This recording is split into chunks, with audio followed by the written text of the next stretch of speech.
but c'est la vie. To avoid being an ignorant American tourist, I found myself a French tutor to really help me learn the language. And there she is now. Everyone, this is Kitty, aka La Petite Sean. I had a little bit of Duolingo on the flight over. I'm excited to learn from you today. Where's your beret? I don't have one. Phone! Look, I was told I'd be talking about Rainbow Six and Valorant teams today, but instead they put me with this Emily in Paris knockoff. I think I can make it work, but she called me her little dog? Okay, so we are at a flower shop. Mm-hmm. We call that in French des fleurs. Des fleurs. Okay, you know what? It's okay. We will try with another word, huh? Okay, perfect. Okay, Perfect. Fougère. Forgery. I can't wait to visit all of these cute restaurants all around Paris, or brasiers, as the French call them, right? Yeah, that's the words. Okay, so if I wanted to order a baguette, what would I say? You would say, voulez-vous Voulez-vous coucher coucher avec moi? avec moi? Voulez-vous coucher avec moi? Perfect. I'm gonna go try it out.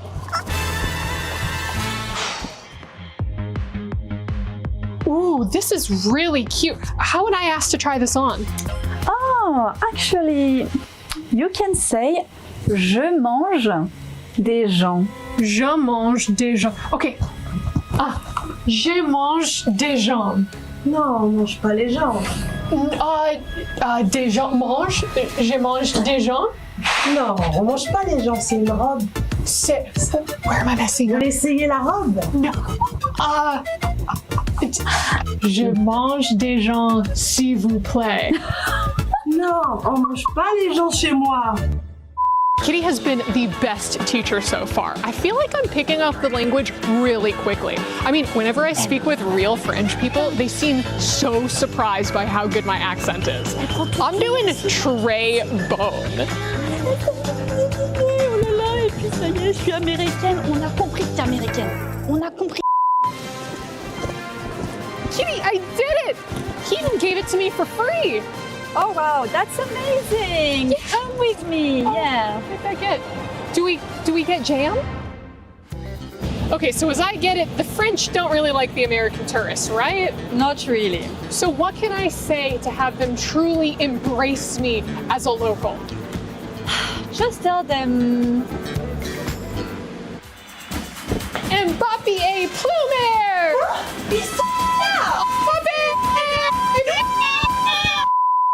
Kitty, it worked! They've accepted me as one of their own! I'm off to see Paris, and it's all thanks to you! Bon débat. Welcome to Garena City, an activation right in the heart of the Esports World Cup. And let's be honest, you can't miss it. It is so bright, it looks incredible. This activation, we have VR, we have consoles, and we have simulators that you can take part in. It's so much fun. If you're going to the Esports World Cup in Paris, make sure you come down here. And my friend Luti is over here, my stunning co-host. How are you feeling? I'm into golf now because football is over for me. Oh dear, let's not talk about it anymore. Let's see how accurate you can be in this golf simulator. If there's one thing that I know, it is being a dad, gaming, and golf. And so this is my third one. Let's see your accuracy on this one. 82.3%. Luti, let's see if I can beat you. I hope for you. Okay, Barney, basically now it's your turn. And in life, you are doing two things. Host teams and playing golf. So hopefully you're gonna do better than me. I mean, you're not wrong. If I don't beat you, I'll be really upset. I'll probably have to quit golf forever. So we're just gonna have to wait and see. Here we go. It is your time. It is my time. Okay, that looks a little bit better than me, I have to say. Yeah, the sword goes back in the sheath at 90%. Barney Banks absolutely bringing this one home. It's okay. You can focus more on golf. I'll focus more on football for now. But for now, Lauren and Lace, it's your time. I hate football. Et on dansait au bout de la nuit, tu prendrais ma main, on serait si bien.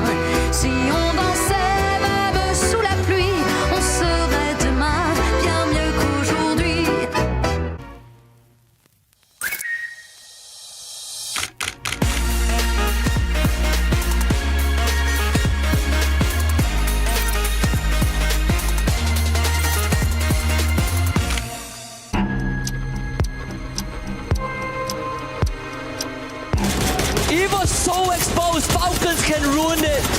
Unbelievable. Focus! What we are seeing in front of us here right now. And the team to end it, Russia, with the final elimination. The Wonder Kid gets the job done. Just thinking about we're gonna lift the trophy together.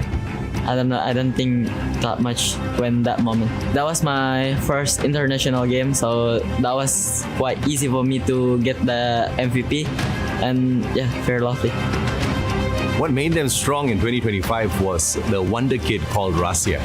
You know, he's been in the circuit for many years, and for many years he could not play on a stage like this because he was underage, their best sniper. And I think that was their secret sauce to success. If you look at him, he is the most humble kid you'll ever come across. You know, bright eyes. He never ever underestimates anyone. I think the most important thing is he wants to prove himself out there as well. And the moment he got the opportunity to do that, he did exactly that. Esports, this is the time to shine! Everyone, Sergeant, a booyah! No, I think I feel so confident. We're training so hard in Indonesia, so we're very confident to lift the trophy again. 21 elimination from the champions of Clash Quad and still on the roll, and Evo's being taken down. Ya, setelah di EWC kemarin kita sudah tidak mendapatkan piala-piala lagi, kita tidak bisa ngejuarain turnamen-turnamen berikutnya, mungkin karena kita udah lupa siapa kita sebenarnya. Tetapi di hari ini kita sudah ingat siapa diri kita sebenarnya. If you look at the data, it says they will not be the back-to-back champions. If you look at the kids and if you look at how determined they are to be back-to-back champions, there's a slight possibility. But it's going to be difficult because for the first time ever on the global stage, we've got 24 teams. Everybody's got that exact same dream. Because that dream is alive for the rest, the chances of EWC Divine doing it back-to-back may be a little lower. Kalau untuk tim-tim lain sih, kalau buat saya sendiri, saya tidak perlu memikirkan banyak hal tentang tim-tim lain karena itu saya sudah percaya kepada coach saya. Jadi saya tinggal fokus aja main. Nah, itu yang terbaik pokoknya. Pesan-pesan untuk tim-tim lain, ya hati-hatilah karena ini EWC bukan turnamen yang lain. Kalian bisa lihat sejarah-sejarah kita di turnamen EWC kemarin. Nah, itu dia, kalian hati-hati aja yang ngegangguin drop zone kita.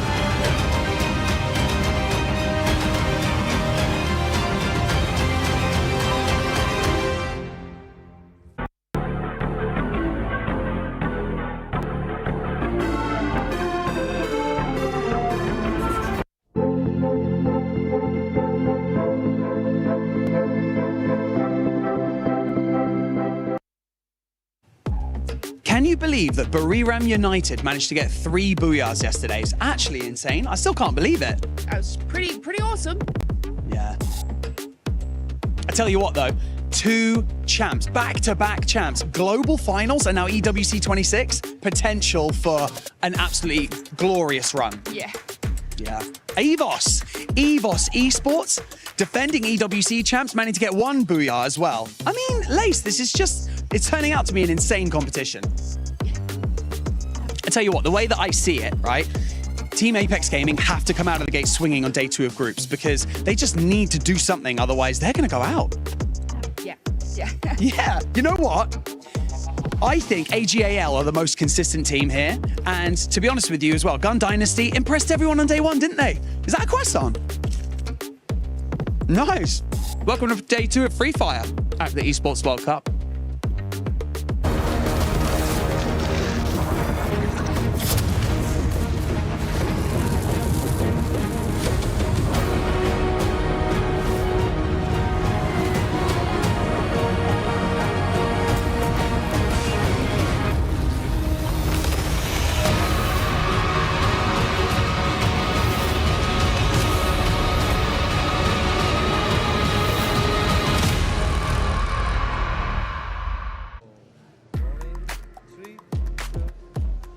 What is up, survivors? This is the STC Rewind for Free Fire at EWC 26.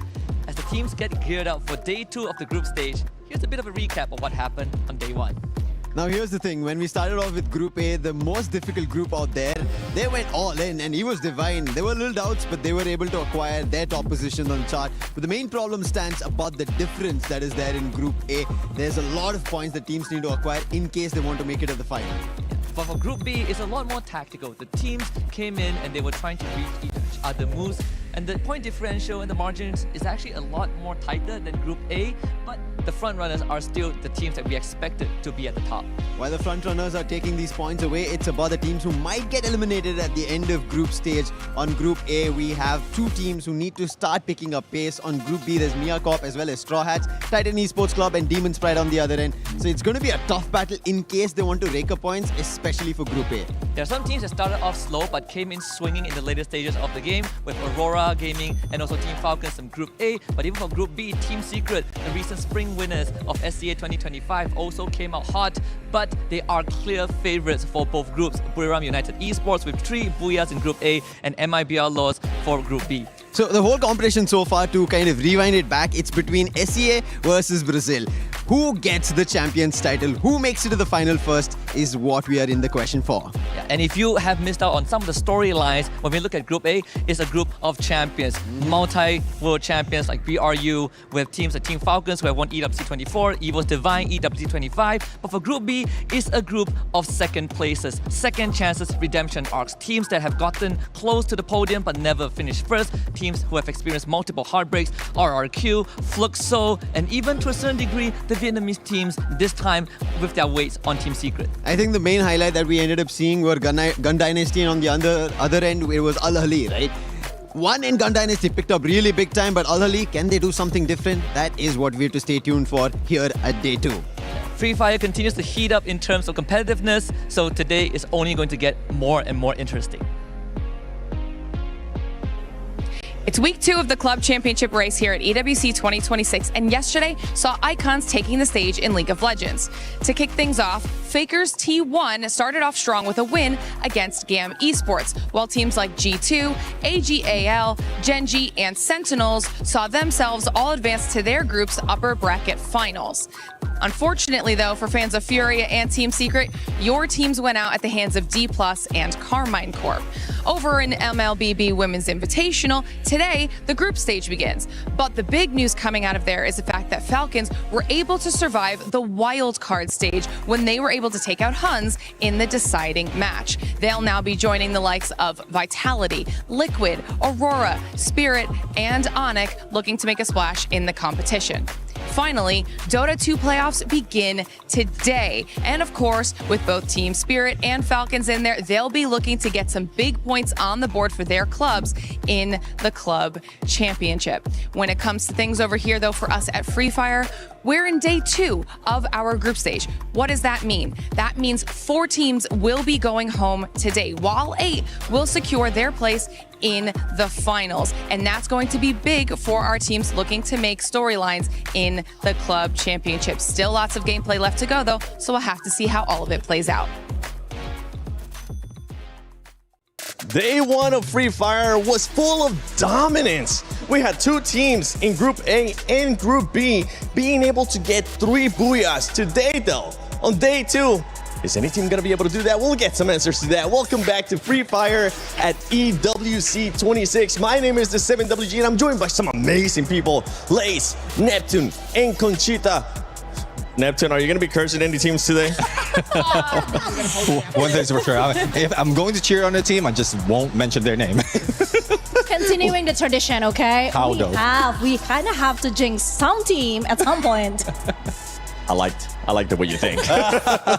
We'll have to definitely continue on that tradition, because right now you can join the EWC content program. If you haven't already, make sure you do so. It is the Esports Foundation Creator Program. There will be a QR code at one point that's going to show up. Make sure you scan that and join it. You can earn rewards. And if you end up being in the first place, well, depending on where you are on that leaderboard, you might end up getting interviewed by us on the final day of Free Fire. So go join the Esports Foundation Creator Program. And while you're at it, make sure you also check out the website for EWC and the app. Put in your predictions. Who's going to be winning? Because I know nobody predicted some teams to get 3 Booyahs yesterday. maybe today it will happen again. We'll have to figure it out. But if you do end up doing that, use the hashtag EWC and hashtag EWC26 of any of the fun stuff that you enjoy here, because we're definitely going to be having even more fun. And as Conchita just said, we'll be cursing some teams at some point. Neptune won, because Neptune's going to be, we're going to be pretty much be What's Sherlock that team Holmes. again? No, Yeah, it's like, I don't know what that starts with an A, I think. Maybe not. Remember. Maybe not. Let's take a look at the overall for Group A, though, because this group, I mean, Buriram started off consistent. And just to remind everybody the way that this is going to end up working out at the end of the day, especially after this 6 matches for Group A, the top 4 will end up going to the finals, where we will have Champion Rush. From 5th to 10, they'll end up going to Survival, and the bottom 2, sadly, we're going to be crushing their keys. They're going to be going home, which, Conchita, I know you want to be here with us, but I feel like you really want to be down there crushing keys. You know, as an EWC newbie, it is so exciting for me to finally see the key crushing live, but also I'm devastated for anyone who has to be in that position. Okay, don't get me wrong. I'm not happy for that, but yeah, I'm excited.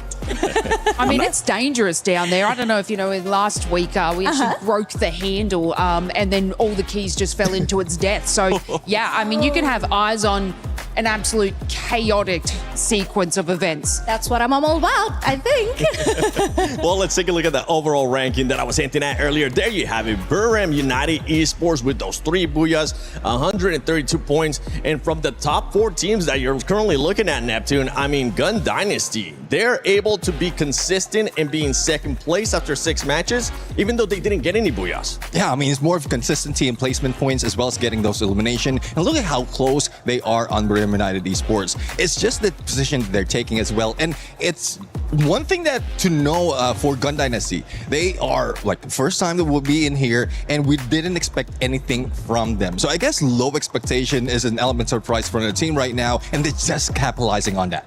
And some of the other squads that are very close to getting that threshold right. We have Loud in there in 5th place. We got Team Falcons as well. Lace, I know you want to talk about them. We're going to be talking about them even more later on, but they do have a gap to make up if they want to make it within those top 4. Yeah, you know, they've got a lot of pressure and a lot of weight on their shoulders winning that club championship, 2 years in a row. So it's going to be, just something that, I mean, you got to get that more mentality in and try and obviously overtake some of these heavy-hitting teams, but making that lead, you just want to try and get into that top 4. Yeah, well, hey, you know what? Since we're talking about Falcons, let's continue talking about Falcons, because this squad definitely needs to make sure they fully improve, right? Yeah, I mean, we saw it yesterday. They have a tough group consisting of like EVOs, AGA, Gun Dynasty, and of course, Buriram United. Falcons finished yesterday, obviously, with the 89 points, 22 placement points, and 67 eliminations, but not a single Booyah. We want to be seeing those today, Falcons.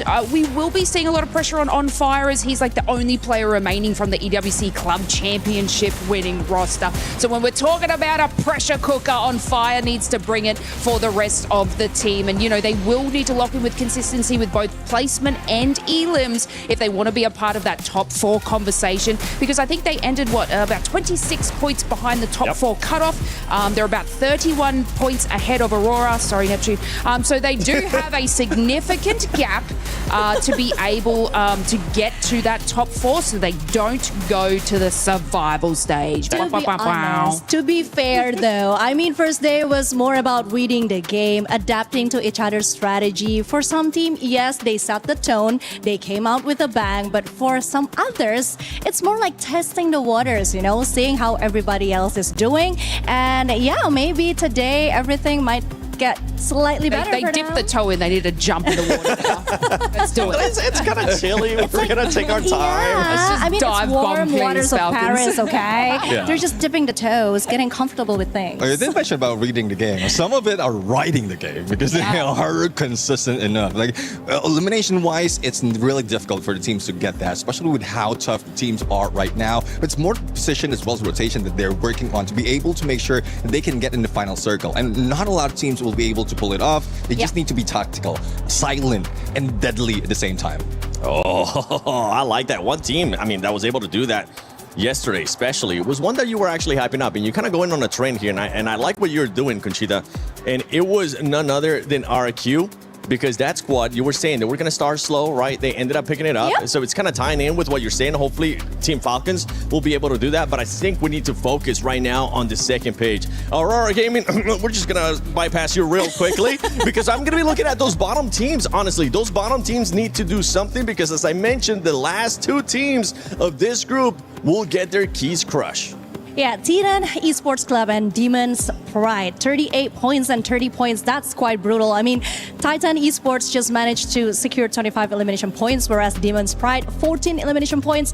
Like I said yesterday, I stand on what I believe there is a total gap, an obvious gap that is happening between some of the teams that are included in the Group A. And I still think that it is the harder group compared to the other one. But I don't know, what do you think, Neptune? Well, I think there's a lot of things that can be done right here by these teams.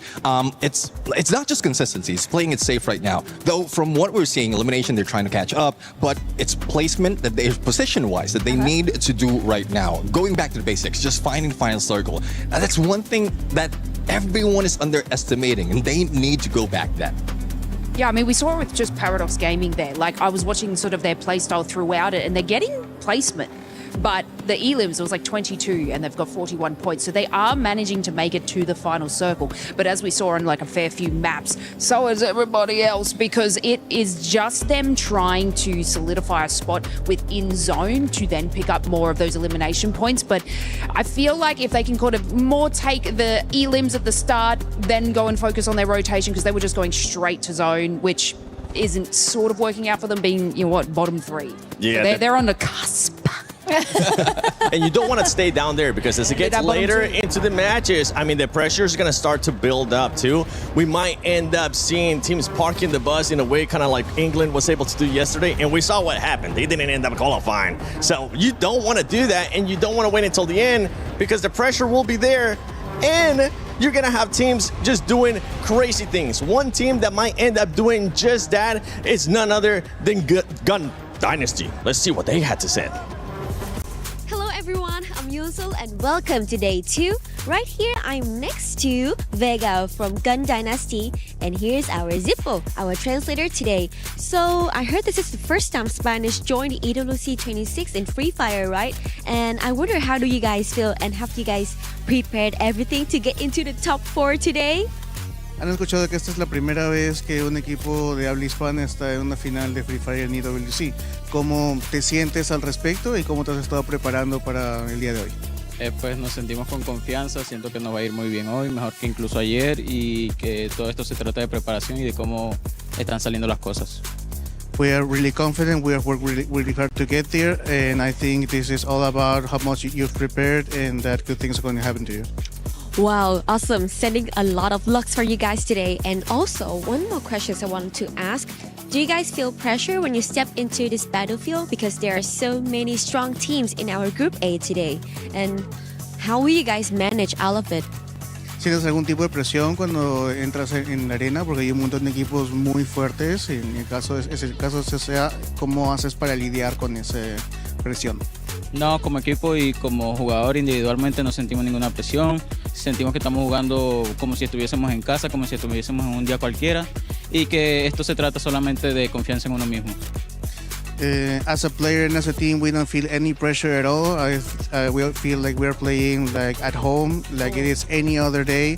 So I think this is all about how much you believe in yourself. Oh my god, this is so great, because you know, when you play on a stage, it's really different from playing at home, right? But hearing his answer, it makes me feel so good about him. So thank you so much for your interview, and also thank you to our Zippo as well, and good luck to you today, Gun Dynasty. Thank you for your listening, and now let's explore more in EWC 26. Well, Gun Dynasty, we're expecting that same attitude today. Not being nervous, not feeling any pressure, because one team that didn't feel the pressure yesterday was none other than our reigning champions, EVOs. And they started off hot. They were able to get a Booyah on the second match. But I know today, for the PS5 story of the day, EVOs, we want to see what they're going to be able to do. Yeah, of course, because if we go back to what happened on day 1, the highest score EVOs had was in game 2, I think. They got 12 placement points and then 17 elimination points, and that was the best of EVOs the best game that they showcased the whole day. And I think the teamwork between Russia and the other supports are working so much better towards the end. And this actually the thing that separates EFOS from RRQ, if I can say that. They do have the mentality to stay calm, to bounce back from the mistakes that they have, whereas RRQ usually takes a bit more time. It takes them a bit more time to be comfortable, to be okay with the mistakes that they did.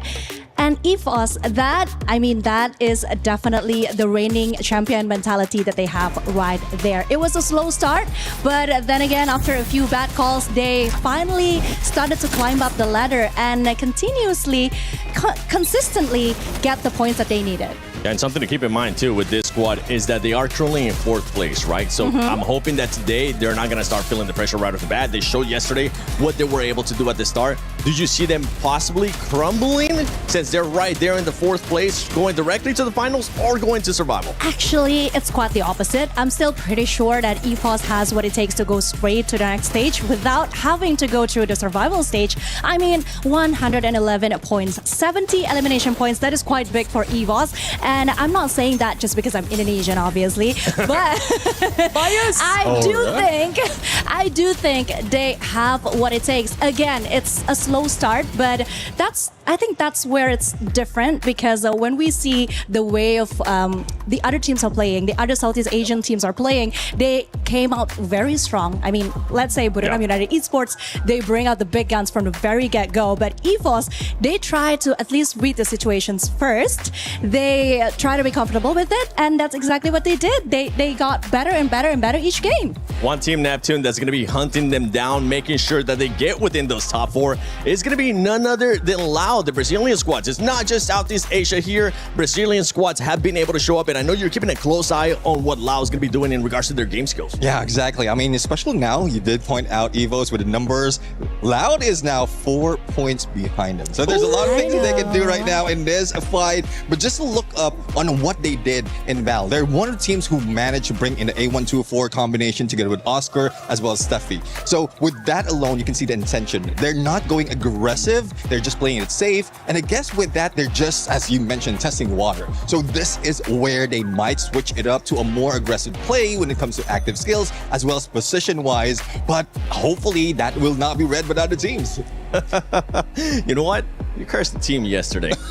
Today, we're going to blast the team. Which team are we going to blast? I need a quick answer, though. Lace? Oh, my God. That's it, quick. Okay, Neptune. I need to go back to me. I kind of don't want to say anything. Oh, my God. Booyah. No, I'm just going to She's going to go with an Indonesian team. Okay, let's just play it safe here. Let us know in the comments below who you're going to be going for because day 2 of Free Fire at EWC 26 starts now.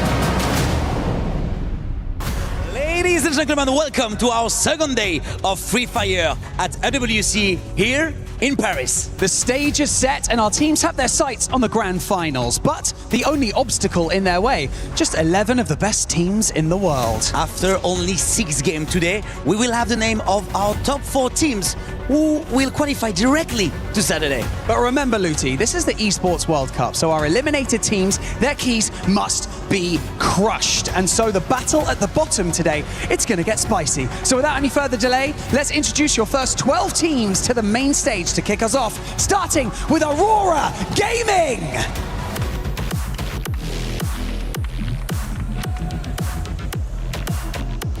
Team Apex Gaming.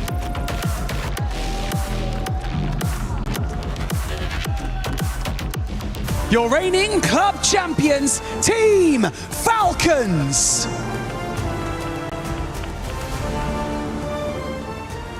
AGAL.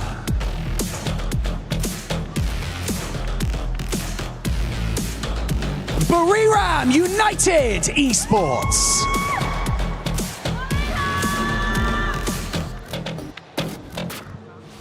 your defending champions of EWC EVOS Esports.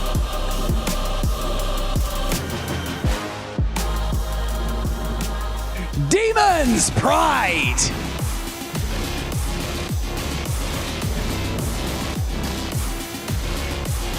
DRS Gaming.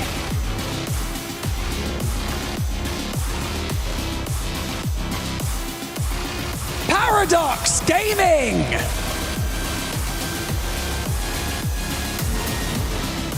Titan Esports Club.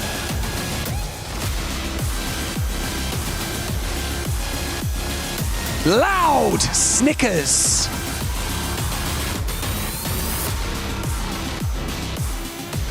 And finally, Gun Dynasty.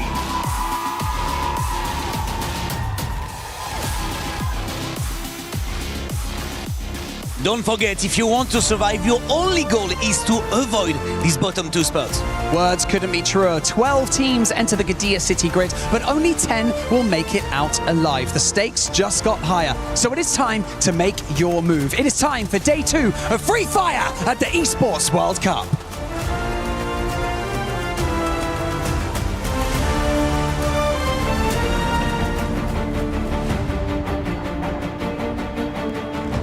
Four of the most dominant teams in the world will step onto the Garena City grid for the first time today. Teams who swept through their regions and left their opponents in the dust. But now they stand at the base of a mountain faced with an almost impossible climb. Well, let me take this opportunity to remind you that this is your chance to instill the fear of combat into your opponents. Don't hold back, don't hesitate, and trust in your teammates. Comes through and Loud, all they have to do is just rush forward and they're completely surrounded from every single angle, and Loud once again a booyah! MIB are lost, they turn it around and Bobs is the last one standing. It's going to be very difficult, but also Bobs struggling unholy along with the help of MIB are lost, and it's going to be MIB are lost getting the very first booyah of Group B.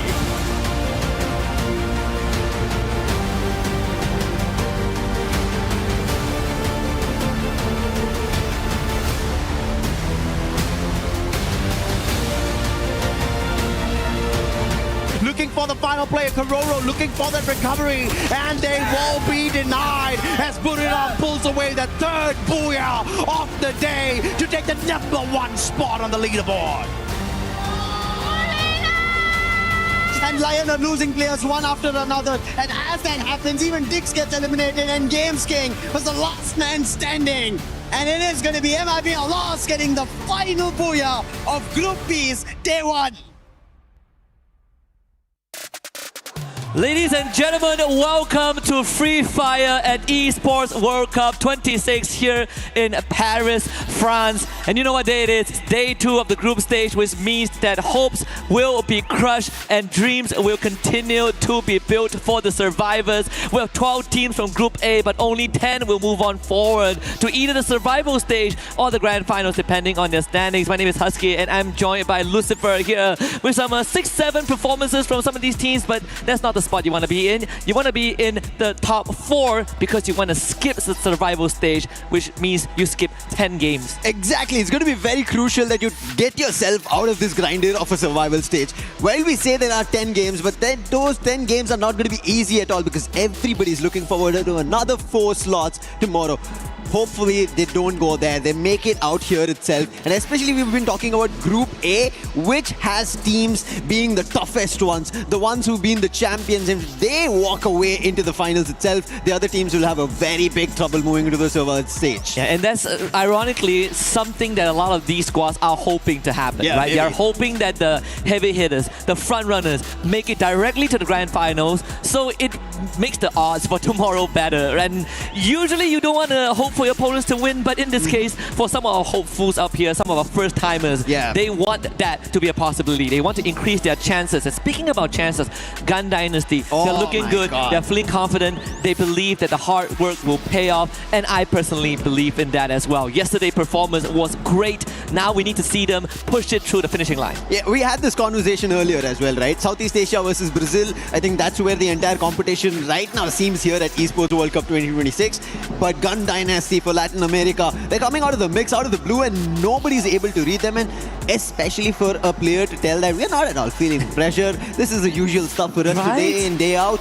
That is unbelievable in such a high intense, high octane stage. Yeah, I can't believe, I think it's like the mental fortitude and just the prep that they had, right? First time stepping onto such a big stage and having such confidence. And why wouldn't you be confident sitting in second place just behind Buriram United Esports, who are at the top, of course, with 3 Booyahs and 80 elimination points. But if we take away that 3 Booyah, Gun Dynasty isn't that far behind, right? They are only 3 eliminations behind Buriram United Esports, followed by HJL, and then our defending champions on 25, which is Evos, Laos Snickers as well, with 2 Booyahs under the bag. Team Falcons catching up in the later stages of Group A. The top 6 look incredibly strong, but then we see the separation between 6 and 7. Yeah, big difference around the 6 and 7. 58 points is where Aurora right now start off, and that's almost around a 30-point difference. It's not going to be an easy jump up, and that is the reason we've been talking about, like, yes, at the end of the day, we're going to be going to the Crusher to take away dreams. It could happen for some of them. They have to jump up, and in terms of those dreams, has to be the South Asian teams. That is Titan Esports Club and Demon's Pride. They've not at all had a great start. At least for Titan Esports Club, they have eliminations working for them. It's the placement points that they'll start working towards. Maybe there's a move up. They manage a chance towards the survival stage. I think that is a hit they have to look forward to. Yeah, you got to get into the flow state for the next 6 rounds. And we actually, even during some of the team intros, we saw the South Asian teams, right? You can feel the nervousness, right? There is some tension in the air, and hopefully it breaks when they hop into the lobby. Yesterday was all about getting comfortable, right? Getting the seats warm, and hopefully when you sit back down, you are in the zone. You are feeling, comfortable enough to let yourself go and just play freely. And I think that's the toughest part. People always say that you play the best when you have nothing to lose, when you play freely and have fun, but it's pretty tough when you have so much on the line. But Gun Dynasty, it doesn't seem like they're thinking in that direction at all. They've been completely keeping themselves away from that thought process where there's a lot to achieve, lot at stake. This is our time on the stage. They are not thinking about that. They're making sure they put the best performance of Free Fire ever seen on the biggest of stages, and they're able to deliver. Sitting at the second spot, 3 eliminations away from the team at the very top, tells you the caliber that they're walking here in Paris and looking forward to their global title, taking it away from EWC. EWC, yes, got their Booyah, but is it going to be enough for them? And I'm going to take it a step further, Lucifer. There are 3 points difference in terms of elimination compared to BRU, right? Yeah. So the main difference is the placement. Because if BRU have 1 less Booyah, Gun Dynasty would already be at the top, and actually it is closer than it is. And if you put that into perspective, it's a very scary thought. You said that, for a team that is on this stage, they play freely with as if there's no pressure at all.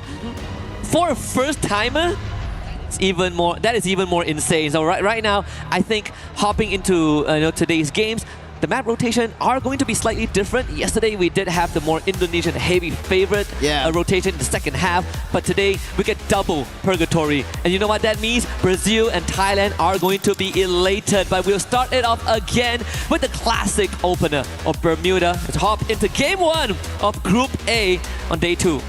And this is where every team needs to start, especially the ones in the middle order as well as the teams at the bottom. If they don't start making points now, they will not be able to catch up to the race, especially because now the Crusher is in front of everybody. And the map starts off evening the entire playland into a half. And even when you look at your screen, ladies and gentlemen, you can see the amount of Booyah some of these teams have acquired for themselves.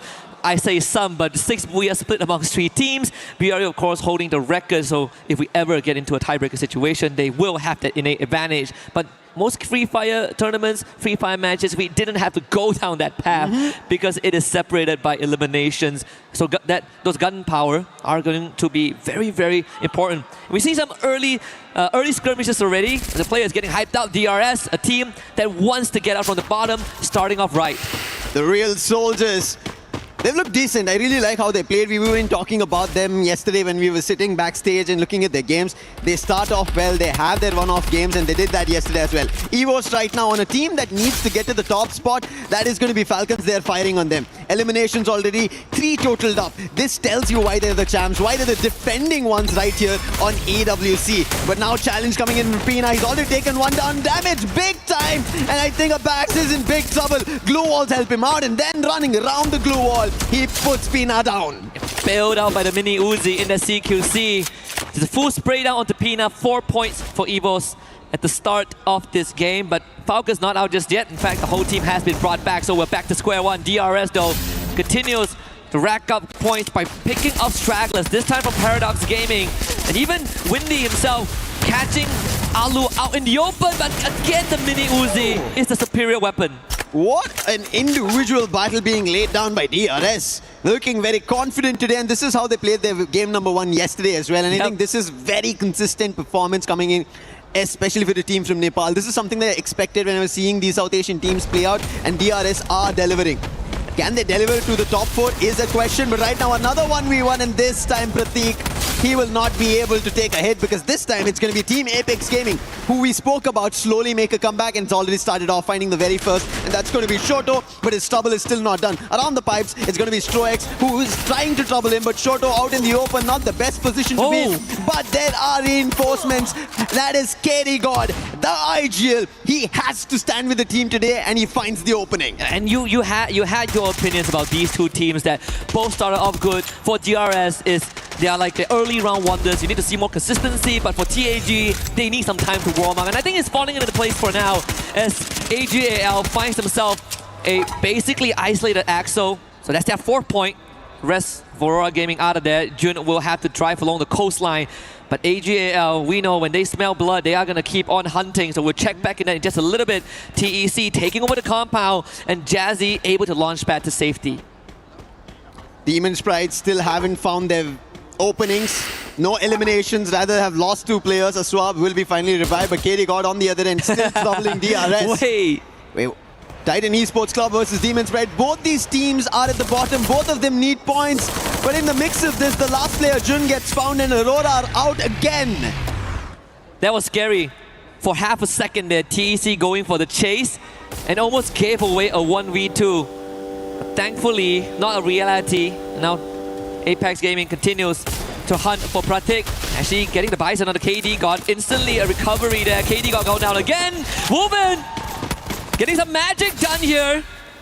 There is some recovery towards the very end, and thankfully, TAG continues to thrive. 4 eliminations in total. KD God with 2 of his own, and this is what we need being delivered by him. He is the pillar of the team, like we were talking about Mafia from Total Gaming yesterday. KD God does that for this team, and as I said, slowly but steadily they pick up pace, and it seems like they are moving in the direction. Yesterday we did see one of the game where it did find eliminations around the double digits, but it's not going to be enough. Today they have to rake up a lot of points because the difference at the top 4 already sits at triple digits. Yeah, gotta keep up to that, live up to that name, right? Yeah. If you call yourself KD God, you better rack up some numbers here. Even for Titan Esports Club, they are now currently in 11th place. Last we checked in on them and the overall standing, they're 4 points already. That is, you know, in all honesty, in a lobby that already started slower than what we saw yesterday is a good thing, right? My personal prediction is that teams like BRU, they are going to slow down a little bit. They are already in such a comfortable spot. They're not going to be hunting for much. And this is actually a very good opening for teams at the bottom or the middle of the pack to start racking up some points. Hands down, that's right. This should be an opportunity that the teams in the middle order should pick up points, and that's what Paradox is trying to do. Already found an opening on Team Apex Gaming. Will confirm the elimination, KD God, but quickly being hit upon. That's Shoto putting down Sneaky for his sneaky approach on his captain. And Paradox still having members around. It's going to be Windy now. Enrique out in the open. Shoto wins out on that exchange. And Enrique now fully alone. Snipe not in sight at all, as Paradox Gaming pretty much separated on the map. And this is great for Apex Gaming. That's 7 points under the belt. Looks really good. They're playing together and it's working out. 7 eliminations, as you said. On the other end, Paradox, depending on their 4 eliminations that they got, they were also confident. But this is how the exchange goes. When the middle order teams finally find their fights, they're not completely sure about the top teams versus their own teams that they're fighting around the points for. When we go down the food chain, it is going to eventually come down to the placement points, right? Like the longer it takes for teams to get removed from the lobby, the harder it is to back those placement points. And finally, we see the heavy hitters bring into action. Rasha completely ran over by Jonah there. The Valiant dash from the Oscar doing most of the work. EVO's Divine, or EVO's Esports in this case, not really looking for a fight, right? They lost Rasha, and that's what EVO's has been doing, I think, yesterday as well, where they were sending Rasha out on a one-man mission, and he's been holding the fort really well alone as a sniper. But Team Apex Gaming right now holding their own. Sahil Jordan Shoto putting down Gun Dynasty. We were thinking about this trouble that might strike Gun Dynasty. Shiro trying to run away. Will that be possible? He's already spotted out. Last man standing right behind the glue wall. Finds an opening, but it's not going to be enough. His numbers are not that great. And Team Apex Gaming find another. That's going to be 10 total eliminations for them. And Benel is the last man standing. And Benel, coincidentally, is also the star of the team as he gallops away to try and find some safety net. Dinoculus used to scout out the journey in front, and for now it is clear. Might run into Takuri if he goes slightly further, but don't have to do so. Vending machine available. GD not out just yet. And this was a concern that you brought up before the show started, right? That Gun Dynasty, they had a great start. They were really confident, but there's a chance that they drop out of top 4 today. And this might just slowly manifest itself. We check back with them in just a little bit, but Mandara getting absolutely fried in that hut with Limit watching from the side as well. The rest of Falcons about to surround their prey. Mandara with the Trogon, only good on a 1. But no confirmation there as Falcons take him out. Losing players. Demon Sprite, they need eliminations, they need points. We spoke about this. Titan Esports Club at least picked up, but Falcons on the other end, they know what they want. They want to get to the top 4. They are right now missing on the top of the charts, and that's the reason they're running right now. And they've already spotted top 16 because he's been laying down glue walls. Geroro troubled a little in the meantime, but I don't think top 16 will have an opportunity. On the other end, Team Apex Gaming. Wow. They again re-challenge Paradox and put the entire team out. And talk about a strong start as we check in the STC replay here. Demon's Pride, unfortunately, is caught in the cross, caught in rotation by Team Falcon. And of course, with the Skylar in the hands of Limit, it was easy pickings. Falcons raking up 10 eliminations, entering the double-digit club. 10 teams remain. We did lose Aurora very early on, like what we've seen yesterday. Paradox being the recent casualty. DRS still in the lobby, but with only 1 survivor left. Rimnam Village completely taken over by the Falcons as they make their nest here. We can expect a bit of a rotation afterwards because the circle did move to the eastern side of the map. Eastern and completely southern, and that is the reason we end up seeing teams here. But Falcon now have another trouble in front of them. The ones who they are sharing the overall rankings with, that's going to be loud in front of them. Takuri, the last one who is in the deep waters, will also be found and fished out. And with that, DRS are out. But right now, with the bolt maker being called, the fight breaks out between Falcons as well as Loud. Loud Snickers, they want this fight. They want to get back and make sure they stabilize their position. As we said, SCA versus Brazil. They want to make it Brazil, but it's not happening. It's a quick exchange with BZP. He manages to confirm on Pina. That's a very crucial opening to taking out the CQC player. He also spotted the rotation of Guaksha, so Limit is not going to let it out of sight. Nix actually finds Limit the backstab. Perfectly done, and BCP back up on his feet. Loud Snickers outdoing Falcons. Keroro on the run with the launch pad. BZP not able to find the track. And Falcons escape with their tails between their legs, but not fully clipped yet. Pina was brought back, but Loud Snickers now take control. What a fight that was to hold it off and BZP to put Limit over there. If he did not find, because Limit was already helping his teammates out with the sniper, and that is the reason taking out bits and pieces of Falcons worked out for Loud. First take down the CQC player and then go for the one in the long range made wonders. AGL on the other end, sneakily, they've been pulling up eliminations for themselves, 7 eliminations, and I think in the top 4 so far that we've seen teams, AGL are the ones who are very consistent, safe and sound, and not troubled by any team so far. Same as BRU, right? Both of these teams have been chilling a bit. We say that they have been taking it slow, but then when you look at the eliminations, AGL actually has 7 eliminations off screens, and most of it is just picking off stragglers and catching teams in rotation. But most of these teams, they were able to get those revives in, and this is why we still have 9 full squads, almost 9 full squads less for Demon's Pride. BRU now making their rotation just past Pochinok. A good chance that they run into GD again, who has been giving them some problems yesterday. Gun Dynasty, yesterday has been a problem for their own. Hopefully they soon recover. But right now, Demon's Pride, they spot a problem in front of them. That's going to be Loud. A quick run with a boost in the vehicle they took, and they take the compound right next to Demon's Pride. 3 players, Jazzy, Aswab and Madara, they have to figure an approach because Loud have been looking louder than ever here on day 2 for the top 4 spots. Absolutely. And it seems like Demon's Pride are thinking about standing their ground, but there could be intervention from EVOs who are right behind them, just silently watching this go down. We see the UAVs being sent out. And I think Loud Snickers are doing the good move. This is a very classic pincer, right? You surround the compound and suddenly whoever is in those buildings becomes the one that is trapped. DP are starting to feel that pressure.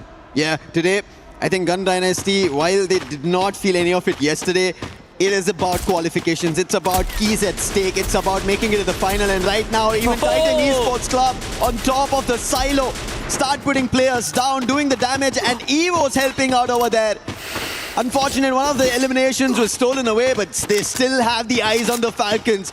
The verticality has changed. Falcons are on the ground, whereas Titan Esports Club are on the roof right now. Yesterday we got very generous circles, but I think today things are going to only get worse. Look at the final circle. I mean, the circle's right out in the open, right? So Yeah. if you are not good, if you are not comfortable with these CQCs out in the open, if you are slow in the decision making, that is going to be the difference maker. And I think it's a very good time to put our teams to the test. Who can survive a circle as brutal as this? Yeah, an open circle, and if you're able to stand your own, especially in game 1 of day 2, that gives you a lot of confidence moving further. And that's what Team Apex Gaming have done. They've started off great, but right now they have a challenge. All gamers global want to find an opening. Plethora of throwables being all tuned towards Team Apex Gaming. Flash freeze, nades, but now counter activity coming in from Team Apex Gaming, trying to push down AGAL. Shoto in the forefront using the dash, wants to find an opening, but AGAL are not giving space. And they took care of the UAV as well. Medic gun to heal Shoto back up. The tip of the spear for TAG lies in his hands. Barrow's getting flanked out. Sahujan almost getting the takedown. That could have made a world of difference here, but it does put AGL in a dangerous spot. Right forward is Cypher that manages to break this fight wide open. TAG down 1, second one on the ground. KD gone now. We'll have to dig deep and find something, but AGL will be the one that prevails. That was brilliant caliber and holding position played out by AGAL. They held that ground even though they were at a disadvantage at the edge of that peak. They were still holding it off against Team Apex Gaming. Would have had an opportunity, but I think that being a little spread out became a disadvantage for them. But right now, spreading themselves around, we saw already this rotation coming in from Loud, the smartest one. They're ahead of Demon's Pride, and now they have vision. And EVOs are also being troubled by Loud, and now even Demon's Pride Trap already getting closer. He's already found an opening on a swap. Jazzy, he's also down. Trouble now for Demon's Pride. Last man standing, and the net from Trap. The M79 strikes death for Demon's Pride. And off-screen, Team Falcons also dispatched by BRU, and now they turn their attention over to AGAL. Nameless did get popped early on, but there should be a recovery. Titan Esports still has Blade around. And is he sharp enough to cut through the ranks of the Goliaths in front of him out in the open? This is going to be tough. No utilities, 2 glue walls, and only 5 medkits. As BRU will also have to make a break for it. Once more doorway out of this.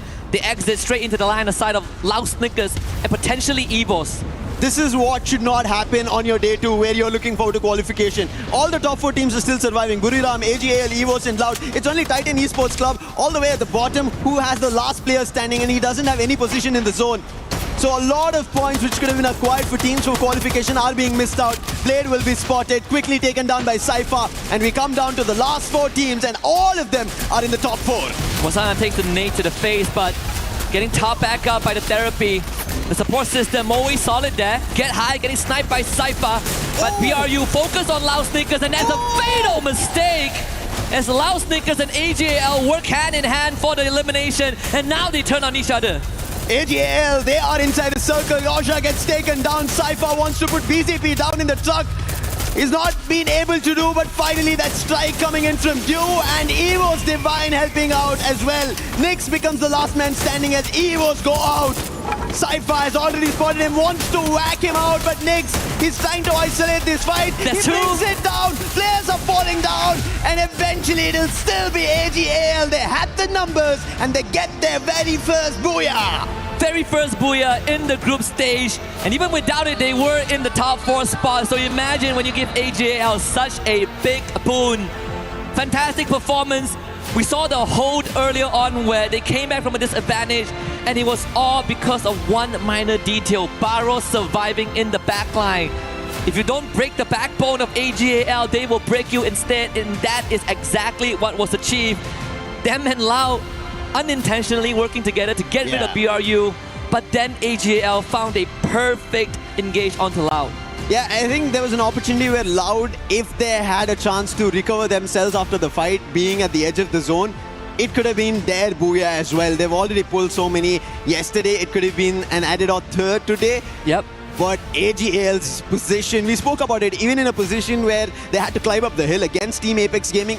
If that did not work out, we would have seen AGL go out very early on. But they held their own, they held their front there, and it worked out. And now they've gotten their very first Booyah here on day 2, especially being at the top 4 hurts the middle order. Yeah, but there are definitely flowers that need to be given to some of the teams that are in desperate need of points, right? I mean, TEC, TAG, well, they came out strong. DRS as well, right? Oh, yeah. There's some great stuff happening, but let's listen in to what AGAL were talking about leading up to that Booyah.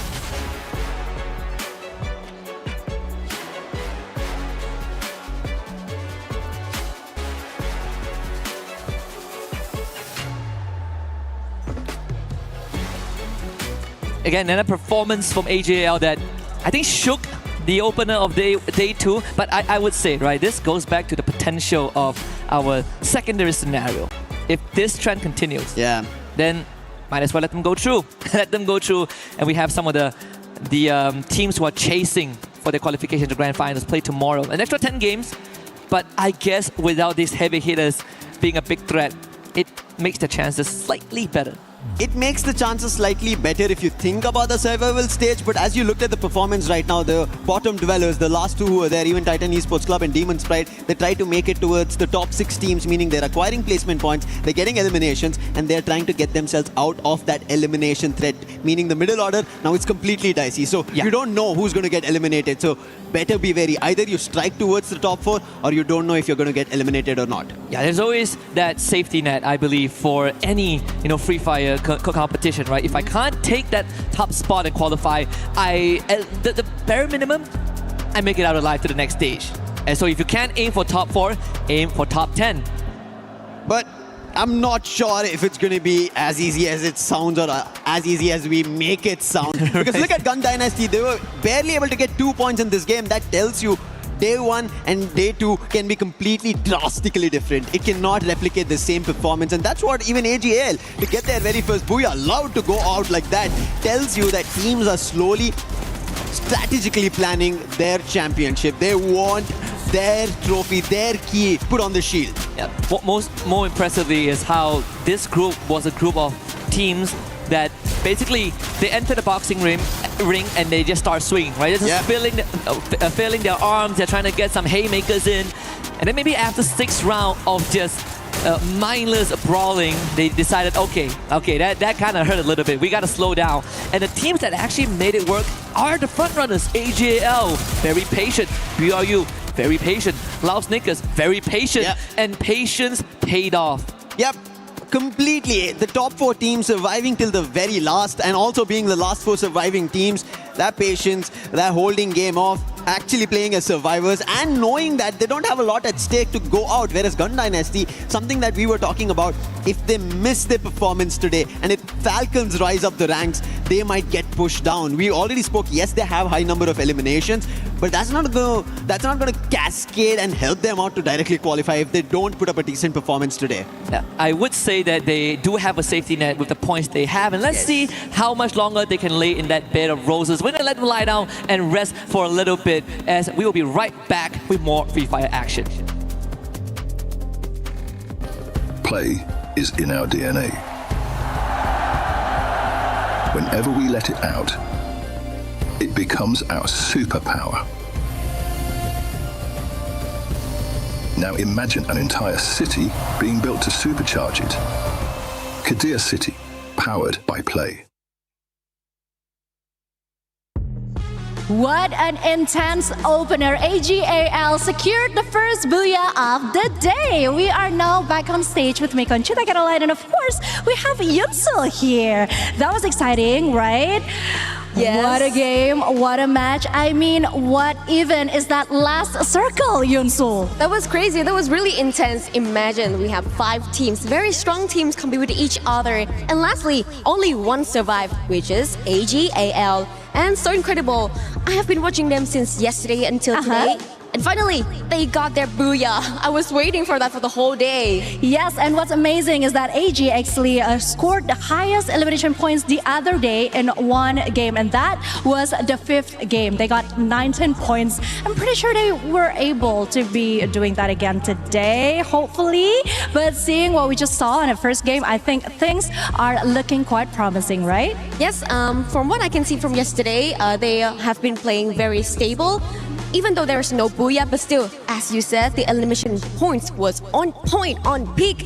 They were doing so best, and today, finally, after game 1, they got 1 Booyah. But still, the first ranking here is Buriram United Esports, which is 149 points for the first ranking. Well, this is our stage hit for the after game 1. Thank you, Conchita, and thank you for your listening. Let's head back to our casters. Thank you very much to our lovely angels, Yunsu and Conchita. We got a lot more in store here at the Free Fire at EWC 2026. Again, Paris can only get more and more lovely with these actions as we quickly drop into map number 2. And this time we're going to change it up a little bit. We did mention earlier on that the map rotation will be slightly different today. And AGL have started off strong with a Booyah. So let's see if they can keep that train going. It is Solana that we drop down to.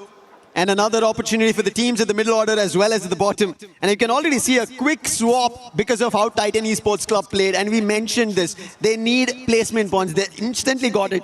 And now up. And now they are in a great spot.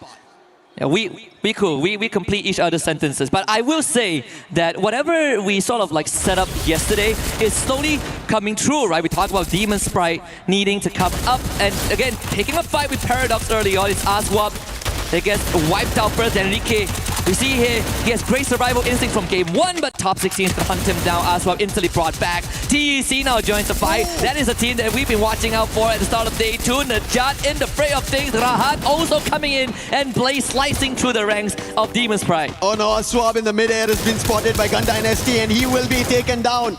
Demon Sprite are losing players once again. Paradox get eliminated in the mix of this.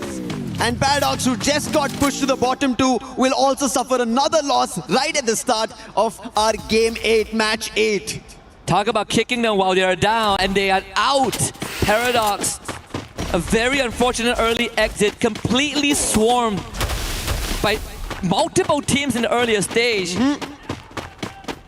Whether it's desperation or a change of pace for some of the bottom dwellers, it has been working out in favor of teams like Apex Gaming, Demon Sprite, Titan, DRS. I mean, even for GD, able to pick off a couple of stragglers on their own. But it does come at a cost of teams who are just half a second slower to respond. DRS want to be the quickest one to respond right now. They did spot AGL, but they take the fight to Titan Esports Club and Najad is taken down. And it is the wisest calls I feel right now coming in from DRS, and they're making a run for it. Rahat and Blade, they just have the stairs that they are being protected by, but DRS, they are on a charge. They want to go for a hit. Adu was backing off, uses the chrono and is now safe and sound, but at least this gives away the position of where the players from Titan Esports Club are. But it's only these two. The other players are in the other direction, revived and are healthy. Pratik is actually getting pressured as well, forced to take the zipline away. Takuri actually getting tagged in the meantime, was brought down. But this was sort of like the demise of Paradox Gaming. very quick and painless one. At least they take the bottom spot. Aurora still in this game, which is a blessing in disguise if you are a Malaysian team supporter here. But Blade just absolutely popped Rasha.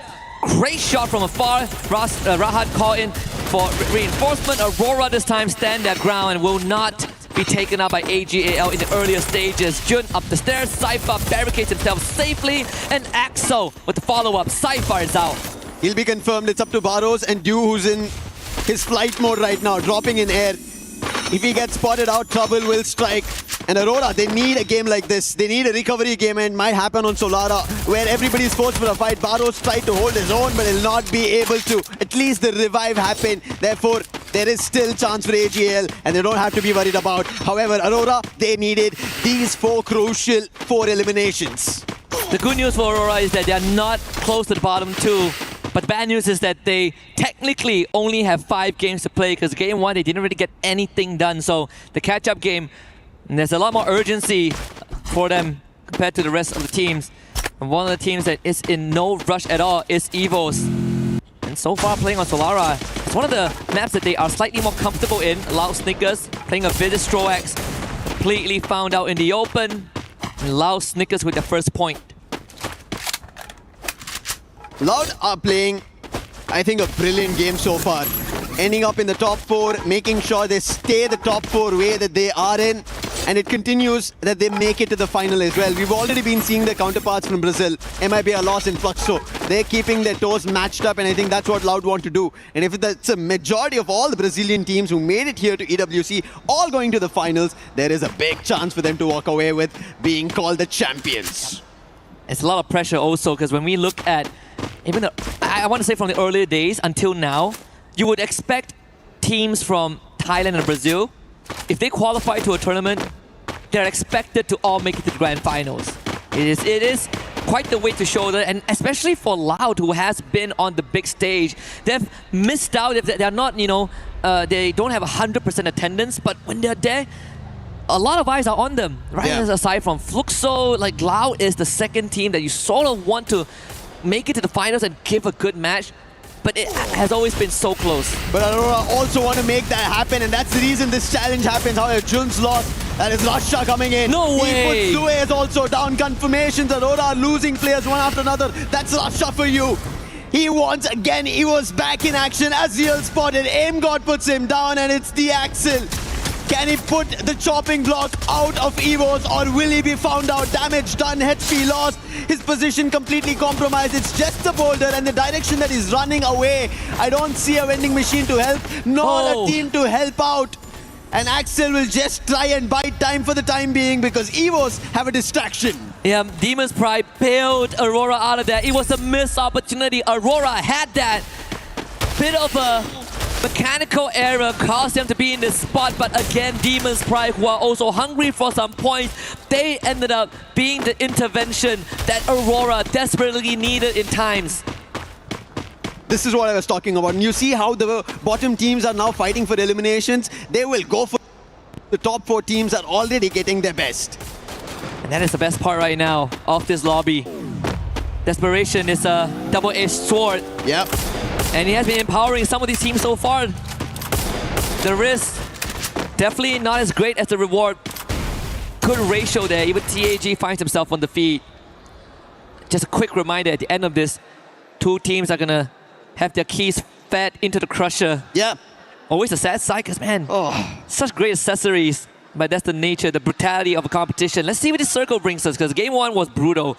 In game 2, a little bit more tame, but plenty of open areas. Open right now is going to be a fight between Buriram and EVOS, who just got revived. However, it's only one of the players getting stuck between the lot of Buriram at Eco Drain. And I think he'll be found very soon, but team finding players are tagged. That's Team Apex Gaming. More eliminations coming their way. They're climbing up the ranks, making sure if they have an opportunity, but they need a lot more. They need points closer to 30 in total. Maybe a Booyah also needed if they want a run going towards the top 4. And the bailout earlier on, the unintentional one, gave Aurora time to bring the whole squad back, right? We look at the separation between Falcons and Aurora. It is 49 points. Made worse by the fact that Aurora didn't really get to play the first game, so It is a tall task to expect Aurora to catch up and find a tie, but it's good enough to remain in the top 10 and make it to survival stage tomorrow. As DRS looking for a rotation, Loud doing the exact same thing, but they might be beelining straight into Demon's Pride.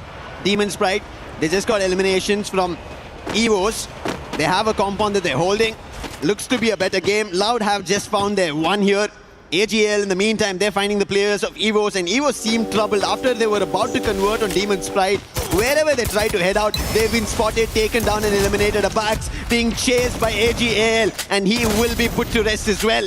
And that is EVOs losing their players. One last survivor is Aim God. Only gets coins now, but where is the vending machine? On one end, there's Buriram. On the other end, AGL. And right in front now, Demon's Pride as well as Loud going in for a fight. And it's going to be Loud putting Azwap down. And the entire squad within a whiff gets eliminated. A full blitz from Loud again. Their execution in these quick hits are so efficient. They make sure that the fight ends within 15 to 20 seconds so that there's time for them to recuperate if a second team does arrive. And it's something that has defined Loud's playstyle in competitive Free Fire. The Wonder Kid gets brought back, but that's the most that Aim God could do for the team. And right after that, Axel finds a pickoff. And it's the same situation that EVOs frequently find themselves in, playing the survival game. As of now, I think that's the mantra for them. They're unable to find a footing to just go for fights, and they've been just chased by teams. Put them down one after another, and DRS wanted to start out strong. The real soldiers using UAV to just get a grasp of information around. They spot another and they do destroy. Strox, he is the sniper. He's the one who finds a lot of value, but so far for DRS, at least today's start in game number 1 was decent, and out of that, Solara right now hasn't found much. And it's a team that is also a first-timer on the EWC stage as well, finally getting what people say they deserve over their counterpart back in the region. AGAL now facing off against BRU, the same face-off as round 1, but we might find an early ending as Jonah with a good hit on the deal. Saifa still pushing forward with support from his teammate Wasana though will win that fight, and this time BRU, they will show AGAL that once is enough. Barros is poking it out of there, but has to go into the blue with no coins at all. You could see how clever that fight was. They used the Steffi, no throwables that could have been dropped by the side of AGAL, went in for a 4-forward fight, guns all out, and Buriram had the better of it, and AGAL could do nothing of it. It's just very strategic play coming through, and this is what makes champions. And you mentioned Buriram, they want their cabinet with an EWC trophy, and this could be one of their opportunities. Yep, it's the final piece of the puzzle, and how poetic it is that the final piece of the puzzle is fitting the key into the plaque. It's going to be a lot of stories being completed. I think, again, for BRU, the whole world is waiting with bated breath for that to happen. Alu ends up stepping on a landmine. That should be the end of DRS as Guasha finds Pratik. Point number 7, number 8 for the Brazilians. DRS, they would just have to try and put up a fight, but unfortunately, not enough firepower in this case. Trap mentioned it's time for Brazil. It's time for Loud to get this trophy, and he is doing it for the team. Playing together, the last man makes a run, but how far can he run? Loud have another challenge. That's going to be Aurora this time. Back and forth. The compound was cleared by Loud. They took Demon's Pride out. DRS came for a challenge. They were pushed out, and now Aurora. Is the story going to be any different? Loud are going to just get eliminations after eliminations, and highest so far here on Solara, they're sitting at 9 in total. The property value of that compound is only going to keep on increasing with so much visitations. KD God, with the help of Shoto, was able to take out Barros, and that spells the end for AGAL in game 2. 8 teams remain. Falcons still healthy. Sharu getting chased down. It's Gun Dynasty not really having the best of time, as Pina finds the 3rd point for his team. One last survivor from Gun Dynasty. That's the only one right now. But on the other end, Aurora. This real estate, as you already mentioned, it is just Loud's.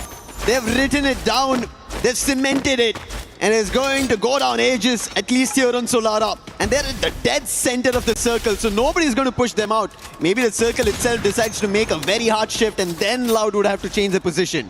And even then, wow, they don't have to. But the circle, consistent with what we've requested, at least for today, give Loud a bit of a compound, but most of the safe zone is out in the open. Dinoculus is scanned out, so someone knows that Loud is in that compound with 12 eliminations to boot. BRU should show up on the radar any time now. I believe the Dinoculus, it's a good chance it came from EVOS or even TAG, who are now making their appearance. Can Loud hold back the third wave of challenges? Team Apex Gaming, they need these points more than Loud. The challenge has to be very critical on the hit. DRS were in the same compound, but Loud were able to turn it around. And yes, a little active in terms of their approach, going a little ham against Loud while there were landmines all across. And even right now, the Gatling gun being placed, the Minotaur it could be trouble. Riptide Rhythm on the other end coming in from Falcons to break the defenses of Buriram. Spotted out in the open was Jonah. He backs off with his teammates, making sure this fight instantly doesn't replicate to eliminations on either end. I mean, Team Apex Gaming a lot more patient. Something that I think is going to be the main difference maker between what we saw from Aurora, right? Well, a lot more in your face. Wanted to make more moves. Falcons also starting to feel a bit of that jitters. DRS planting themselves on the low ground as Ray out in the open will be picked up by Guaksha. So that's the 13th point for Loud Snickers. But the rest of EVOS, even if they get through Loud, they still have to do a DRS. Apex, what was that? That was a big surprise. Nobody expected him to be behind enemy lines. And Rasha being the distraction. And he's still fighting. Abax gets another player from DRS, but they instantly put glue walls and stall that at least for the time being. Abax, can he find more? Rasha on the other end. These two players on two different directions trying to corner a team, and Rasha spots Falcons. Damage being done, finds the knock. Can he find a confirmation? No, again, glue walls being blocked on any approach coming in from EVOS. And Rasha himself, 6 out of the 7 eliminations this game for his team. Him and Apex completely separated, and Trap will take care of his teammate. The Wonder Kid left to his own devices, and now the circle closes in. Even La will have to start evicting the compound. Riptide Rhythm goes absolutely wide there from TAG. So Falcons not really threatened, and they have such a good spot perched up on this boulder. It looked like it was going to be Loud earlier, but right as now, as you mentioned, yes, it is Falcons. They have the best position to hold every team off. The circle's about to close in the next 10 seconds, and also it's shifting. Teams better be ready for this. Wolverine gets taken down by Moshi. A very small, slight angle where he found Wolverine down, but I think it should be an instant recovery. Not much to be worried about. But Team Apex Gaming, they have to put them down right here at the hut. But Buriram now decide to go challenge and get closer. Falcons trying to hit shots, but none of them connect, and Buriram make it safely. And the result between BRU and TAG comes down to how much can Falcons change the course of this battle. The glue wall from BRU will give them some space to work with. Wasana being given one more glue wall as he ran out of resources, but BRU decides that they can't bomb rush this. In fact, it's TAG that responds onto Falcons. Rasha gets freed up, and now he books it for the building where Loud and DRS are perched at. Launchpad being used as well. BRU now arrives on top of the roof. The reposition enabled by the chaos. BRU now in prime spot. However, Loud are taking away those eliminations, stealing it away. Damage being done by Buriram, but Loud, they are getting it all. It looks unstoppable. Rasha is in a very compromised position. So is Keroro from Falcons. How drastically this fight changed from Falcons winning it to almost now losing it, and now Team Apex Gaming, they're making a rush out in the open. Keroro has nothing to say, and Shoto finds it. And right now we have the best 5 teams looking forward to points. Falcons are out of the race, and Team Apex Gaming now move to that prime position. They will have to relocate because the circle decides that will be the case. EVOS eliminated down to top 4, and TAG ever so close. And so far they will be unbothered just for an instant, as DRS is going to be the one that faces resistance. Lau, attention put onto the captain Jonah. BRU under pressure. Wasana responds from long range. They need to keep Jonah alive, and Jonah is the anchor that cannot break, but Lau is putting on immense pressure by just rushing in. Aluk is taken now off screen by Trap, and BRU able to retreat to a safe space. TAG now needs to catch up. Just like how out in the open Buriram made their rotation, even Loud managed to, with a plethora of glue walls, lay down the land and they walk across. They're closer than ever. Team Apex Gaming in the meantime, just because Loud decided to rotate out earlier, now they have an opportunity.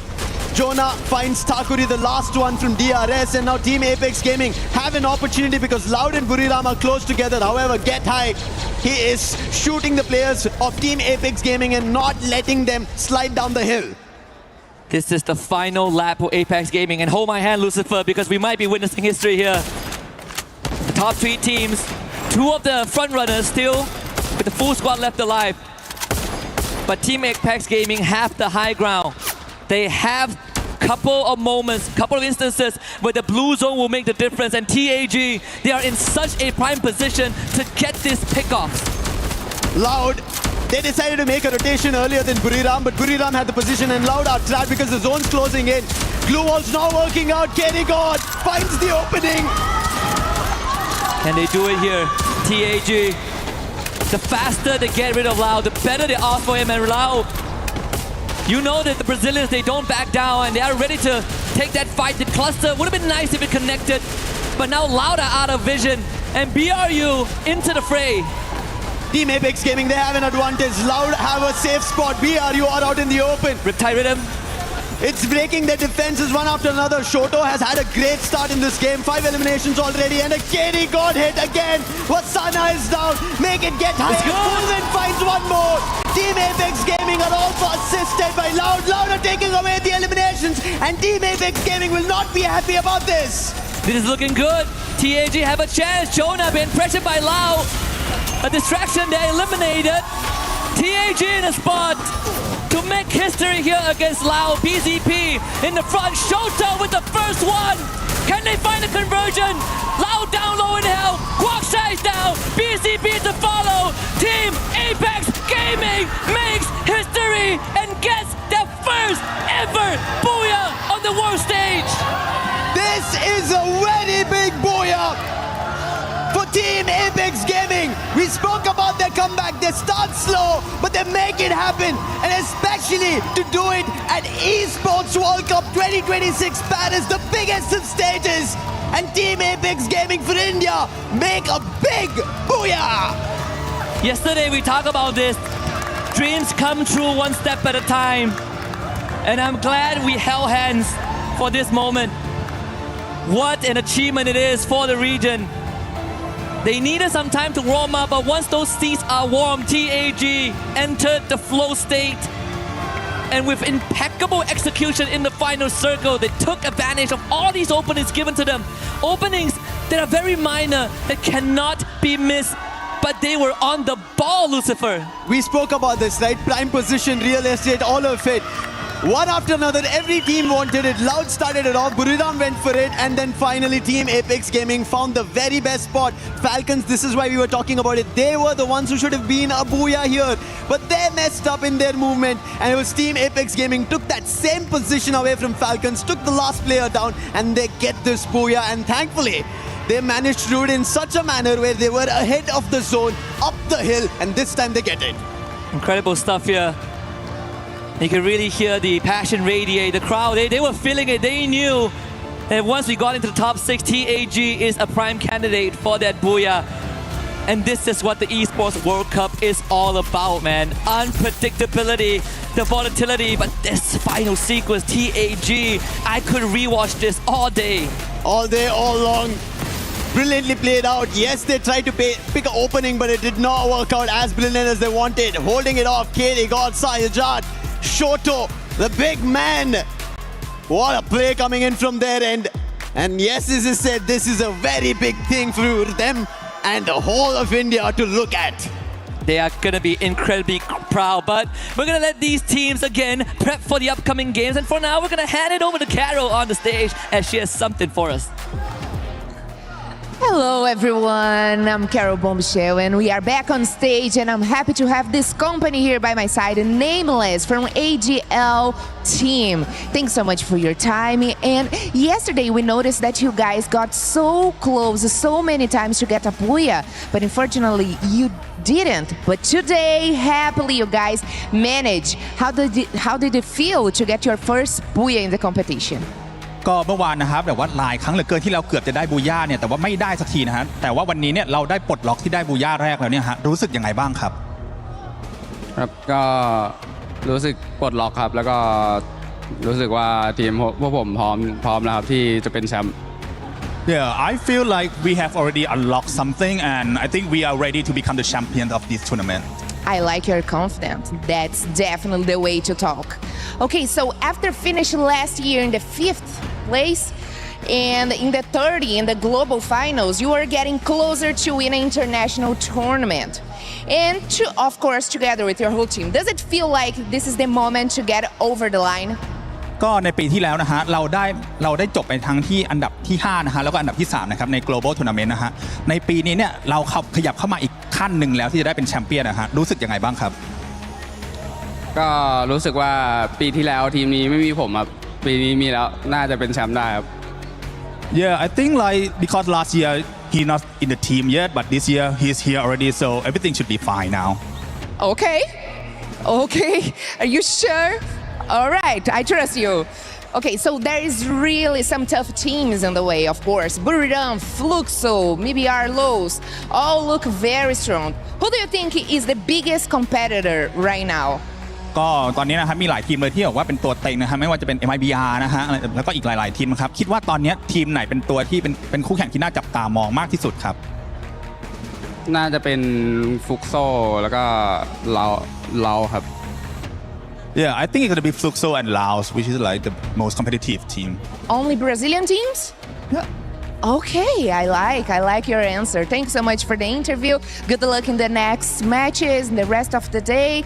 And that's it. You heard from Nameless from AGL team. And I'm back with you guys at the studio.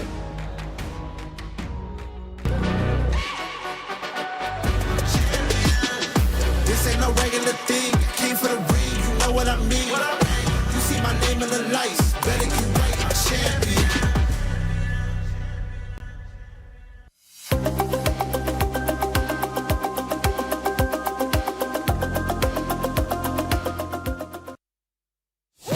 At this year's Esports World Cup, we're bringing you all the games you love, all the coverage you crave.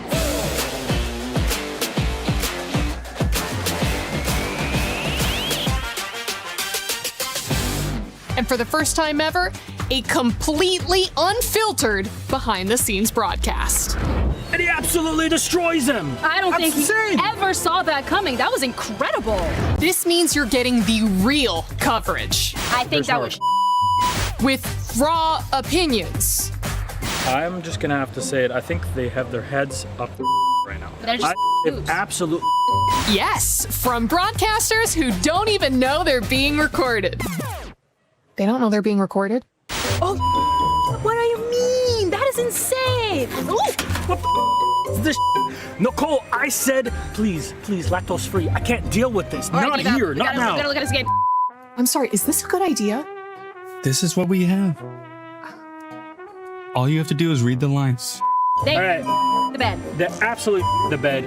I don't understand how this keeps getting allowed to take control of the space and nothing is done about it. We're gonna get fined. There's no way that this is gonna work. Don't worry about it. Don't worry about it. We do the thinking, okay? I cannot believe this job on this team. Every time you thinking, oh my, they got the game, and You know what? We're actually just gonna be bringing you the same great coverage once again this year. Nothing else. First KC fans try to sabotage me, now my own agent. I hope our reactions for that game were not recorded because there's a lot of stuff that we were saying that's not going to be able to be broadcasted. But India finally shows up here with the Booyah, Neptune. Yeah, I'm really excited to see them play because even to set the expectation from yesterday, Lucifer did mention that they have a slow start and then they move up, but also in the last two games, they plummeted. So hopefully this is a different story right now, starting it off in game number 2 with that Booyah. And it's good elimination as well coming from them. It was almost the same story earlier wherein they could have taken a higher spot, especially in game 1, but it's just unfortunate that, so the story is AG, AL, as well as Team Apex Gaming, they scan each other with the binoculars. So AJL was just waiting for them to rush in. And the moment they did, they got annihilated. Booyah almost got them as well, but it's a good thing that on game number 2, Team Apex Gaming managed to recover. Yeah, but always, I have to appreciate how Loud is also doing so well in the first and second game. I mean, that last circle was amazing. Yes, they were in a bit of a compromising situation. They got lower ground, but they managed to make it work. And I mean, getting that points, 19 elimination points, and then previously 14 elimination points. This is the consistency that we need. And of course, we expected from a Brazilian team.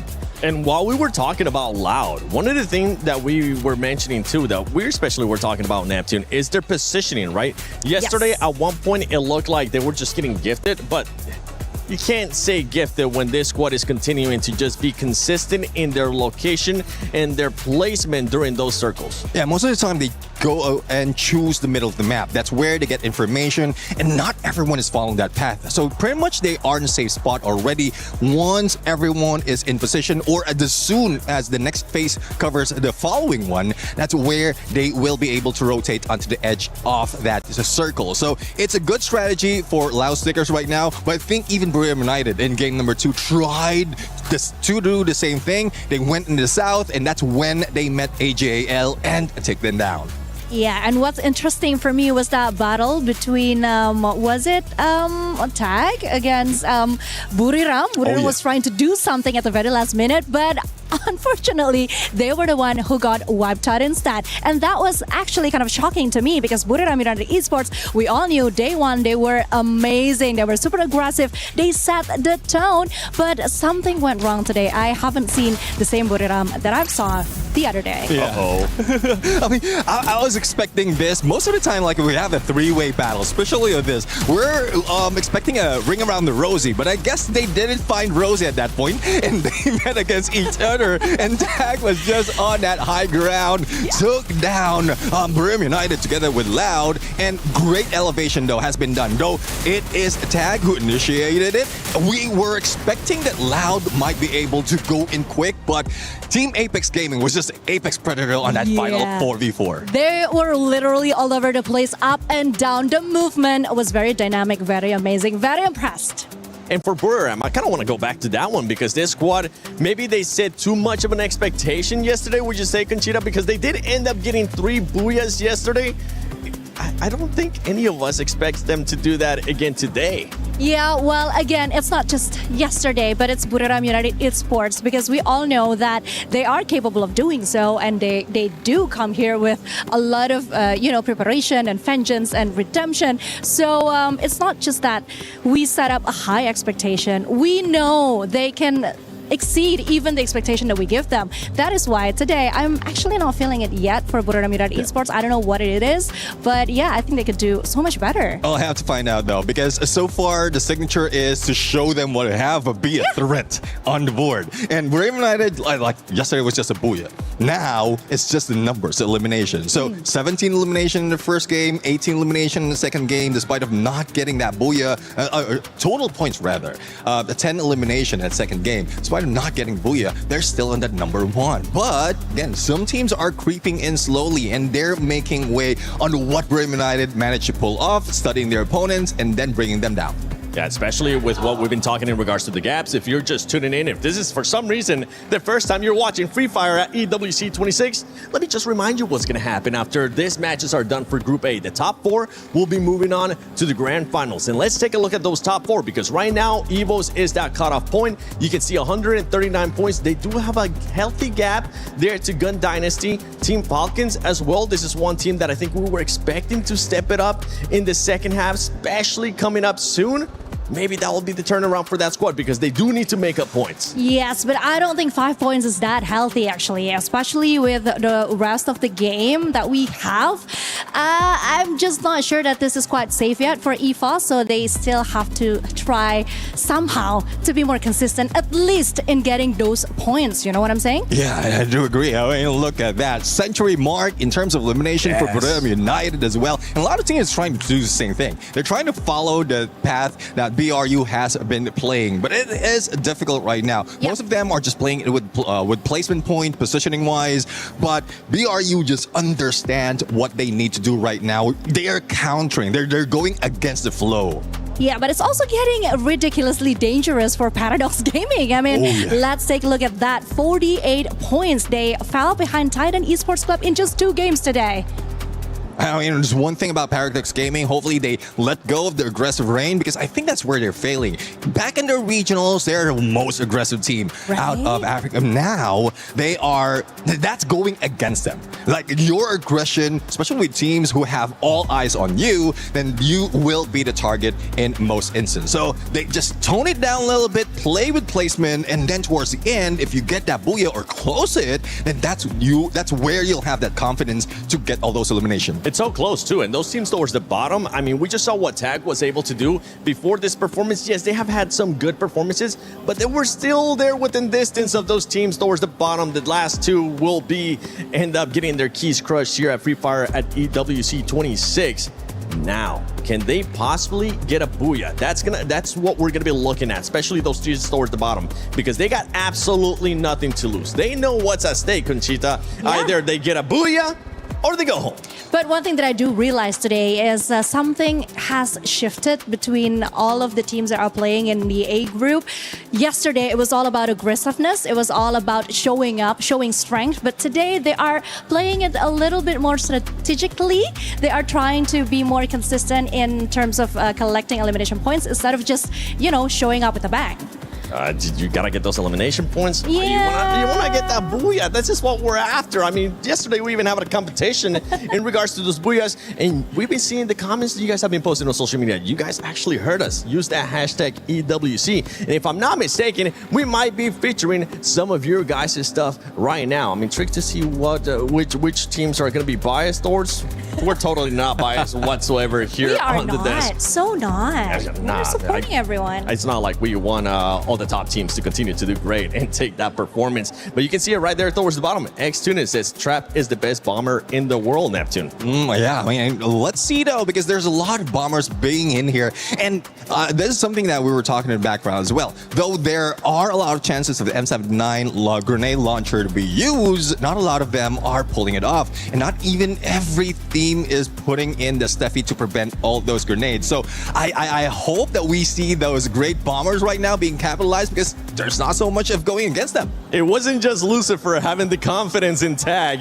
The fans are out there with the confidence as well. Whether TAG will qualify, which by the way, right now they're looking like they will be qualifying to survival unless they continue to have some more Booyahs. Then maybe we have a different narrative here. They will play like beasts today. But I so agree, because then again, this is the Esports World Cup. Of course, we have to play our best. We have to give the best mentality, the best performance. That is what we expect and nothing less. So yeah, that's exactly what we want from each and every single one of the team that is competing today.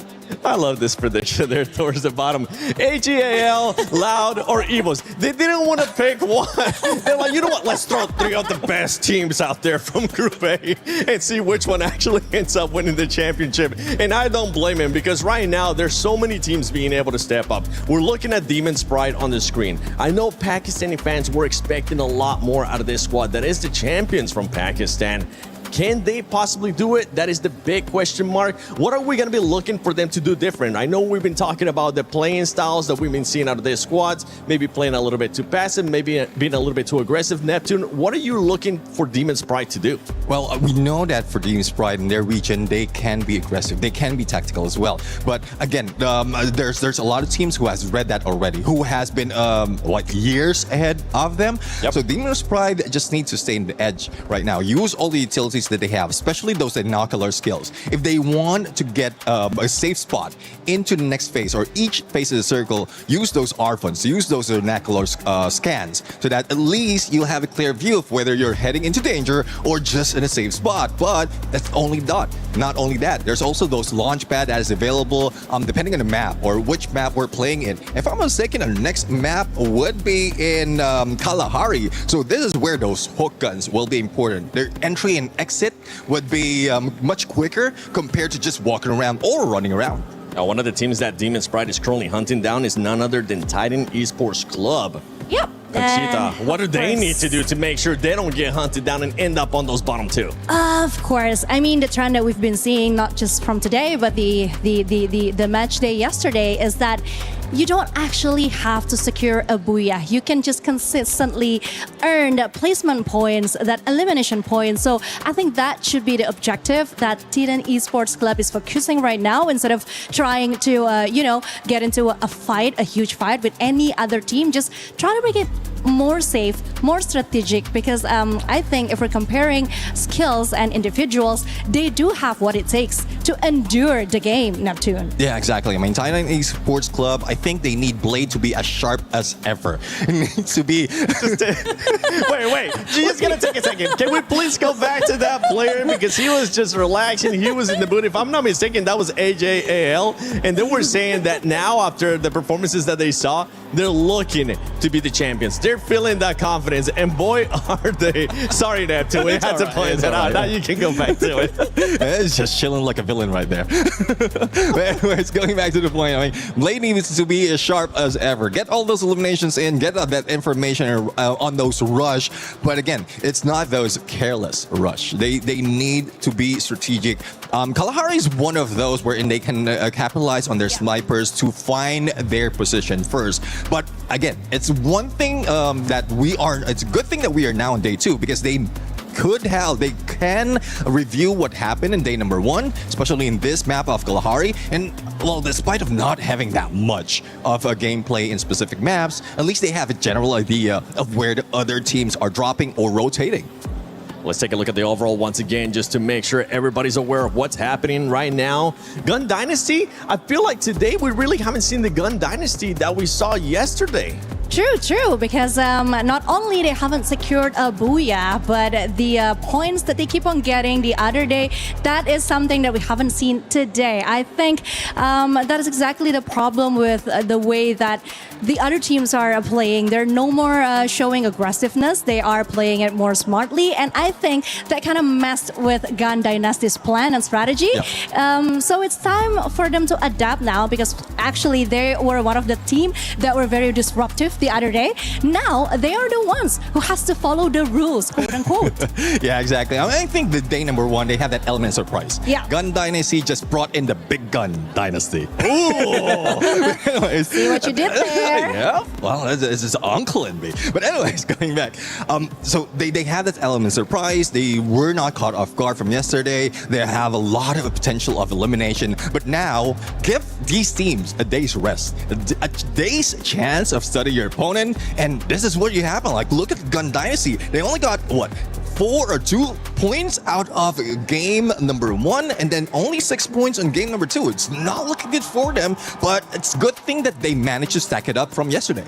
And right now, with the team being in 5th place, they are about 15 points away from EVOs.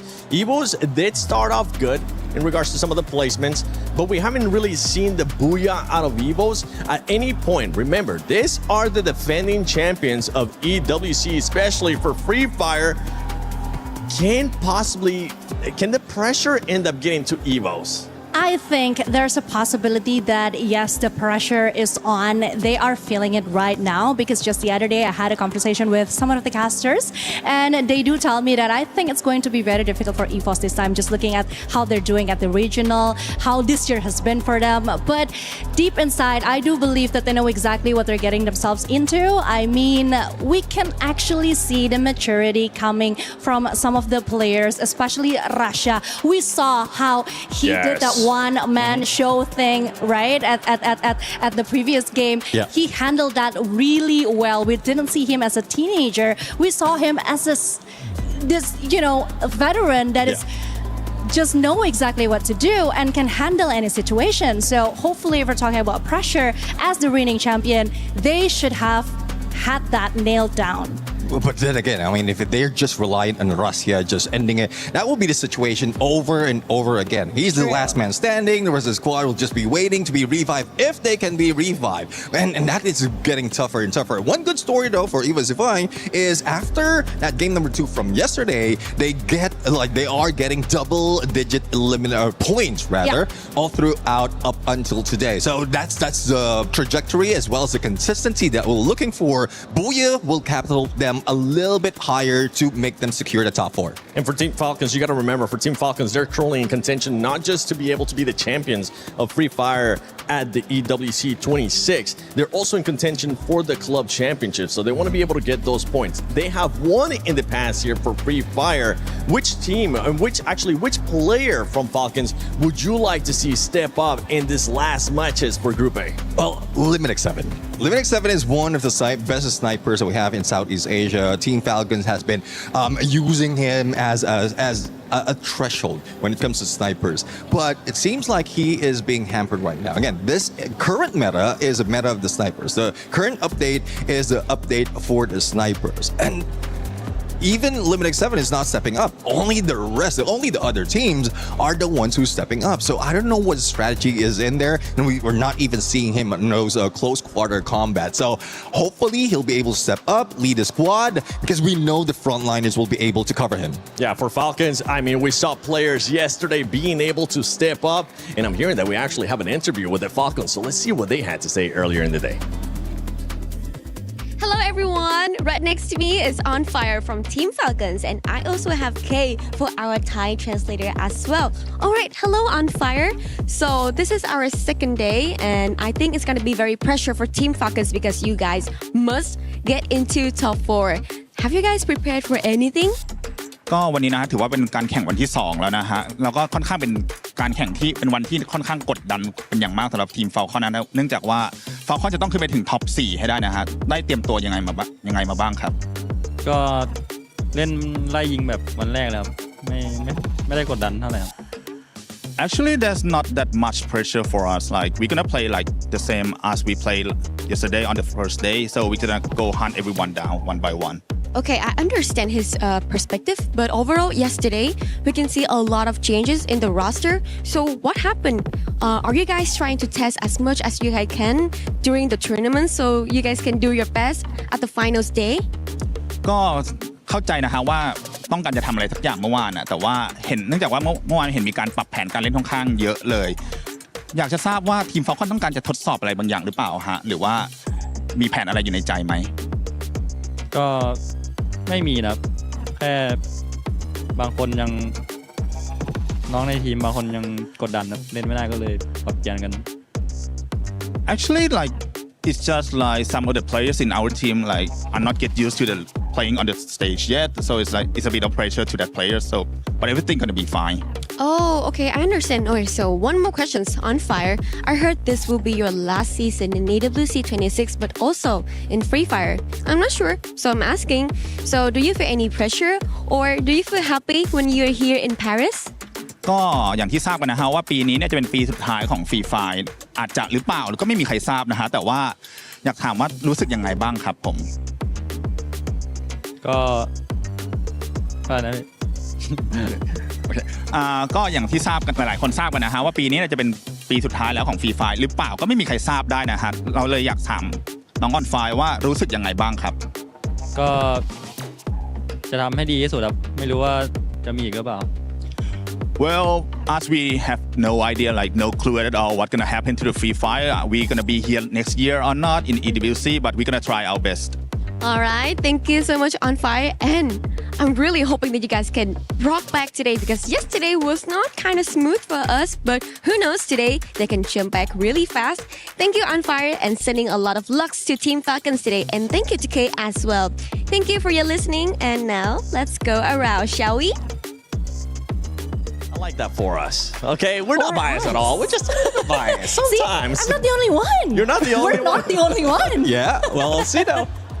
Well, I think it's time to see if Falcons maybe is going to end up getting a Booyah. Let's send it over to Lucifer and Husky. Team Apex Gaming, after getting their Booyah back home, their fans feel like this dream which was surreal is now come into play, come into action, and now that will rally everybody to look forward to making it to the finals. And with that, we start our match 9 here at Esports World Cup 2026 Paris. And it looks like Group A, which was supposed to be the group of death, is also becoming a little bit of a comeback for some of the teams to get out of the chopping block. There might be still some big separations between 6th and 7th spot. Falcons still being the gatekeeper there, but Team Apex Gaming has proven that those Booyahs, they make a lot of difference. They shoot up to the 7th spot. But when we look at some individual stats, the Wonder Kid Rasha still tops the chart with the most eliminations at 36, Trap and Cypher sharing 33 apiece, which means that these key players are always going to be the biggest difference makers, like what we've seen in the first 2 games. But now we head into Kalahari, and I'm looking at one team to take it back home, and I hope that that is going to be EVOS. You hope for EVOS, the fans hope for their favorite teams as a fight breaks out. Demon's Pride, they're still at the chopping block. They've not made their move. Paradox also the ones, and it seems like Enrique is in trouble.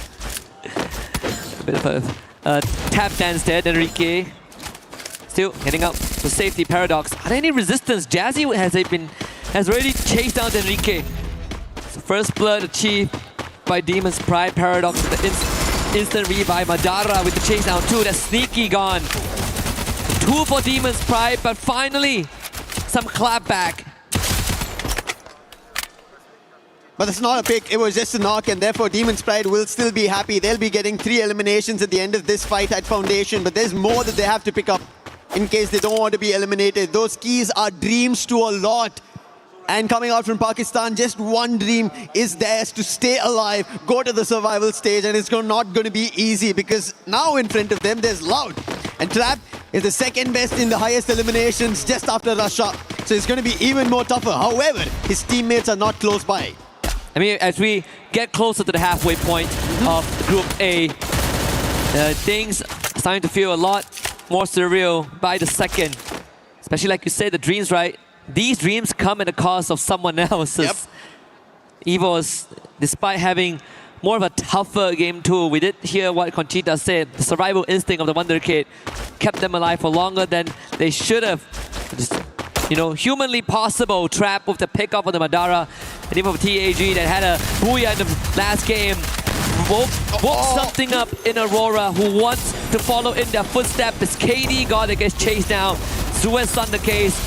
And a full wipeout here. TAG from riches to rags.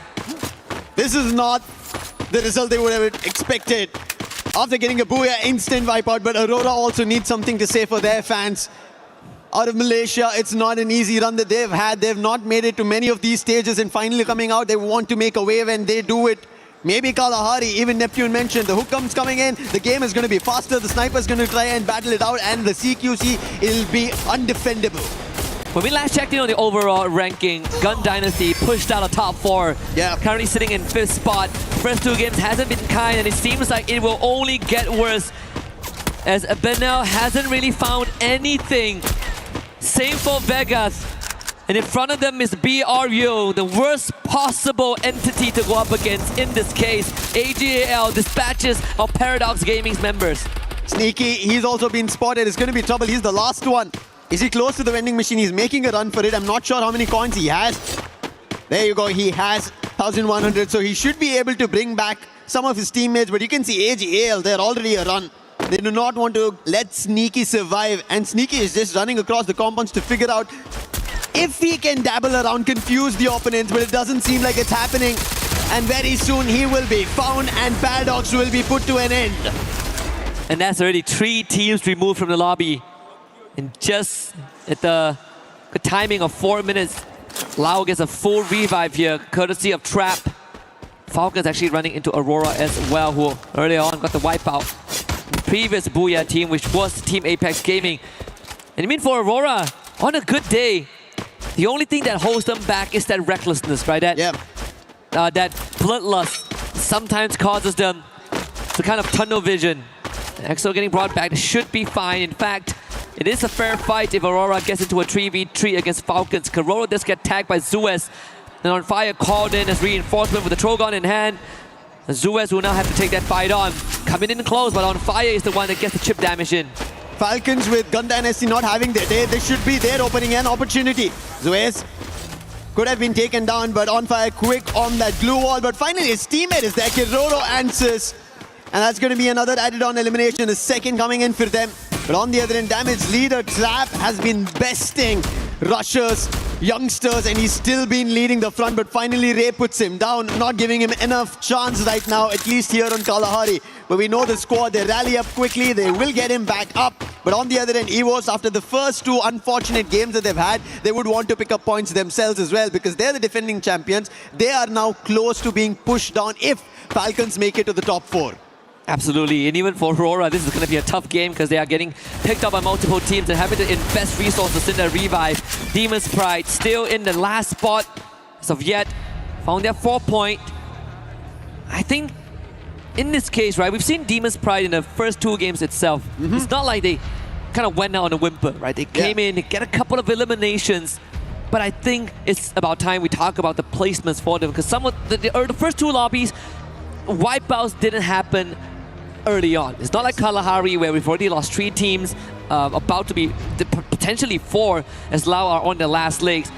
So that means that for Demon's Pride, sure you're getting eliminations, but if we don't get the injection of placement, you are going to be in that bottom 2 because they have been racking up some digits. I really like that you brought the point of placement points because it's going to now get crucial, especially if you're in the top 4. There is no in-between day before your grand finals, if you already make it to the finals. And especially at that time, your placement points count. You need to get closer to the champion rush condition. And if you don't, other teams will make it closer. And the Booyah seals the deal of that key and the shield finding a new home. Yeah, and it has happened across multiple regions. I mean, we look back at 2025 spring for SCA. It was Onyx that got that win when no one thought they would, right? We call it the Onyx incident. The same happened for the regional USA where Mia Corp, not the favorite to win. Yeah. They got here because they got that Booyah. And that's where consistency matters the most. It really hits home the cliche saying, it's not how you start, it's how you finish. Exactly. You could have 200 points in the grand finals, but if a team that hits champion rush at 90 points gets the Booyah, they are going to be the champion and you will only come in second for your efforts. I'm pretty sure nobody would want to take #2 because we know how devastating it is, especially that the champion can walk away with 3 keys that they would want to add on to their trophy while being crushed. And that is something that esports brings the rawness out of every player, every team. And that's the best part of it. It creates a system of rivalry that they want to again go for an achievement and take them down the next time. But for now, as they're here in the moment, they have to get it going.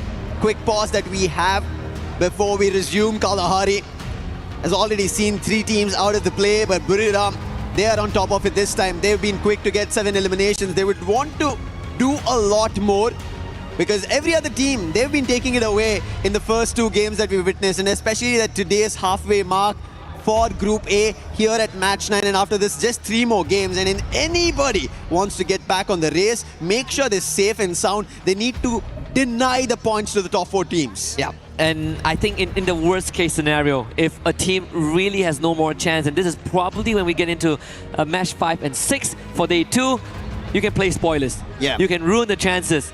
Kick someone out of top 4. Force them to play 10 more games tomorrow. There's already Gun Dynasty who have missed their mark today. They've not been able to perform in the first 2. They're already the 5th spot. Falcons, they should have been the best ones to take that 4th spot away, but that's not happened yet. And I think the worst case right now, I mean, the situation gets worse for Gun Dynasty, right? Yeah. The first 2 rounds, middle of the pack, just gently pushed out of top 4 by Evo. I say gently, but there was more. There's a double-digit difference. They just got wiped out. Yeah. And I think our panel did say, our host, Barney and Luti did mention that during the team walk-ins that the team that, finishes top of the group, they get the privilege of operating the Crusher. Oh, it's 2 keys, but still, Yeah, those are 2 dreams. You hold the dreams in the palm of your hands. That's a lot.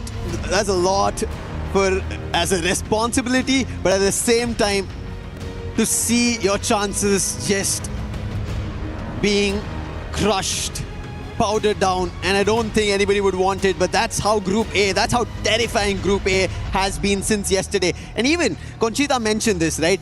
Such a drastic change between Group A's performance on day 1 and day 2 of how teams have become tactical, strategic, thinking about their chances, thinking about the number of points they need, thinking about can they make it out and survive further. Yeah, and I do enjoy the effort of some of the teams, some of the unproven regions. We saw TAG, but we put Pakistan in the conversation, Demons prior, Paradox from Africa, Titan Gaming as well, DRS, basically those at the bottom. Even Aurora, they're coming out a little bit more harder.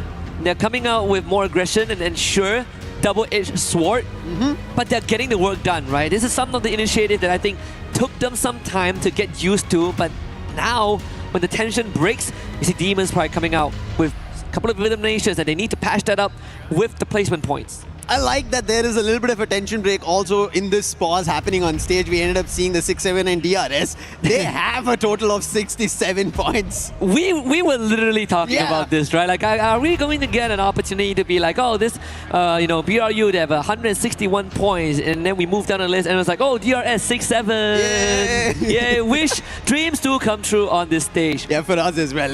Something that we wished for earlier, it happens. And it transcends generation. I think that is the best part. Right here. Of course, we are going to have it sorted out, and it's good that it's still in the first phase, right? I say in the first phase, we lost 3 teams. It's and Kalahari. And it's Kalahari. It's very brutal on Kalahari as the grapple guns come in. It's an open terrain. Everybody just has an eye on you, even if you run away. Because we could see, right, the run coming in from Paradox's Sneaky. He was trying to move away from AGL as much as possible. Unfortunate, no vending machine. He was trying to confuse them, and it still did not work out because AGL, there was nothing that Sneaky could hide on. Buildings clearly seen, windows all open, and whenever Sneaky jumped around, they could even spot him and eventually close the distance and put him down. So that's going to happen throughout the game of Kalahari for every team. I was making an observation, and I wonder if we call for Moshi, will he wake up? Sir, you still have a couple more games to go. So no nap time for you guys. As you can see, I mean, I think the wait is going to be the more nerve-wracking part for these teams, right? It's also a matter of like you get into the groove, things are going well, and then someone slams on the brake. I really like how the storyline itself for Group A has kind of shifted. When we started, we were kind of talking, I think this is going to be an easier decision made for us. Right. We're going to be casting. The top 4 teams are already sitting there. They should be easily qualifying. Gun Dynasty in that top 4.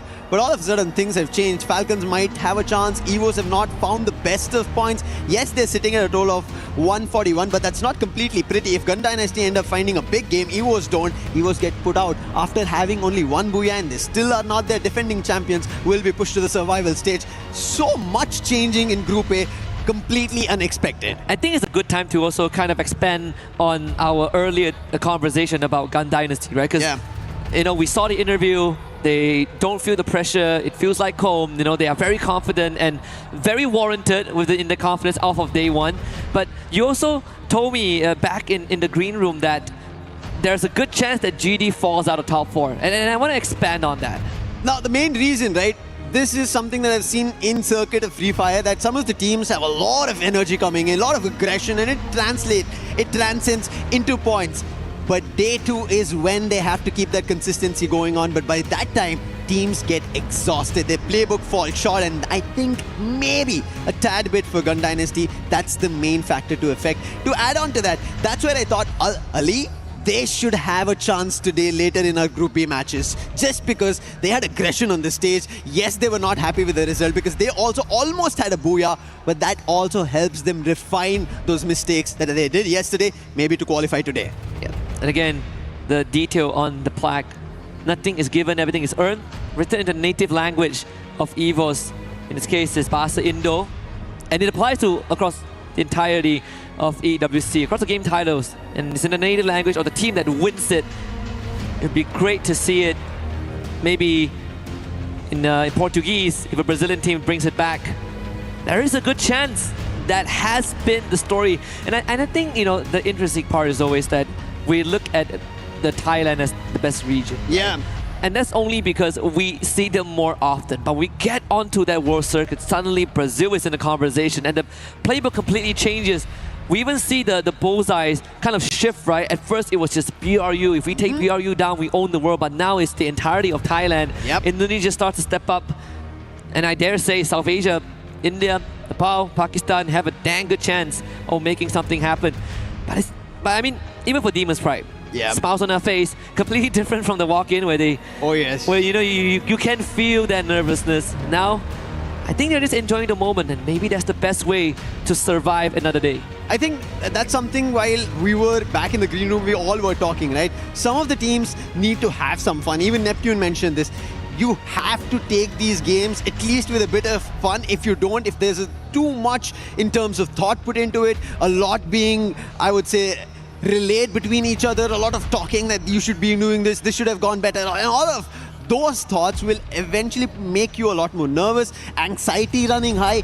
That will end up messing your performance. And I think it's time to have a little bit of fun, to bring back the game that you use in your own region, where you top your region. That has to be brought back. That element, you have to isolate yourself. Like, I think that's what Gun Dynasty were channeled into yesterday. If they channel back that, today, they should be back in the top 4 and pushing competition out. Yeah, if we have seen TAG achieve that history for the region of India with that very first world stage Booyah, I think Demon's Pride has a good chance, right? Yes. We were going through the narrative and you were telling me that, you know, as much as we see Hot Shot on the world stage 2 years in a row, Demon's Pride, you know, were technically the better team, but they just couldn't be the ones that qualify. Well, now they made it here. Yes, they made it here. And if they are the rightful ones, they're the ones that, you know, deserve that spot. It's a long time coming. Took them 3 years.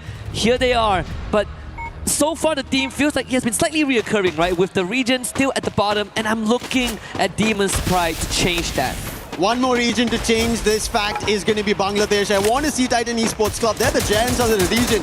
Even expected Straw Hats, but as of now, it's now worked out. But Loud, the last one, BZP gets picked out, and that's going to be an end for Loud Sneakers here on Kalahari.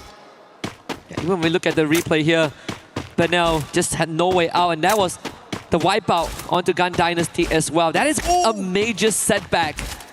The captain of BRU turning it up when it's needed. And they have found DRX Pratik also removed.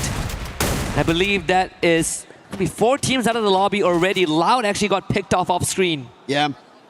Last player, just as the game resumed, the player got picked off, did not have a chance to go in for a revive, and this is how brutal as we get to the halfway mark, at least halfway in terms of the 6 games they had, but they're already at match 9, 3 more games left, deciding the fate of whether they qualify directly into the finals or they'll be pushed to the survival stage or completely knocked out of the tournament itself. But still, Loud's captain, Trap, who was there with an interview on stage, still being the player at the 2nd spot with the most eliminations next to Russia at 33. That says a lot about Loud. And even the first time when we saw Trap playing on that big stage, we know that this guy is a very aggressive guy, very full of energy. Likes to go in aggressively like a madman. Sometimes doesn't pay off, but it's something that has given Loud that personality and value in times of need.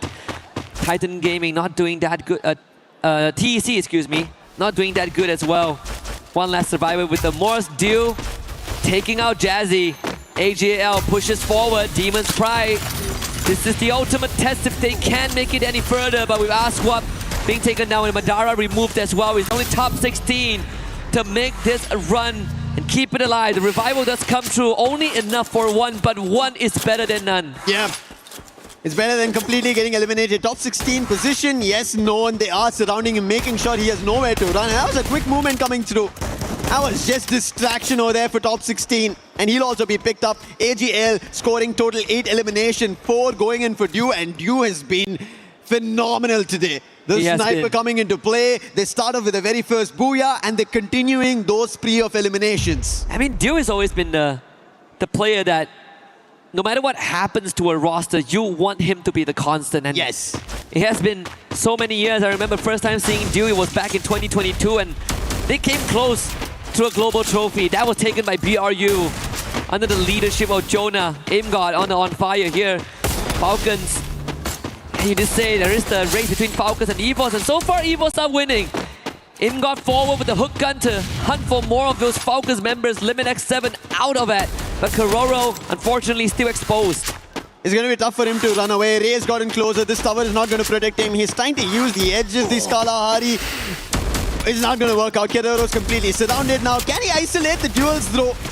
No dash as available for God. He used it all to make it here. Damage being done, and finally Kororo will be put down. EVOS making sure the competitors for them in the top 4 run are going to be vanquished. They'll be shut down, making sure Falcons move to the survival stage and not take away their very own position at top 4.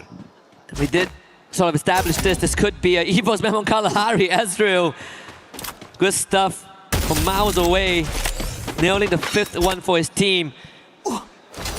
One of the few imports we have for a Malaysian team.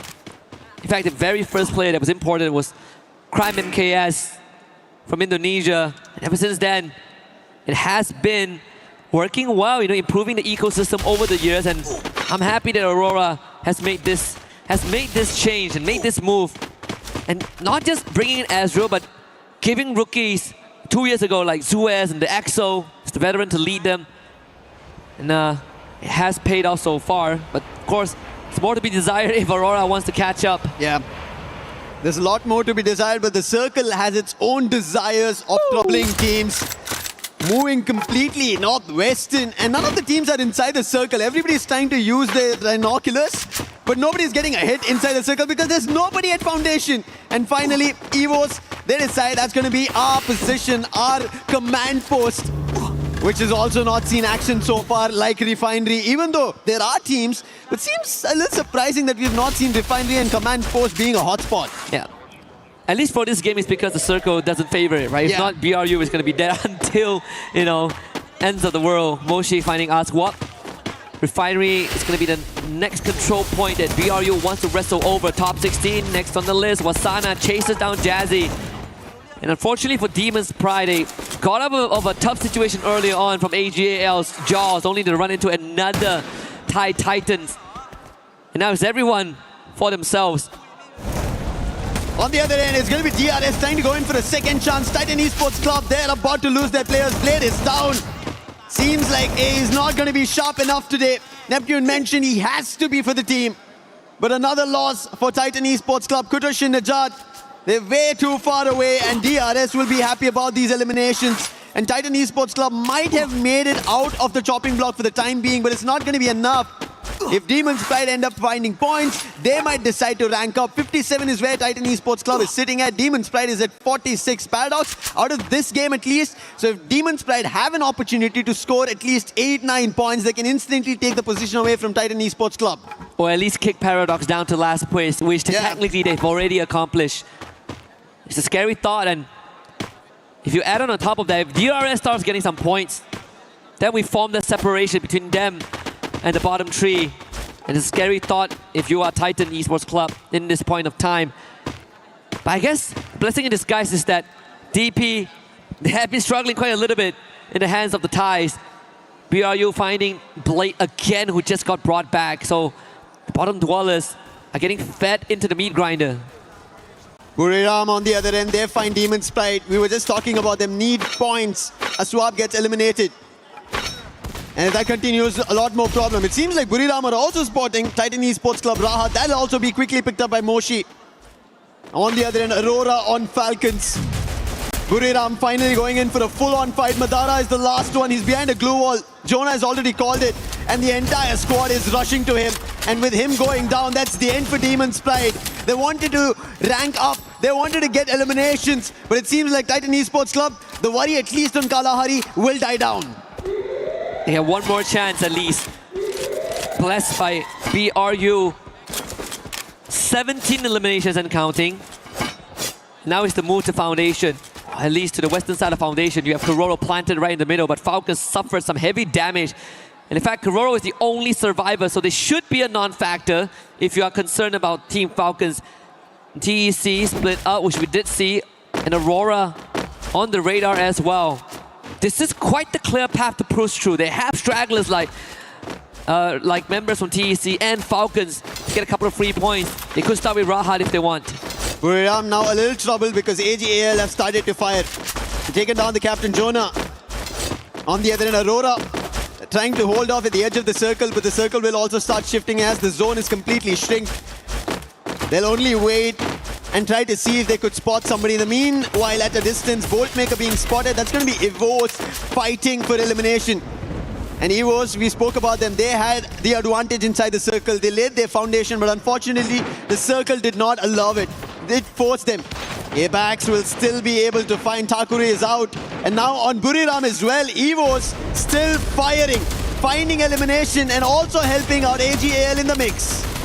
And again, for the third game in a row, the circle forces everyone to go into the open as the ultimate test. AGAL on your screens, 11 eliminations, and the second one could be confirmed if they remove Ray, but Ray gets picked back up. Cypher instantly with a double up and putting immense pressure on the EWC Divine, forcing those blue walls out. Rasha has already ran out of that. Defenses dwindling for EWC. AGAL continuously displaying lead at them. Abax needs some help. AGAL finds another one. Everybody needs help right now, even DRS. Falcons, the last man, Keroro, gets taken down. That's the end for them.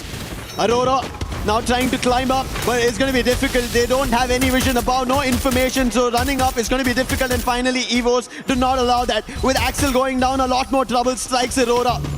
And now EVO's also deciding to send off in the other direction because the zone is not in their favor. But before that, they will have to clear the position. They spotted two different teams, but they're only spotting the players. They don't know it's two different teams. And Titan Esports Club, that's going to be Blade getting taken down. Cypher from AGAL helping out in the mix. Azriel trying to back off, join his teammates. AGL in the mix, making sure that EVOs don't survive. But rush up. He puts Azriel down, confirms, but it's going to be DRS stealing it away. Knocks from somebody, eliminations from somebody. But who is winning it? It is AGL with EVOs together that smash DRS out. And Jun just didn't know where to look. And that ends out in his death. Due another snap with the aim gun. And finally, the Wonder Kid has had enough. He comes back, shoots Dew down, and EVOs have a good chance. 4v3, they have the weaponry. Raiders get dropped by Nameless, and they make it even. Aim God down in health, Abax is down. Nameless putting everything into his hands, and he might be the one that drags them across the finishing line. Nameless with the support, Aim God now all alone. Barros is there by his side, and Cypher with the final nail in the coffin. 20 eliminations, AGAL books the second Booyah. Second Booyah of the day, and AGAL are making sure they seal the deal in the top 4. Do not give the chance, especially with these top teams already taking away the points. It's getting very dicey down there for teams at the bottom. They don't know what they have to figure out. Match number 9 is done. 10, 11, 12, 3 more games to go. And at the end of it, keys are going to get crushed, meaning your opportunities here in EWC 2026 in Paris, at least with this season, is done. Almost done. We're about to close the chapter on 2 of these boats. The halfway point being crossed means that pressure starts to set in for the teams at the bottom, potentially in the red zone. But I gotta say, EVOs, sure, no Booyah, but they held on for so long. In the battle of attrition, they were on the losing side, and this was the spirit that got them that trophy lift last year, and we're seeing it on display again. Despite no Booyah, they still, I think, walk away with a win. Yeah, and somehow they've always been balancing themselves against Falcons, because Falcons, as long as they survive, they have a chance in the top 4, and EVOs could be pushed down and they would have to move to the survival stage. And I think somehow they haven't read about it. The White Tigers are able to find their way through, and they are still keeping themselves afloat in the top 4. However, AGAL, I think we spoke about this, looking forward to placement points, looking forward to Booyah is what you have to ideate, especially as you make it to the champion rush. Yeah. Let's listen to what AGL has to say. มาดิงานสลิงงัดปีนตายหมดตัวเพื่อนโอ้ยเฮียกูยิงอย่างเวอร์ไอ้สัตว์ฉะนั้นผมไปบ้า Cool, calm, collected. It's a bit of a stretch of the arms. Just another day in the office for AGL. Yeah, it didn't seem like they were very hasty, or there was a lot of rapid comms, if I could say it. Yeah, it's cool, just like connected. Oh, we get the Booyah. Yeah, you do this. There's a man here. That's about it. That's I think the basic understanding we got. I think so too. I mean, these boys have been together for quite a long time. Yeah, that's true. Time. Took a while to kind of assemble. Well, it didn't take that long to assemble the squad, but it took a while to really build that chemistry. It's paying off. I mean, 32 points is it's a dream to even hit 30 points in a single round. Yeah. Usually these are the sort of the deal breakers. This is what decides who wins the championship or who gets ahead of the curve. AGL, they come in with 32, but we did talk about EVO's 27 points. Not too shabby. BRU, 26. The front runners are still there. Opportunities for everybody. On the other end, if you look at the bottom page, Demon's Pride, they did have a little bit of a lift-off, 7 total points, 4 elimination. Loud Sneakers, their opportunities are getting pushed out by some of the teams. The fights, especially between Falcons as well as EVOs, is troubling them and they're getting eliminated a little too early. However, one thing that we've been talking about, right? Thailand taking away the trophy, even on the world stages, even here on EWC, even Indonesian teams now rising up the ranks. But AGL, they've been winning in the region. They want to get a big trophy, a global one. Can they do it? Looking at how now they've built up on day 2, there is a storyline that could be written. Yeah, absolutely. I mean, I'm looking at the players, and I think even Gun Dynasty are starting to feel the heat, right? Yeah, like yeah. again, 3 rounds in a row. This was a team that came in hot. They were tailing behind BRU. We talk about if we put placement points aside, technically Gun Dynasty is the better team compared to BRU because they have no Booyahs compared to the 3 that BRU has. But I think right now we have a bigger problem, a bigger question for them, right? Yeah. Is day 1 it? Is that it? 'Cause we got 3 more games coming up. Yeah. I hope Gun Dynasty change their approach because they still have a chance. With 3 more games left here for Group A, there's an opportunity, but looking at how these teams are fighting, right, especially the Southeast Asian teams, they are going all guns blazing. They're looking unstoppable and they're not giving points to anybody to even approach for. And that is unfortunately not giving them an opportunity to look forward to a lot more. However, opportunities right across this breather for everybody.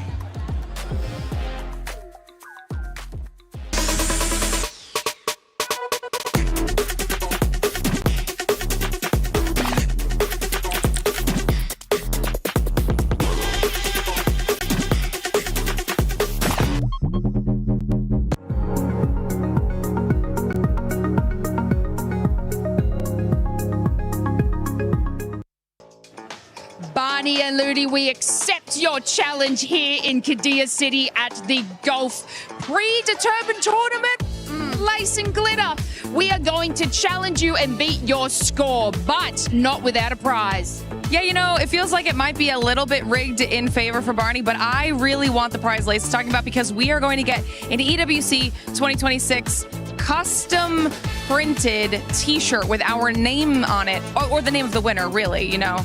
So that's what I'm aiming for. Yeah, and we want to win because we love competition. So let's fire away, glitter. Come on, stand over here. Get the position down. We have to beat these boys. All right, looking great. Play golf. Ready? Okay, 9, 8, 7, 6. Don't be nervous. 5, 4, 3, 2. Got to beat the boys. All right, she's got some incredible form here, and all she needs to do is aim for the flag. Not too much power in the positioning here, but it looks like it's going directly there. A fair bit of power behind it. This looks like a good one. Okay, I'm actually pretty proud of that. I'm not mad about that 90.5. That does put me above Barney. Lace, I know you can do the same. It does help to limber up a bit, you know?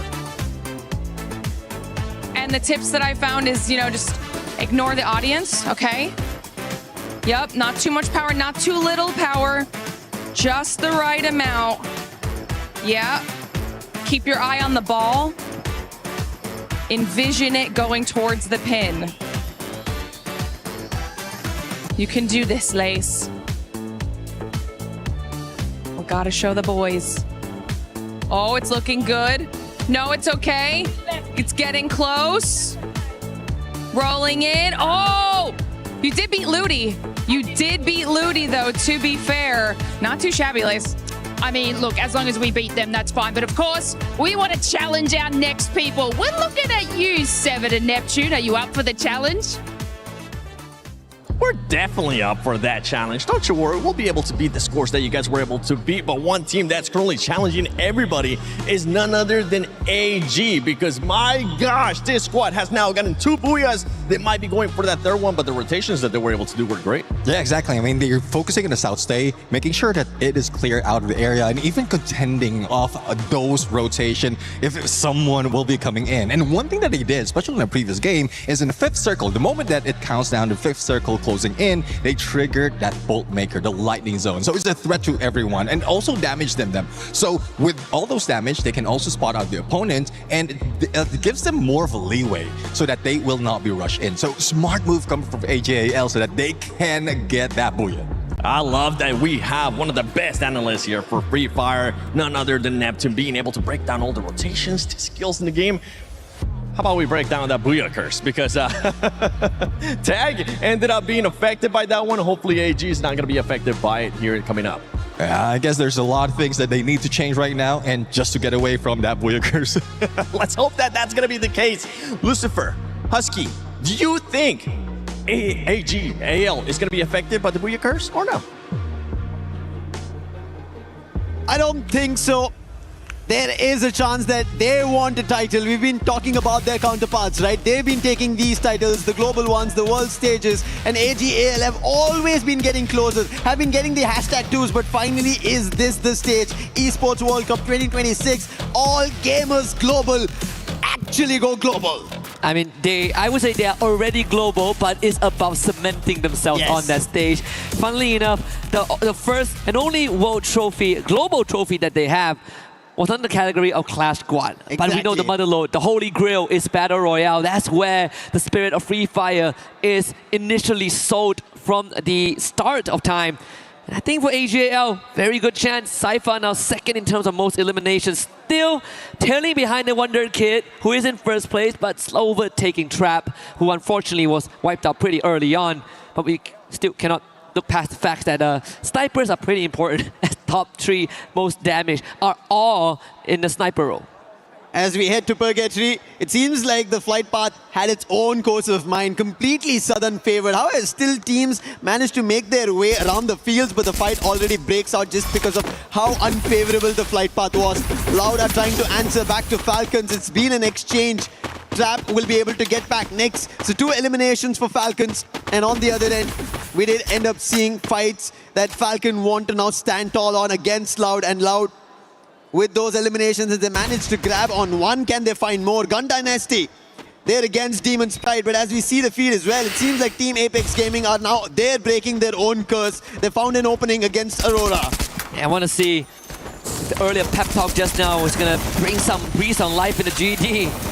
So far, doesn't seem to be the case. Demon's Pride standing tall, but there is response. Benel, yesterday he stepped up, and now he is stepping up finally after the halfway point. David with a great follow-up.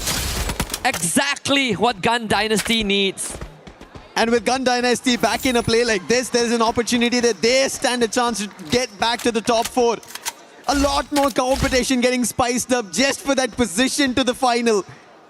Demon's Pride, they want to be a part of it, but they're getting hit upon, they're getting taken down. Their exchanges are not working their way. They're unable to find much, but still, even though the last player is surviving, they've managed to get 3. But we spoke about this earlier, a replay where Falcons and Loud were exchanging blows one after another. And I can see, it seems like Loud did manage to get 1 elimination. However, Falcons had a better of it, get a total of 4. Yeah. We even saw Paradox Gaming having a pep talk as well during the intermission.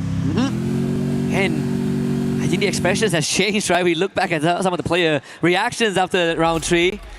Reality is starting to set in that this could be the 3rd last game for some of them, and certainly going to be an early exit for Aurora Gaming. Twice today. Yeah. Out of 4 matches, 2 of them is Aurora Gaming being the first one to leave. Aurora, yes, they don't look super dicey on points, that they will be pushed out. And their key being crushed, they should make it to the survival stage, but they not better their chances and let it to the fate of other teams' performance. AGL on the other end, I think, as you already mentioned, we were speaking about it. it is Battle Royale that they have to get their hands on a trophy, a title. But Gun Dynasty's Benel, this player was a beast yesterday, and today finally now in this game gets to elimination. He did get the information across to Shairu, who's now stuck at Ski Lodge. And AGAL seem to be just chasing that one player who got stuck here, and Shairu will just try and bide time. There's nothing else that he can do. That's just one elimination that AGAL will be able to get. But on the other end, it seems like instantly the feed gets lit up loud. Gosha finds one elimination.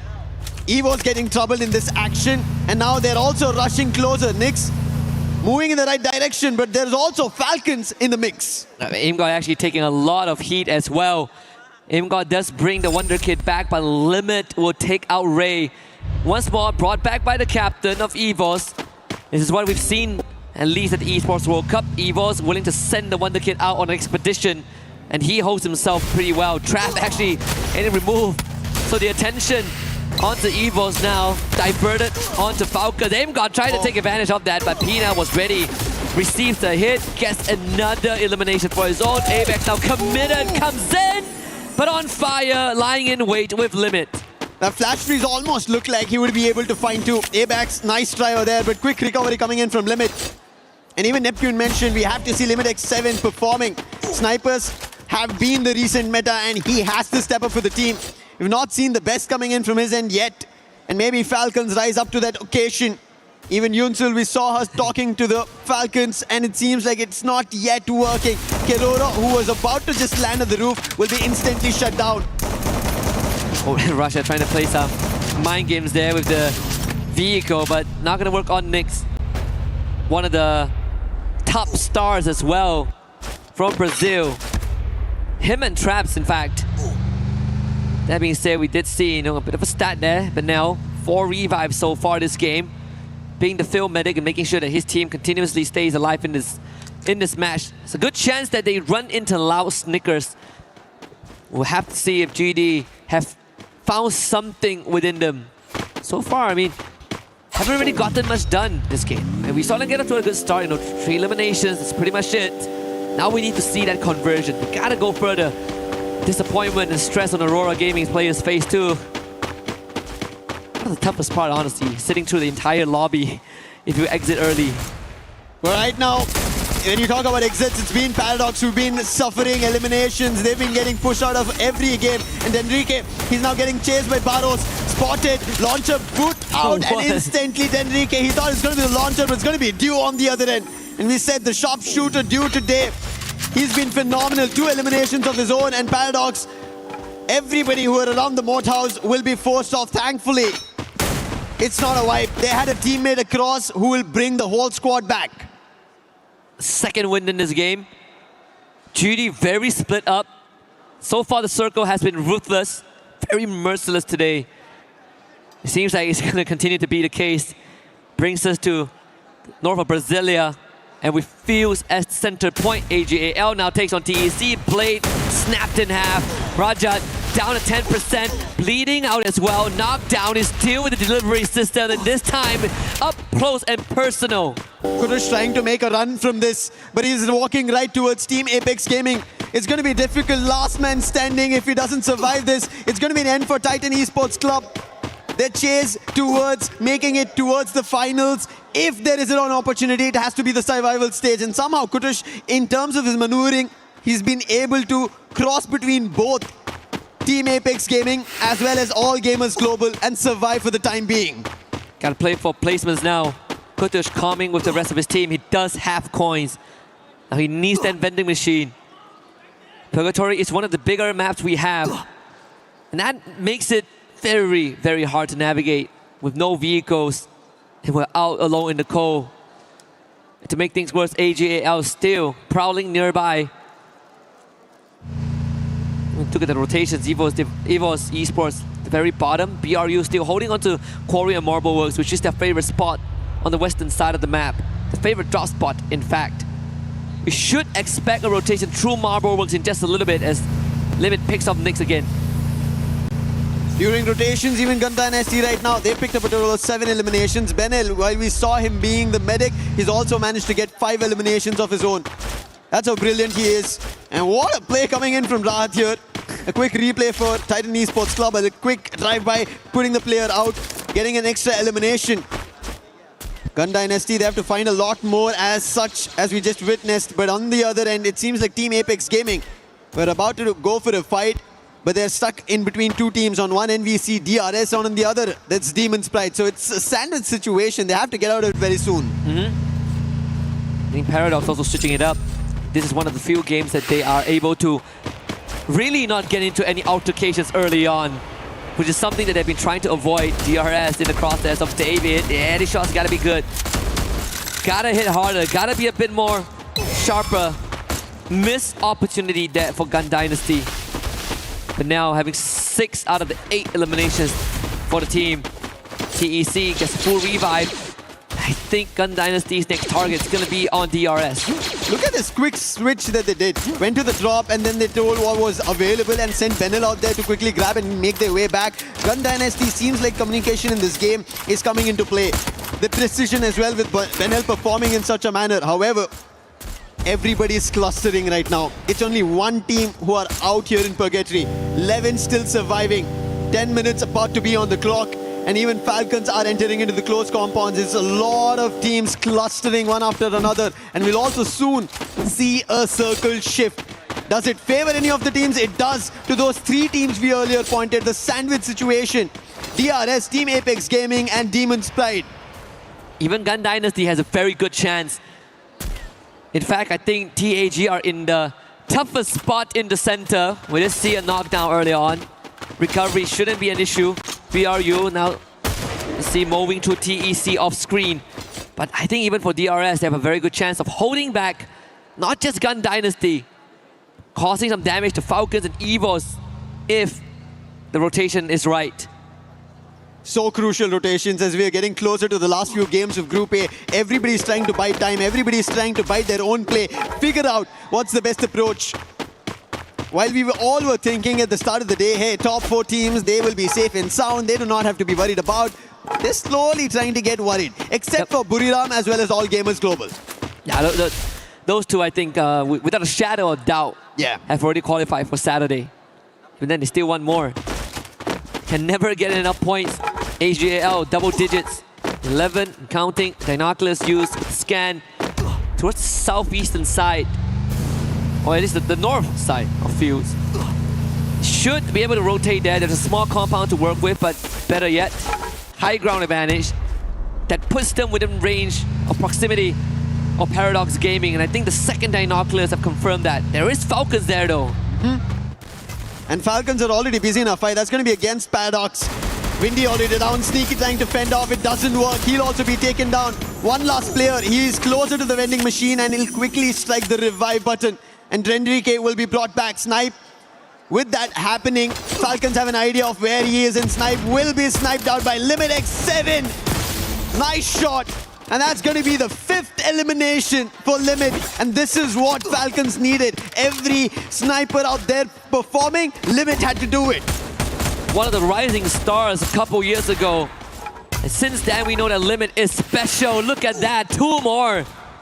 No confirmation just yet. No utility dump. More than enough to cause a lot of issues there. Pressure onto AGAL. Can they continue to deliver? Pina now getting pushed. Sci-Fi in the forefront. Let's have the Cassie helping out. Meanwhile, full team on the Gun Dynasty has trapped Lance a quad nade. But the pressure now mounts onto Limit. As attention shift, Limit knocked down. And AGAL breaks the spine and the anchor of Falcons, and that should be it. AGAL once more coming out on top of this exchange. They always do it. You give them a small inch, they take the whole ground. And Falcons, who are ahead of it, playing outside the zone, get hit upon it. Their sniper gets taken down with the damage on the zone itself, and All Gamers Global quickly act on it. Kiroro, can he do something different? The last one, and it's going to be Cypher showing his own precision skills. And with that, Falcons are out. There's a possibility for a 3rd Booyah with how things are going for AGAL. BRU hasn't really shown much action yet, much activity. Only 1 elimination so far. Yeah. As we're down to the last 8 teams, Paradox Gaming, Enrique perishes to the blue. Barrow's actually getting knocked down by the play zone, same as Cypher. Nameless, can he get out of this one? DRS getting some free pickings. A hefty price to pay for AGL. Yeah, playing it outside the zone, we've always talked about it. We thought AGL were ahead of it. They knew what was about to happen. But DRS, they came in as a surprise. The real soldiers, they want their opportunity. As Titan Esports Club are trying to close the distance, they do not want to give it away. Now they have another challenge that's going to be loud. If they're able to secure some more points, they will not get pushed off by Titan Esports Club because they're still surviving. Look at Trap making a jump, and that distraction works out. VZP with the AC-80 finds an opening. Now Trap with the Winchester from afar, already shooting bullets. And there is Nyx with the Max 7 and VZP with the M590 pumping bullets. Pratik and Stroix trying to hold the ground for the time being. And Takure, he has to help out. 2 of the Loud players are down. Trap is too far away, outside the zone, damage being done. Gosha has to be the savior here. Pratik gets confirmations, but the sniper is not going to help out as Trap is also taken down. And Guaksha, can he make that clutch happen? That's going to be 1. 2 more to go, cutting down the ranks, find the isolations. Guaksha again, down to just 50 HP. Takuri around the corner, secures it. DRS lives on. You have to give it to Stroix over there. The way he was able to hold at the edge of the circle. And DRS still keep fighting, taking Loud out. Evo's on the other end, the 1K, the last man standing. And at this point, there's no opportunity. Boltmaker as well. Stealth fights for how long, though? Oh no, Buriram. The team who just held their front, get some points. They find them out. And that is DRS out, and Russia, his position revealed, and Team Apex Gaming, they get that elimination, make it to the top 3. TAG have another chance, but guess who else has? Demon's Pride. Pakistan on the radar. Right into the dens of BRU. With some help from TAG, they might be able to get it done, and BRU now facing a 4v8 odds. Jonah good on the 1. Jazzy knocks down. Wasana ready for the rush. Madara shot down as well. And the attention paid on DP by BRU would be their undoing. But guess what, Lucifer? TAG have a chance again. Once more, Shoto with the dash. Wasana is down. Getting on. He finds it, and that's a second for Team Apex Gaming. They get the second for India. A booyah! And it pays forward. Once was not enough. They joined AGAL on that leaderboard for the second Booyah. And I think at this point of time, Lucifer, guaranteed survival round. Guaranteed a second life. They needed this. This is what was in the making for TAG. Team Apex Gaming, the champs from India. They did lift the trophy in India, and now it's time they get closer towards an international stage trophy, and getting 2 Booyahs in a single day is not an easy job at all. Years of wishing to have a slot, and in the first year, the debut on the biggest stage ever, they lock in 2. And it means just much more just for TAG, it's for the region itself. I think after today, but after we depart from Paris, they are going to be an inspiration for the rest of India. But final sequences again, TAG, opportunistic in their pursuit of glory, with a little bit of a help from DP, but overall TAG, impressive finisher. Taken up. 150. ये तो easy बुया था easy बुया यार easy था Just like we spoke about AGL, right? Cool, calm and composed, and that's what Team Apex Gaming do here. It didn't look like they were rattled by it. They clearly positioned themselves ahead of the game, and as you can see, they said this was a booyah written for us. Yep. Easy booyah, in the words of the players. Yeah. I don't blame them. I mean, again, they were, it's either BRU get their 4th in the group stage, either that or Pakistan gets their 1st at the hands of Demon's Pride. or TAG getting the second, and we know which one is written in stone. I mean, if you are BRU, what are you worried about, right? You're doing great regardless. But with that being said, I'm sure that some of the players have something to say, and we have one prepared with Nyx.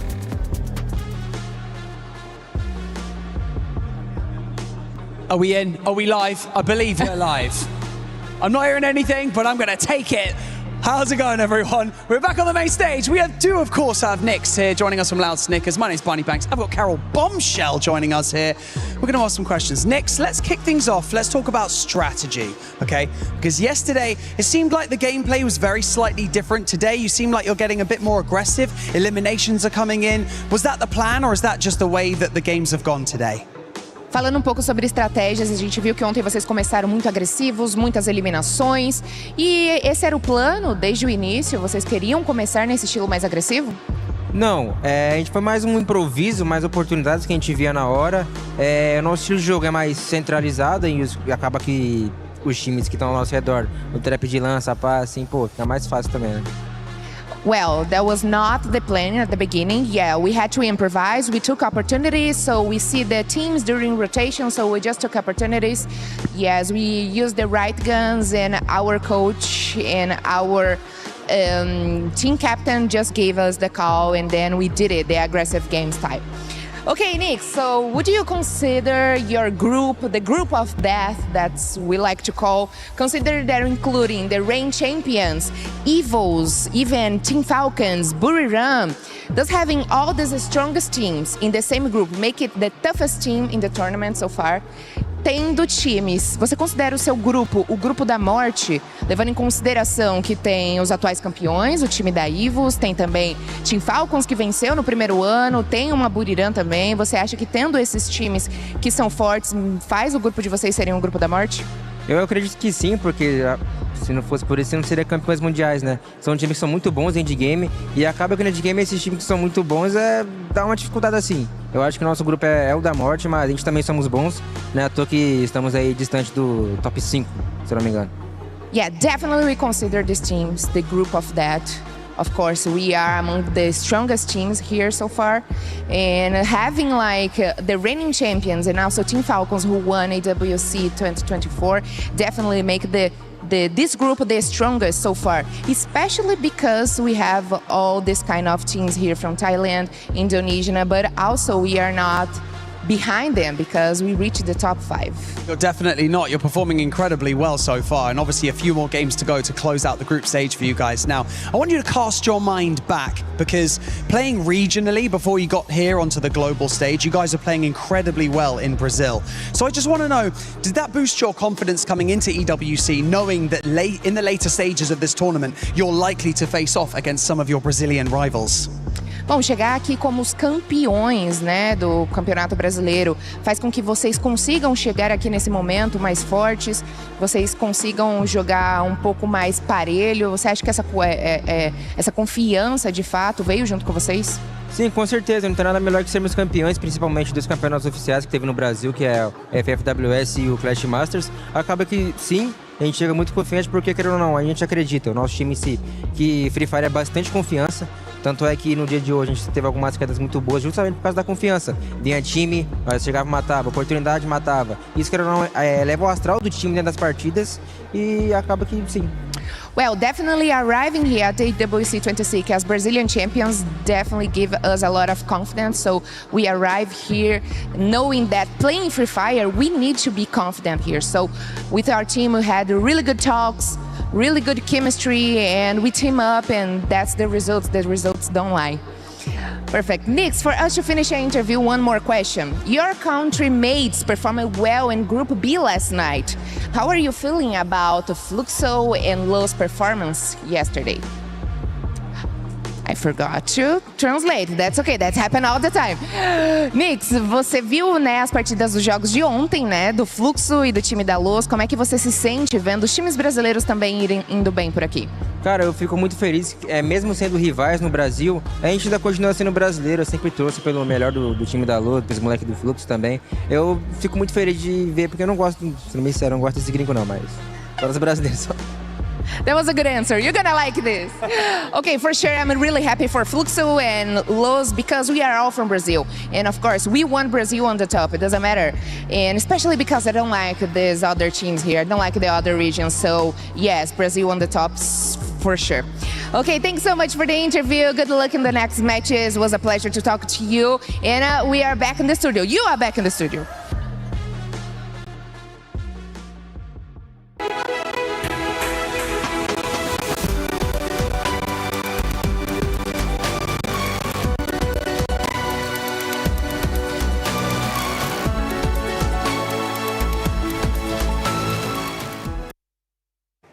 Bonjour, it's Yunsul, and right here I'm at our co-streamer place. Once again, we're meeting our famous character, Backgao, and of course, our super fan from Team Secret, Cyrus. Xin chào tất cả mọi người, thì hôm nay cũng là ngày thi đấu thứ hai của Free Fire EWC 26 rồi. Thì không biết là mình nói về ngày hôm qua một chút đi.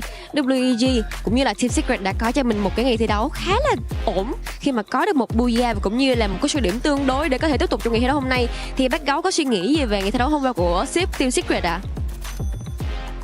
Chào tất cả mọi người, thì nếu mà nói về ngày thi đấu của Secret WG ngày hôm qua thì bản thân mình thấy là chưa ổn vô lắm các bạn. Hôm nay sẽ là ngày thi đấu quyết định của Secret WG. Các bạn biết là một ngày thi đấu, sau 2 ngày thi đấu thì chúng ta chỉ lấy 2 đội thôi, 4 đội thôi. Và hôm nay buộc Secret WG phải thi đấu hết sức có thể để ghi tên mình vào trận chung kết. Không biết là Cyrus thì cảm thấy như thế nào ta?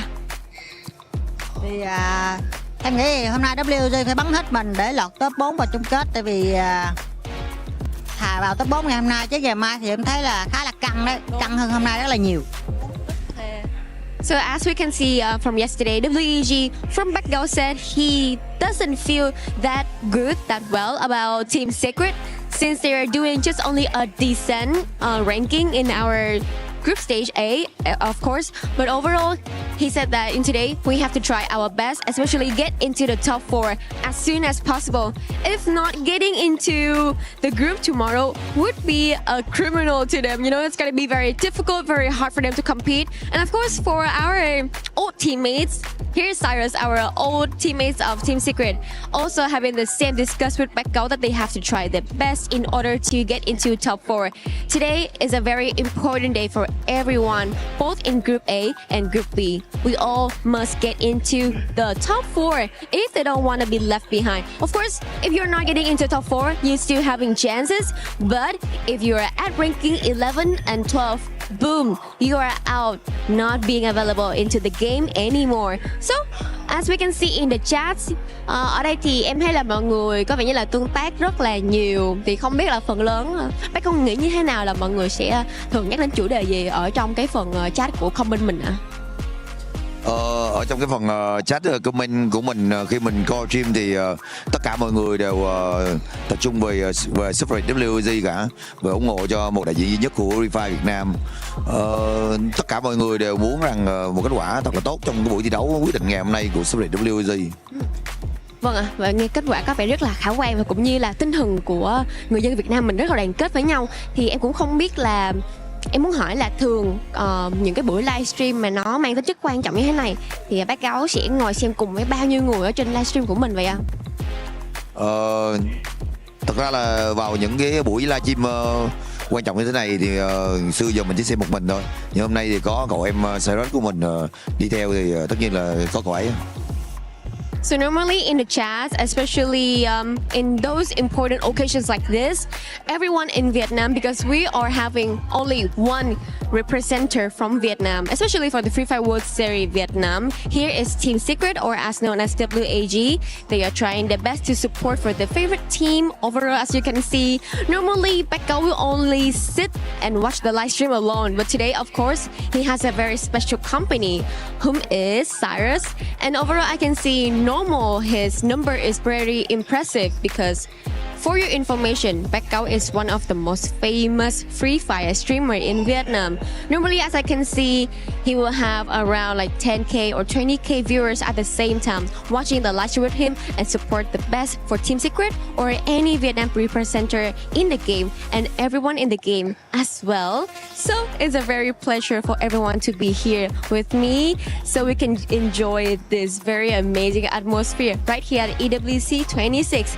Cảm ơn Backout rất là nhiều. Vậy thì không biết là anh có lời nào cuối cùng muốn gửi đến cho tất cả các bạn khán giả tại Việt Nam cũng như là Team Secret của mình tại sân khấu không ạ? Mình mong rằng tất cả các bạn đang coi livestream ở trên toàn các kênh sóng của Free Fire Việt Nam sẽ cổ vũ hết mình cho FFWS và đồng hành cùng họ hành trình này nha. So, here's one last thing I want to send to the viewers. Please continue to support for Team Secret and of course to all of the rest team at EWC 26 Free Fire at this time. Thank you so much for your cooperation in this interview and we will catch you guys later. Seven, the camera's on. Seven, wake up, Seven! Sorry about that. I was having deja vu. I was dreaming that AG and Tag won again. They did! They actually ended up doing it again. It actually happened! It's not your dream! Especially Tag getting off that Booyah curse that we saw earlier from them. I mean, this squad has finally been able to step up considering that some of those top teams have been slowing down. And I'm looking at Falcons and Gun Dynasty. Well, it's really getting tough right now for Gun Dynasty because it seems like the 3 games, it's something, there's a lot more that they can do right now, but I think they might be able to catch up on the second half, but we'll have to find out though if they'll be able to pull it off. Yeah, I mean, Gun Dynasty in Groups Day 1, they actually have a 12.8 elimination average and 4.75 for placements. And guess what they've dropped down to for these matches? 1 for elimination and 3 for placement. Ooh. That is quite a significant sort of jump from yesterday's performance for Gun Dynasty. And then who is trailing on their tails? Team Falcons. And I mean, I did sort of touch on this at the earlier stages. They needed to have a little bit more of eliminations under their belt to be able to push themselves up into that top 4. And with their track record right now, I mean, they're doing it. Although they sort of fell out in 8th place in that last match, they did have about 14 eliminations as well. So this is like the consistency and the massive advance that Falcons needed to be able to keep themselves out of that survival stage. Yeah, I do agree. I mean, hopefully they keep up that consistency because there was one time when Team Falcons was hunted by Aurora Gaming. And it is tough. All right. Hopefully that doesn't affect Aurora Gaming. You just had to talk about Aurora Gaming somehow. I said I won't be saying the name once again. Anyways, Aurora Gaming was just like eliminated as he's trying to go for a revive. It's just unfortunate. They had to stay outside of the zone. Aurora Gaming can soak up full squad, and then the moment that one by one Team Falcons going for those revives, Aurora Gaming is just capitalizing and shooting them down. But this is exactly what we expect to see from the EWC, right? Yep. Apex, they weren't so great yesterday, but today, 17 elimination points in just one game. That is so amazing. AGAL, 16 elimination points. It shows that the team that weren't performing so well yesterday are finally feeling the pressure, and being under that pressure lit the fire under their bottoms. So yeah, that's exactly what we're seeing today. Neptune gave him a nickname, Taggle. Because it's Tag and AGL just winning. We came up with Taggle. And that's these all we got. are the improvements that we need to see, and we wanted to see from them. And we got to see those improvements because they might be listening to us. If I'm being completely honest. Lucifer, yesterday, he was able to say Tag is going to wake up in the second day. Lucifer, I see what you were doing. I'm wondering if you maybe went and told me, okay, you really need to make sure you wake up in the second day. I'm putting my credibility on this. But another squad that has been able to maybe listen to some of the stuff that we've been talking about has been none other than AG. Yeah, exactly. I mean, from earlier, we were talking about how well they are holding the south side of each circle, how they go rotation is just keeping them safe. And in the previous round, we saw them in the north. So the same strategy that they were able to pull off. And one thing is, even if you make that adjustment, it's not easy. But good thing that they have good snipers, good information getters, as well as those frontliners who keep those paths safe for them. So the rotation, either way, south or north, east or west, it doesn't matter for AGAL. Well, let's take a look at the overall ranking because we will have only 2 matches left of Group A. Booyah, congratulations, you have passed the 200-point mark. I think it's safe to say that all these 4 squads might end up going to the finals unless we see an absolute just crush of emotions in Team Falcons. Doing amazing.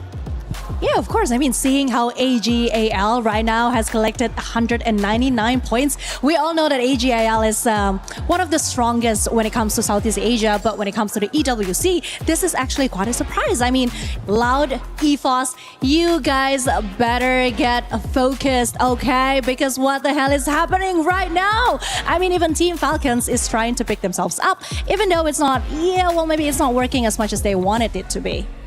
Yeah, and if we have a look at this, so we've been talking about the AGAL and their consistency is still shining through. Booyah United as well. If we look at Loud, Loud up to about 8 matches had 10.8 limbs average with 9 placement, which is probably our top team that is focusing on those rotations. So it looks like that's not really going to the case for them going into these games. So like you said, Loud, got to keep your wits about you because Team Falcons are sort of solidifying that path into performing with the E-limbs and also the placement points. So this is something where Loud needs to keep on their toes for. Now, not only for those top 4 teams going to the finals, the bottom 2 teams will end up going home. With those 2 games left, I see Demon's Pride finally being able to climb up. They're 9 points away from Titan and Paradox as well. Possibly, we could see another shift here on the leaderboard, Neptune. We'll have to fight. Let's see, though, because even against AGAL, they're struggling.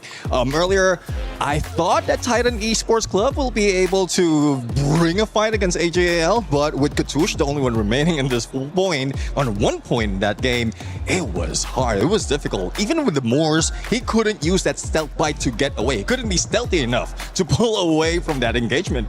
Yeah, I was just concerned about DP or Demons because all I'm seeing is that terrible calls after terrible calls. And it's like, it's not even about the bad strategy, it's positioning as well. So I'm really racking my brain to how can we help them? How can we make them feel more comfortable and at least try to do something more? Because it's just sad to see at this point, honestly. Some of those teams that were supposed to be listening to us aren't listening to us. And the ones that are currently secure in the finals, for some reason, they're listening to us. I talked about this team earlier, actually, and it's none other than Loud. We were talking about positionings with what AG has been able to do. Loud, I feel like these top teams might be using this last couple of games to try something different because we didn't see Loud in the middle of the circle this summer. Yeah, I mean, they took the position of AGAL on the south side, outside of the circle, so it's a good strategy as well, halfway through. If you will be read out by the other teams, you will be anticipated by the other teams as well. So you will have to switch it up. You have to change your approach. Otherwise, you'll be targeted so much. And you did mention how critical it is for the top 4, or for them to get in the top 4 and secure it.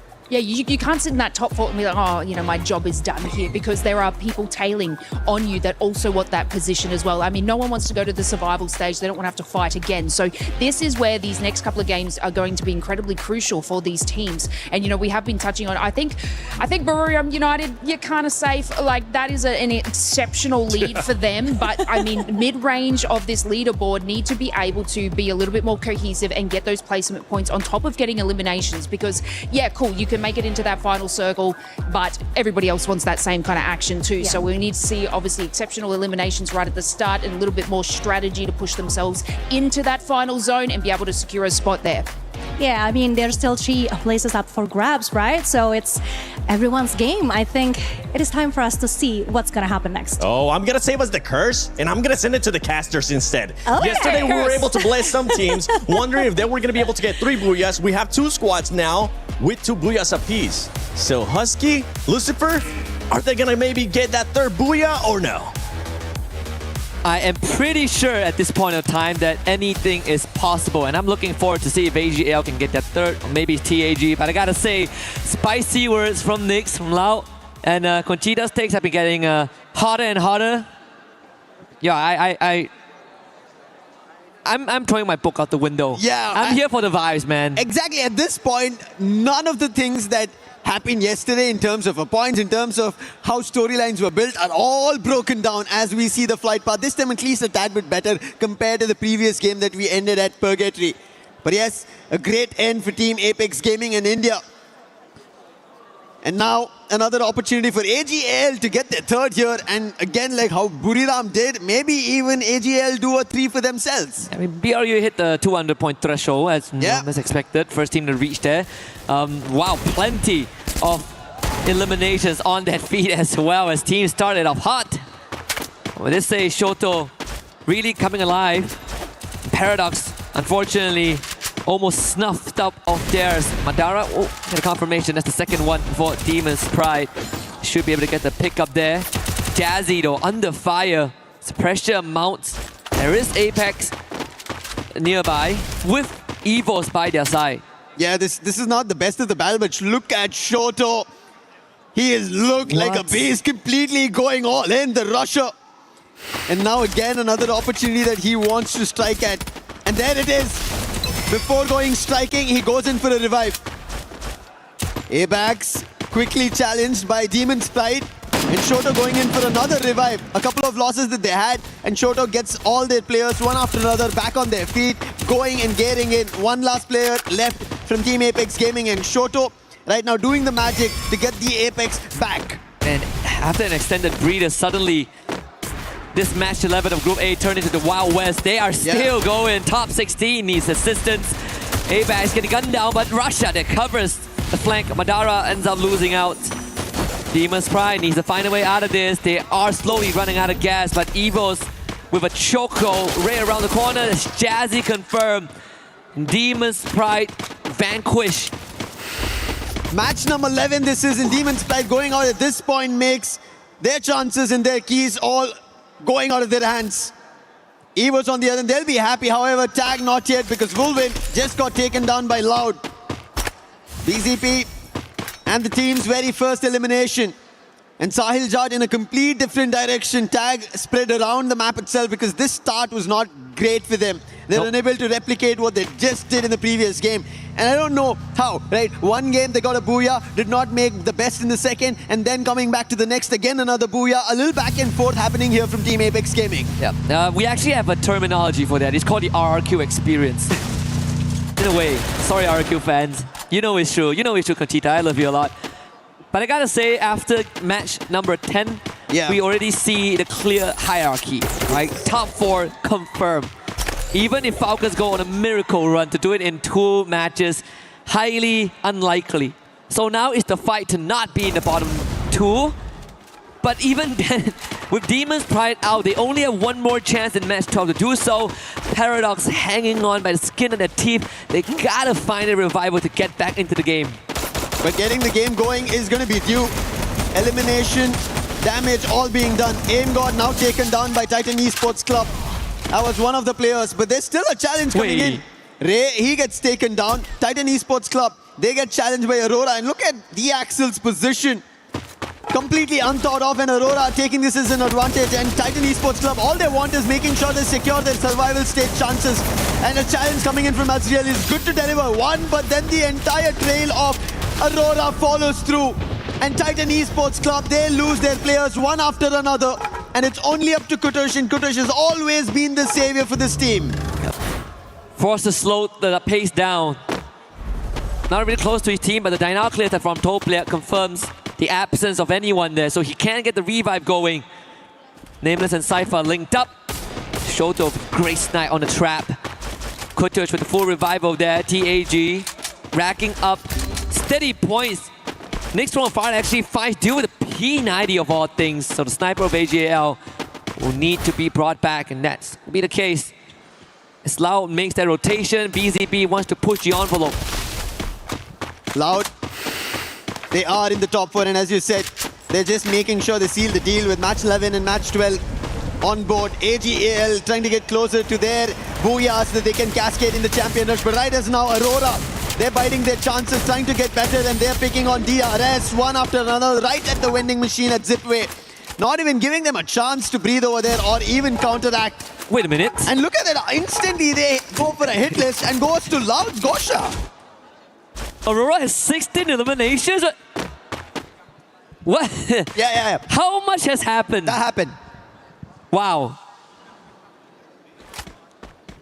Where did that happen? We'll see in the replays. Yeah, we looked away. We looked away for just a little bit. Yeah. You see that, Neptune? Thanks for not mentioning Aurora. And Aurora, big picks. They did trouble. Titan Esports Club. Those are some of the eliminations that they managed to get. And right as now, being troubled is going to be Paradox. Falcons, in the meantime, they are trying to go in for a challenge. FGL being used to force on fire, not getting closer. Fire battling with fire, using a chrono, but not for long. And Zuez puts him down, and another back coming in. Aurora, 18 eliminations. It looks like Aurora are taking this chance as the top teams have decided to silence themselves, at least here on Next Era. Aurora are going all out. Another challenge, and Limit X7's positions compromised. Riptide his defense, not great. Azriel tried to jump closer. Unfortunately, the landing was not that great, but what can Limit do? He's stuck in a very hard spot, surrounded by the entirety of Aurora. Yeah, missing, unfortunately, airballing the Riptide Rhythm is going to put him in a rough spot. I think Aurora really fueled by the early pickings that they've gotten. Now seems to looking to build themselves into an unstoppable fourth circle, move south. But if Aurora can clear out Limit from the area, they get such a stronghold in that area around Zipway. I think the best part of Aurora right now, again, chances of making it in the top 4, pretty much unlikely, but they could cement the position with one of the generation record run. Remember, so far today, the most elimination a team has gotten for themselves is 20. Yeah. Aurora is at 19, 18, 19, so they're already looking to break a record. This is around the 7-minute mark, right? Right at the end of the game. So Aurora, in a brilliant run, for the time being, even EVO's trying to stretch that towards 10 of their own elimination. Tag, they find Kutosho there. Seems like the elimination feed slowly, right now, lighting up one after another. AGAL picking off the last player of Paradox, and that is Sneaky out. And Paradox, just like Demon's Pride, their chances are looking bleak. Really falling out of their hands. Some hit scratches there from Paradox. The only thing that they could hope for right now is for TEC to be next. Then they will have a chance to bring it back. Maybe for Demon's Pride it's going to be an easier journey, but for Paradox it's a 20-point gap. And a lot of hope that TEC don't make it this round and the next. It's going to be a difficult one to kind of look forward to teams fall and their own uprising, and especially with only one game to go after this. But on the other end, Loud, they have a challenge that's going to be DRS. They thought they were ahead of the game, but BCP, he was quickly surprised by DRS. But the challenge not yet done. Gosha was there out along with Aurora. 20 eliminations on the clock. Not yet 10 minutes, and Azriel going in for a chase. Pratik, he will be taken down by Azriel. Stroix, can he do something different? Right behind the drop, and Aurora have not yet seen, but finally it's going to be the Axel. And DRS out of the run. However, Aurora roaring in this game. A slight smirk from Axel's face. He knows that the magic is being performed here. They might even set a record for the highest elimination count in a round if this continues. If they add a Booyah on top of that, it might be the record for the most points in a single round. Yep. To be achieved and set by Aurora, missing 4 years from the international stage. I don't care if they win the trophy in the end. There is going to be them inscribed in the history books by the end of this one. Yeah, to do it at the Esports World Cup, to break records is not at all easy. Titan Esports Club, their journey started today in recovery, and somehow they are above the chopping block for the time being, and especially maybe a blessing in disguise that both Demon's Pride and Paradox are out. So get that difference even bigger. That's what they have to act here at Deca Square. Right close to them, they have Team Apex Gaming to be worried about. Best part is that with DRS being wiped out by Aurora, Titan Esports Club have a better chance now to ascend in the rankings. And not to mention booting Paradox down to the last spot. Race of hope for TEC. EVOS has been a bit quieter this round. I think they were sitting at around 10 eliminations there. About to move forward, potentially bump into Falcons. BRU making the rotation over the boxing gym. Launch pad will be used. This is going to be quite the rotation. Straight in. Stealth bites by Russia. Going ahead. And guess who lays ahead? It's Aurora. He might have the stealth bites and might be in call for the time being, but right in front of Aurora. The only two teams right as of now here in Nextera having double digits. Aurora and EVOS both next to each other, and it seems like EVOS do not want any fight of this.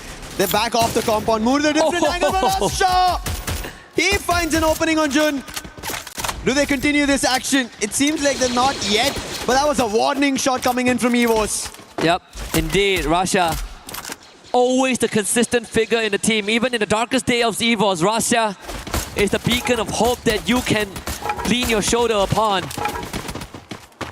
Even yesterday we look back at EVOS' track record, right? Yeah.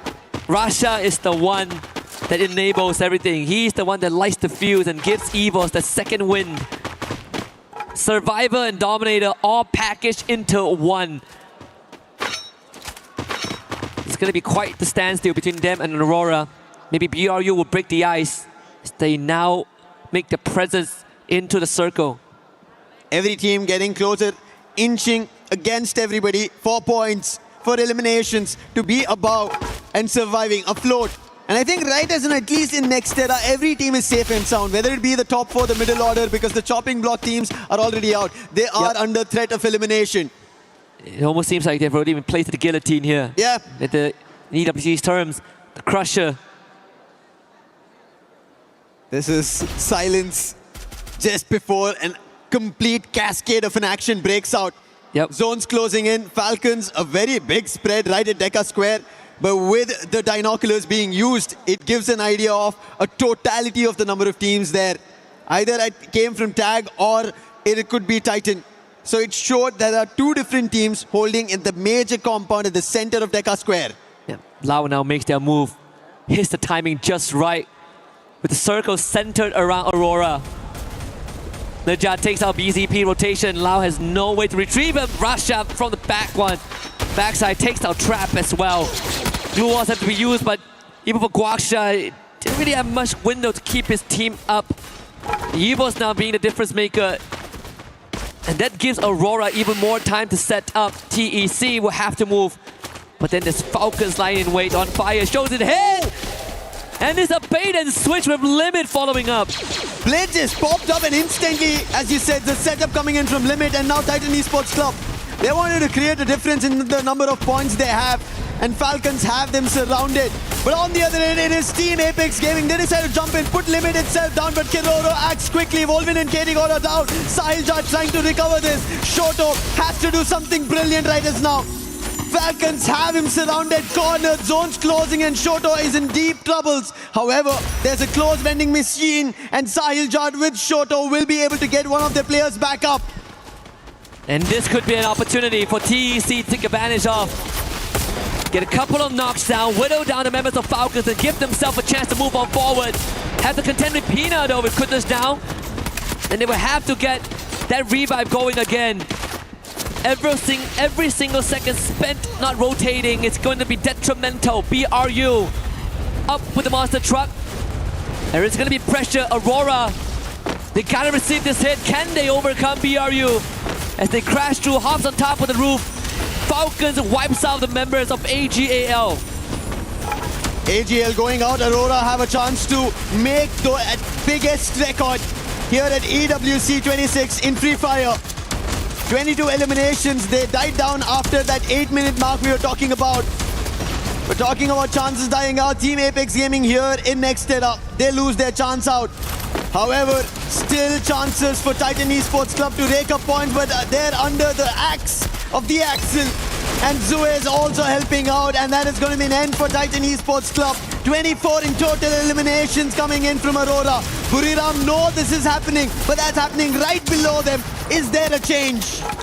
BRU might be the only person that can, the only team that can stop this carnage from the Malaysians. Of course, with Azrael leading the charge as well. Axel onto Limit this time. Out into the open. Aurora not overheating this time. Get high. Removed from the equation. The clutch factor of BRU no longer in the conversation. And Aurora, new surge of confidence, new found hope, now takes on BRU, and they are on top of the roof. A fight between Loud as well as EWOS. But EWOS, they have the numbers. Loud don't have it. Riptide Rhythm coming in, trying to fend it off, but it goes towards Aurora. The axle's down, but they are quickly recovering. That's the best part, as you said, they are not overheating. Jun, he stepped out, quickly spotted multiple players and backed out. On the other end, Limit taking an advantage on Buriram out in the open. Buriram thought they're going to be ahead of the circle, the zone shifting, they wanted to take an advantage of it, it did not work in their favor. Aurora on the other end, back into the compound, pummeling bullets towards Falcons as they did trouble Buriram. You want to talk about David versus Goliath, Aurora is the underdog right now. 25 and counting, make it 26, Azrael with his 7th. Side by side with Jun. They make it to the high ground, and now EWOS is going to be the next on that hit list. They eliminate BRU with the help of Falcons, down to just 4. Aurora and EWOS have the best odds with the full squad left alive, as Loud also ends their journey in this match. Kororo all alone. It's going to be the neighbor derby here. Aurora ever so confident. And the final fight breaking out at Boxing Gym. And the gloves are going to be let loose. EWOS, the defending champions. Aurora, the first time in the making. Breaking a record if possible. EWOS have to set themselves up. Like how we've seen Aurora, they have their elimination spread across all the 4 players, 6, 7, all of that has been seen, but we saw EWOS themselves at the early, looking cool, calm-headed, with fun in their name, with 6, 7 already being done by Russia. But can they actually pull off something like that against Aurora, who are looking like the Goliaths in this game? Start to eliminate the external factors. As EWOS, they take the challenge head on. You know they never shy away. Glue was put up by Aurora to prevent any sort of an off angle, as EWOS barricades themselves in its compound, but the circle is going to force certain movements. Suez still preoccupied by Kororo. He needs to be removed. This is the plan. Aurora do not want to give the chance for EWOS to step out until Kororo is removed, because they do not want somebody trying to pepper them out without intent. And now with him going out, Falcons out, it is going to be a fair 4v4 battle. But the best possibility for Aurora is they have cornered them. They've closed out every opening on EWOS. There's a chance for a 43-point round right now for Aurora. A record never seen from a Malaysian team. Last we saw was 42 points last year by Falcons. Aurora have a chance to make it 43. And how cool is that on EWC a year apart? The circle, it's going to be the game maker. Axel on the roof, but we eventually have to descend. Neither of these teams have the best of the circle. They're at the edge of it. They're at the center of it. It will come down to a battle, but look at Aurora using all their glue walls, making sure EWOS does not head out. They're hoping that the zone shrinks in their favor. Oh my goodness. They're waiting for an opportunity. EWOS also not trying to rush out. Might come down to just their HP. Is it really going to be a heating battle? Ezreal not able to sneak in. It's going to be so close. Axel is going to be their lifeline. Rasha finding a knock. Here he comes. EWOS on the hunt. Ezreal with the knockdown here. But the lifeline is on top of the roof. Is Aurora. All hopes on the Axel. Can he outlast the odds? Aim God. Knocked down by the blue zone. Axel continuing to patch himself up. It's him and Apex. Who is going to outlast the system? Axel falls at the very end. And EVOS is the one that comes out on top. The Tigers, they hold off the zone, helping them out. Aurora, they should have kept their aggression going on and they could have got a record. But what a Booyah coming in from EWOS, holding it off. We saw the fight could have broken out very early on. Russia instantly shut down Aurora, saying do not take that fight against us. And in Boxing Jane, we did look forward to the bell, but it was in favor for EWOS. And regardless of that, Aurora have something to be proud of. Still a record being set. Almost close to 40 points. A scoreline that any team would dream of. Yeah. Again, we said highly unlikely that top 4 standings will change, but this has at least kept Aurora in the game. And even for EVOS, they know what the plan of Aurora was. They were prepped to play that healing game. What an impressive round, honestly, from the Malaysian team. I think it is something that, we saw back in the SCA, back in spring. The good games of Aurora are the games that they are willing to make these moves and take on the fight, and god damn, they did it well. Yeah, I wish for this fight to break out in their favor. They should have gone for it a little ahead. I agree. But yeah, there was even electrotherapy being used by EVOS. That also helped out ABAX over there. And that's what we talk about, these minute things, you having the skills ready for those final battles. It helped out EVOS over there. Aurora otherwise maybe could have had their own big one. Let's hear them. I was ready for a bloodbath, honestly. I was so ready for Aurora to just run in, duke it out, throw haymakers, and see what happens. They chose the safe way, but again, no harm, no foul. You know? We've been seeing these teams who have had their Booyahs and their comms right at the very end. It has not been hectic at all. And in this bed we saw comms, they're like, hey, we understand what Aurora are trying to do. Let's do the same thing. It worked out for EVOS. Yeah, I mean, you didn't even see EVOS trying to force their way out from the boxing gym. Right? They're like, I guess we chill. And then we try to... We 6-7. We 6-7, right? And then, so we got 6-7. Game 6 is coming up. But of course, before we get to that, we got to see what's going on in the rest of EWC.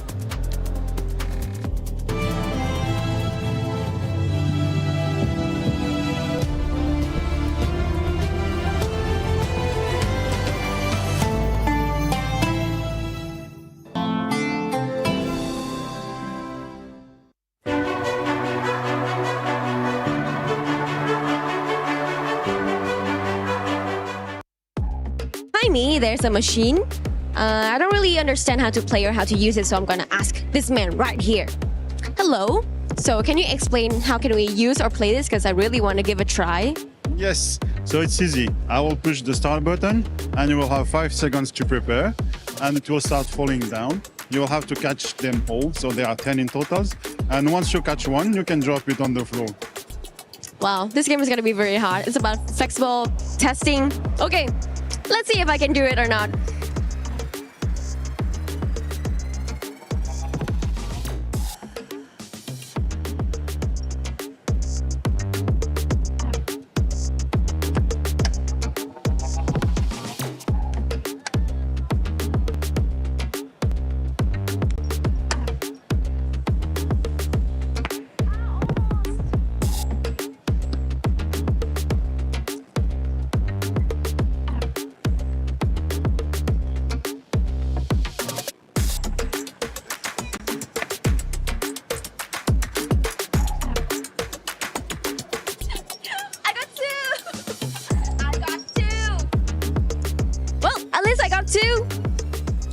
I think it's a good game to testing your flexible, and of course my hat is falling off, but this one is pretty fun for exercise. Let's move to the next one.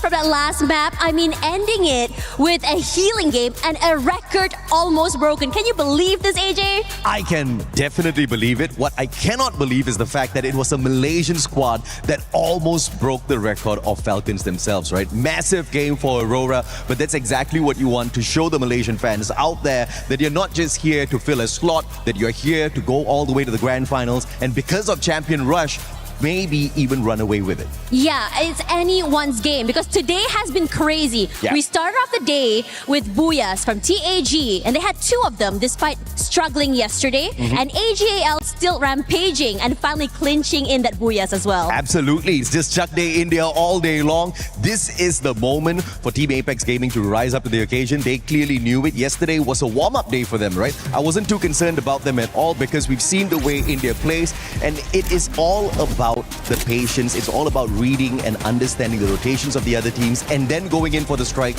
when you truly need to do so. And today is the day. Perhaps they might not get the early access into the grand finals, but what they will most definitely do is not get relegated today. Down at the bottom, Paradox as well as Demon Sprite, they are the ones who are in a little trouble. Yeah, it's looking really scary for them as well, especially as you know, it is elimination day after all. You do not want to get dropped today. You either want to be at the very top all the way to finals, or you want to at least survive for survival stage. Absolutely, and obviously you want to get in there a tad bit earlier, but there is no harm whatsoever in playing the survival stage, right? You've got an extra 10 games to go through. That also gives you a little bit of extra warm-up before you play the grand finals. But obviously the Super Titans want to get in there early, and Southeast Asia, as expected, finding dominance there. Now the surprising thing is Loud, even without a dominant run today, are still in the top 4. Yeah, they still are. They're still farming. They're still going crazy right now, and I am very excited to see what will be happening. So, After this, we've got the final game. It's the final showdown. It is the final opportunity for the two teams down at the bottom. The ones they are chasing, though, is from Bangladesh, TEC. Now, they've done good enough so far to stay clear of that bottom spots, those 2 bottom spots, but they're a little bit too close to being uncomfortable in the competition. This is that round. I'm expecting them to make a breakout run. Yeah, it's really scary to think about it. But again, anything can happen. We've seen records almost broken as well. And I think that after this, before we go, I mean, again, it's the final game before we go into the second series of the day, right? So in your opinion, what do you want to see on the final map? I want to see the underdogs rise up to the occasion, even though Demon's Pride, as well as, you know, the ones who are closest to them, are not going to find a way to maybe get the Booyah at the end of the day. They still need to try. They still need to throw out a lot of points as much as possible. So if possible, get to that final circle before finding your eliminations. I also agree. I want to see the battle of the underdogs, but who else better to tell us what will be happening in the last map? Other casters, we have Lucifer and also Husky. You are damn right, Tash and AJ. Last match of Group A. And we are about to see some dreams get crushed in this brutal reality of an international competition. Paradox Gaming down at the bottom, followed by Demon's Pride in 11th place.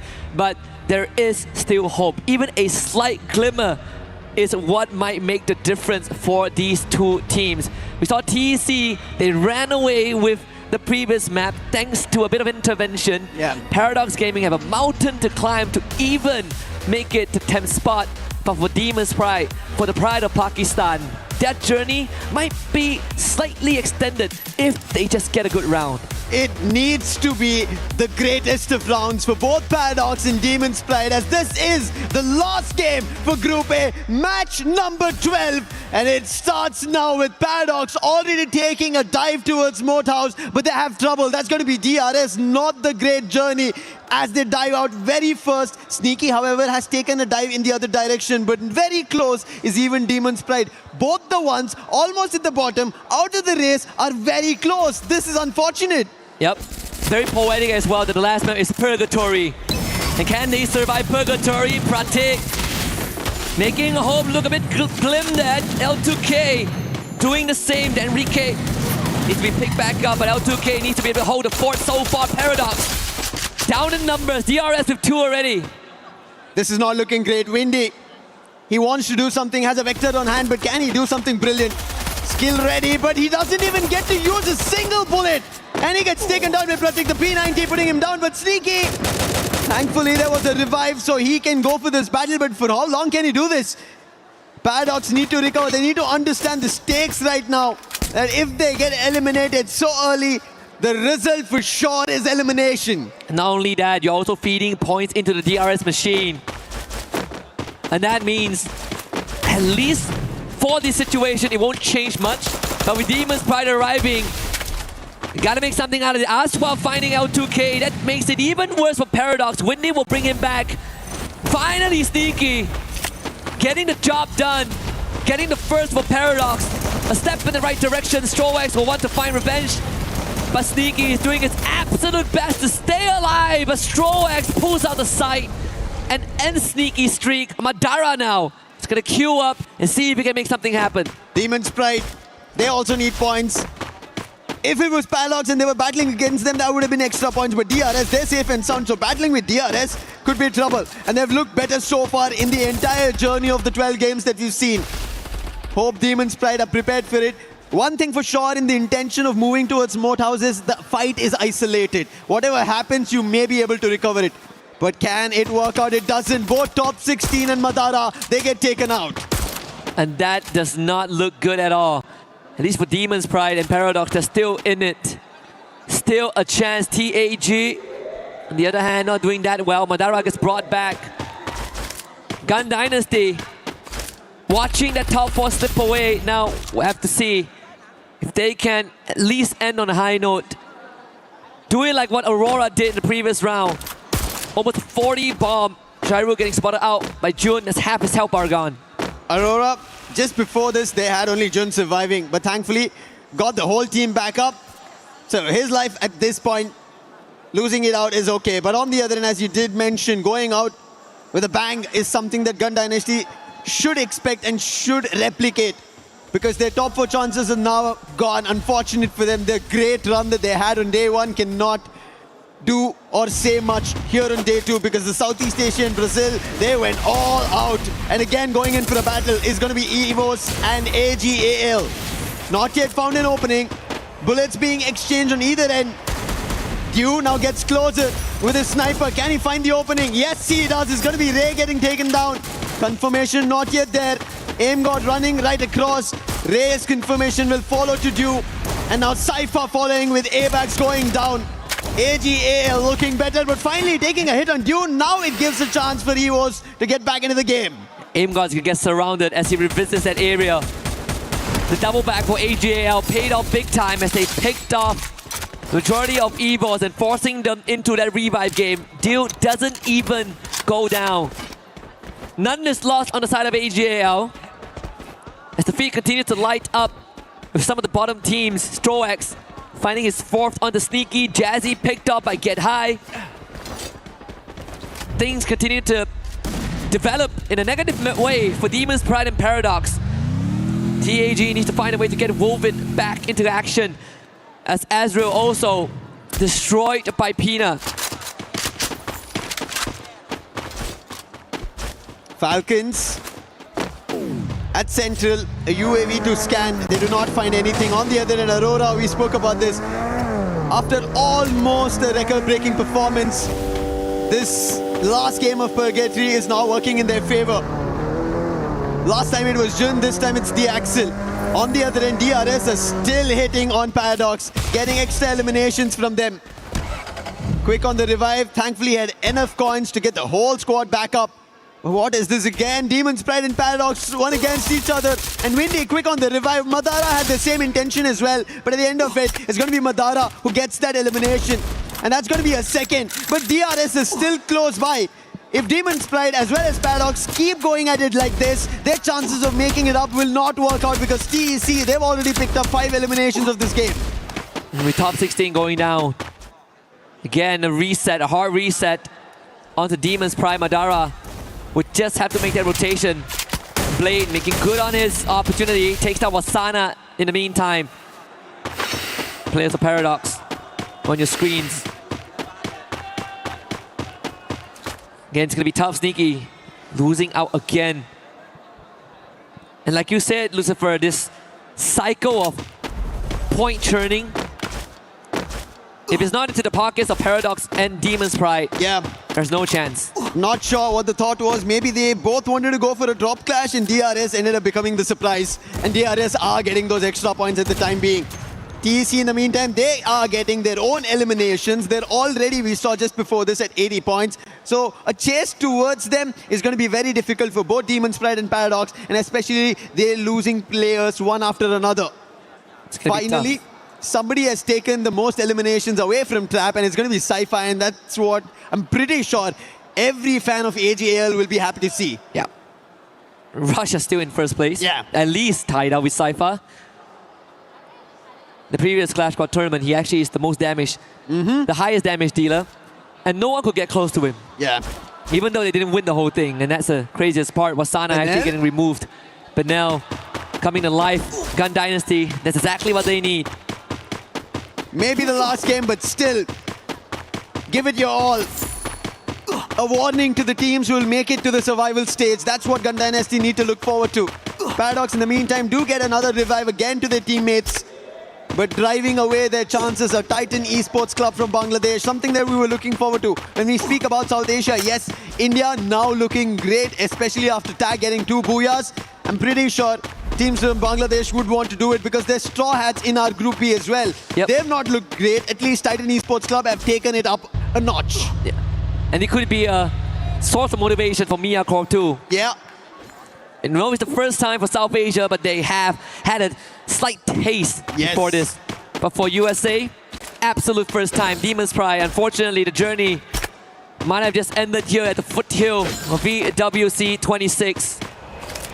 All eyes now on TEC and Paradox. 27 points to tie. The highest of mountains for Paradox to climb, but they're still in it. These are the numbers that we kind of talk about when teams need to get to champion rush. How far are they? How can they deny teams? But right as now, it's about staying alive. And that's going to be an even tougher task to dabble and work around.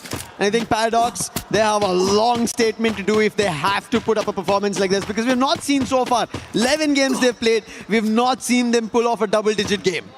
Yeah, it would be a lot more reassuring if TC didn't also have 8 eliminations under the belt. Yeah. The break even. And that is going to only make things harder as more teams get removed. Strox taken out by BZP. It's a good time to kind of lay it out on the table as well. This last round, a lot of what's happening is inconsequential if it doesn't directly affect Paradox. Paradox, every time they take a step, they are either surrounded by DRS or being challenged by somebody else. This time at least, they've fended off DRS. It's only going to be Pratik and they instantly surround him. Nice. Quick on the take is going to be Sneaky. Happy on that elimination is also going to be Paradox. But they're not out of elimination. Loud is getting closer at that ski lodge's end. Forge is above. Can they forge their very own key that stays alive? At this point, it looks tougher than ever. And remember, with their elimination, they tie up with TEC again. Yeah. 27 points, the count starts here. Enough bodies to go through, but with the right placement points. Not the best challenge right they have. DRS, they somehow were able to fend off. You can see Takuri did get the whole squad back, but look at Loud. This is how they challenge, going directly in. And Trap puts the player from Paradox down. Now Windy, he spots them from afar, thankfully. None of the players from Paradox were close by, and Loud did just get one and tried to back off, but now Nyx has spotted them. That will instantly tell Loud to go for the next fight. Yeah, forget about a hit and run. How about hit you straight?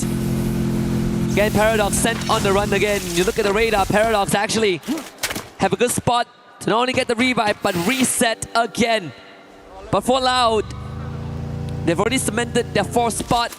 Really doesn't matter how this round turns out. Falcons, impossible to make it to grand finals. We'll have to play for survival. Gun Dynasty continues to make a statement on the feed as well, taking out Pratik. Spinel is the one that breathes life into the team. BRU as well, finding a recovery. It's Gun Dynasty under the lightning zone, challenged by AJL and deal best Spinel. 2 shots looking for the second on David, but Cypher was close by. As David goes down, even Vega gets taken. This is AGL looking forward to their run at that champion rush. And now Loud has a challenge right in front of them. Can they take them down? Damage already being done. Their Scour Fire is not going to work out. Trap gets taken down. That's due for you. Due looking forward to another challenge with Nick. Trap getting confirmed. Cypher puts BZP down. Now Nick gets closer to Due in that CQC. It's going to be Nick delivering for Loud. He did say that only Brazil will prevail, but unfortunately AGL will remind him that the true kings so far are still the ties, and Loud will have to take a bow now. Guaksha brings Trap back in. Another reset for Aurora, blowing all of that steam in the previous game, and now sitting at no eliminations and a rough round ahead of them. With only 1 remaining survivor. Paradox back in action. BRU right in front of them. If Paradox can get through this hurdle, gotta start with TAG. Which is the best fight for Paradox to pick? At this point, none. But they have to. If they want their chances at Esports World Cup 26, go to the survival stage right here in Paris. And Tag right now closed off. Instant dash coming through. Windy has to find the opening. It's going to be Shoto to turn it around, denying Paradox an opportunity. However, KD God's been exchanged. That confirmation will not work through. Oh, they do actually. And Shoto trades it off with one of his own. Could have got a lot of words for Paradox, but bailed out by Windy with his life, with his dying breath. Enrique now with the challenge, absolutely decimated. Paradox down to 2 on their last legs, in front of TAG. L2K now removed. Shoto making sure that Paradox will breathe their last here. BRU now show up, and Sneaky out in the open. And that is all she wrote. Paradox Gaming breathes their last in Paris. They held that fight for far too long, holding it out here. And Buriram also got closer. Now even Loud. So Buriram, they are also at a disadvantage. They also need to decide to pick it up. And looking at the best spot is going to be Team Apex Gaming. In the meantime, as Paradox has gone out, the troubles for Titan Esports Club have vanished. They did lose a player, but I'm pretty sure the threat of somebody else raking up a lot of points is not something that they will be worried about. Najat is the last one. A nice hit coming in from Ray, denying Aurora and eliminating them. Evos, they use their binoculars. They spot 7 players. And that's going to be Loud. That's going to be Buriram along with Close by Team Apex Gaming. Najat trying to time this perfectly. He's behind all the enemies who've already made it inside the circle. And I think Titan Esports Club are making sure no second chances left to anybody, that they still have points and they qualify, make it to the survival stage at least. Yep, they've done just enough for another 10 rounds tomorrow. So from this point onwards, there's no more consequences to whatever happens. But it'd be nice to get the Booyah to add on to that record. And GD, they're doing the Aurora run, man, Lucifer. Yeah. 18 eliminations. They've gone big. Gun Dynasty now in a cluster though. Loud has spotted Nejad. So for his survival, it looks not that great. He should be picked off very soon. Team Apex Gaming, they've been holding in that tent for far too long. Their position was already compromised when Buriram made the entry. But Buriram, now they have an attention to pay to somebody else. That's going to be Gun Dynasty. But Gun Dynasty, before giving them any heat, they want to take a fight against Team Apex Gaming. But Team Apex Gaming, they've closed all the fronts. Just like how an entry was done by Paradox, no other team is getting an allowance like that. And now Gun Dynasty, they have more challenges in front of them as Evos walks up. And BRU is listening in closely, in a separate tent as well. Russia will have to spend some time to heal back up. The medic gun speeds up the process. Loud taking care of Nurja. The Titan Esports Club are writing their last. But again, just enough to make it to tomorrow. But Loud now have distance, great angles to intervene in this 4-way fight happening right in front of them. Last 5 teams, out of which only one team has all their 4 players surviving. That's going to be Evos. Sahil Jad, Shairu did blow open in a place to enter the doorway, but it did not work out. Sahil Jad was holding it off. BZP on the other end is spotting the entirety of Gun Dynasty. The chrono for the time being, will it save him? He gets into this own monster truck that was brought by Gun Dynasty and trying to hold it off. David on the other end trying to use his own guns to put the player down. It doesn't work out. One by one, players from Loud get taken down and Gun Dynasty get eliminations raked up. Hit it to 21. They tried to save David, but the blue zone hurt too much. Attempted Grand Theft Auto by Loud. Punish. In the loss of GD, Russia getting tagged from afar. Benel and Shiru, both going big. Circle closing in less than 10. Evos now on the aggression. Inching closer and closer to a GD. This is great for BRU and TAG, and I believe we've seen this before earlier today. Just like what Evos ended up doing on day 1, instantly showing why they're the defending champions. Now they're closer to one more for themselves. However, Gun Dynasty, they do not want to give them a chance. They want to make sure this last game, everybody gets to know their name once again, just like they made it on day 1. Chrono being used. Evos get closer, damage being done, and that chrono will protect Gun Dynasty for the time being. The circle is moving. BRU calls dips on that. Team Apex Gaming staying behind, but the last 2 times they did that, they won the round. Yeah. But this time, they have one lesser member. They don't have KD God with him. But they still have Shoto. Every time fight breaks out between three teams, it's always Team Apex Gaming have an advantage. So they want to wish EVOS and Buriram go fight against each other, but it looks like EVOS have their clear intention of who they're going to take this fight against. EVOS clearly had the numbers advantage. The Blues are starting to hurt TAG, forced to take the long road. That's going to cost them some help. Wasana already waiting in the flank. The point guard of BRU in this encounter. EVOS pushes forward from the side, held back by Moshi. ABAX needs to get something done right now. Can AimGod break it open? Shoto certainly does. As he takes down the young prince of BRU, Woven finds one onto EVOS. ABAX responds, but it's on to Moshi. That's the execution right out in the open. BRU seems to be the target. Shoto gunned down by Rasha, but moving.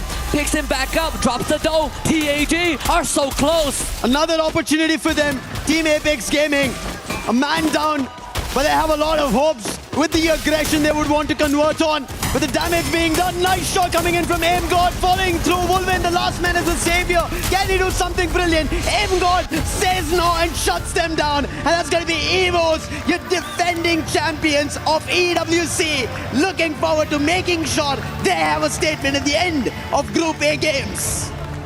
Back-to-back Booyahs to close out the group stage. At least for Group A, EVOS have made a statement indeed. 1 year difference. Since 25, since they hoisted that trophy, they have been on a slump. People are wondering if that is it for EVOS. So much doubt throughout fall, throughout Global Finals 2025, throughout spring. And here they are, 2 good days in a row. And that's Paradox Gaming on your screens. The rep from Africa, all love. But throughout all of that, BRU have done more than enough. They are gonna be the ones that tops Group A. What a game coming in from Buriram. I think while we talk about teams of consistency, right? They showed us what consistency means. Yes, this game and the previous one are back-to-back Booyah pulled off by EVOS, showing why and what they are, what they're looking forward to in EWC 26. But consistency is the key. That's what everybody wants to place inside the shield. And maybe Buriram might be writing it for themselves. Let's listen in on what EVOS is talking about with that win in the final round.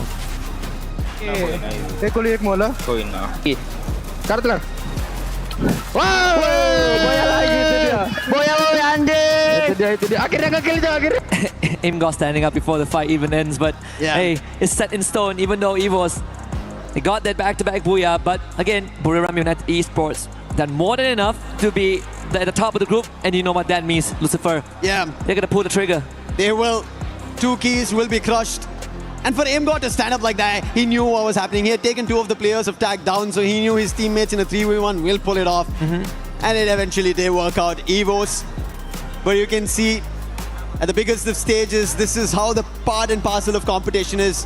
Paradox, they're happy on one end that they were able to make it to such a big stage, represent their region, and put a performance that they could deliver on. And on the other end, Demon's Pride, this was their very first time from their region, and they wanted to make sure they put up a big performance. They tried their best, but the level of Group A being the toughest did trouble them. Yep. Of course, the Latam fans here in full force, and that's just a fraction of it. I mean, for Africa, it's the first time for the region, but for Pakistan, it's not the first year. Yeah. And that's the contrast that we see on the stage right now. They can still walk back with their heads held high because they have done more than enough to showcase their best on the world stage, and I'm pretty sure there's more to come. There is a lot. That's what we look forward to from every team whenever they step up on a stage like this. And this is how we love to see things like this. But on stage, we have Barney ready. Let's send it to him. Well, well, well, an exciting day, and Group A has now come to a close. 6 teams have secured a spot in the survival stage. 4 have made it through to the grand finals directly, and 2 are gonna go home. And so that's what we're here to do right now. But first, I'm gonna have a little interview with Buriram United Esports, because what a dominant day. Okay, let's set the scene, okay? Let's go back in time, your journey to this point. World champions in 2025. 5th in the regional finals, so not obviously You didn't match your expectations for that. But now, dominating in the group stage at the Esports World Cup, that's got to boost your confidence, right, Rosanna? ก็ก่อนอื่นเลยนะครับขอแสดงความยินดีด้วยนะครับกับผลงานในวันนี้ออกไปในทางยอดเยี่ยมเลยทีเดียวนะฮะแต่ว่าก่อนอื่นเนี่ยขอย้อนเวลากลับไปในปีที่แล้วสักนิดนึงในเวที global tournament นะฮะหรือว่าในเวทีระดับ region นะฮะเราจบที่5ซึ่งแบบว่าผลงานไม่ได้ไปตามทางที่เราหวังมากนักอยากทราบว่าในวันนี้เนี่ยเรารู้สึกยังไงกันบ้างฮะก็วันนี้ก็ทำได้แล้วครับก็ทำให้เห็นแล้วก็ใช่ไหมพี่ผมตอบถูกไหมตอบนะก็คือก็ดีใจครับแค่นั้นเลยใช่ไหมมัน Yeah, actually we are very happy and excited that we finally be able to like prove ourselves that we deserve to be here to become the world champ of this year.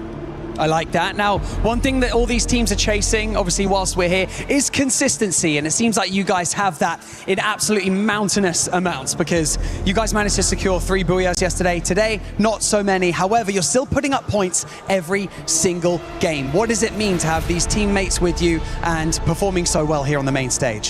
ก็ในเวทีการแข่งขัน EWC 2026 ณ กรุงปารีสนะฮะในกรุ๊ปสเตจทั้ง2วันนี้เนี่ยเราทำผลงานออกมาได้ดีทั้ง2วันเลยถึงแม้ว่าในเมื่อวานเราได้ทำบูย่าไปทั้งหมด3ครั้งด้วยกันแต่วันนี้เนี่ยถึงแม้ว่าเราจะไม่ได้บูย่าเลยแม้แต่ครั้งเดียวแต่เรายังได้แต้มทุกเสมอทุกเกมเลยนะฮะรู้สึกยังไงกันบ้างครับผมก็รู้สึกดีใจครับก็ได้ตามซ้อมตามแผนที่เตรียมมาครับผมว่าคะแนนประมาณนี้พวกผมก็ทำได้เป็นเรื่องปกติอยู่แล้วก็ไม่ได้รู้สึกดีใจหรืออะไรครับแค่รู้สึกพอใจตัวเองมากกว่าที่ทำได้ตามฟอร์มครับYeah, actually we are pretty happy and satisfied with our performance because like this is supposed to be our true form and true power. So if we can do it like this over and over again, I think we're going to be able to claim the champ trophy.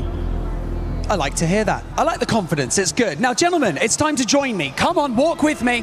This right here, this is called the Crusher. And as you can imagine, we're going to crush some hopes, going to crush some dreams, and crush some keys. Like I'll remind you, we have 2 teams who have been eliminated from the competition. They need to have their keys crushed. And so, we're going to start things off. Would you like to press this button? กดปุ่มเลยครับ It's going to open up. It's going to reveal the teeth. It looks menacing. Let's be honest. We're going to crush these keys. Okay, Wasana, would you like to gently pull on this lever and send them home? Is there anything you would like to say to your teams before we crush them? ก่อนที่เราจะดึงคันโยกลงมานะเพื่อส่งดึกคีย์ทั้ง2อันลงไปเนี่ยมีอะไรอยากจะฝากบอกทุกทีมเลยไหมฮะกับแล้วก็2ไม่เป็นไรครับเก่งแล้วแต่ผมเก่งกว่าครับตัวที Yeah GG nice try but we are better than you guys sorry Oh, that's what I like to hear. Okay, pull that lever in 3, 2, 1. Send them home. And just like that, 2 teams have been eliminated from Free Fire at the Esports World Cup 2026. But don't go anywhere because 2 more teams will be eliminated later today. And as we get those groups prepped, we're going to head back to the studio before we continue with day number 2.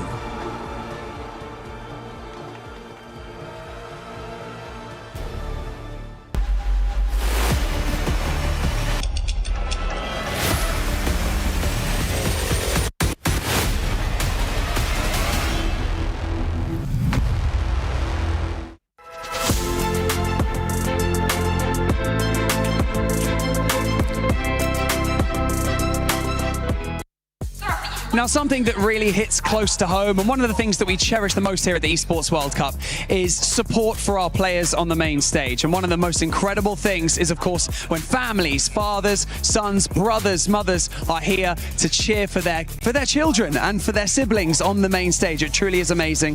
I've got Shailesh here joining me, Shoto's father from Team Apex Gaming.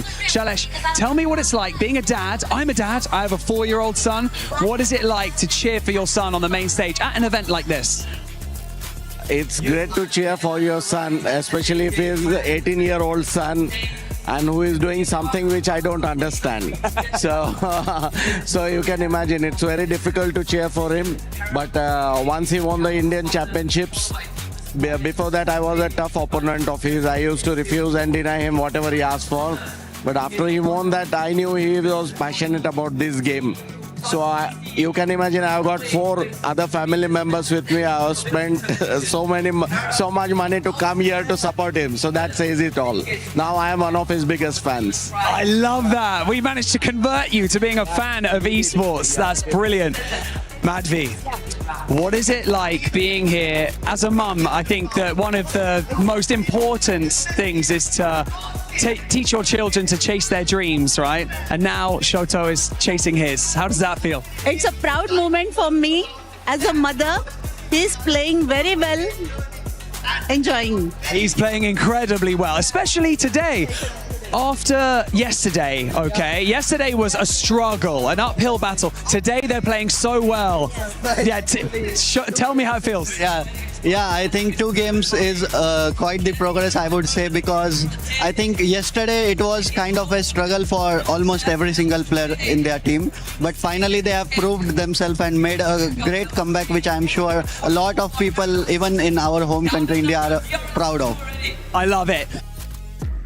Shoto's family is going to be happy because Tag is going to survival stage. As we saw the first keys being crushed here for Free Fire at EWC 26, none other than Demon Pride and PDX, but we'll talk about that later because we're going to be talking about the teams that are in the top 4 and will be going to the finals. One of them, Booyah, very consistent 2 days. Yeah, consistent as heck, but it seemed like they did run out a little bit of speed from day number 1. I felt day number 1 was explosive for them, and it felt like today they're maybe in power saving mode, but after all, they're still up there in the lead. Do they really need to rush a little bit more? Yeah, absolutely. I think Loud was on power saving mode as well. They didn't really need to do much. They were just being very consistent, very average games, and they still remained up in the top.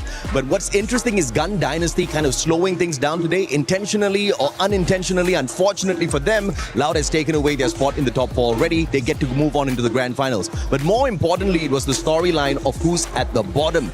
And Titan Esports Club, TEC, many doubters out there. Of course, tons of supporters as well. They have managed to save themselves from relegation. Just barely. It feels like just barely, because at the beginning of the day, I mean, throughout the day too, that squad was just there in contention, doing enough to what it took to keep them away from those bottom 2. But the way you were talking about Gun Dynasty, that's a team that slowed down in a big way. Yeah. Lace, boy, did they slow down in another squad that was kind of able to bring it back up as we see the top 4 teams that will be moving on to the grand finals. Was Falcons. Yeah, I mean, Team Falcons, you know, I sort of said that this is something that they need to showcase a little bit more grunt into it, and boy, did they do that. So from up to about 10 matches, they were about 9.4 average kills and to 4.4 placement, which is actually beating, you know, teams like Gun Dynasty, who, you know, just brought it back in these last couple of matches. So seeing that sort of, like, I guess, competition between these 2 teams, Falcons, Gun Dynasty, is obviously what makes these storylines so fantastic. Clearly not enough to make it into that top 4 we saw in that final circle. It was like looking good for these teams, and then somewhere along the lines, you know, they came in from the eastern side. I know, like, I think it was Loud holding the eastern corner there for quite some time in the position. So it was very difficult for Team Falcons and obviously Gun Dynasty to sort of get that fruition and get those extra placement points that they needed to push them up to that top 4. But look, if we're looking into like survival kind of matches here, this is an excellent feat from them. So I'm pretty keen to see like what happens with like the next group and how these guys will go in contention with that. But like a great, obviously, you know, I guess team effort from Team Falcons for them today.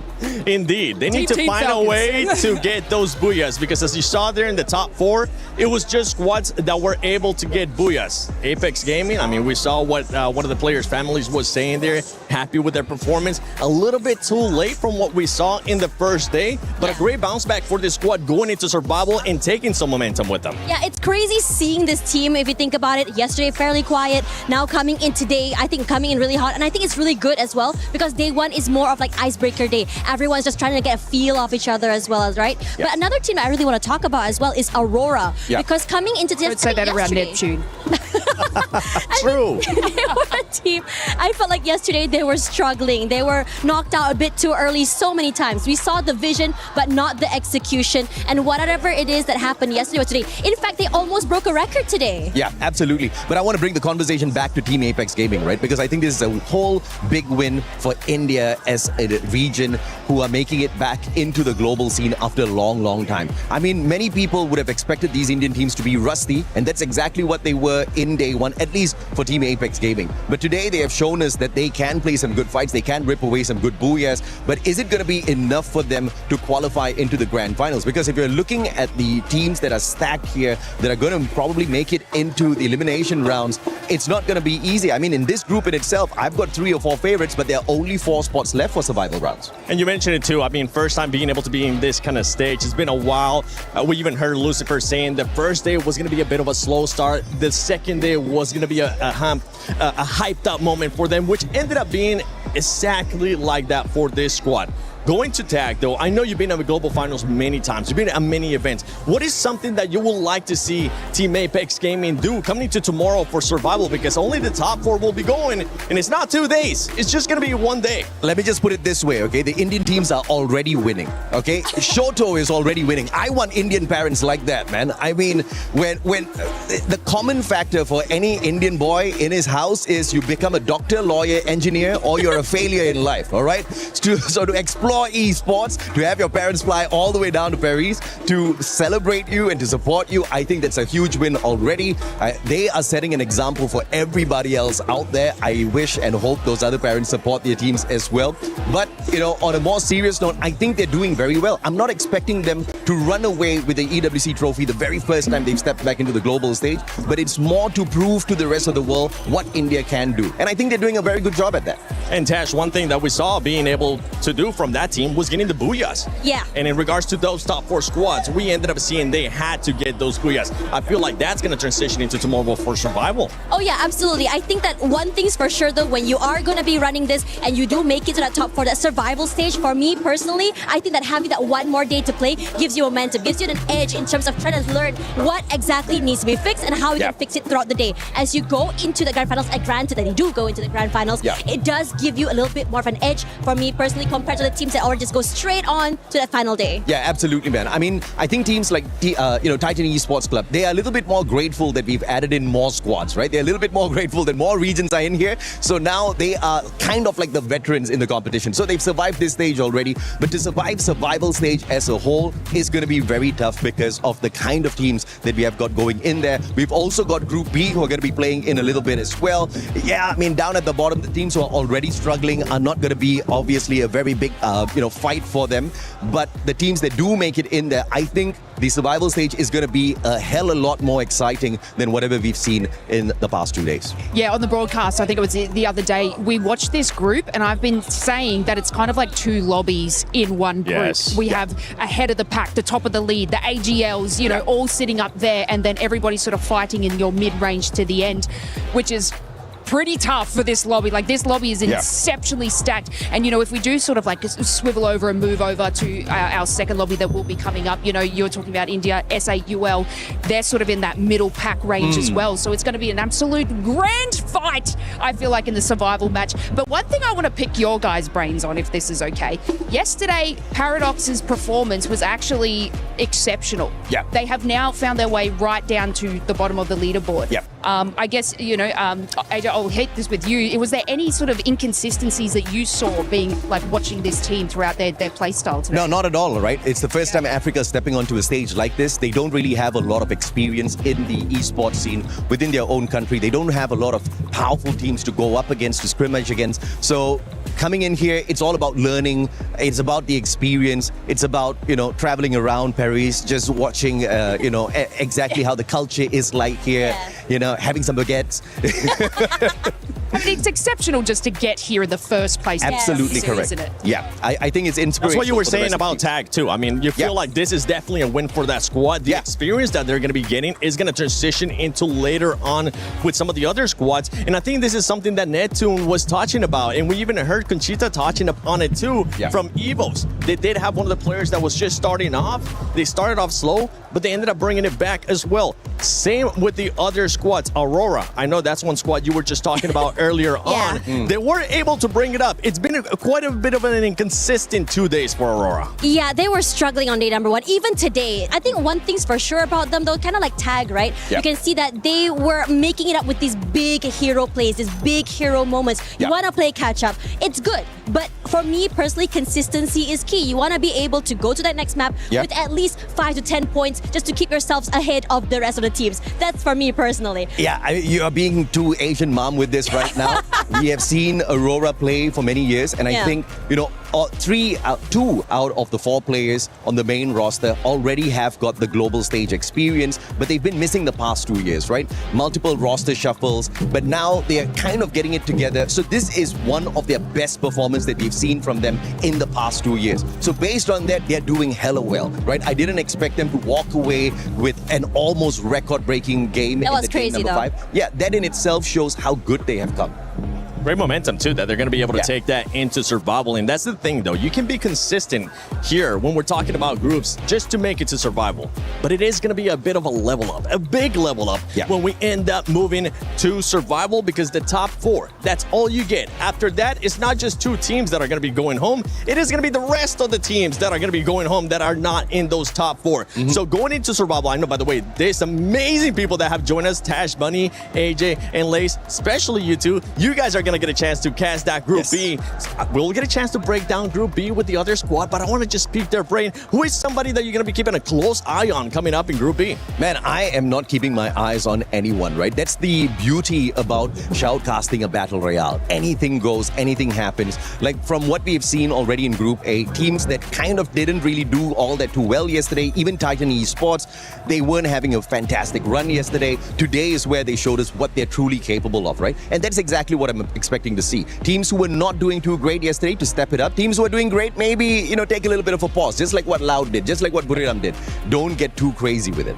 Yeah, I think for me personally, I mean, I did dig a little bit with Carol about the Brazilian, I think, scene, right? Yeah. And she was telling me, like, in the regular season for Brazil, one thing's for sure, the Fluxo was known as the Boogeyman. Yeah, the boogeyman, right? Yeah. They were the ones that goes for back-to-back Booyahs coming forward. But now in this tournament, they are the ones that are just farming eliminations. Yeah. So they've changed up the way they play. And I agree with you. You really cannot tell what's going to be happening. And I'm so excited to be a part of this with you, AJ. Likewise, Dash, right? And, you know, speaking about Fluxo, I am not too worried about them at all. That's the team that we're definitely going to see at the Grand Finals. I'll be shocked if we don't see Fluxo in the Grand Finals. I mean, right? let me give you my little opinion here on the end, guys, because I shouted it from the rooftops right at the top. We need to look at Team Secret, guys, okay? I have placed them as my underdog, all right? Underdog! Yes, and if we saw from there, like, obviously, groups from yesterday, shaky start, but then they pulled out these bazingers just to skyrocket up the leaderboard. So, you know, I don't want to jinx them. I know we're all about jinxing, unfortunately, but this is going to be one team that needs to obviously make this happen. Yeah. And I'm going Team Secret. I mean, this group has been just talking about when we went to Group A, it was pretty much Southeast Asia. When we went to Group B, it was none other than Brazil. You can hear the crowd in the background. You can hear them getting hyped up. And for everybody currently watching at home, don't forget, support your local team. Get into Free Fire. Make sure you support your local team, whichever one it might be. You can be biased. It's okay. We try not to be biased here, but sometimes it ends up happening. We'll be getting ready for Group B, but we do have an amazing video with Mia.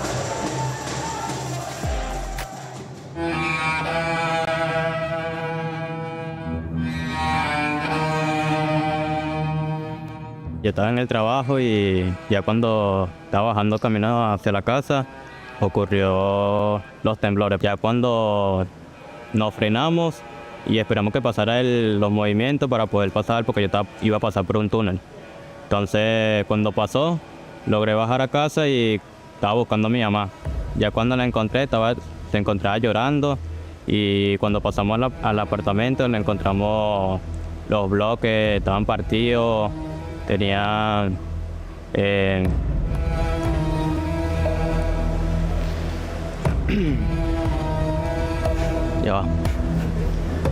ya de ahí salimos del apartamento porque no era habitable. Ya estaba partido, estaba botando el agua, pasaron muchas cosas. De ahí estábamos esperando reunirnos con la familia para poder llegar hacia donde nuestra abuela, que allá era un poquito más habitable. Ya nosotros nos fuimos a una plaza donde era más abierto y estuvimos ahí en el carro de nuestro tío esperando que las cosas estuvieran bien, porque había muchas réplicas. En un momento nosotros estábamos en la plaza y yo estaba logrando contactarme con el equipo, pero no podía porque no había señal, no había luz, como durante 2 días. Entonces nosotros esperamos los 2 días, nos acostamos en la camioneta, en el carro, y ya cuando llegó la luz pude contactarme con el equipo.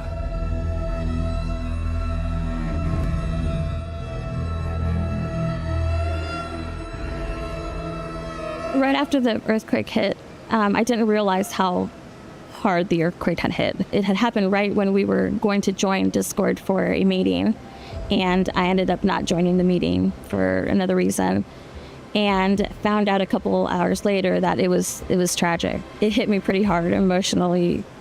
You know, these are my boys, people I spent time with, and then not knowing from them for hours until it became days for some of them. En medio de la nada, accidentado, pues. ¿Qué opinas, Capa Flow?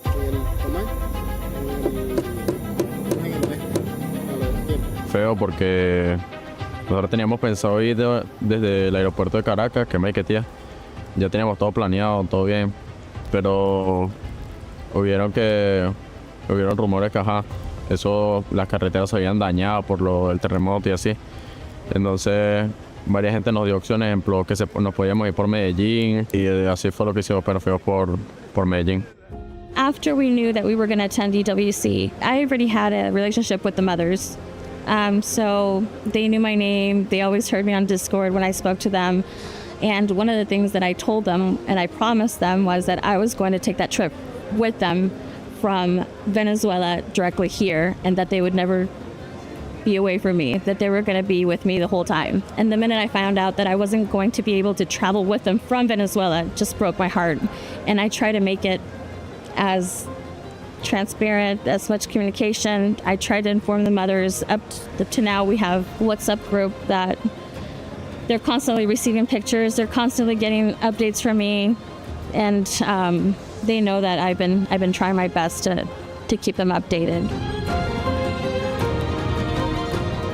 Lo más difícil del viaje fue separarme de mi familia. El proceso de tomar la decisión fue hablarlo con mi familia, porque no estábamos seguros si ellos me querían dejar ir, porque como había muchas réplicas y estamos en familia, no nos queríamos separar.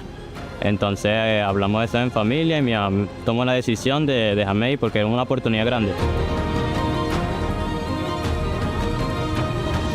Duramos como 5 horas para llegar a Barquisimeto, después 14 horas para llegar a Cúcuta y como 14 más para llegar a Medellín. The day after it happened, I knew there was something that we could do, and the Free Fire community as well. And I started doing some flash tournaments on Thursday, which was that next day. I started putting statuses on my WhatsApp of who in the community wanted to contribute, whether it's a mod, whether it's a narrator, so we can do live, whether it's a producer to do live on TikToks, and also to teams to see who wanted to join and make a donation to be able to play our tournaments. We did 5 on Friday, 5 on Saturday, 5 on Sunday, every day for a whole week. The tournament, I named it as Manos Unidas, which means United Hands, which also contributes back to, our logo, which is a logo of a picture of my hands. So Manos Unidas just came naturally. United Hands as a community, we come together to try to help our Venezuelan friends. And we had a lot of turnover. I mean, we had a lot of people wanting to join it and contributing more than, the normal. When we come back to our homes, this coming week, we're going to have bigger tournaments that are going to last for about a week. That's going to be our goal now, to continue raising funds. For them, this is a dream come true. Coming from the whole tragic of the earthquake, it's just makes them stronger, makes them believe more that this is meant for them, and they're going to do a great job. I trust a lot in our team, and I know that they're going to try their best to take something back to their country.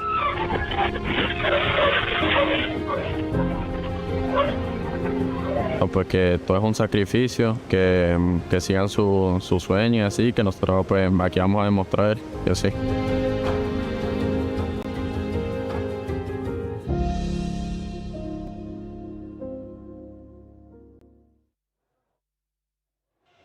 A team that has been able to overcome adversity with tragedies that happen. But at this point, I mean, they're just trying to reach the pinnacle of Free Fire at EWC 26 and trying to find a way to get into survival, trying to find a way if they can maybe make it to finals. And to be quite honest, it is going to be a hard road once again because this squad is starting not in the best positions for day 2 of Group B.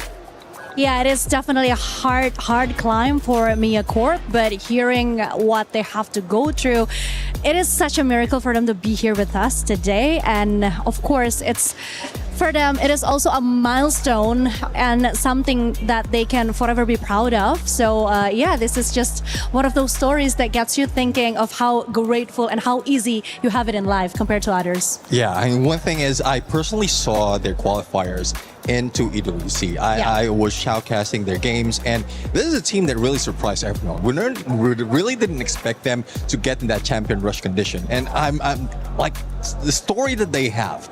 They fight through it. They manage to just go with what is needed for them, and they didn't have that much of Booyah even from the group stage. It's only grand final, so it's just the effort that they put in to get here that is what we are looking forward to. Yeah, you can just see how much it means to these people. You know, they're going through all this sort of, you know, we talk about the mentality of performing on a stage like this, but also, you know, you got to add the pressures of what's going on at home and everything around you. So just to be able to, you know, we were saying before to the other guys, just make it to Esports World Cup is a fantastic feat in itself, of course. But look, the battle's not over yet, Seven. It's not, definitely not. Yeah, the battle's definitely not over yet. 33 points they're truly having to overcome to make it to the top 4. But as we saw in Group A, that's going to keep moving along the day. They just have to make sure they are consistent. And don't forget, those Booyahs have to start coming because we saw from Group A, everybody that was at the top, they needed to get some Booyahs. A squad that was able to get the Booyahs yesterday was none other then remind me again who it was, because it was a team from Brazil, Neptune. Yes, MIBR a lot. We're really looking forward to how they are going to continue this, because from what we've seen, especially comparison of Group A, Group B, we've already talked about like how Group A is a group of death. There's a lot of teams who might be able to go and get those Booyah against Booyah United, and this time around, I think MIBR loss will have an opportunity to continue their reign, because even from yesterday, once we switch it up to Group B, it was a slow game overall. It really was. It really was, Lace. I mean, we felt like the pace definitely slowed down in regards to what we were seeing in comparison to Group A. Yeah, I mean, even if we look at like the leaderboard at the end of the day, it was super close compared to our first lobby. So they can interchange and obviously work their way up to be secured in that top 4 position. But what I want to do, Seven, okay, is I want to give you a reason. All right, you saw me before saying Team Secret. Oh! And I want to tell you why. Why? Okay? I want to tell me why. Okay, so I want to tell you why. Sitting in 6, you know, I'm always going to look at sort of that middle pack just under top 4. This team in 2025 was an entire brand new roster, right? Talk about storylines.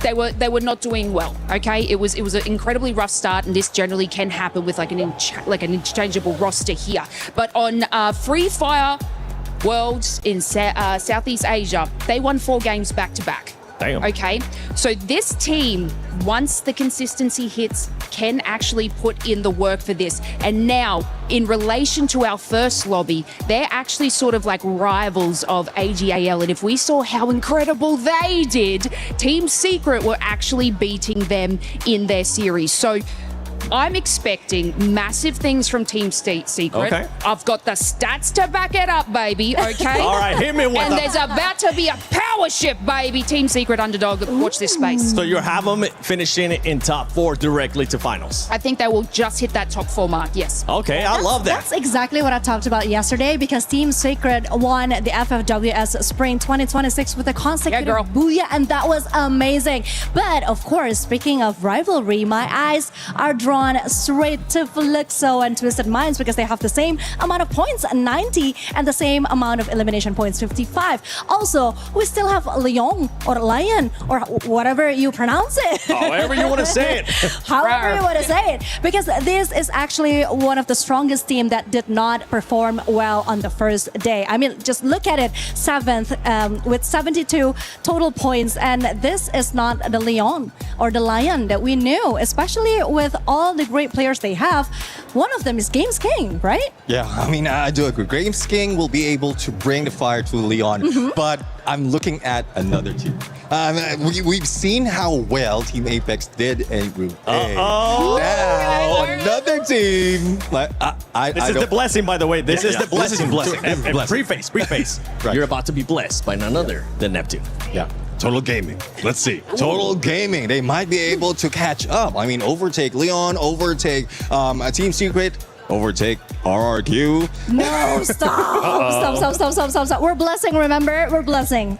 He's blessing This is how all he those blesses his teams teams. as well. Blessing all those teams. One team that you were able to actually bless yesterday, Conchita, was RRQ, and it worked out perfectly how you mentioned it. Starting slow, maybe some jitters of day one, but they were able to turn that around. I do believe that the true challenge lies today because when we talk about RRQ, obviously, the well-known fact is that second day chokehold, second day jitters, and the pressure that sometimes they just cannot handle yet. This is the true test for RRQ, especially for Duts as the captain. This is where he should be performing well. He should be calling all the right calls. So yeah, I guess we're just gonna have to see 88 points sitting at the 5th position with 63 elimination points and 1 Booyah. It's looking quite promising, but if I'm talking about the Indonesian team, of course, I am super proud once again to see how Fatality has been performing and has been doing so good in this group, Neptune. I want to say, Vitality. Fatality with that voice, right? Yeah. The new strategy ended up working out for that squad, and hopefully will continue today, right? Because remind everybody that might have not been here yesterday, it's okay, we'll let it slide now that you're here with us. What was the new strat? Yeah, my strategy of going for double snipes. We've seen that from Southeast Asia. We thought that they are going to let go of that because even Booyah United, we're seeing them trying to do the same thing. But out of that, they just capitalize on it. They can easily switch up to, especially for those who are just adjusting to the sniper, they can easily switch up to sniper, mid guy, or frontliner. So that's what I'm loving about Team Vitality right now. Yep. And again, going back to Chris Jaw, like the mindset of the coach, it's just so much of things that we might expect from Team Vitality. And they might be able to start hot right away instead of what we were able to see yesterday. One team that's looking to get some booyahs is Fluxo because their fans are behind us. And if I'm not mistaken, I think I see, is that Marty and Carol? What are you guys doing here? Oh, here we go. We are here with the Fluxo W7M. Incredible fans. It really is amazing. Oh, Sal Cinelli joining me here. Tell us about traveling here with these guys and, you know, what this team means to you in this competition. Like my family, I can't explain how important Fluxo is for me. And it's really amazing to be here because it's my first time traveling abroad and with the organization, it's like living a dream and it's so perfect. I love it. We can't hear you, unfortunately, so I'm going to pass this. I'm going to use this. Talk to me again about this being the first time that you've traveled outside of the country and what it's like to travel with all of these guys to support your favorite team. Yeah, it's abroad, and I truly love. It's like we are really family. I love Fluxo. Fluxo is my family, and make me start doing live stream just because of the organization. So all that I am is because Fluxo. Saltinella exists because of the Fluxo. So it's awesome to be here, and I know that everyone has the same feeling. I love that. I'm going to take this mic back off you because we've got to learn some of these chants because they're absolutely incredible. Go on, let's go, Carol. Definitely. Amoroso.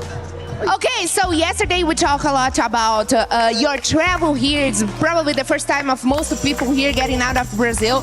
And you guys share with me incredible stories. But I want to know if you guys have prepared any kind of song for this moment here. Cara, preparamos algo muito da hora a PWC para aproveitar bastante esse evento. Trouxemos várias bandeiras, inclusive uma música nova.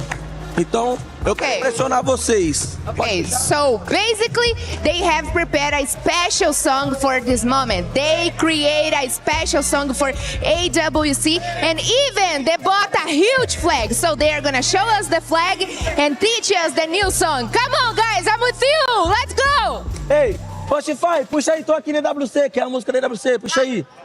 Bora. EWC song, let's go. Vai. Puxa aí.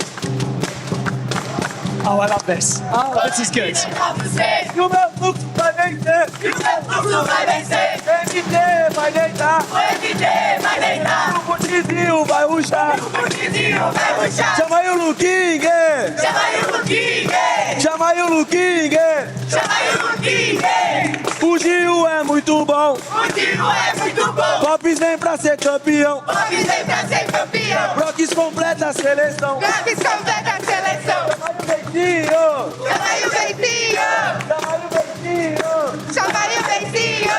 O Fluxo vai ser campeão! O Fluxo vai ser campeão! Fluxo absolutely popping up on the main stage and we love it. But now we're going to head back over to the studio and we're going to head down to the main stage to kickstart the second part of Group B, Day 2. There we go.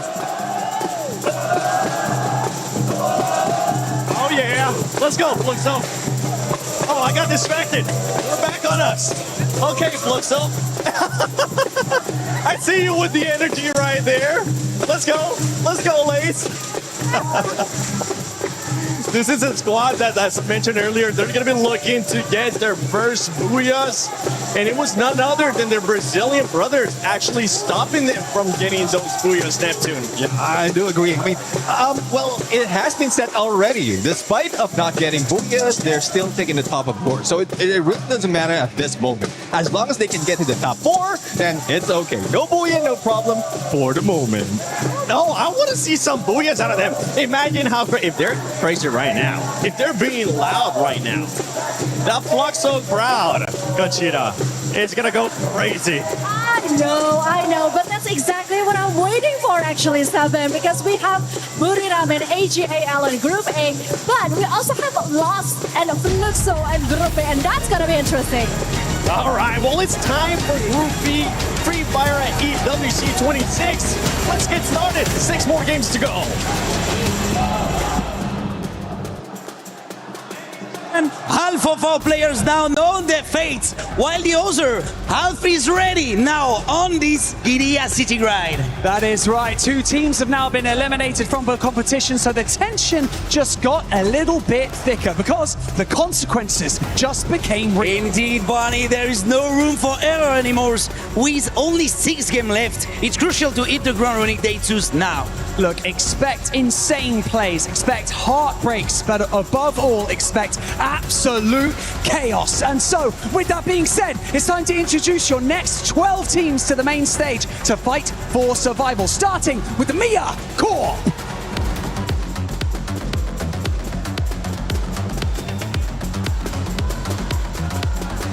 Al Ali Sports.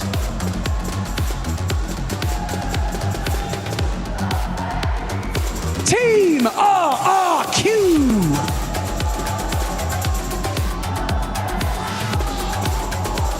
Twisted Minds.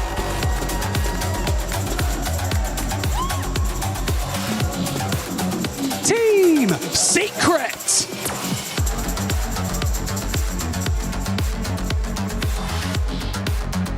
Fluxo W7M.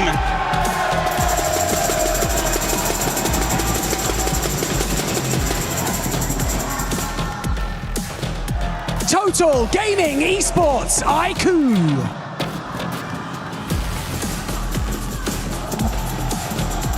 Straw Hats.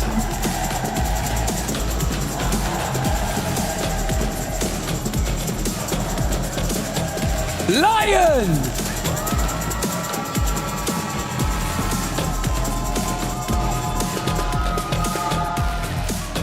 Emmy Bear Loss.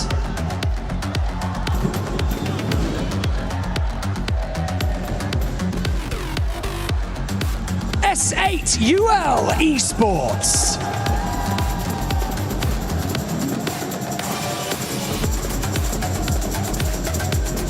And finally, Team Vitality.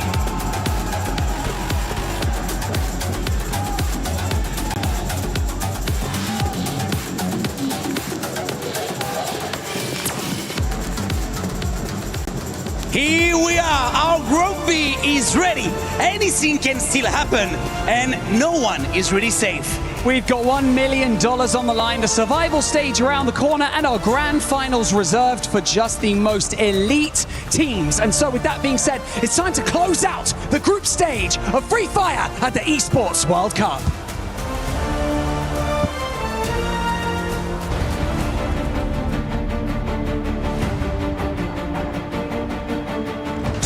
Four of the most dominant teams in the world will step onto the Garena City grid for the first time today. Teams who swept through their regions and left their opponents in the dust. But now they stand at the base of a mountain faced with an almost impossible climb. Well, let me take this opportunity to remind you that this is your chance to instill the fear of combat into your opponents. Don't hold back, don't hesitate, and trust in your teammates. Comes through, and Loud, all they have to do is just rush forward, and they're completely surrounded from every single angle, and Loud, once again, a booyah! MIB are lost, they turn it around, and Bobs is the last one standing. It's going to be very difficult, but also Bobs struggling unholy along with the help of MIB are lost, and it's going to be MIB are lost getting the very first booyah of Group B.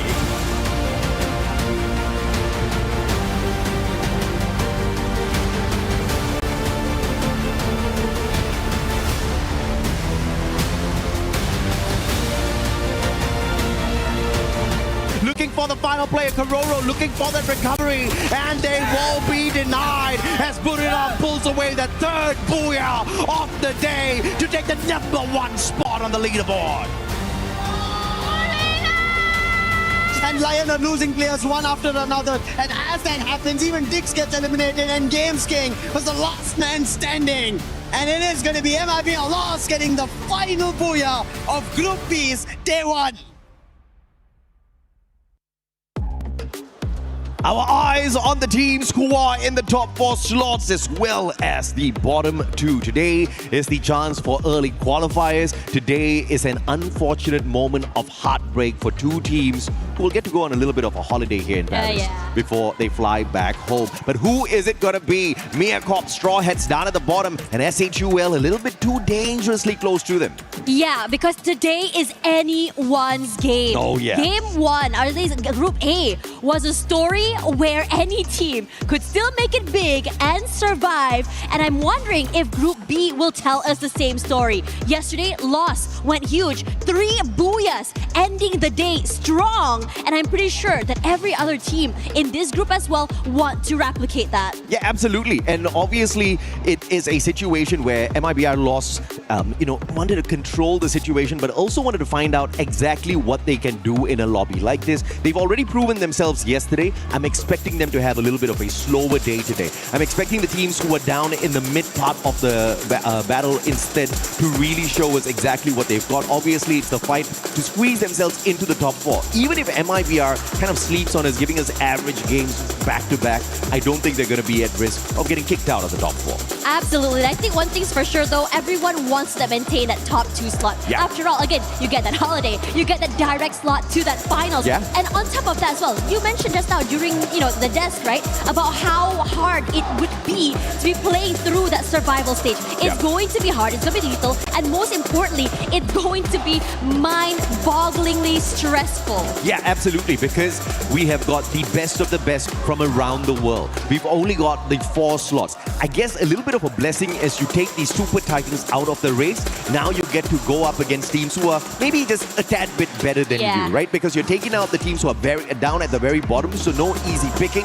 I think it's going to be ruthless. It is going to be very challenging for the teams to maintain consistency when we get into the survival stage. But of course, beyond all of that, if any teams do manage to show us a constant streak throughout those 10 games, I mean, color me surprised for sure, but I'm looking forward to a situation like that.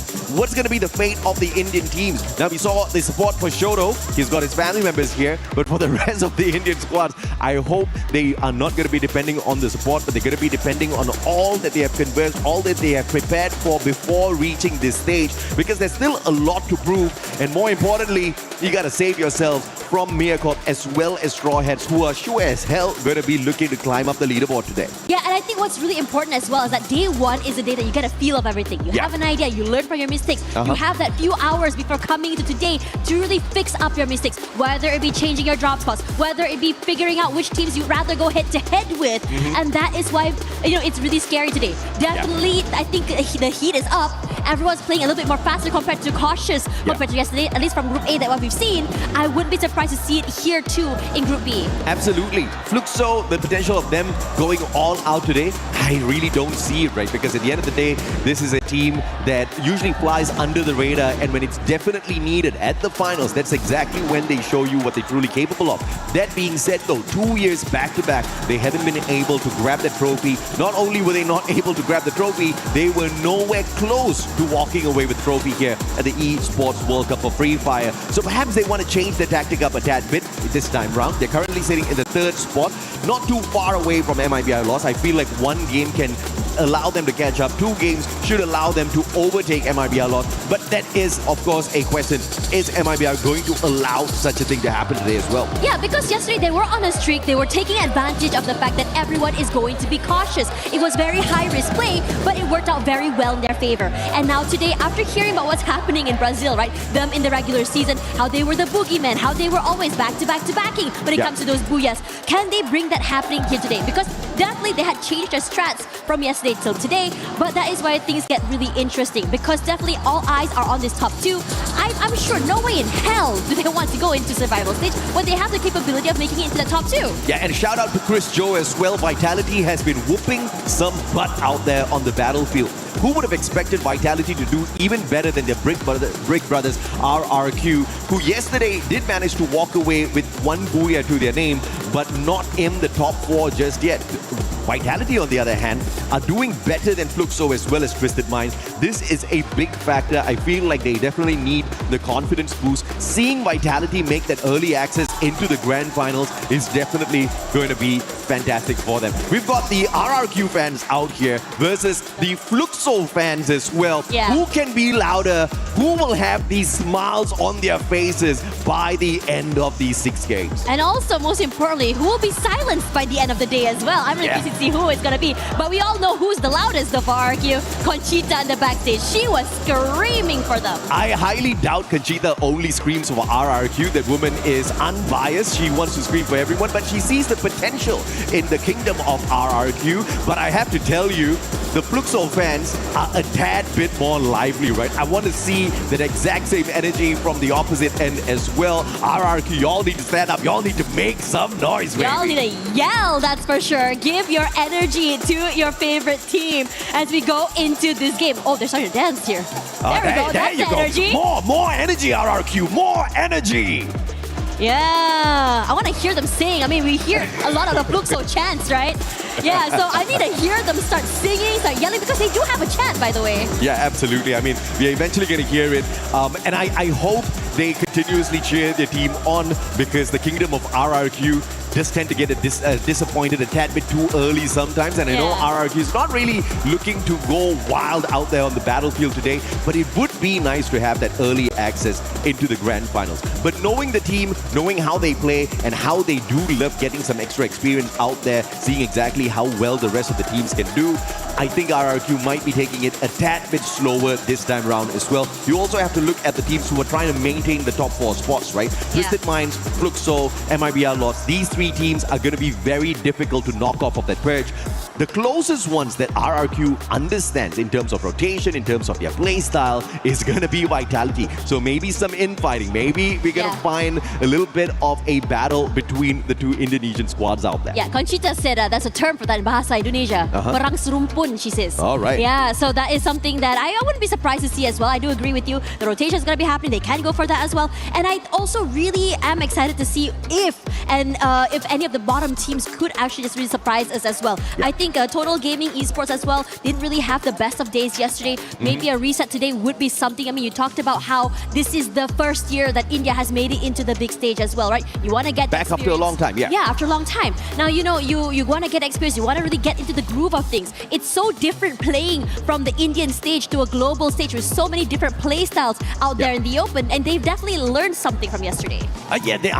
Tough lessons were learned yesterday for sure. I think IQ Total Gaming, SHUL Esports, they have a very heavy burden on their shoulders, because if you look at the size of the fan base in India, expecting them to perform, it's absolutely stressing, right? Some of the other teams who don't really have a huge support back at home, they've got nothing to lose. They've got nothing to worry about. Not many people judging them out there. Every mistake that the Indian teams make, on the other hand, you're going to see some harsh comments on YouTube. You're going to see some harsh posts later on. So they need to avoid that. But of course, they need to play for themselves. This is something that they've been working for the past few years. And this is where you really have to go all out. Everything's on the table. But even if they do not do that, I'm not going to be tickled by it at all. As long as they avoid the bottom 2 spots. Because I do want to see more from the Indian squads. So having them at the survival stage, I think I'm going to be quite happy about it. Yeah, I think I'm also very excited to see this as well as we go into this later. I think one thing's for sure though, when you talk about so many of these teams, compared to say Group A, which means I would say a cutthroat group. Group B, I think, is something a little bit more anyone can be making anything happen, right? So that is where we really have to be paying attention. Yeah, absolutely right. If you look at whether or not Group A truly was cutthroat, yeah, you've got so many Titans in there, you see a lot of eliminations, but because you don't have as many Titans in here in Group B, you're back to an even playing field. So it's not any easier in Group B at the moment for survival. You're still going up against world-class squads out here. But of course, this is game number 1, ladies and gentlemen, boys and girls, as we hop on into Bermuda. The flight path is going to be dictating quite a number of things, and the first one's going to be who's out of the flight first. It's MIBR Lost, RRQ, as well as Team Secret. And Team Secret's another team that we definitely have to talk about. This team, the current kings of Southeast Asia, and some may argue Southeast Asia might just be one of the toughest lobbies out there. Yeah, I agree with you. I think, when we talked about that as well, I think a lot of our fingers were pointed toward that Group A, right? We saw what happened from Buram United. It was really scary seeing them on that day 1 as well. But at the same time, in this lobby, Southeast Asia, and we're meeting up against, I would say, one of the hard hitters, which is going to be Brazil as well. And again, when you look at the group stage leaders, Lost really put a big lead between themselves and the rest of the pack as well. Yeah, it's going to be easy to catch up. I mean, coming into a few matches more today, if they can maintain that consistency, or many other teams can do so. But right now, undeniably, at least for day 1, Southeast Asia is at the top. I mean, Southeast Asia being at the top is no surprise to me at this point of time, because of what they've shown us historically, what they're capable of doing. Al Ahly, on the other hand, yesterday, I feel like they had a decent enough run. Sifu was knocked down, but Simox is there to find the instant recovery for his buddy, and they will not have to waste their time going in for the revival. But it looks like Vitality wants a big fight. The launchpad is going to be putting them in the best spot to knock down Simox. Sifu, barely any health left on him. He's going in with the medkit, double Riptide Rhythm, breaks down his defenses though, exposing him, but Tiggs is just a tad bit too busy, batching himself up on the opposite side. Vitality versus RRQ. This is an infighting. What was that? Serumpun you said earlier? Perang serumpun. Perang serumpun. That's exactly what we're having out here between the two brothers. Yeah, and now Dude's on the very top side here, putting in the damage from above, and Joel will be the... No, it's not, because this is there to make sure his teammate remains alive. Rans also falls, and Abai falls to reposition, finding a different way to bring his team back into the game. Oh, it looks like this little battle between RRQ and Vitality might have to take a pause here as Straw Hats drops by to say hello. This is the survival battle for Straw Hats. Can they overwhelm RRQ, who are already hurt, already injured? They just need to take 2 players out of the equation, but that is easier said than done. Vitality's not abandoning the compound just yet. Straw Hats picking each other right back up, and they're sticking together. They do have a chance in here if they can continue with this level of aggression.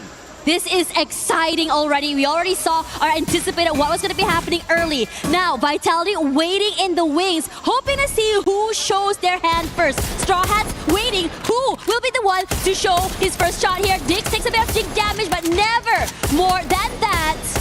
And for the rest of the team, Vitality, at least for Dix, he's gonna be completely crunched from multiple angles here. What are you gonna do when this collapse happens? Yeah, information comes on through, and Straw Hats flood in, getting their 5th elimination. This is what you gotta do if you're the Straw Hats. Kaizoku Oni, Orewa Naru, that's what they want to say as they rise up to the top. But unfortunately, only one can be the King of Pirates for the squad, so they'll have to figure it out between themselves exactly who's gonna be that Joy Boy, Joel, as well as C-Bank. Team Vitality taking quite a beating very early on in the game. They've got the coins to bring back their buddies though. But only one revival here. Joel still needs to hit those coin machines that are in the compound. Leon, on the other hand, in a little bit of a pickle here if SHUL gets this vantage point and takes Della out of the equation, who's trying to put a little bit of distance between himself and SHUL. That one shot finding the connection. Della still alive and kicking out there on the battlefield. Troll shut down by Joker. The flank around the right with the BSK allows Leon to take control of this compound. Yeah, crazy stuff coming from him as well. And it was almost like he was really undetected throughout the entire moment this was happening. SAUL not going to be reacting off this though. They're just going to be chilling and waiting and biding for time as time goes. And I'm really curious to see what's happening on this side, because Huang has been already knocked out by Nyx here, by Mia. And this is another team that is really trying their best to keep themselves still in the game. Leon, yesterday, they had no placement points off of Bermuda and 5 eliminations. So they have to be really careful to not make that same mistake here. Once again, Straw Hats continues to pop up. This time, SHUL loses yet another player to the Straw Hats. 6 eliminations strong. They're looking for more. Buddy will find his back to that Mag 7, and Shocked will shock the world as he overwhelms them. Straw Hats rising up to the occasion here. And SHUL having their souls reaped away. It is incredible to see this coming from Straw Hats. Definitely motivated to move around the area. More proactive, in fact, compared to yesterday. Really eager to take these fights around the area. There were 2, 3 teams already they've gone head-to-head against. Straw Hats yesterday in Bermuda picked a total of 4 points. Now, just through the eliminations, they've got an 8 already. So they're double better than whatever they were yesterday. And we're just kicking this matchup off. And that's the kind of hunger that you see in the squad.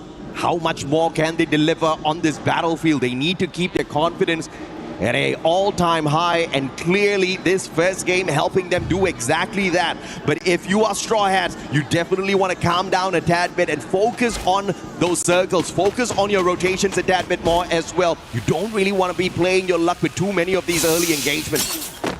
Yeah, now toward Bima Sakti, we are going to be looking at a team. Oh no, looking here over on this side. Oh, Jack already sniped to his death so quickly. Joker is on a rampage, doing so much damage with just the snipers. Yeah, Joker's just annihilating with the VSK. Beautiful stuff out of the guy. Once again, 5 eliminations out of the 7 that the squad has so far.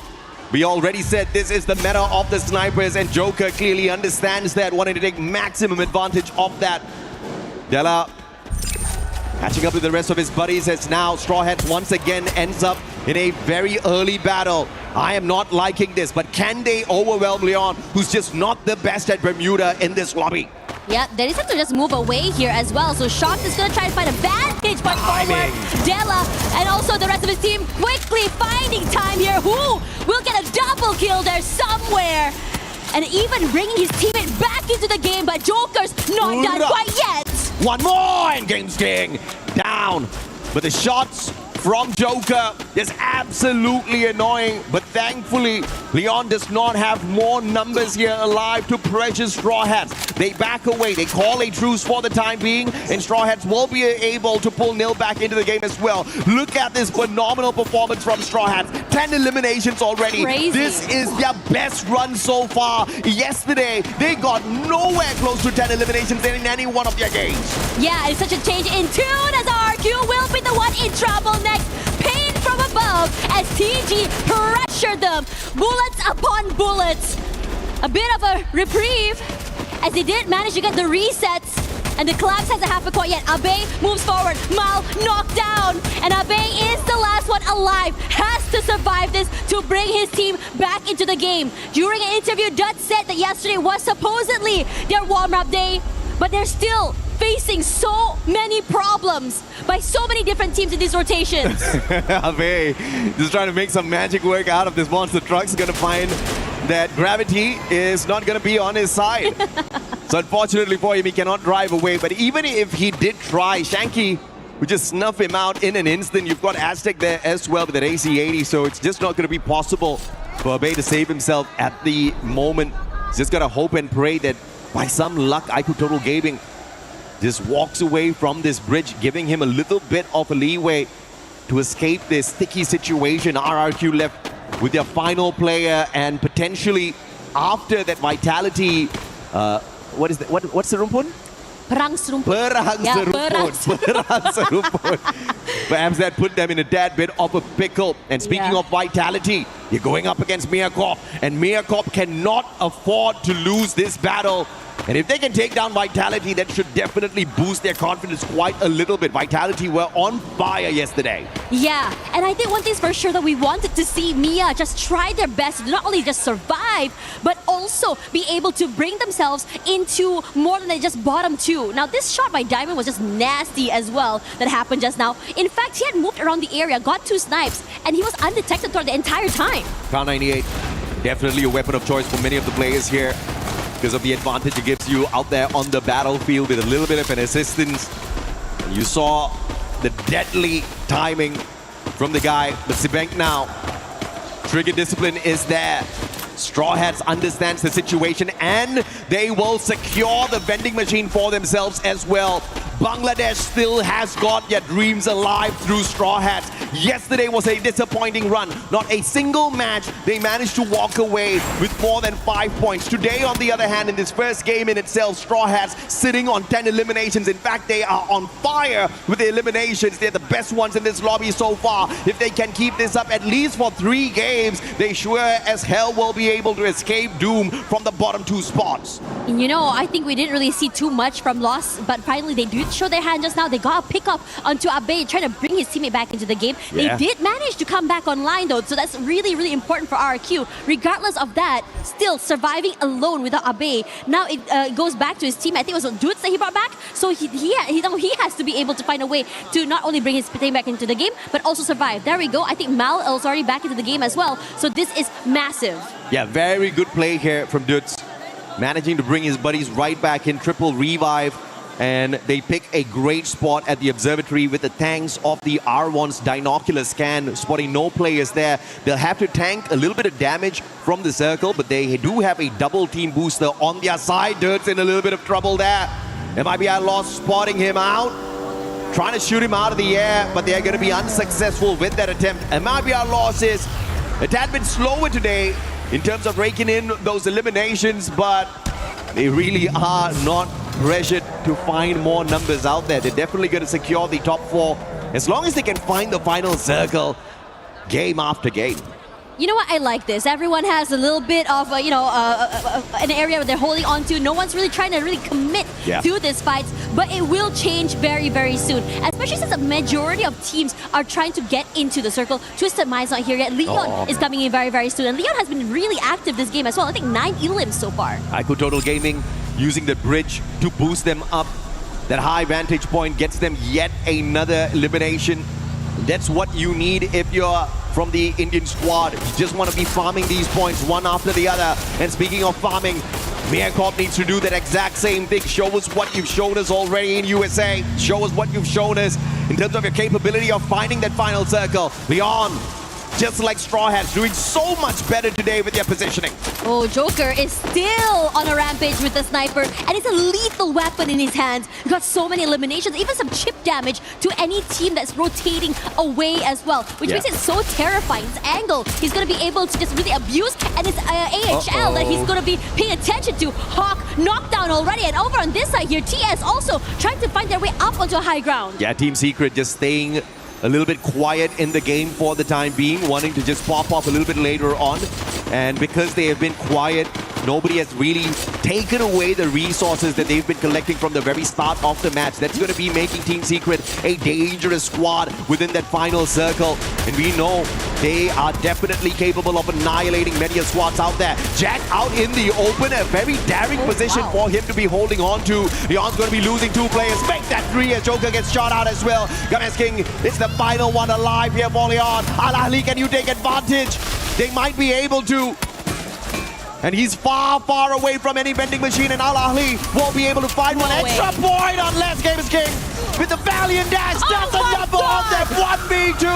Like the troll under the bridge eliminates Al Ahly Esports. We were just talking about Team Secret now, and now Enshan and the rest of the team are in trouble. Gio rushes forward, and now knocked down by Bobs. They were very much ready for it. Fluxo is now here. Bobs barely alive. But somehow TS will be the team to pull themselves forward, but not for long, because Lost is close by. MIB Outlaws just taking advantage of that situation, but now it's a battle between SHUL as well as Lost. Rawan knocking Jack down to the ground and taking him out of the equation. Noor's out as well. Aku Total Gaming, what can you do up against RRQ? They've already built up the solid walls on top of that monster truck just to keep the Indonesian monsters away from them, and Twisted Minds will land right behind. And this is that Riptide rhythm out of nowhere, courtesy of Vitality, courtesy of Straw Hats with some shots as well. And it looks like Twisted Minds is not going to be as lucky as they take the fight straight up to RRQ. But X-Bossy lighting up the battlefield, kicking RRQ out of the lobby. It is insane seeing how Twisted Minds just rush forward, destroy RRQ, who were sandwiched between these two teams. Now TG going way forward here, going to take this fight head on against Twisted Minds. The rest of the team forced forward here. TG barely alive, surviving for that time being. But now with so many teams pressuring them, Aztec takes a lot of damage already. But they're doing their best, just really lock themselves in behind all those glue walls. Yeah, Aku Total Gaming has lost a ton of glue walls already in the battle. They need to take Twisted Minds out of the equation, loot them up so that they can continue to play this all the way down to the very end. But MIB are lost, closing in the distance, tossing out those nades as well. And the God Nade gets a double for them. Rigby with the double, and he goes in for the annihilation. And just like that, Aku Total Gaming out of the equation.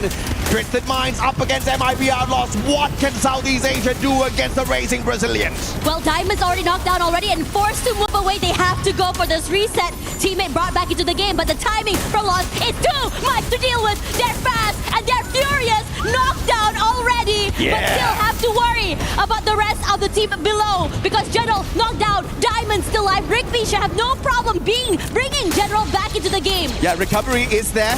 A cheeky nade here from Diamond. Can he get one? Rawan. It's all up to Rigby, and Rigby, an absolute solid player for MIB Outlaws in this lobby. 8 eliminations for him alone, and he was definitely cracking it as the Grenadier of the squad. But now trying to get off of that bridge is going to be a tad bit tough for Lost. SHUL Esports out as well, but placement points wise, they do manage to walk away with something decent here. MIB Outlaws out. As mentioned, the pressure from the circle just a tad bit too much, but Leon hanging on for their dear lives. A huge improvement from yesterday at Bermuda. Yeah, Vitality still healthy right now, knows where Games King is, and despite his best efforts, will be knocked down as well. A valiant effort by Leon, despite Games King being alone. That 1v2 win plus the multi-frags that he got before going out is insane. This is what I talked about. This is what I said on the stage. Today, what we expect is the teams at the very bottom to make it into that final circle. Eliminations or not, I don't care, but this is what we want to see. Straw Hats and Miyakov showing us that they've got the fight in them. They take each other on, and Bangladesh shuts down Miyakov, booking an appointment with Vitality. Vitality wants to go for more. Who? Knocked out already. Nil as well. The jump shots are good. Koja on a rampage, and they are chasing for the final member of Straw Hats. Team Wipeout and a Booyah for Vitality to start off their day. Vitality. At one point, they used to be known as the Falcon Hunters, and they were just purely disruptors of the lobby. No one expected them to dominate. We just expected that element of disruption out of them. But now, you can't expect them to walk away from lobbies consistently. Yesterday, they showed us that consistency. But I want to take the attention away from Vitality and their Booyah. They already got a lot of praises from the casters yesterday. Today, the ones that deserve the praises is Mia Corp as well as Straw Hats. The absolute determination to stay alive, and Straw Hats actually walking away with 10 eliminations and surviving long enough to get into that final circle shows you that hunger. So SHUL, Ali, they better watch out because the two from the bottom are looking to rise up. Yeah, both SH and Mia making it to that top 3 as well, raking in a lot of points as well coming into this one. So the race is on right now because again, it can be anyone's game. Everyone was thinking the bottom 2 might not be able to come back today, and they are showing us otherwise. Eliminations coming in from SH as well as the tenacity to survive by Mia is something to be praised. And even then, we're seeing so many teams even individually pop off. Leon Joker just now was going crazy. I believe also Games King was able to not only win a 1v2, but before going down to Vitality, he got 5 eliminations. Absolutely. But of course, we got to bring the conversation back to Vitality at a certain point as well. Chris Joe, the main reason why these guys turned from disruptors into absolute monsters out here on the battlefield. He has certainly guided them well to the top. But can they stay at the top? Can they hold on to those top 4 spots and find the early qualifier into the grand finals is going to be a big question, because the move that Vitality pulled off in the final battle sequence was exactly what got them the Booyah. They did not wait for Straw Hats to complete their battle first before taking advantage. They were already taking shots at them, whatever angles that they could find, trying to weaken the Straw Hats crew, and then with a proactive rush to take them out of the equation as well. This is a huge improvement from Vitality, and that is what the other teams need to fear. The fact that they've got a coach that is absolutely brilliant to tell them exactly what they need to fix. If you look at what Vitality did at Bermuda yesterday, just 4 placement points, 5 eliminations. They had a rough run in the first game of the day, but today they twist that around. But they have to make sure as well that they don't run out of gas because they are stepping on that pedal a tad bit too much. Now, Tash and I are going to take a tad bit of a breather. We'll be back with you in a bit. Human body was built to move, not trapped at a desk in one singular posture for 12 hours a day. It's time your chair evolved. This is Secret Lab Titan Evo. Ergonomically engineered for you, gamers, hybrid workers, artists, backing your every move. He thinks he can come in here and play my game. Let's go. He knows nothing. Let's go! Tyler 1, you're done. Raw energy. Blow the house down. How do we do yesterday? How was your mental after yesterday? Oh, so we are going to try to do our best today. So we have all the hopes and trust that we are going to make very good than yesterday. So we are positive today. So obviously, new day, you're saying that you were able to reset a little bit and you feel like you'll have a much better performance today? Yeah, we are going to do better than yesterday. What has it been like working with your team here at EWC and competing on the stage?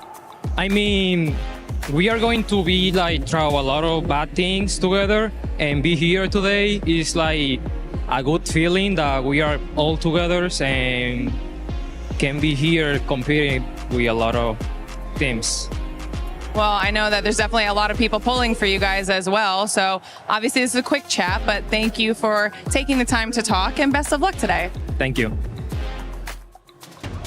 Ladies and gentlemen, you are right here in the heart of France. It's Paris, Free Fire at the Esports World Cup 26. And we have a bit of a review for you for the first game of Group B. It's Husky and Lucifer, and things are only getting started. We see Straw Hats making the top 3, and that was something that we were hoping to see from yesterday, and they've done it. I think this is what I was waiting for. Even in Group A, right? The teams at the bottom make a comeback. Titan Esports Club did it. I was about to bring that verticality where, hey, there's Bangladeshi team who've already made one through into the survival stage. Straw Hats started off, and they rightfully did from game number 1 itself. Absolutely. I mean, from what we've seen from Group A earlier on, when TAG got 2 Booyahs, I think that really set the stage. If a region like India, who has been trying to prove themselves for so long, can do it, why can't the other people do it, right? Why can't the other squads step up to the occasion? And I think the best part right now is that we have some of the super fans in the house, with Fluxo on one side, on my left, with RQ on the other side, and they are here in full force.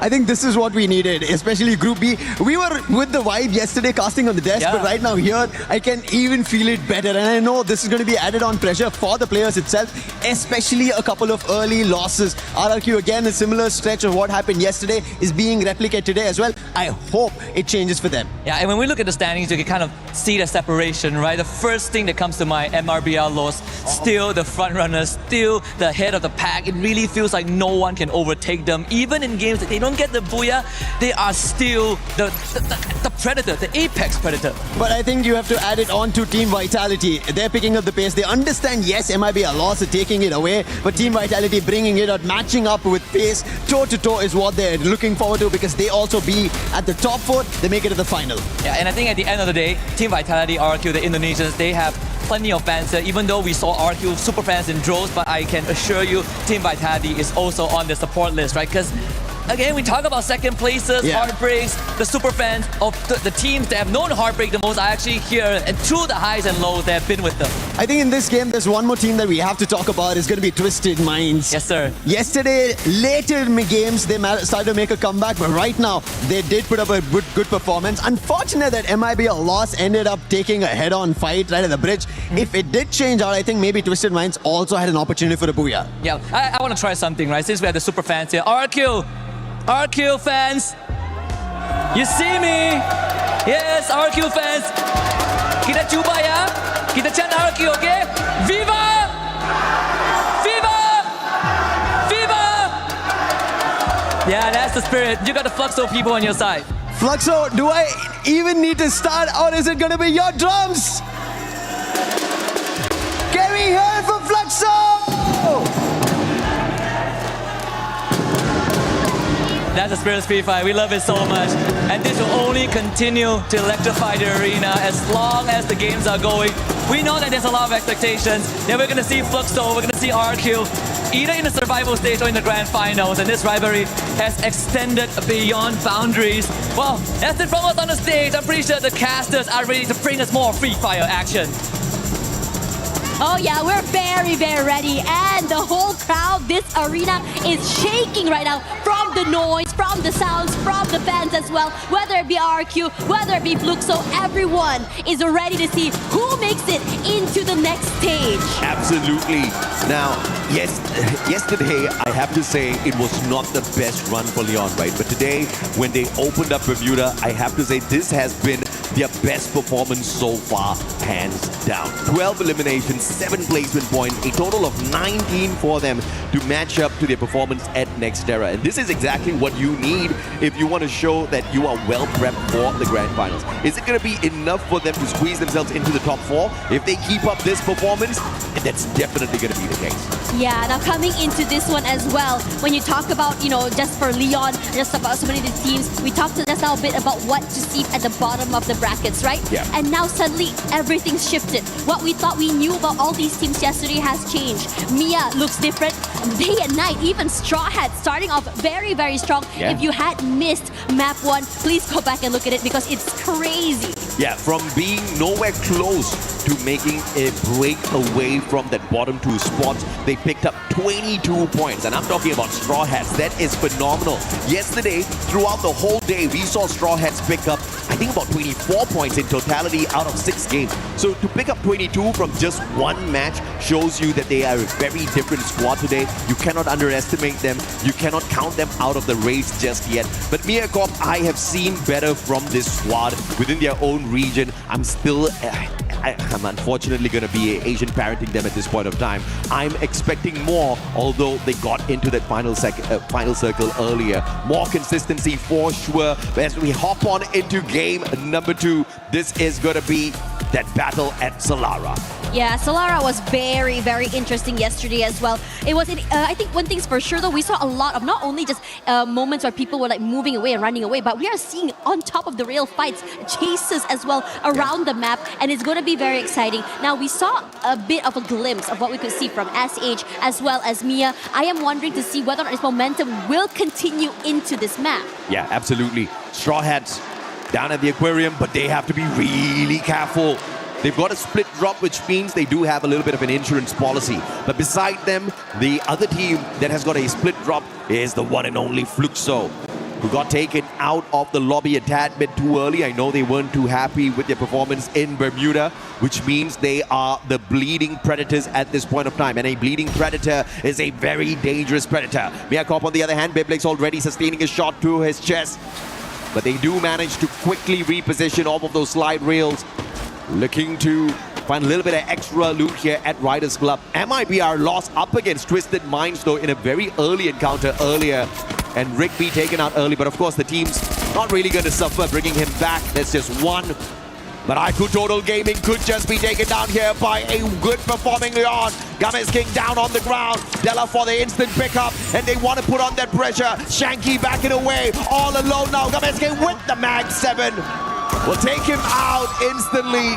And this is trouble time. IQ Total Gaming left with one final survivor, but Mafia buying an insurance policy back for the squad. That one revival is going to keep them in for a little while more. I think it's super exciting to see this happening because we were talking about how Lion just now was having such a great game. They were very aggressive, pull the thought shot, instant kill, headshot, eliminating Abai so quickly. But now he is in trouble since all eyes are on him. Yeah, Rand's looking for a little bit of revenge shot, but great defense there with a double glue wall. Medkit's going to come in handy at this point of time. We'll catch up with Straw Hats later as we spot out the players on the side of Vitality doing battle with Twisted Minds. 2 eliminations in hand already for Twisted Minds, and they're looking to take this out of the equation. The Indonesian player, Valiant Dash, breaks down his defenses, and the pass with a sliver of health cannot sustain as Joel from behind the glue wall hits him with the M82B. Yeah, he's keeping his teammate alive as well, all eyes. And he's definitely noted jump as well. A lot of damage onto him, but cannot keep him alive and deny that point because Diamond is close by as well. He's going to try for more. Diamond's going to go in for the rush here. Gets tagged up by Joel.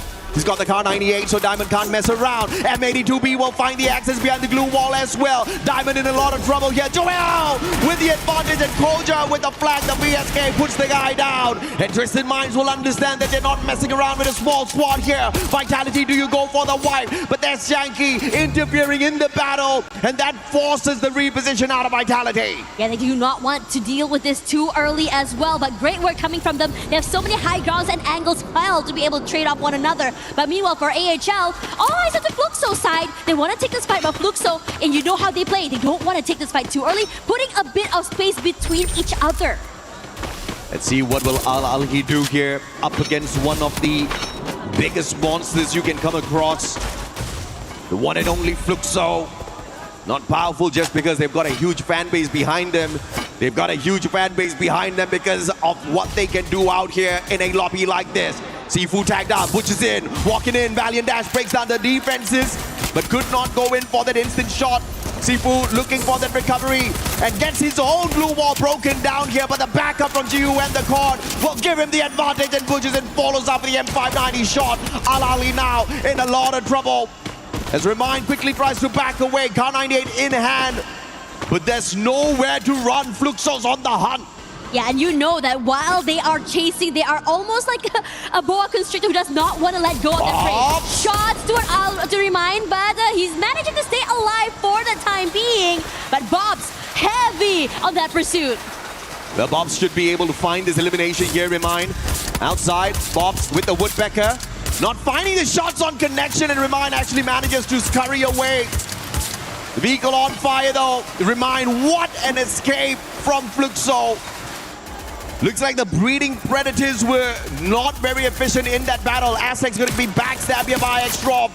And what a play, still Straw Hats on another level, keeping the dream alive for Bangladesh once again. Oh yeah, you can definitely tell that they're riding off that high end momentum from map 1. We questioned it whether or not it will continue, and they definitely came into today with a game plan. Now, a reminder for yesterday, when we were on Solara, Team Secret had a Booyah with 31 points, but we haven't seen too much from them from map 1 and in this game as well yet, so far. Absolutely, yeah. Titan Esports, they survived Group A, the group of death many people called it. But TEC showing everyone that they are capable of getting into the grand finals. But of course, if you look at where they sat on the overall leaderboard, it's going to be quite a bit of struggle. So more is going to be needed out of them. But if they play anything like what Straw Hats is showing us out there on the lobby, they're going to see Bangladesh in the grand finals for sure. Leon, on the other hand, on the hunt. Al Ahly, Hawk. But the Hawk's not up in the air. It's wounded. It's on the ground. It's running away. And birds should be flying. Unfortunately, Hawk can't do that all alone as he's hunted by a pack of lions.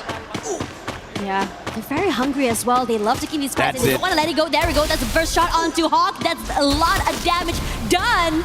Joker juking away, trying to stay healthy. And you know this guy, once he lands his shot, is very nasty. And there we go. It's Gabe's King that finds Hawk in the end. That's a double kill for him. Yeah, beautiful play. Hawk at least tried his very best, had the Skylar on him. Riptide Rhythm finding the connection, but of course Joker just dodged that bullet perfectly, saw a little bit of natural cover with the compound and made good use of that. If you look at the most eliminations, man, MIBR lost, still on fire, even though we didn't see a massive game from them at Bermuda. They still walked away with the 14 eliminations, and Yago's just topping the charts with the damage as well. Yeah, that circle, hard shift to the right as well, with S8UL being so comfortable in that middle area. And this is where things get super interesting, how the fights are going to be happening, and how many teams will be eyeing that compound. Absolutely. Now, the next circle will move towards S8UL as well as MIBR loss. Both of these teams will stay silent for the time being. But now, Team Secret up against Fluxo. The shot onto Decoy. He needs to recover. Wang Am on the other hand. M60 in hand already. Enhanced with the hammer. Looking for the reposition as well. Flanking towards the left. He does have the thrill of battle in hand. But he could just be the distraction here for Team Secret so that the rest of these players can get into position. RRQ looking for a straw hat, and they find who? That's not a question, that's a statement. Abe waiting in the wings as well here. Knows that close by you also see Twisted Minds as well. Could overextend this. Move forward as here. Diamond takes quite a bit of damage from that corner here. Judd is putting a lot of pressure onto him. Forced to move away, forced out into the open. His teammates managing to rotate across. Dude's close by here. A jump shot forward means Diamond cannot survive longer and will be able to secure that point. As expected, Fluxo really not going all out just yet. The Boogeyman still choosing to fly under the radar. They've already got it taken out. No placement points in this game. Barely any eliminations from their side.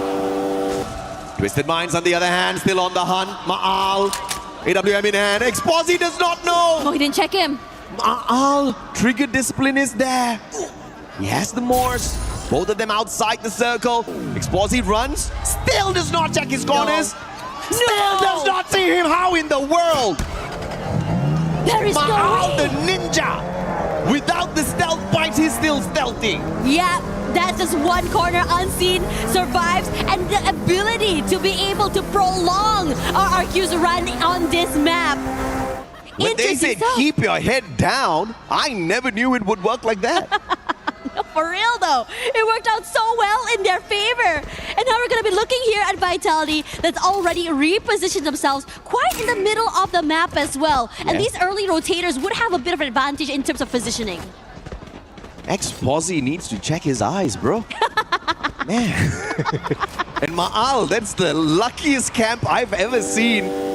He was hoping and praying he doesn't get spotted. I was so sure he'd be seen just now, especially to that large, big area that he was crossing. Yeah, Ex-Posy was just too busy. He had a mission on his mind. He's like, we are out in the blue. We're tanking a tad bit of damage here. We need to look for the next circle because it's going to move yet again. And Ma'al just lucked out big time, and RRQ gets to have a little bit of fun there at Funfair, catching up with each other. But Abe, Twisted Minds just tied to RRQ fatally. IQ Total Gaming, on the other hand, unfortunately for them, they've been taken out of the equation a tad bit too early. It's definitely going to be a long journey for them to squeeze themselves into the top 4. But as long as they can keep themselves away from the bottom 2, I think India can rest easy. Oh yeah.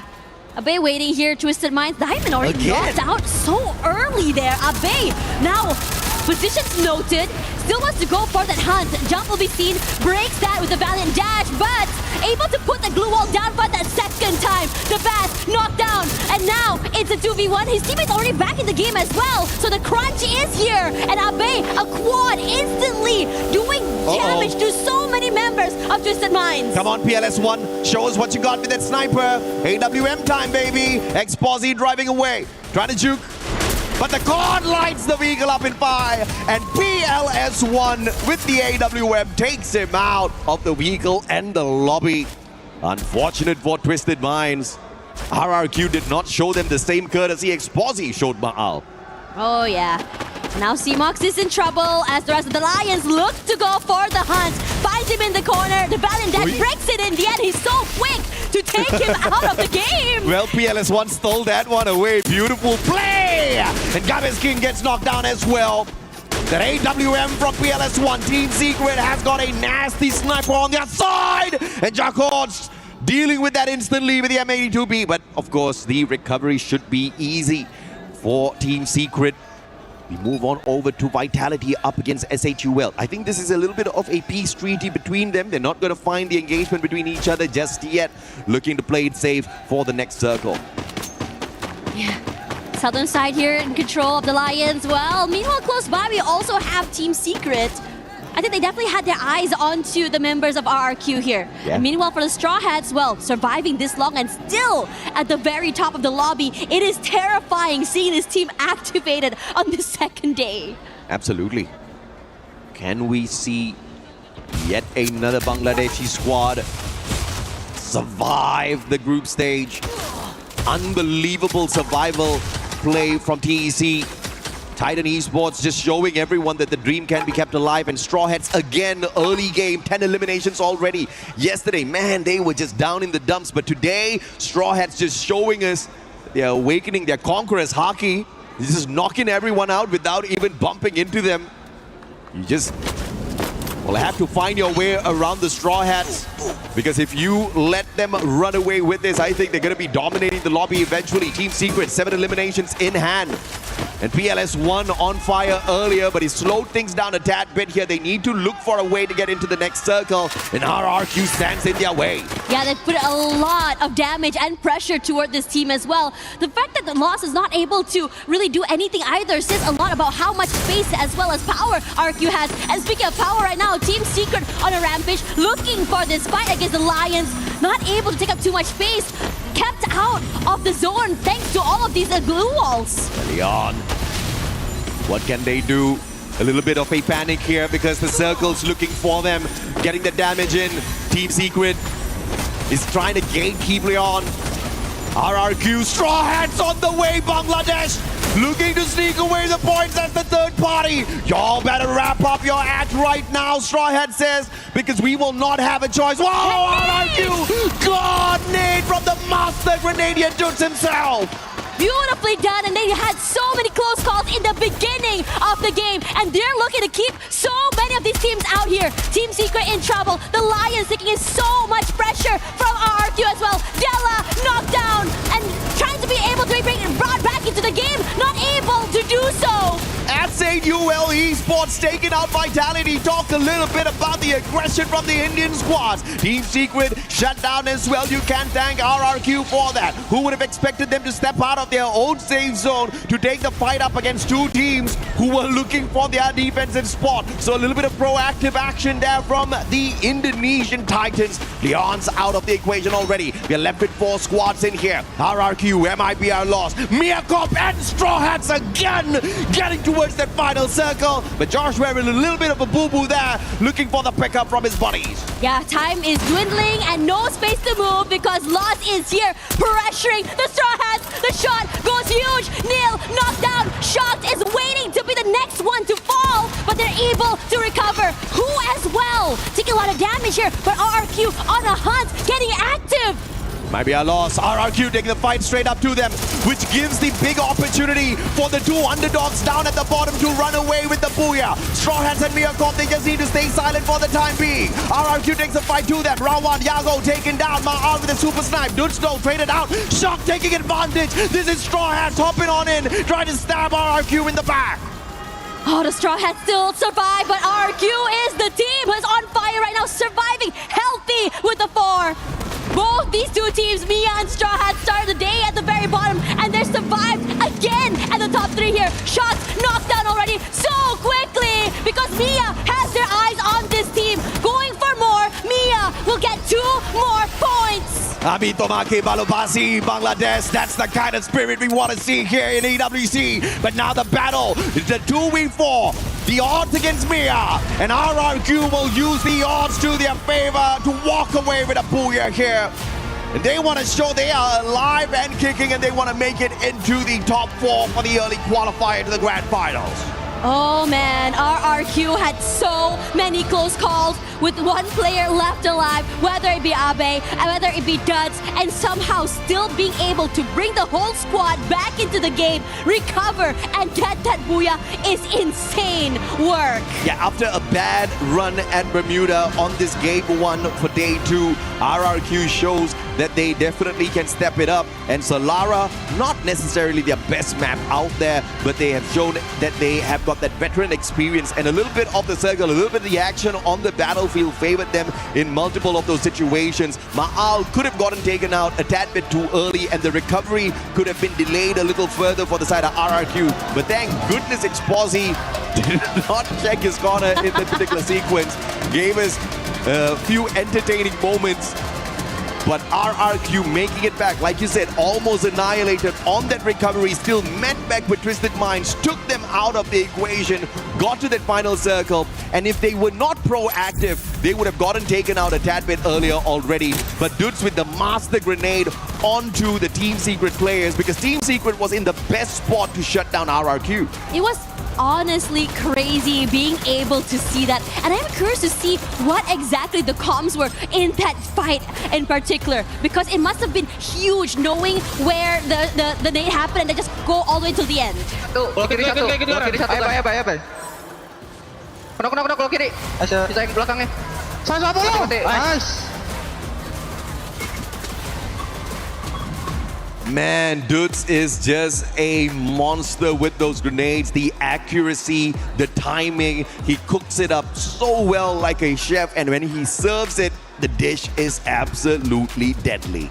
Yeah, honestly, there were just so many hero plays coming in for RQ, and it's also a testament to not only their teamwork, but also their individual prowess from every single one of these players. It's always really, really fun to be able to see these things happen as well, because for RQ, they always come so close toward the very end. And I think, after the interview, they said that this year is the year that they think that they had learned so much from the previous years, and this year is the year that they want to be able to get that trophy. Straw Hats showing the will of D is alive. You cannot take them out of the equation. You cannot count them out just yet. On the first page, they sit right here. Yesterday, just about 24 points from 6 games. Today, back-to-back, they've scored more than 20 points, or at least 20 points in the second game. Earlier, it was 22.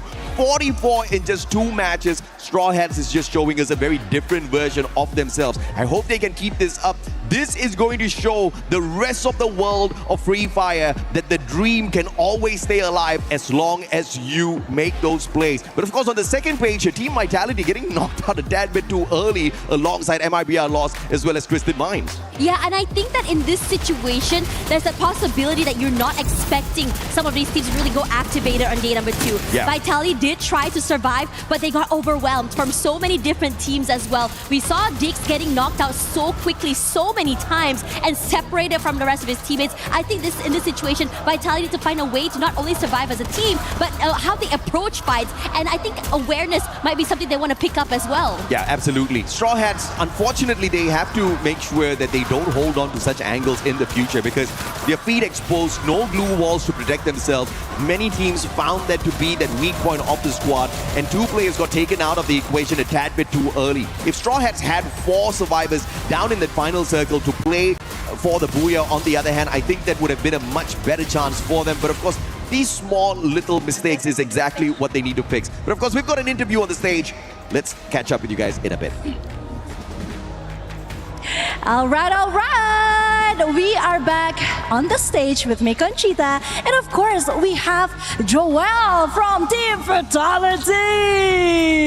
And we're also joined by the pretty Yeonsu. All right, let's have a bit of a chit-chat, shall we? Because I am so amazed by the way that you have been performing today. So yeah, the first question is, Joel, we all know that this is your very first international event since joining Team Fatality. How is the pressure difference? How are you handling it? Jadi Joel, ini kan kita tahu ya, pertama kali nih event internasional, ya kan? Sebelumnya pertama kali ke luar negeri kan waktu itu World Series. Sekarang akhirnya ngerasain international event. Pressure-nya seperti apa perbedaannya dan gimana juga cara kamu menghandle tekanan itu? Kalau buat tekanannya ya biasa aja sih. Kalau soal pressure juga kita udah biasa turnamen-turnamen internasional juga, jadi ya aman aja. That is such a nice answer. So basically what he said is that, what pressure? I'm not feeling pressured at all. I'm just being myself, calm and collected, because this is something that we're not new to. This is something that I've trained myself to, and I'm just ready for anything basically, because I don't see any pressure coming from any of the other team. So yeah, that answer actually shocks me too. He have grown up a lot. I have been following his, his path since 2024 until now, and wow, he changed a lot. All right, up to our second questions. You start off a day with the very first Booyah and build up more a gap in the finals qualification. How much of a benefit will it be to not have to play in tomorrow's survival stage? Nah, ini pertanyaan menarik banget nih. Kalian kan tadi membuka hari di grup B dengan sebuah Booyah, yang artinya kalian juga nambahin jarak poin dari tim-tim lain yang harus ngejar tim Fatality. Sepenting apa sih sebenarnya buat kalian sendiri menghindari survival stage? Seru apa? Apa pentingnya kalian menghindari babak survival? Karena kan kalau yang kita lihat di top atas itu bisa langsung melangkah ke babak selanjutnya. Sepenting apa untuk langsung catapulting diri kalian ke babak berikutnya dibanding harus lewatin survival stage? Kalau untuk ngelewatin survival itu menurut saya terlalu jauh lah. Ya kita pengen buru-buru lolos aja. Well, a very short answer and a very confident answer. Well, we don't want to waste our time. We just want to make it quick. We just want to make it to the next stage and not go through the survival stage because, again, it is a waste of our time. All right. Show us more. Yeah. We would love to see more from you guys. Yeah, I hope he can back up this answer seriously. Okay, so last question. We've seen a lot of teams start slowly this event. How important it is for you to show your best game in the group stage and build confidence heading deeper into the competition. Ini kan kita lihat beberapa tim tuh memulai perjalanan mereka agak sedikit slow nih. Apalagi kalau kita bicara di grup B gitu kan. Sementara kalian agak sedikit berbeda. Sebenarnya seberapa penting sih buat kalian tampil agresif dan tampil langsung meledak gitu di group stage dibandingkan dengan tampil konsisten memasuki babak-babak berikutnya di kompetisi yang sebenarnya bisa dibilang ini kan jatuhnya kayak maraton ya, bukan lomba lari cepat gitu. Situasional aja sih, kalau emang kita lagi pengen agresif ya kita agresif, cuman kalau kita pengen defense. nggak ada penting-pentingnya juga, biasa aja. So of course, what he's saying is that, well, the teammates are also complaining behind you because of his answers. But basically what he said is that, well, it is important to play great, to perform well. But then again, when it comes to being aggressive, when it comes to getting as much points as possible, it is very strategic. It's something that they will adjust according to the gameplay. So yeah, right now they're just trying to give up their best and showing the best performance that they could. Awesome. At least we can see all of the Indonesian teams are on fire right now. They're keeping the track, getting more booyahs on today at Group B. Well, thank you, Conchita, for the translating. And of course, congratulate you as well for the first game, getting the booyah, Joel. And also, I hope that everyone will keep this fire and spirit and play the best in the next game. Thank you for your listening and stay tuned, get hydrated, and wait more from us.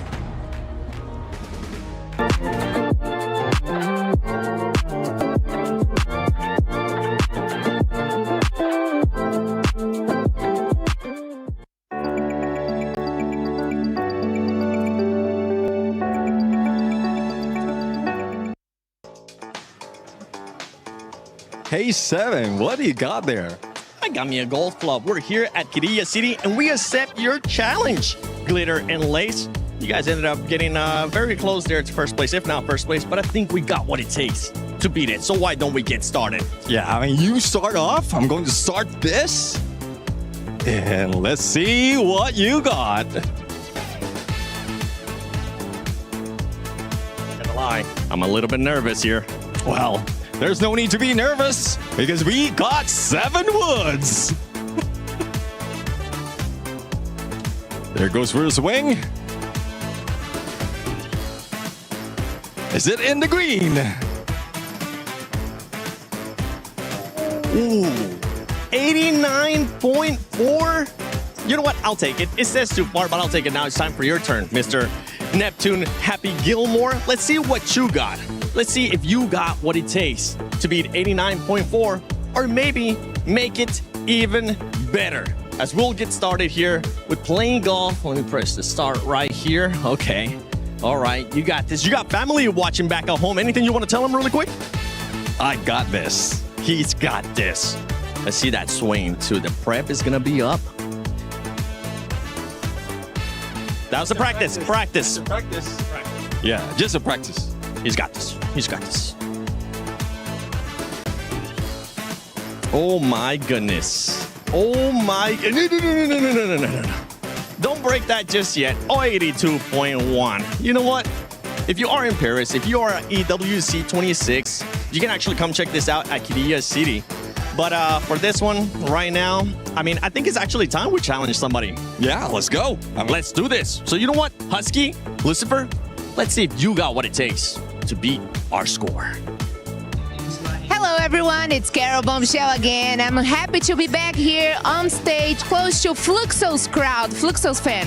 And I'm also happy to be here with the 2 influencers for Fluxo. I got Raja and Ale Mazy here with me. They have been done such a great job with the Fluxo's crowd. And I want to know, Raja, what's the feeling to be back here at the EWC with your team now? I'm really happy to be here today. I love EWC. It's just the best tournament ever, and it's really good to see my team playing, and they are doing really well, and we're about to win this tomorrow. Oh wow, such a great confidence. I like that, girl.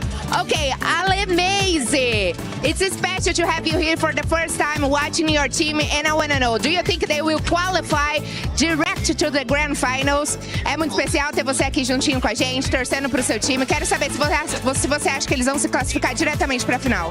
Com certeza, vai dar tudo certo, se Deus quiser. Hoje a gente vai sair com essa classificação. E é isso, gente, vai dar certo sim. Segue o fluxo que os meninos estão preparados. E a torcida aqui tá preparada demais para essa festa.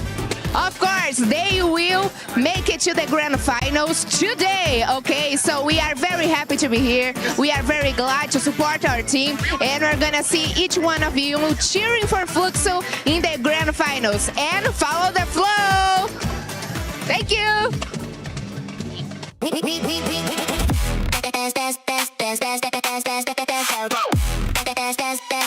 book Esports World Cup.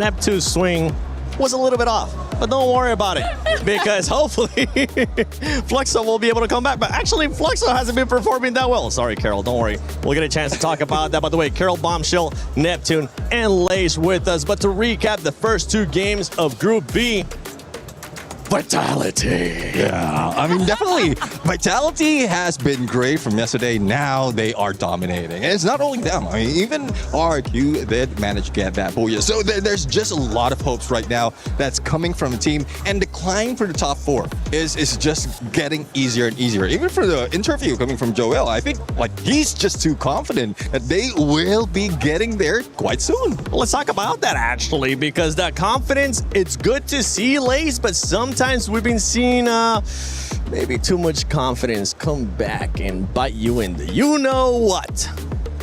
Well, all I know is that we beat you in golf, so I'm just going to hold that in my heart. But look, obviously I've been following the storyline of, Team Secret as my underdogs, okay? So in that position, they were in that southeastern corner there with Bayside, and it looked like that they were going to, have a nice little easy rotation in. And I think this is probably why we've brought Carol up here, but they managed to get a team wipe on Fluxo down in that corner of Bayside. But it was a bit of a treacherous kind of rotation to that zone, because they got held out by the likes of RRQ and also, what was it? I think it was Team Lion as well. So it was a very tough trek for them. Obviously, we're talking about the pace and slow and steady, that sort of a situation, but they are not getting enough of those E-limbs and placement to be able to beat these sorts of teams. Now, I want to bring into the conversation Lion. Yep. Okay. And, Conchita obviously had a conversation about them too, but this is exceptional from them. They have absolutely dominated and moved up there. They are in the conversation. They are up in those top teams and battling it out in those final zones. Yeah, I do agree. I mean, there's a lot of history right now coming from Lion, especially Gamesking. He was left in there alone, but even solo, Lion. Gamesking can still get all those eliminations in. Like the fighting spirit coming from him and the team. I'm really loving it. They might be able to break through and bring down Twisted Minds. We're going to look at number 6, because Fluxo, this is a squad that everybody expects them to go directly to the grand finals, but right now that's not the case. They're 17 points away from top 4, Carol.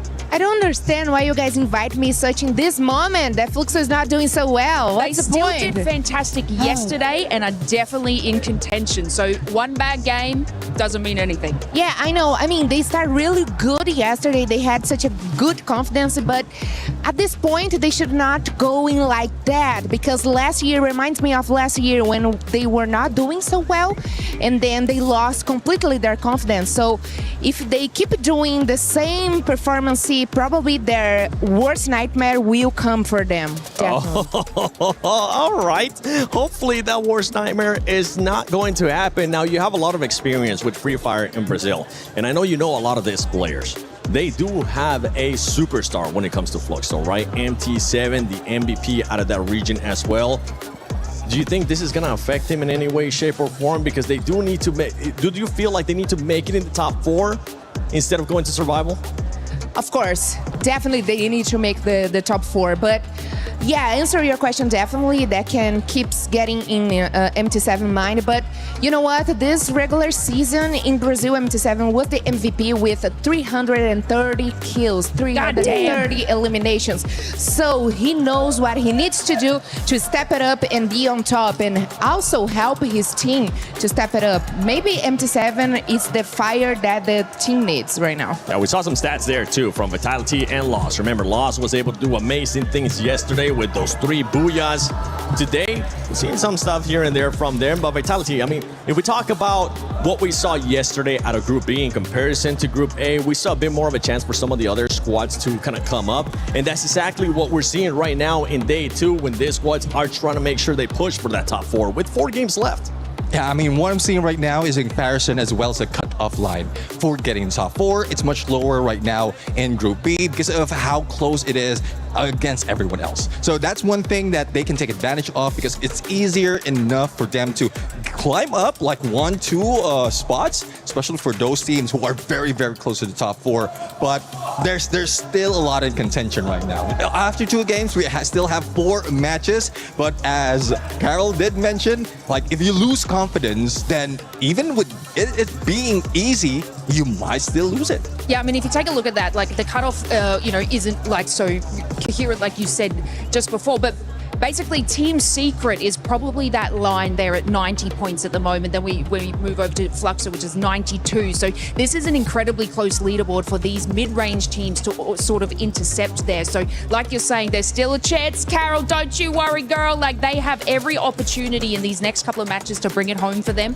but it is incredibly close. So let's hope that, we can get the Fluxo spirit here a little bit higher and they can, definitely rile them up and get them some more eliminations. You know what, girl? I really hope Fluxo makes to the grand finals, but right now we already got Loud, so we already have Brazil in the grand finals, and that's good. And talk a little bit more about Los. Los, it's good to see them. I mean, of course, yesterday they were the best team for Group B, but it's good to see them still keeping their regularity here. So I think maybe this is one of their secrets. They are really good to keep their game regular. I know the fans want Fluxo to step it up and just start getting those booyahs because they have yet to win one. Let's see if that's going to happen with the 4 games left of Group B. AJ, Tash, take it away.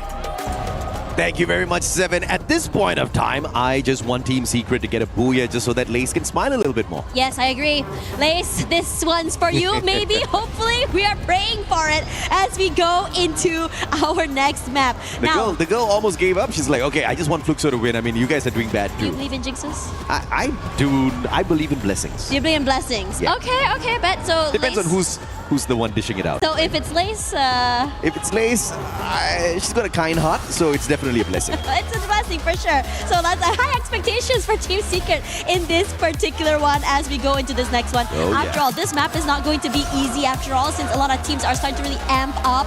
We see consistency across 3 maps. I mean, 2 maps, excuse me. I just see consistency from the 2 teams down at the bottom who are fighting for their dear lives. And it looks like Straw Hats will not stay at the bottom all throughout because little by little, they are making that climb. I mean, what a brilliant play so far, getting more than 40 points just off of 2 games. A very different version of Straw Hats we get today. And they're moving all the way out, potentially for a double compound drop here at Foundation as well as Old Hampton. This is going to give them ample loot to play their game well once again. I am very excited to see how aggressive some of these teams are going to go. I think during the break, we also talked a little bit about Mia, right? About how today it's more how they've been able to be consistently on that top 3, being able to survive a little bit more longer compared to yesterday. And wow, trouble's already brewing. IQ Total Gaming can do Mia, Corp, as well as Straw Hats a big favor here. If they take out Al-Ali, it's gotta be trouble brewing. But IQ Total Gaming might just be in trouble as well. So by hook or by crook, they need to win this out. Perhaps the winner of this battle will stay alive in the competition. Looking at how Mia Corp and Straw Hats have woken up once again. Beautiful time turner off of Shanky. And the charge buster in his hands actually pops off. Zimox taken down. Shanky gets the win. 3 eliminations already. And Al-Ali, I think this is the end for them. Lions on the way in. And the Joker will not be messing around. Shock knocked down. MIBR lost. Will find the Straw Hats on another part of the map.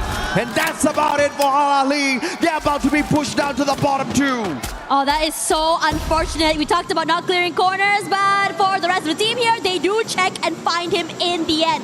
Now, TG close by alongside the Lions, and they're looking to see whether or not they can continue on this fight. Joker coming close. He had a really good game previously, especially with the long-range weapons. Puts a bit of chip damage onto Shanky, and they want to try and crunch them from 2 different angles. Joker just does not have his weapon of choice at this point of time, having to make work with the Woodpecker as best as possible. Shanky with the SKS also has got the time turner once again for the pop on his side, saving his life. Volta down on the ground though. The recovery needs to be strong here for IQ Total Gaming. Games King looking for circle around with the SKS in hand, looks at Mafia. With the M82B, Mafia is going to be deadly, even though Leon does have those blue walls on the other side. Games King will get shut down by Mafia, up close and personal. 4 eliminations in hand, and India's looking hot. Yeah, TG looking really good, and I love to say that they are very active and want to take this fight head on. Aztec takes a lot of damage here. And Backstab. Rushing forward. Oh, the backup! What a play by Mafia! Keeping his body in. And Lions, you may be the predators out there in the savannah, but not in this lobby, says Haiku Total Gaming. Crazy work coming from them as well. This proactivity and aggression is just something else. That isolated 1v1 somehow working so well in their favor. Jew up on top. Looking deadly. SKS. And Noor manages to pull off a quick finger, beautiful on the revive, brings Troll back in before getting knocked down to the ground. Man had barely any HP on him, and he was timing that perfectly, and he executed that revival perfect. And SHUL will be able to thank him a tad bit more later on by reviving him. Obviously, the boys are going to be taking him out of the equation in a tad bit here. Miacorp, Kappa. It's the ice grenade to weaken him a tad bit here. 2v1, but Kappa will stand no chance. And Miacorp out early this time round. Oh, that's unfortunate for Mia, who are currently just running to just be able to stay alive in this game. Now moving over to Lace's favorite team here, TS at the bottom side, but Twisted Minds have a mind of their own to eliminate this team. And Shan keeping a bit of space between him and the rest of Twisted. Decides to play a little bit more further back instead. Being able to get support from his teammates is the priority here. Time for Lace to smile. This is Twisted Minds. They've got the high ground. Both teams calling out for the lightning zone, and it's Twisted Minds' lightning zone that was called out a tad bit later, which means Team Secret cannot get too cheeky out in the open just yet. That allows a perfect rotation from Diamond. The Bass M590, Wong Am, wrong gun. The sniper will get stabbed in the back. The Bass gets lucky with that ambush. Taking Wong Am out of the equation is just the first step. 9-7 now, up close and personal. The Bass once again with the M590 will conquer. The Mag 7 just not enough. Tikui, can you pull one back? PLS1 has the VSK, trying to turn the situation around. Jump taken down as well. And is this an interference from another squad? PLS1 trying his very best. Tikui down on the ground, explosive with the Car 98. Just trying his best to keep them contained. But it looks like Team Secret is about to win this out thanks to PLS1. Yeah, Hwang Am still very much healthy here, trying to find a way to find the final shot onto Exposy. Finally, in the end, cross and crunch from multiple angles, and Twisted Minds will be the one knocked out here somehow. Team Secret survived a little longer. Great recovery from this team. Kingdom of RRQ a tad bit sad. Some claps there for their squad. It got eliminated a tad bit too early. And like I told you, that it was definitely a blessing from Lace. Team Secret working off of that Lace energy at this point of time. But I think you well, though. Troll, wrong place, wrong time. MT7 spots him out. And MT7 has got the gun of preference. The AWM, Haiku Total Gaming, on the other hand. Early exit in here. Straw Hat still alive and kicking down at the bottom, looking to climb up. SHUL, what more do you have? Buddy shot from afar. Jiu will punish with the Thompson Dude taken out of the equation. SHUL might not make it out of this compound if they don't do something different. The rush forward is here. Fluxo going a bit more aggressive. Bunny getting hunted. That's it. Rushing away from his life. Jack is barely alive. Repositions, but out in the open, there's no way for him to run. Fluxo already 8 elims. They already got a revive, which means the squad will stay alive and kicking and Troll with the stealth bites. It's the heck out of there, catching up in Nur. And Fluxo will overtake this compound. Bayfront belongs to them for the time being, but they'll have to move in a little bit as the blue zone catches up with them. But if you look at Fluxo's performance so far, this has been the best within the day. In the 2 past games, they only walked away with 2 points in each of those lobbies. Obviously not looking like the usual Fluxo. But like I anticipated, I just wasn't expecting them to go crazy here on day 2. I think they definitely want to play the survival game You saw what Raja said yesterday. Our team will dominate tomorrow. Yeah, and definitely did. They're showing us the signs of life. Not only signs of life, they're starting to just go crazy. Now, speaking of that as well, in terms of positioning, we're looking at Lost very, very active, getting Refinery super, super early. And I think they're just trying to just move around, scout around, try and find some information about where everyone's going to be. TS, Lace's team also trying to move around the area. They're fairly healthy. They have 4 eliminations already. And in this situation, we're starting to see a slowdown for so many of these teams as they try to figure out not only where to position themselves in the circle, but also where to go next. Yeah, Leon needs to be careful a bit here. Thanks to the fact that Twisted Minds have been having a rough day out here today. They've been able to catch up and now overtake them on the leaderboard, but not through points just yet. They need one more point to equalize. But of course, if they can find the final circle for themselves, overtaking Twisted Minds will be a no-brainer, and I think that'll be a huge success for the organization. Can you imagine seeing Leon make it into the grand finals a tad bit earlier than expected?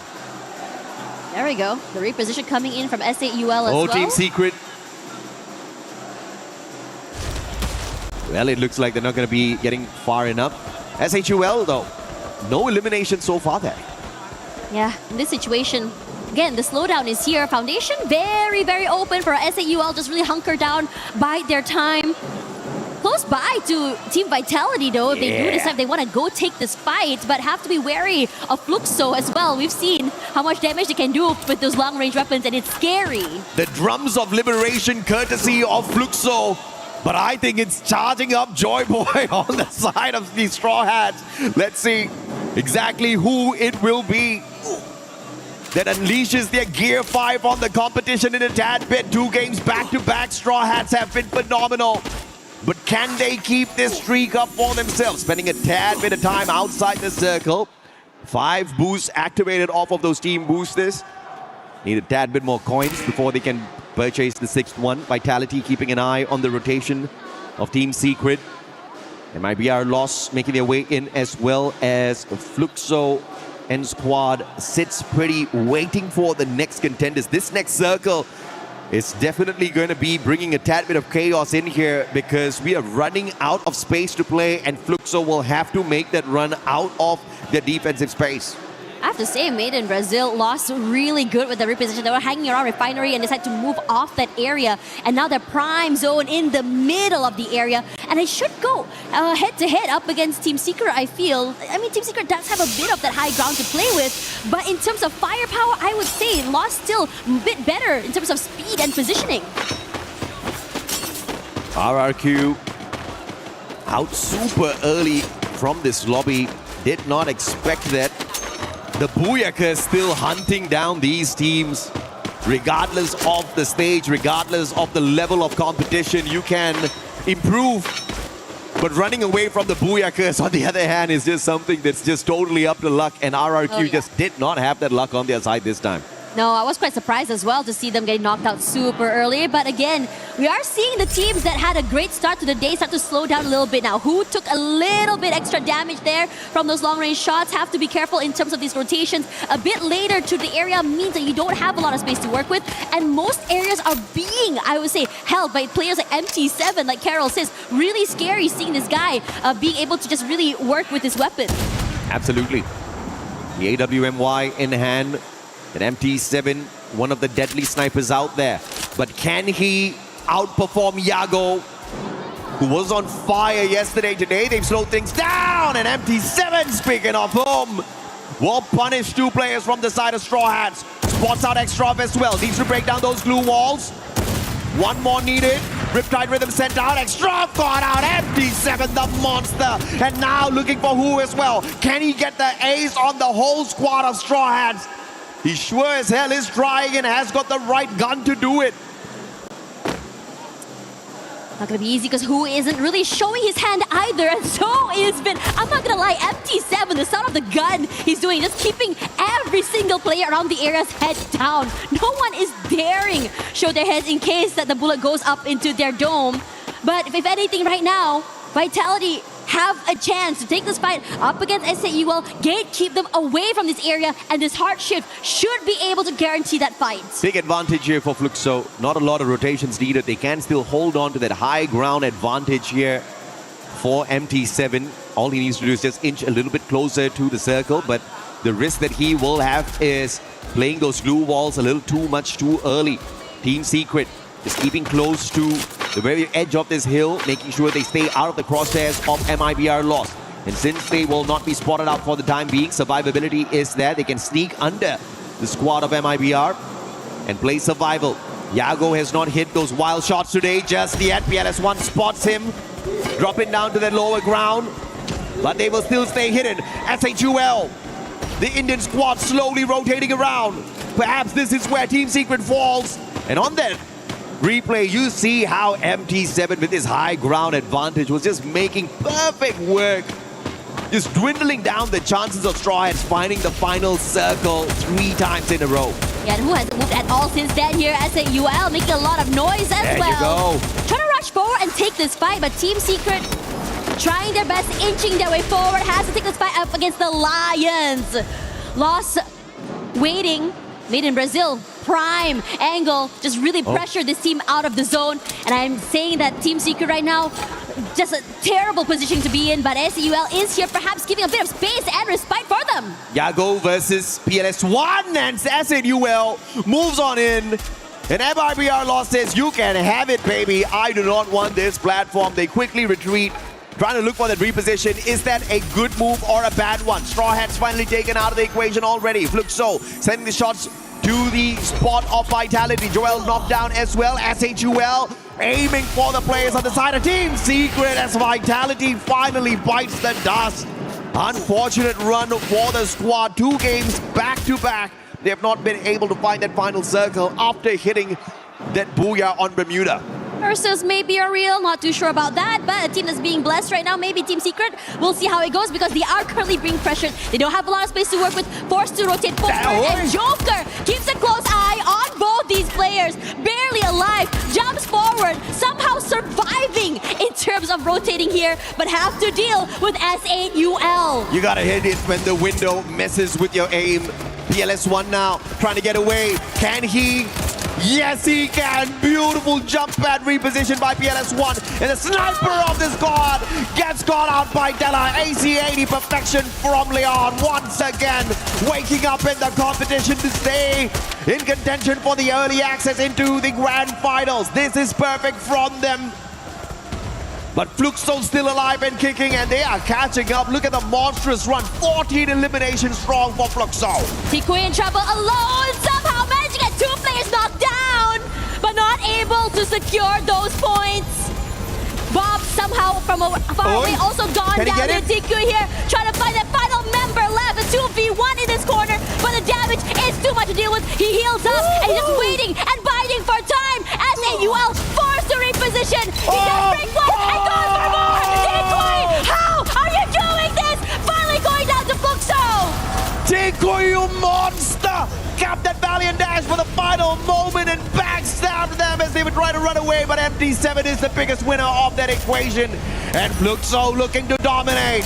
2 Brazilian squads here. And it looks like Leon's going to be hopping on into play as well. What can they do? The LATAM squad up against 2 big Brazilian giants looking for the Booyah. Jacon gets knocked down to the ground. Riptide Rhythm takes away his opportunity to be picked up. And MIBR Lost will shut down the opportunity for Leon to run away with this game. Fluxo on the other hand, alive and kicking up there with the high ground advantage. Joker versus MT7. This is going to be a good fight. Yeah, trying to rush forward here. Joker has to be careful not to get eliminated. He is, after all, alone, but not able to find the angle. Nice Jumps one. forward. That's the kind of patience play. Supremacy with the reposition. Now Leon staying alive for LATAM, but Booch is in with the M590. Might be able to take him out of the equation a tad bit too early here. He jumps away from that high ground advantage now. Tagged up by the circle. This is just not the best situation for him.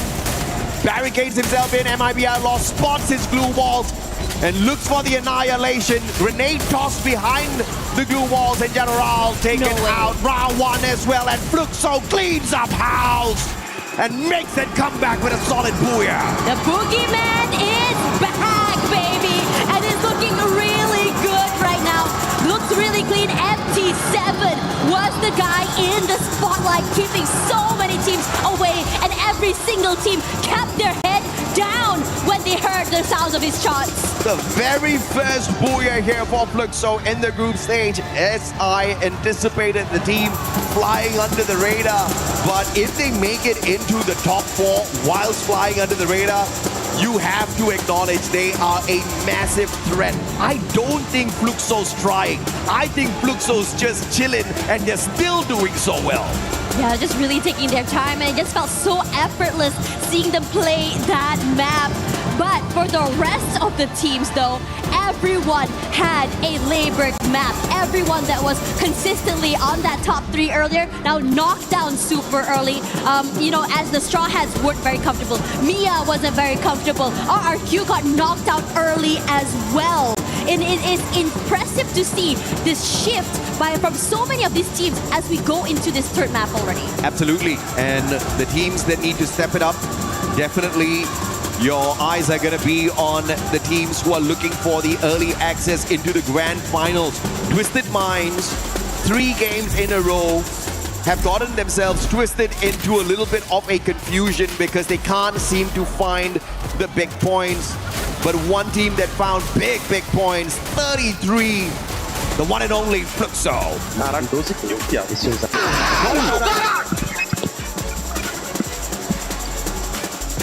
Yeah, they are so hyped, just so you can really hear them really bring in that energy for their games today. We talked about them not trying, but they are definitely excited to just really bring this up the ante and the heat.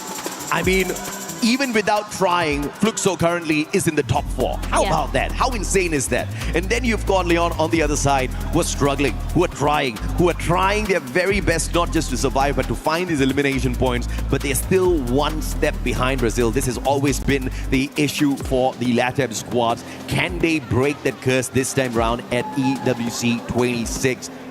As Fluxo rises to the top again after struggling in the past 2 games. Bermuda and Solara gave them a total of 4 points in totality, but they obviously have made up for those weak showing with this third map at Kalahari. Yeah, it's looking really good, and I think this is where, you know, not only are you going to be worried for the bottom teams, but also for the possibility of maintaining that top 2. Yesterday, it felt like Made in Brazil lost was just so comfortable, so far ahead of the teams, right? Currently now they're at, 168 points. Vitality and the rest of the squad have a 20-point deficit compared to the rest of them. But if this continues, we might see a shift in toward the finals. This time, Straw Hats only managing to sneak away 4 points from this lobby. Mierkorp, on the other hand, way too early of an exit. I'm sure they wanted more, but eventually the momentum that they started the day off with dwindles down. Can they work that back up?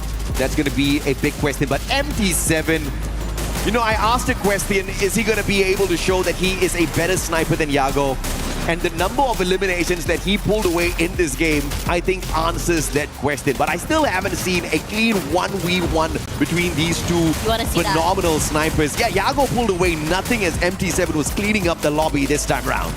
Yeah, after all, I think one thing's for sure that when you see this, you know, we talked about riding the height in the beginning of the game for Straw Hats, for Mia. Yeah, it was the thing for map 1 and number 2. But now Kalahari comes through, Fluxo is online, and my worry is that they're going to start dominating, they're going to start farming these eliminations. We saw that happen on day number 1. It was a change in pace from the usual style play, and now it's currently still going on all the way till now. And I think for many of these teams that want to be in this top 2, well, I think their hopes and dreams might just be dashed.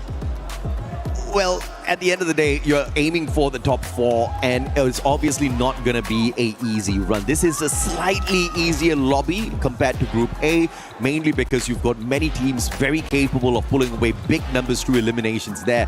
Here, on the other hand, it's all about who can play the game of survival. We've seen Leon already 3 games in a row. You got to respect the kind of hustle that they have on their side. After yesterday, it was a decent run today. It's so much better, so much more consistent coming through from the team, right? And now they have to battle against the one and only Fluxo. Twisted Minds, unfortunately for them, after running 3 games in without many points, they've been kicked out of the top 4. Yeah, and I think that this shift is just I think something that everyone has been expecting as well. Yeah. We talked a little bit, I think I talked to Lucifer earlier as well about what to expect from today.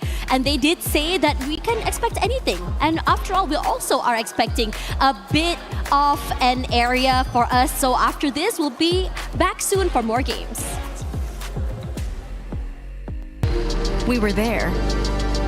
For every click, every clutch, every respawn. We were there for the years of grind. And we're here. Now. The proud founding partner of EWC. Powering the biggest event in gaming. Shoulder to shoulder with the world's best. Making history. Greatness deserves a stage. Lenovo Legion. Reach your impossible.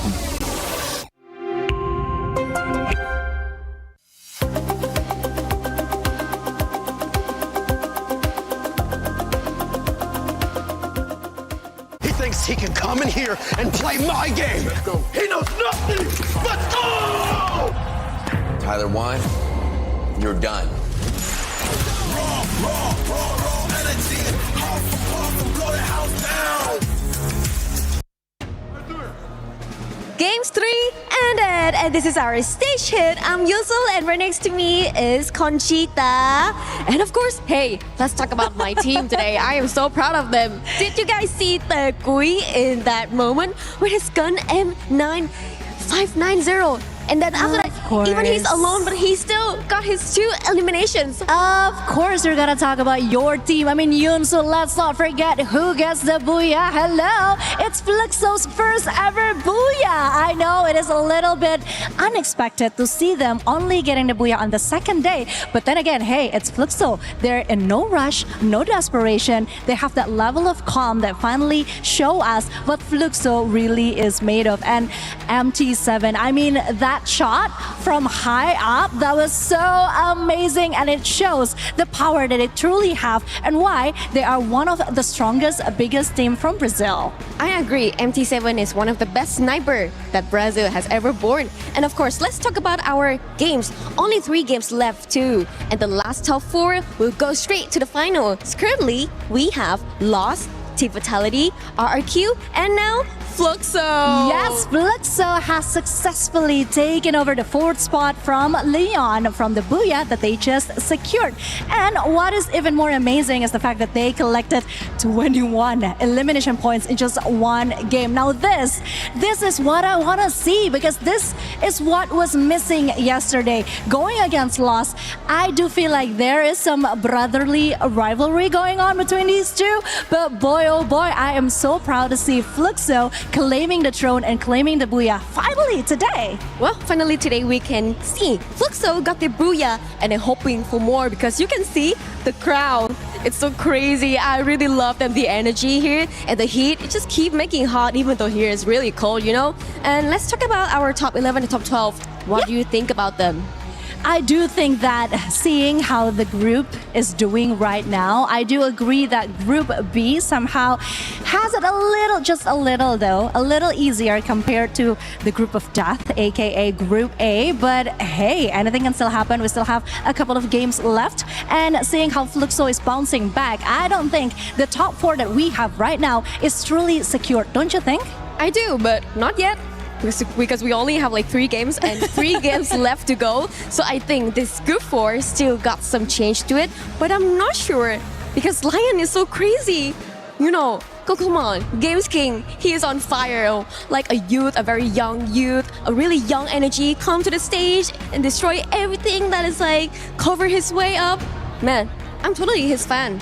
Yeah, actually we talked about this at the desk earlier because we do believe that Leon actually has some more power, something that they haven't really got the chance to show on this stage yet. And yes, speaking of Games King, we know how passionate he is and how great he is. But then again, I do remember one of his posts on social media. He was apologizing to the fans because he wasn't really giving his all, even though we know how hard it could be at the EWC, right? Yes. Again, it it is the World Cup. So the tension, the pressure, it is obviously higher and it's so difficult for them. So yeah, I'm just waiting actually for Leon to making a comeback. I mean, if Fluxo can do it, I'm pretty sure that Leon can do it as well. Well, we only have the left top 4 because in the Group A, we already have top 4 and this will be another top 4 and then 8 teams will go straight to the finals. Don't let yourself step into the survival mode tomorrow because they're only gonna pick 4 teams out of 12. Yeah, and honestly, it's just gonna be harder for the team because, hello, it's called survival stage for a reason. They're gonna have to survive and it is not an easy task. But I'm still quite happy because call me biased all you want. I am so glad that we have 2 Indonesian teams right now at the top 4. Can we talk about that for a second? We have Team Fatality. Sorry, I gotta say that one more time. Team Fatality, as Neptune would say, and RRQ. I mean, they are doing good. They are consistent, and yeah, I just can't wait to see the rest of the games today and who are advancing to the next stage. Well, I'm happy for you. Guess I have to wait for my team. So, Conchita? Yes, I think it is it from now. But let's go back to the caster and see what do they have to talk about. Take it away, casters. Okay, things are heating up right now. Yeah. I mean, after all, we are talking about the teams that are, I think, supported by both Conchita. We're also talking about teams that are supported by Yunsul as well as Lace as well. But the team that is currently on top, after all, is Fluxo. They are heating up. They're looking very aggressive. MT7 is starting to come online, and it is looking very terrifying. Well, not on top just yet, but definitely getting there if MIBR does not wake up in a monstrous way, right? We did see them get to that final circle this time around, walk away with the second spot, but just 4 eliminations to their name. Obviously, that's not going to be enough to protect your throne, but they've already put a phenomenal distance between themselves and the rest of the squads yesterday, so they do get a little bit of lag time here. But like I said at the start of our Group B, regardless of what MIBR loss does, I don't think they're going to get kicked out of the top 4, and that is something that truly deserves our respect because they pretty much earned their spot at the early access into the Grand Finals just off of one day's phenomenal run with the 3 Booyahs to their name. But of course, I am expecting some other teams to wake up. Right. We have been talking about Straw Hats, we have been talking about Meerkorp, and I have to say the amount of hustle that we have seen Straw Hats do in that first and second game, I think they definitely deserve to survive. But it's not up to us. It's up to them, and it's up to the other teams who want to survive or not, right? Al Ahly, they knew that they were in a pressured situation. They needed to wake up in that third game, but Kalahari brought them absolutely nothing. And yet, the team of Straw Hats could not take advantage of that. They got kicked out a tad bit too early with barely any eliminations. Yeah, and I think in this situation, you could start to see what they were trying to go for. They wanted to try and go for eliminations. They want to move around the map and go for these fights. But somehow, sometimes, when you play in this situation, you have to be ready to be dealing with these high-risk situations. Yeah. And for them, that high-risk situation did not give them any rewards. But we still have another few maps to go, and it's still another 3 more chances for them to play catch-up. Between the bottom 3 teams right now, Meerkorp, Al Ahly Esports, Straw Hats, only 2 points, 4 points between another. And in this situation, only between them 3, 2 will have to go home. Yeah, absolutely. And obviously, it's savage to have your totem crushed out here within the group stage in itself, but that's exactly how lethal things are at the Esports World Cup. We are savage, baby. You gotta be good enough to step into not just our grand finals, but good enough to step into our survival stage. And the teams who do not step it up, they will be crushed. Not just their totems, but their dreams as well. At least they get a little bit of a longer holiday in Paris. Yeah, for sure. And I think in this situation, right, I mean, for those that are not going on holiday, you play another extra day. You have to go, you have the stress to try to survive today. You have to survive again tomorrow to be able to go to that grand finals. Oh, yeah. Regardless, the next map is now here. I am curious to see how things are going to go today. Are teams going to just change up things? Are they going to be able to just go very aggressive, just start to farm up those eliminations? Or are we going to be seeing a more passive approach for some of these teams as well? Because after all today, I mean, the interview just that we had Joel, they said that they are playing very dynamically based on how exactly the rotations and the circles go, and they don't want to just go aggressive the whole way. I say wow because you have more words than what Joel gave in that interview. I mean, Yeah. the guy was barely giving us any answers, but you got to love the fact that he was cool, calm, collected. He was confident. He was like, yeah, we're just doing what we always do. We're going out there, we're kicking some good butt.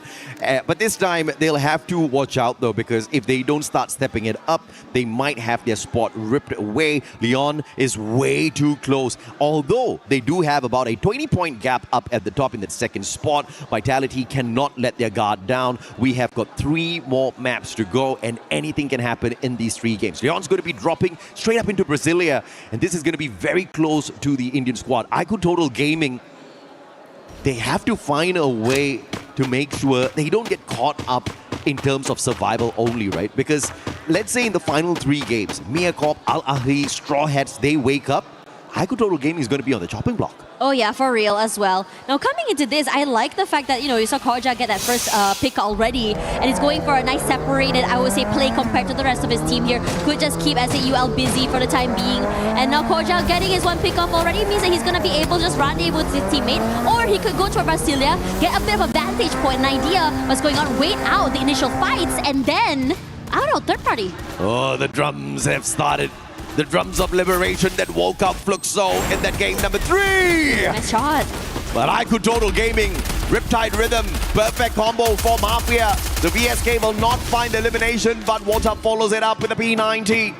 The knock from afar, Mafia taken down. Hax has got the VSS with the rate of fire and the damage to keep the numbers equal here. And it looks like Leon's not going to be stepping away from that battle. But Della, with a tiny mistake there with the ice grenade, puts himself out of the equation. Aztec gets knocked out by Joker. Joker holding the squad of Leon together. And he has to find some way to get out of this sticky situation alongside Hax. Yeah, Hax should be able to get out of there, I think, fairly safely. TG doesn't look like they're going to be putting in that chase as we go toward Twisted Minds here. They have an idea toward where Mia is going to be. Dry Tech takes a lot of damage quickly and so far away before even the Bass was able to just really fully push forward there. That's 1 more point in the bag. But for the rest of the team here, they've already vacated the area. They want nothing to do this early fight. Well, Twisted Minds want their top 4 spots back. But what's the odds that we get 3 Southeast Asian teams qualifying from Group B as well? I think that's too much. 2 is a lot already. It is a lot. I agree with you. I mean, this is the Esports World Cup. We want to see some diversity and representation from so many different countries if we can. And Shanky already knocked down Ahali Esports here, showing a bit more aggression and a little bit more, I would say, proactivity, because Wota is going to be shot out of the sky. Takes a bit of chip damage, but able to get away with his life. Al Ahly stepping it up as well. They understand exactly what's at stake here. The totems and their hopes being crushed. IQ Total Gaming out of the pan into the fire potentially. Wota making sure he lets go off the zip line. It just hit that U-turn a tad bit here, because moving on forth was just not gonna have any bit of advantage for him whatsoever. Would have got it taken out of the equation there early. Mafia crawling around looking for more coins. Rigby will find RRQ's dudes. And the battle between MIBR Lost and RRQ breaking off right now. Vitality is going to find themselves a victim as well in Miacorp. And Miacorp getting crushed. Not just their players, but their hopes as well. They need to step it up. They need to pull those revives back in. You really want to be able to do that as well. Vitality want to make up for their early exit in that previous map. And as we move over here, Noor out in the open in trouble. There's only so much time before that glue wall goes down here. The Bass will be pressured, but it doesn't stop him from trying to reposition himself away. But he is, after all, the one being pressured and gate kept away from that zone. Jump rushes forward here to Who. Somehow the other end gets knocked down. Straw Hats getting involved in this battle, but it's supposed to be between Twisted Minds and SHUL. We don't even spot out the players on the side of Straw Hats, but they're trading blows with Twisted Minds, and that pulls the attention of the Thai squad a tad bit too long. And SHUL, they take advantage of that situation. Jump's gonna get overwhelmed here. Twisted Minds might not see the early access into the grand finals if this continues to happen, but Diamond's just keeping the team alive. In fact, going in here with the revive one after the other. Twisted Minds right back in here as a full squad, but scrambled on the battlefield. Yeah, we're starting to see like a slowdown, at least for some of these fights. They come through, they go away, they go and revive the whole team once again here. The Lions have been hanging out in this area for quite some time. I mean, yeah, we see those little skirmishes that they go ahead and have, but never really full commits onto fights, and they definitely do not want to go and overextend and chase a bit too early either. The lack of information about crossfires and where other teams might be is just, the question marks is just a bit too much for them to deal with. Straw Hats, 3 eliminations already. They are off to a fantastic start. But Al Ahly keeping themselves alive and kicking, making sure they don't get kicked out of the competition too early. The focus, for me personally, is definitely on the lower side of this leaderboard.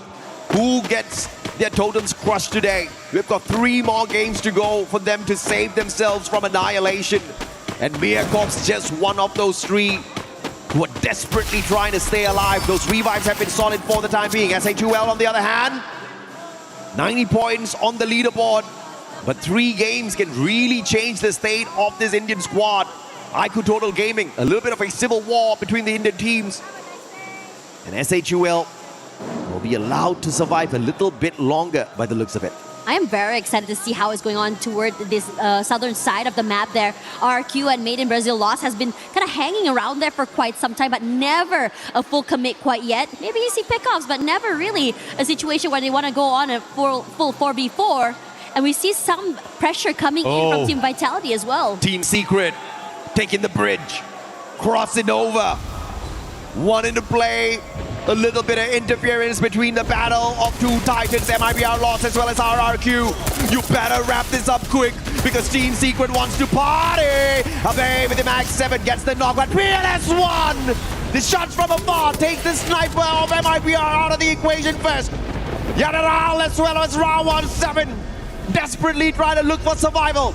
Ma'al, can he find the angle as General scurries towards the compound to find the vending machine? 700 coins in his pocket, he can afford 1 revive.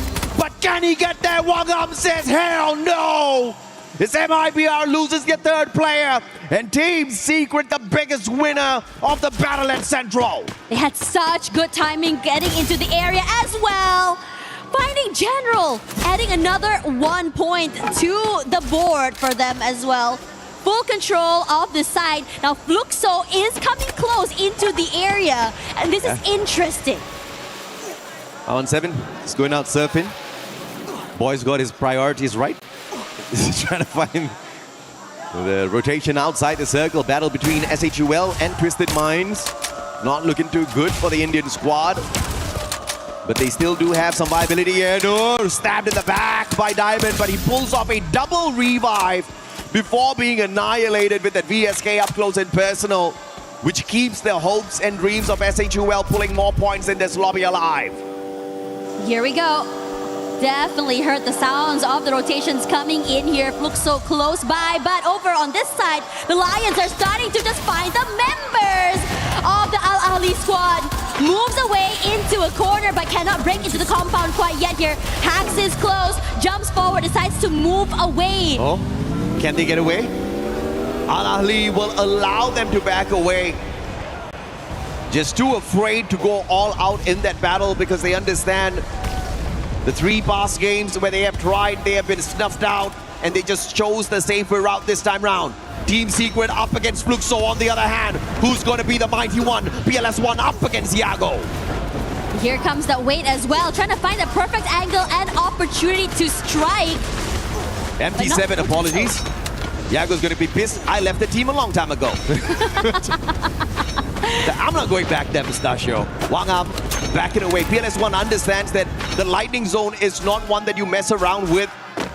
That forces them back into a little bit of hiding, opening up a little bit of space for Fluxo to rotate away, looking for the circle a little bit earlier than Team Secret at the very least. And this is a great situation because they are closer. They can also pressure Team Secret since they do have to find a different way to get into the zone. And they do just that. Instead of going for a full-on fight up against Fluxo, they're going to rotate toward that southern side there. That bridge is, I think, right from the cross either as well, excuse me.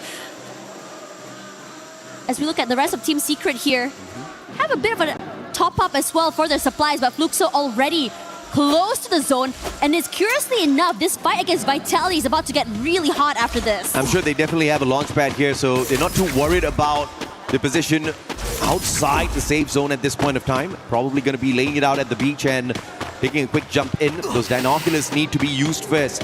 Yago brings back two of his buddies on the side of MIBR loss. And the hope is not lost just yet for them to hold on to the #1 spot by the time we bring Group B to an end. Purgatory is a huge map, and that's why you've seen a lot of these touch-and-go eliminations coming on through. And we're almost back to a full lobby as we approach the 12-minute mark. Can't believe that everyone is still all so healthy as we come into this stage of the game. Usually it's so hectic.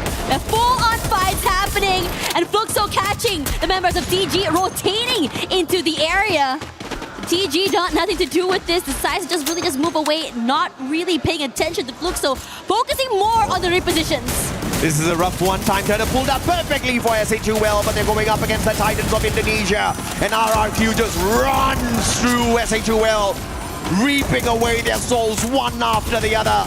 And the chances of survival for Troll is really low here. Outside the circle, has got those glue walls to protect him, and he lucks out. RRQ does not commit. They back away from the opportunity as they focus on Team Secret instead.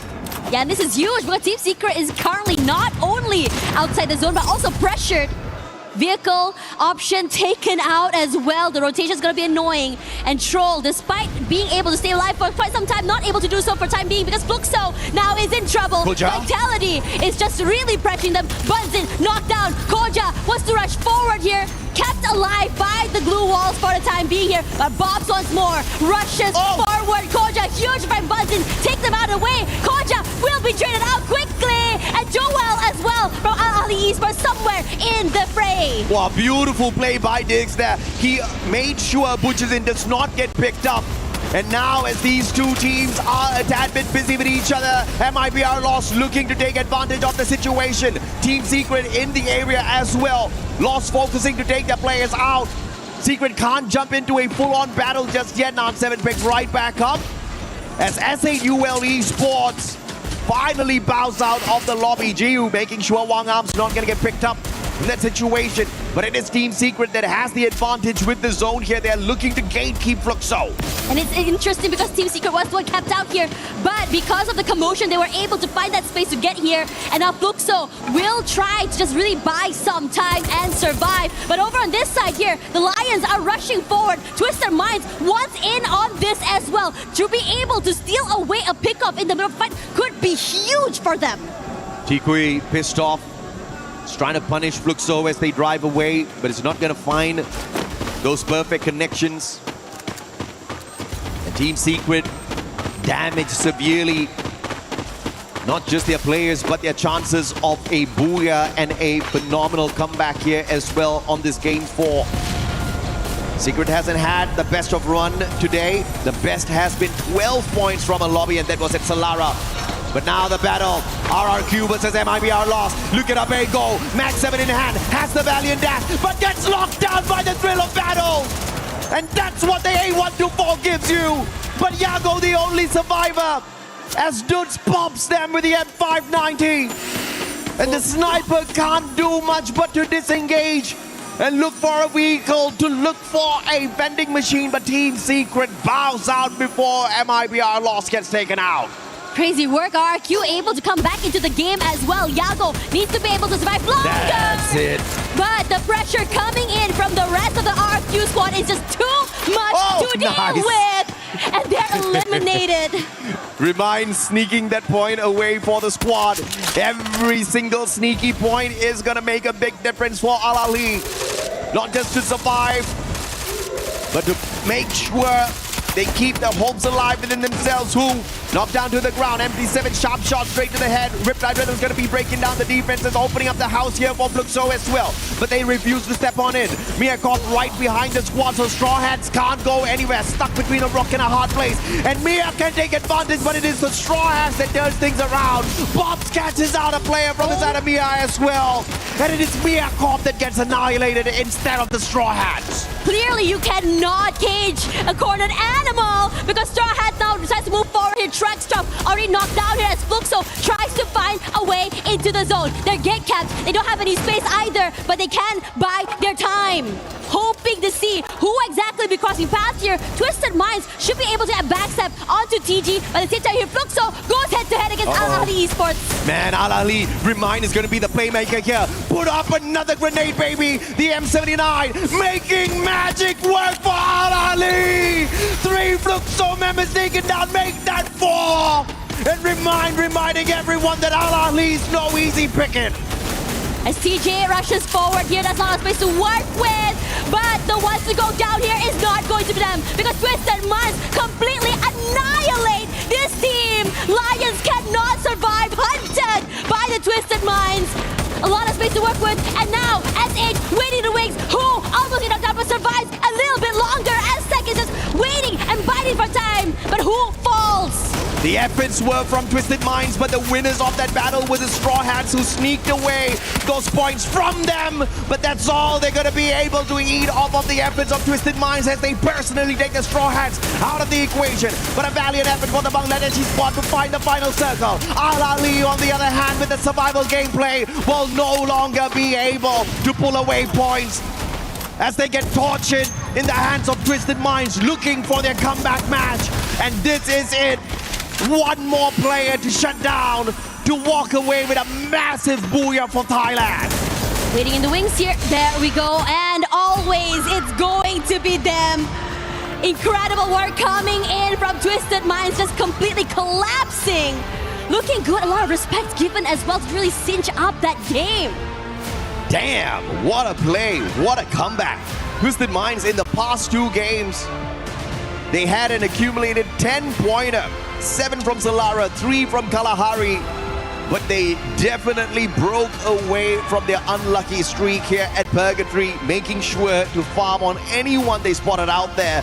Straw Hats did eat off of their plate quite a little bit, and that does not result in a super monstrous round for Twisted Minds, but they didn't need it. They already had a ton of eliminations on their side, and it looks like the hopes of making the early qualifier for Twisted Minds might not be over just yet. But it is exciting. It is absolutely exciting because they flunked out in the first 3 games. The rest of the teams have managed to catch up. Fluxo has caught up, Leon has caught up, and they are all now so close to each other at the top of the leaderboard. But from down the bottom, Straw Hats as well as Al Ahly making a great run this time in this Purgatory map. Yeah, we're starting to see them really come online. Aggressive as heck as well. We saw a lot of movement coming in from both these teams. Yeah. And I have to say, Mia was just so interesting as now. They were in a situation that they should have won that fight, but somehow Straw Hats being able to turn around the game. Regardless, Fluxo currently waiting on the stage. Let's see what they have to say. Hello everyone, we are back on stage here and I'm happy to be here with my colleague, Barney. Thanks so much for joining us on this interview, MT7. And actually, I want to hear Fluxo's crowd! Such great support for you, MT7, definitely. That's super fans. Okay, so yesterday you guys had such a great, amazing debut here. Was so nice to watch you guys, even though you guys didn't get a Booyah. But today you had a slow start. What went wrong those first couple of games? Ontem vocês conseguiram fazer uma estreia muito boa, mesmo que vocês não tenham conseguido um Booyah. Porém, hoje vocês começaram um pouco mais devagar. O que aconteceu nos primeiros jogos que acabou dando algumas coisas erradas? Bom, a gente teve alguns erros coletivos nossos. Então, acho que foi por isso que a gente começou jogando mal. Depois a gente saiu para conversar. E conversamos legal, apontamos erros para consertar e acabamos consertando para a terceira queda e consegui meu Booyah. Okay, so actually it was some mistakes that each one of us did, like the whole group, the whole team. After that, we team up again, we talked with the coach, and we decided to fix some little mistakes that we were doing, and that's why we got a Booyah, because we could finally step it up. I mean, making those micro adjustments is exactly what you need to do, especially in a team of your caliber. Now, MT7, we've got to talk about Game 3. You absolutely popped off. There's a reason why your nickname is the Baby Goat. And not only that, but also you're like the MVP of your season in the Brazil region, okay? So let's talk a little bit about when you get into that flow state, when you're hugely popping off on the main stage, you're playing incredibly well. How do your teammates complement you with their play styles that then allows you to go and play the way that you did? Obviamente que no jogo 3 a gente pôde ver muito mais do MT7, a gente viu que você conseguiu de fato ter uma performance muito melhor e é por isso também que você é conhecido no Brasil como Baby Gold, você foi o MVP da fase regular do Free Fire e a gente gostaria de saber como é que o time consegue também acompanhar você em todas as eliminações, como é que o time consegue ajudar o MT7 a sobressair no jogo. Eu acho que é muito entrosamento da nossa parte, é muito treino, a gente já tem mais de anos treinando juntos, jogando as mesmas partidas, fazendo coisas diferentes, porém com o mesmo objetivo. Então acho que isso acaba influenciando bastante e acaba que a gente meio que tem um entrosamento muito forte por causa disso. A gente passa horas jogando junto, até quando acaba os treinos a gente joga junto. Okay, so one thing you guys should know about us is that we consider ourselves not only teammates, but as a family. We practice every day, all the time. Even we don't have to practice anymore, we still keep it practice all the time. And that's why you have such a great chemistry. We go out together, we go have dinner together, we do everything together, and that's why it explains the good chemistry that we have. Not only me, but each one of these guys sitting by my side, they are the best of the world, and I'm gonna prove this here at EWC. First, to finish our interview, there is a really special question here, and I want you to be honest on that, okay? So you were the MVP of Free Fire World Series Brazil, despite not winning the title. Do you think you can win MVP again here at AWC, or is this challenge even harder, even bigger for you? Você foi o MVP, né? Finalizou ali a fase, a FFWS Brasil, com mais de 300 eliminações. Você acha que você consegue ser o MVP aqui no EWC ou esse é um desafio maior para você? É um objetivo que eu sempre quis, que é ser MVP e campeão. Acho que por mais que tem os caras tá muito aqui na frente, mas mesmo assim eu vou ir atrás, porque é o meu sonho ser campeão e ser MVP. Então, por mais que possa estar difícil, eu ainda acredito nisso. It looks hard, definitely. Is this a big challenge for me? But that's my goal, that's my dream. I don't want only win this. Of course, this is the most important thing for me and my team. But also, I want to be the MVP. I want to be the winner of AWC 26 and wear the crown of the MVP of AWC 26. So that's my dream and that's my goal, and I'm going to do everything to reach that. That dream could definitely come true. MT7, thank you for joining us in this interview. We really appreciate it. 2 more games left to go until we close out the group stage, and they're going to pop off. We can, of course, imagine, and it's going to happen right here on the main stage. But for now, we're going to head back to the studio right after this.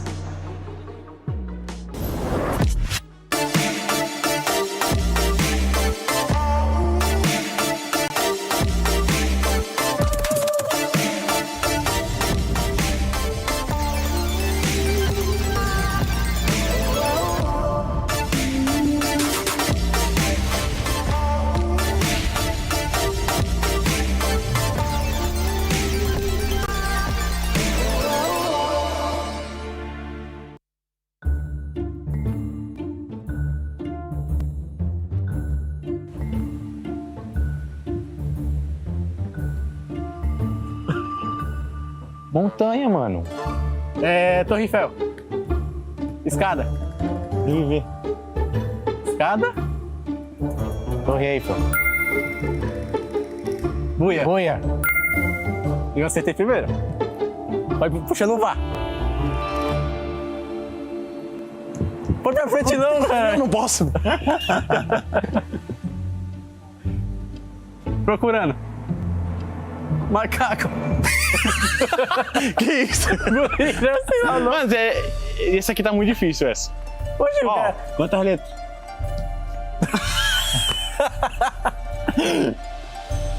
Uma palavra. Uma letra. Uma letra. Comer. Um hambúrguer. Não, velho. Um croissant.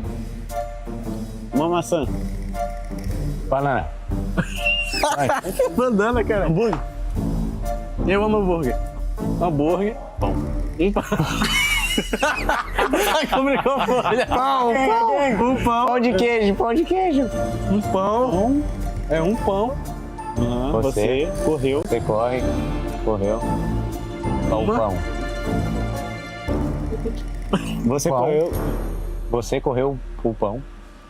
Você correu. Ah, vai. Você correu. Você correu para pegar o pão. O pão. Correu. Isso aqui que é. Isso não. Ah, tá. O pão. Correu. Você correu o pão? Eu matei o pão. Não, o pão. Tá. Correu. Ele roubou teu pão. O pão correu de você. Correu. O pão correu dele? Pão. De você? O pão. E você? E você foi atrás dele? Atrás dele. Do pão? Sim. Você? Pão. Correu atrás dele. Você correu atrás de mim com o pão. Correu atrás dele. Isso, cara! Okay, it might be our loss. It might take you a little bit longer to figure out your miming skills. And today's taking a little bit longer to get a Booyah too, because this squad has not been able to get one. If we actually rewind it, though, we're going to talk about the Brazilian squad that was able to get a Booyah, and that's none other than Flux. So don't worry, we'll be able to break down a little bit more of the game that just happened. But I want to go back to Flux, though, because this is the one thing that they were missing out on, Lace. Yeah, I mean, if you had to look at that final zone and that split hold that they had, I thought that it was going to be a little bit of a difficult feat after how many eliminations they had under their belt going into that match as well. But of course, they needed this. This is the Booyah that they needed, because on day one, they were sitting at a 9.2 average elims and 5.9 placement. And before that Booyah, they were actually on 0 and 1. Yikes. Which is after match 3. That's not a great time, but that Booyah brought them to about an 8.3 in elims and a 4 average in their positioning points. And I mean, if you just look at this fight that they had between, I think it was them and Team Secret, just Central, and they literally decimated them. I want to sort of bring Team Secret into the conversation with Fluxo, and the reason being is that Team Secret are getting eliminations on the edge of zone, but they are not moving from that. You could see the fight that was happening between these two teams sort of in that southwest corner, and Fluxo made the decision to rotate early. They're like, okay, nothing's happening from this fight. We're not winning it. No exchanges are happening. They're like, we're going to rotate. And they did. And then you saw Team Secret try to follow suit, but they were decimated at that end of zone. So these decisions from the likes of Team Fluxo, and we heard it from MT7 as well, saying that they saw that first match. Yep. They didn't want a bar of that anymore. So they made a decision to do that. And that's exactly what is showcased. Yeah, for Fluxo, this is something that they needed. Not only the Booyah, but we need to start seeing them being a little bit more consistent, because at one point, and I mean, when we end up seeing that overall, you'll see how tight everything is within this group. It's not decided just quite yet. A team that was able to get just a Booyah, none other than Twisted Neptune. Yeah, I mean, Twisted Mind, aggressive? At last. Finally. I mean, Twisted Mind, I mean, their aggressive way when the first time we saw them is now showing up once again. I mean, there's one thing that we expect out of Twisted Mind, and this Thailand team has been one of the threat that doesn't really care about the Booyah. So I don't even know why they got a Booyah. I guess they're only getting up on the elimination, just getting on the board right now. That's the aggression of Twisted Mind. Just different from what we've seen in other teams from Thailand. But now they're going strategical. They're not going aggressive right now. Half, if not 3/4 of the game, they were just hanging tight, just waiting for the opportunity and getting all those eliminations. I know why they got the Booyah. I was following them yesterday, Neptune, okay? It was after such a, they started at those first 3 matches, throwaways.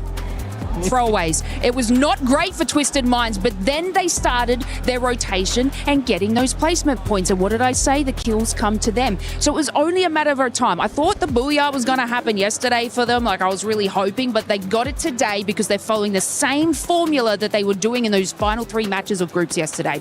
A team that's putting gotta pick up my themselves cards. there. Yeah, I was about to say, you just I threw need them them, back. bro. There goes all your notes over there on the floor. Don't litter, I will pick it up ladies. after production, I promise. Now, Conchita, actually going to some of the Indonesian teams as we'll see the overall ranking here. Yeah. You can see Team RRQ right now in 4th place, but they're being followed by Fluxo. Yes, it is not safe at all. I mean, just by looking at what Twisted Minds just did in the game that we have just finished, they sneakily crept up to the 2nd position, and that was supposed to be the safe zone for Team Fatality. I mean, by the way that they're playing today, the consistency that they've been showing, apparently it is still not enough. And if we're talking about RRQ, like I said before, this is the true test that they need to face. Are they ready to really be clutch about this couple of last games? Because if we're talking about them, again, this is where they usually shakes, and I would really hate to see that happening again.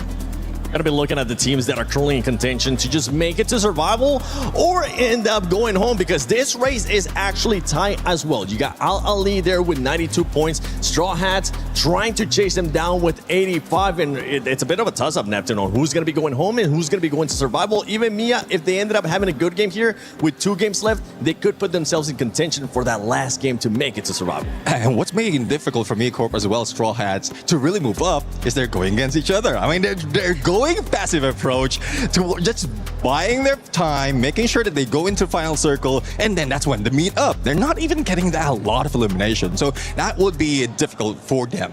And we also saw on that last match in Purgatory, we're in Al Ali. They He was practicing that backstage, by the way, guys. Al Ali. It's the same boys making a comeback. The Neptune special. Oh yeah, I mean M79 coming from Remind. That grenade launcher was just deadly, and he timed it well. Everyone's in a compound, everyone is one space, and he just wrecked them with that M79 grenade launcher.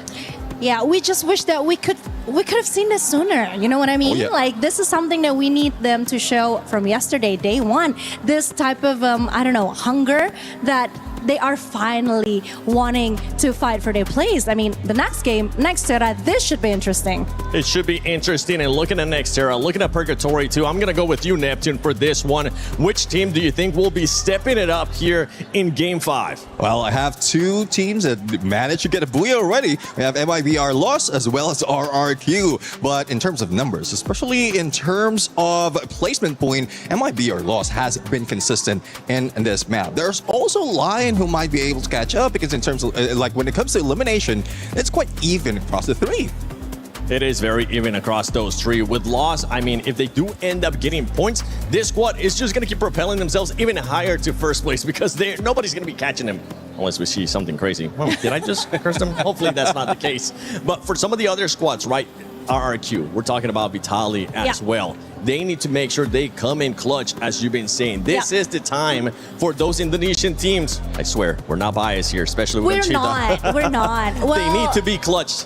They need to be clutch, and this is something that Fatality has actually proven that they can be. But again, if we're talking about RRQ, this is where the true testament really comes, because I really do want them to exceed. I really want them to finally overcome whatever it is, whatever curse or whatever jinx that they have right now. But that is not what I've been seeing on the last couple of matches, because again, I feel like they are slightly declining, and that is not good. So this better be a wake-up call. I mean, the way Al Ahly came out of nowhere and really performed well on that last game, that should be something that could wake, RRQ from the deep slumber that they're in right now. Now, we'll see though. I mean, RQ, when it comes to the map, Nextera is their second best. Only 2-point difference when it comes to Solara as well as Nextera. Their averages is also high in there. So I have confidence. I'm with you here, Conchita, about RQ getting this, but I just don't want any surprises come from the other teams. And the thing that happens when we end up going to the final 2 games is that we usually end up getting surprises. And I'm excited to see which team will be surprising us here in Game 5 and later on in Game 6, because this is Group B and these are the last matches. We'll be finding out who's going to be going to the Global Finals Survival and the last 2 going home. Casters, take it away. Thank you very much, Seven. And I think Al Ahly's definitely feeling the pressure, right? And although they did make a phenomenal comeback here at Purgatory with a total of 20 points, they are still going to be in trouble if they don't continue this kind of a point hunt, because the only thing still keeping them alive, keeping them away from the final 2 spots down at the bottom, is the fact that they performed decently yesterday. 61 points for both Miacorp as well as Straw Hats from the first 4 games played. They're both hustling big time today, and Al Ahly has only pulled away 31. So you can already see who's more hungry, who's more consistent. Yeah, we start to see the urgency come online as well for so many of these different teams. Again, we talk a lot about Al Ahly being at 92 right now, a bit uncomfortable, but at the same time, SAUL as well with 94, also in with the possibility of getting knocked out of contention if, say, both Straw Hats and Miacorp decide to get a little bit more active this game. Straw Hats has showed us the capability of them to go a bit aggressive, to farm up those eliminations, to move around the map and take these fights head on. And as for Mia, survivability has been key for them, surviving into these very, very deep runs. It honestly would be insane to see 3 teams from Southeast Asia make it out of Group B as well, right? We saw that phenomenal run from SEA in Group A, and to see it here in Group B as well will definitely be stunning. But obviously, Fluxo, Lion, these 2 teams have got a good chance to ruin the party here for one of the 3 Southeast Asian teams. And Twisted Minds, after that phenomenal victory that they just showed us in the previous matchup for their comeback game, they've jumped into that 2nd spot. And right behind them is Team Vitality as well as RRQ. Indonesia needs to step it up a tad bit as well. Yeah, and no one is even comfortable at all in this lobby because anything can happen, either be at the top or at the very bottom, as Dix takes a bit of damage from that bottom side of the terrain. But no full fights quite yet, as Diamond does keep his eyes onto Koja. They want to go for this fight. Nah, Diamond said, I will just put in the shots, but not really go for this full-on fight. See what they can pull away from this battle here. Vitality. Fair fight 2v2, but Diamond's gonna get caught out, as his partner was just a tad bit too far. The Bears catching up finally, and Exposy with a punisher off their M24. They lose 1, but they pull away 2.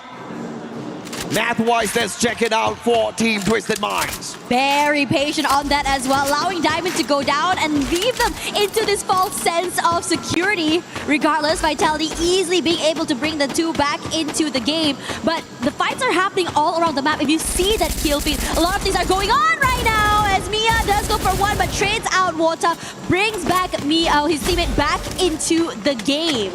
So Verity right now, Mia looking really good, starting off with 2 points, and should be a big step to just really climb that mountain. Ico Total Gaming's not at risk of being relegated here based on how they've performed so far. But they can't let their guard down. Anything can happen in Nextera and Purgatory. If they literally pull away nothing from these games, then perhaps that relegation might just be a possibility. Obviously, they don't want that for themselves. They just need to put up an average performance, and that should be good enough to get them into our survival stage. A lot of rotations coming in for so many of these teams here. Mia just now holding on the area, also being able to be chucked down there by the Twisted Minds player. But for now, for the rest of Twisted Minds here, very, very healthy and happy in Frontopia. Meanwhile, for Team Secret here, want to take this fight against Mia. They weren't able to get a few eliminations earlier onto this team, but the rest of Mia hunkering down, taking their time as well, hoping they don't get discovered by the rest of the team. As Nyx puts in a bit more pressure to Anshan 7. None of the damage actually clipping onto him, allowing him to be in position for not so long. Huang Am tries to do something and even trades out his teammate, looking really good. Which Biblix tries to come forward and try to do something to make it happen, not happening. The crossfire from Team Secret looking solid. But PLS1 now knocked down. Twisted Minds might just drop by to say hello. Miacorp bumping into Straw Hats at the wrong time, wrong spot. Kappa all alone. Straw Hats looking for the hunt. The vending machine camped at by Shock. And Kappa's not going to be able to get there. Oh, a sliver of El Kappa allowed to bring in the revive, and Miacorp will survive a little longer. right in the nick of time as Nick's finally back into that game. Just need to survive. As for SAUL, TG had been hunting them for quite some time. Water waiting for his teammates to be able to just move in together with him so that he's not able to give him this isolated 1v1s. Don't even need it. So quick with that Valiant dash. Beautiful stuff from Water. Feeling a bit thirsty now. Miacorp! Ay, ay, ay. Out way too early here. Not looking good for the team that qualified through the Free Fire World Series USA. Team Secret versus Twisted Minds this time round. Will the Vietnamese squad be able to wake up and shake down Twisted Minds after their phenomenal game earlier on? Valiant Dash missed by Bass, but it still fights Not7, who could not get away in time. And the backstab is perfect. Twisted Minds dismantling Team Secret. And PLS1 left all alone. No stealth bites this time around off of that Morse. It's got the Skylar, but the Skylar's not going to be useful for survival. But he is going to luck out. Twisted Minds not close enough to take him out of the equation just yet. IQ Total Gaming, on the other hand, bumping into MIBR loss. And this could just be a huge loss for the Indian squad if they don't manage to wiggle out of this water. Beautiful Valiant dash to stay alive for a little bit, but Ra17 with the Winchester clips him. Shanky's now going to be spotted out as well, and he's going to hold the fort as the distraction for IQ Total Gaming as Mafia scurries away to revive the rest of the team members. Yep. Should be so quick, so I think hard for him to be able to find that last final elimination. Perfectly done. Now, Made in Brazil already with 5 eliminations so quickly into the game. So we just see them get active on the map here as the Straw Hats now shocked, now knocked down by the Lions. But still 2 more members to stay alive for the time being, but not for long as Hax quick to find Nil. Barely alive right now. Tries to keep the wall up for him to have a bit more space to work with. Oh, man. But not too much. The pressure just too much to deal with. There's a double kill elimination already. Yeah, got Miss King just finding that angle towards the right. Taking out the player from the side of Straw Hats. And they are absolutely broke on their revival run here. So it's going to be a rough one for the Bangladeshi squad. They'll have to catch up with them in a little bit. The Dinoculus used here by the Lions as they are trying to snuff out the squad that they were just engaging with, the one and only Straw Hats. Dinoculus finds nothing, but if they continue on this pathway, they are going to bump into them eventually, and the Straw Hats are scrambled on the battlefield at this point of time. And this is the quick revive, the Bass with the Valiant dash. Not really breaking down those glue walls to find the advantage, but Not7 just got caught out.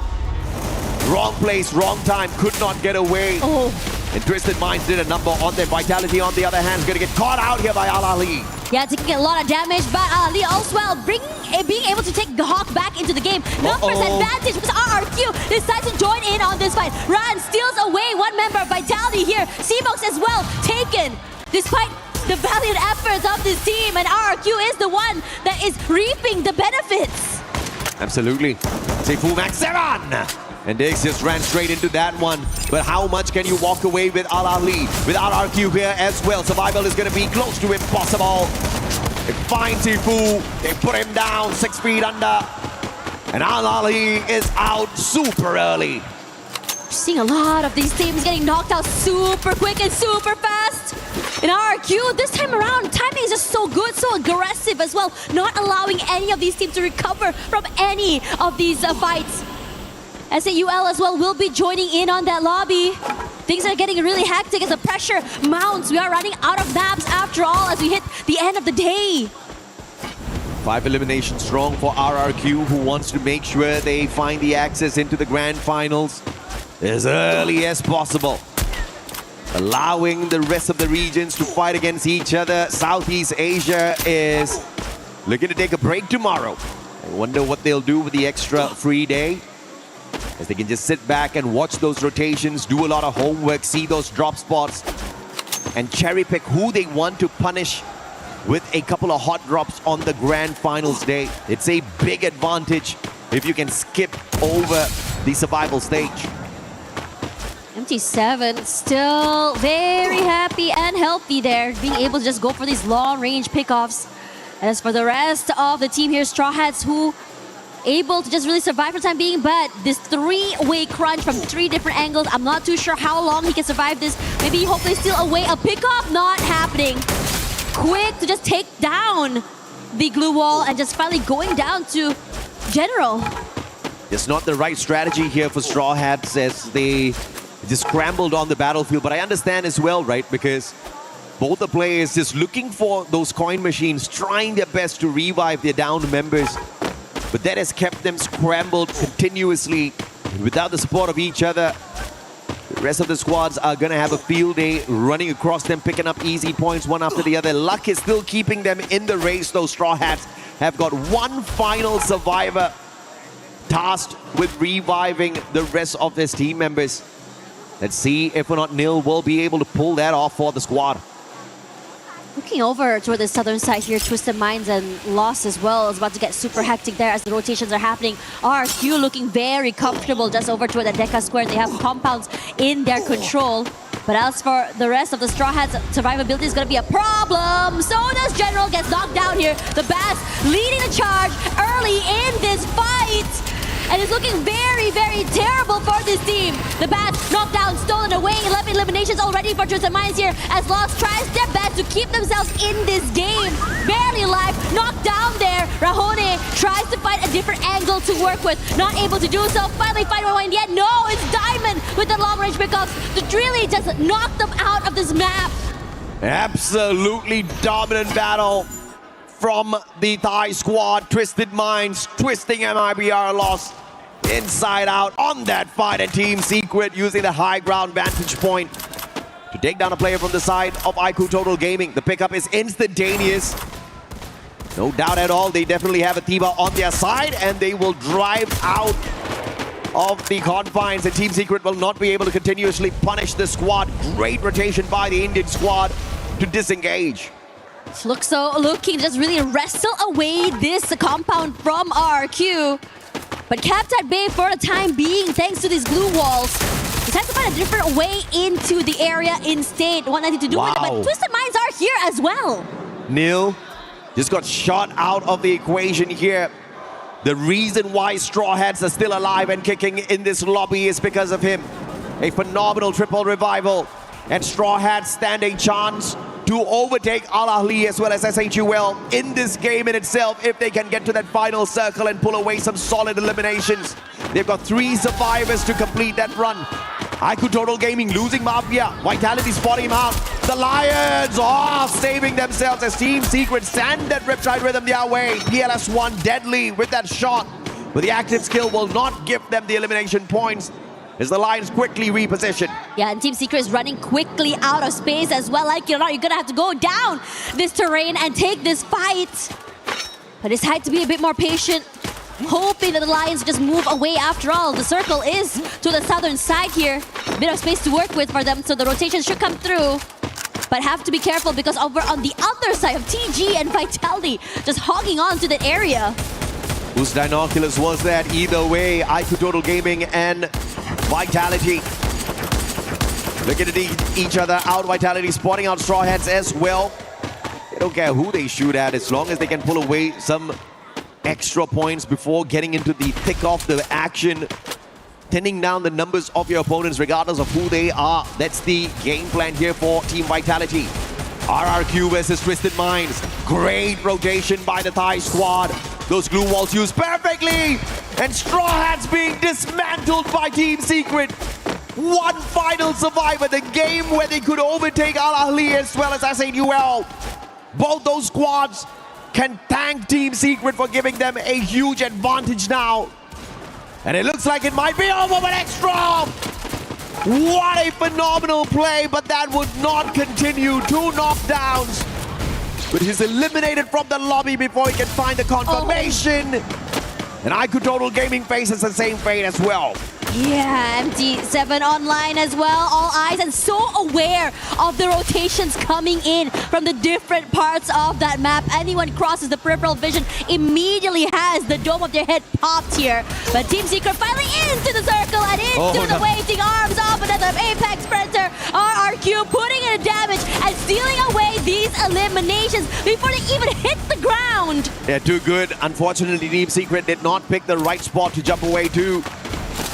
But shot out of the air and annihilated by two squads through those shots. Twisted Minds looking to make a back-to-back super bomber of games.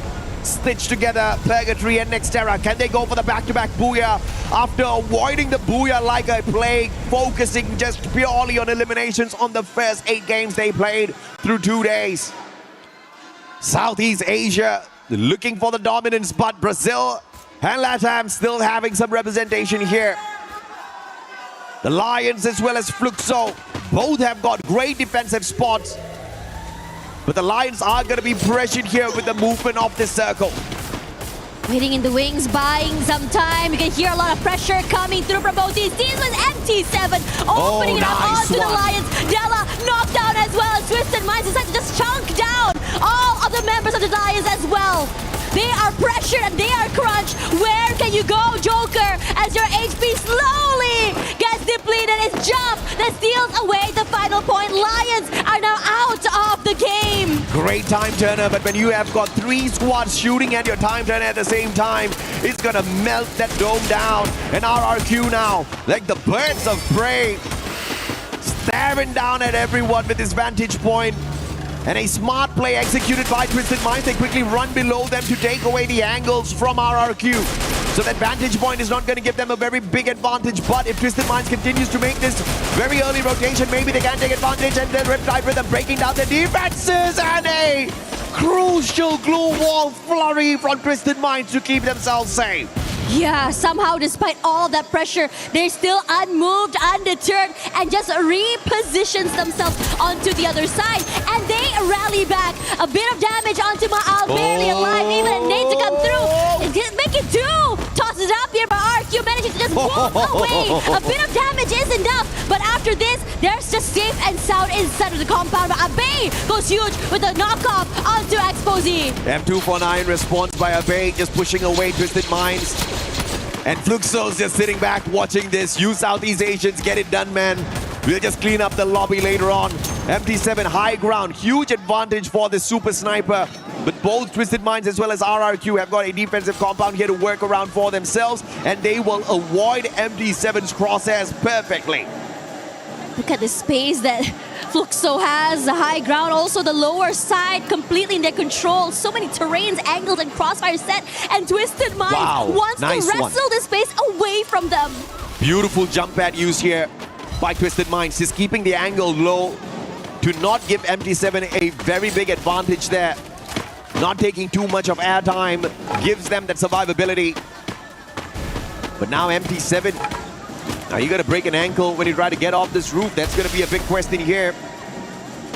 But the AWM might just be able to give the Brazilian squad some extra advantage. Dudes now spotted out, and a beautiful connection. Ran stacked up, and the Riptide Rhythm breaking down their defenses. But MT7 can't put anyone down just yet, and RRQ makes a perfect rotation right behind the wall. And as that's happening, Twisted Minds rush forward as well to steal away that space. But Dude's head is out there in the open. He's knocked down, but the glue wall keeps him alive for quite some time. RRQ hunkered down, waits off all of this pressure. They're not done quite yet. Twisted Minds, though, decide to just wait this out.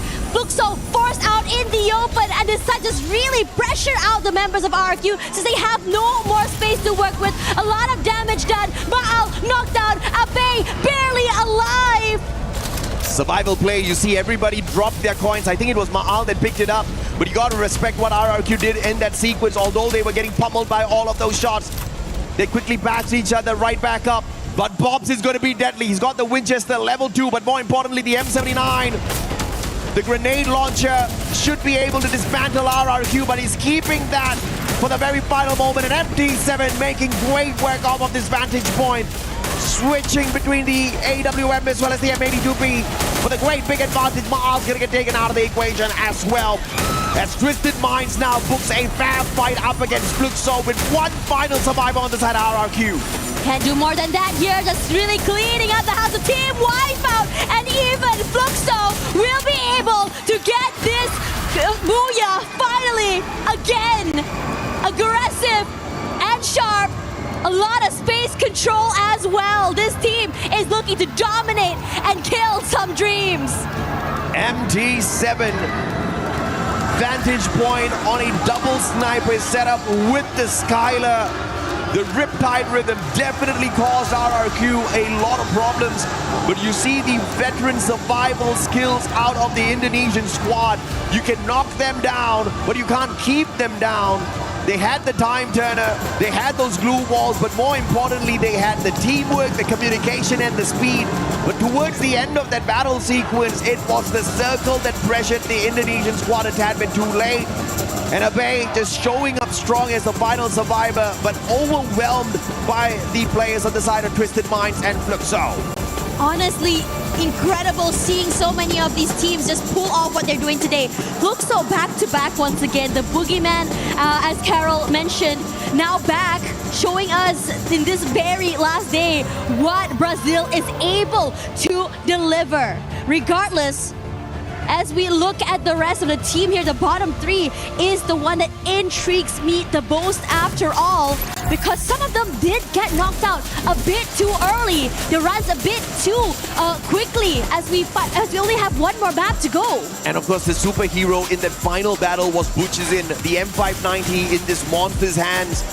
He was unstoppable. The mechanical supremacy of Butchizin up close and personal is going to be the threat for the other squads. Whether or not they get the early access into the grand finals, you can bet you're going to see them there if they keep this up. Riding the high, and the fans definitely love it. Throughout the entirety of this game, they were loud. The energy definitely felt by this team. But as for the rest of the teams, we talk about the top, where right now the Thai team, Twisted Minds, looking very comfortable. I think 13 points ahead of Fluxo right now.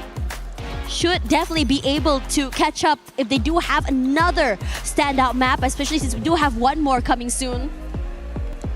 This battle sequence definitely should push Vitality out of the top four, but we will see exactly where they stand as we catch up with you guys in a minute. Play is in our DNA. Whenever we let it out, it becomes our superpower. Now imagine an entire city being built to supercharge it. Kadir City, powered by Play. Well, my God, if that didn't get you pumped, then I don't know what will. It's Lace and Neptune here to bring you that match recap. And my God, Fluxo.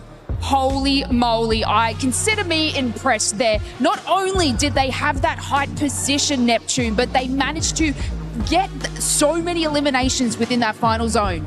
Yeah, I mean, it's just difficult to get away from that. We've seen Twisted Mind, we've seen RRQ try to get close to them, but the elevation, especially with MT7, it's just difficult to tag him. And with the zones pushing them in, forcing them in, they couldn't even get an angle to snipe him down. I mean, and when you have like Twisted Minds and their rotation that they had to go through, it kind of looked like they might have been the next one out. But Fluxo, you know, having that eyes on top of RRQ is something that, you know, Twisted Minds are probably like, thank you, because they were able to position themselves into that. But obviously we want to talk about those sorts of teams in that mid-range there and who might be going to have to work a little bit harder in this next game. And of course, Lion, you know, we want to sit in that top 4 position. Yeah, I mean, it's getting tougher and tougher for Lion right now because earlier, before that game, like there's 3 teams above them. And now that they got eliminated a little bit early, those fights or those teams are still alive. They managed to get a few more points, but there's a little switcheroo in terms of the order, and we might be seeing something being forced down once we see the overall. I mean, this leaderboard is very close. And of course, we talk about that last game in RRQ and how they were sort of sitting in a nice position early on in that stage. But obviously having Fluxo on that height in contention, it didn't really pan out for them to be able to push them way in. And the fact that, they need to be making these proper calls and making these rotations early because they need it. Yeah, exactly. I mean, Fluxo right now, especially with how they got their Booyah, the consistency they have, the elimination that they had as well, I think it will work for them and it will work for their favor. They might have pushed Team Vitality away from the top 4. But what's difficult at this point in the last game is they're still very close. I mean, they can smell the teams that's following them. Yeah, and we got to look at these sort of top 4 bubbles, but I do want to draw your attention maybe down to the bottom of the leaderboard with Straw Hats, because I mean, a couple of the teams that were going out, I think it was AHL, we're looking at the SAULs being knocked out early in those matches, may have paved the way for Straw Hats to sort of move up and get out of those bottom 2 eliminations, but was it enough, Neptune? I don't think it's enough. I mean, it's very, very close, especially with performance at Al Ali. They had managed to pull off the match before that. So that's already a huge run that Straw Hats need to do. And who did eliminate them? It's Team Fluxo. So it's getting tougher and tougher for those at the bottom too.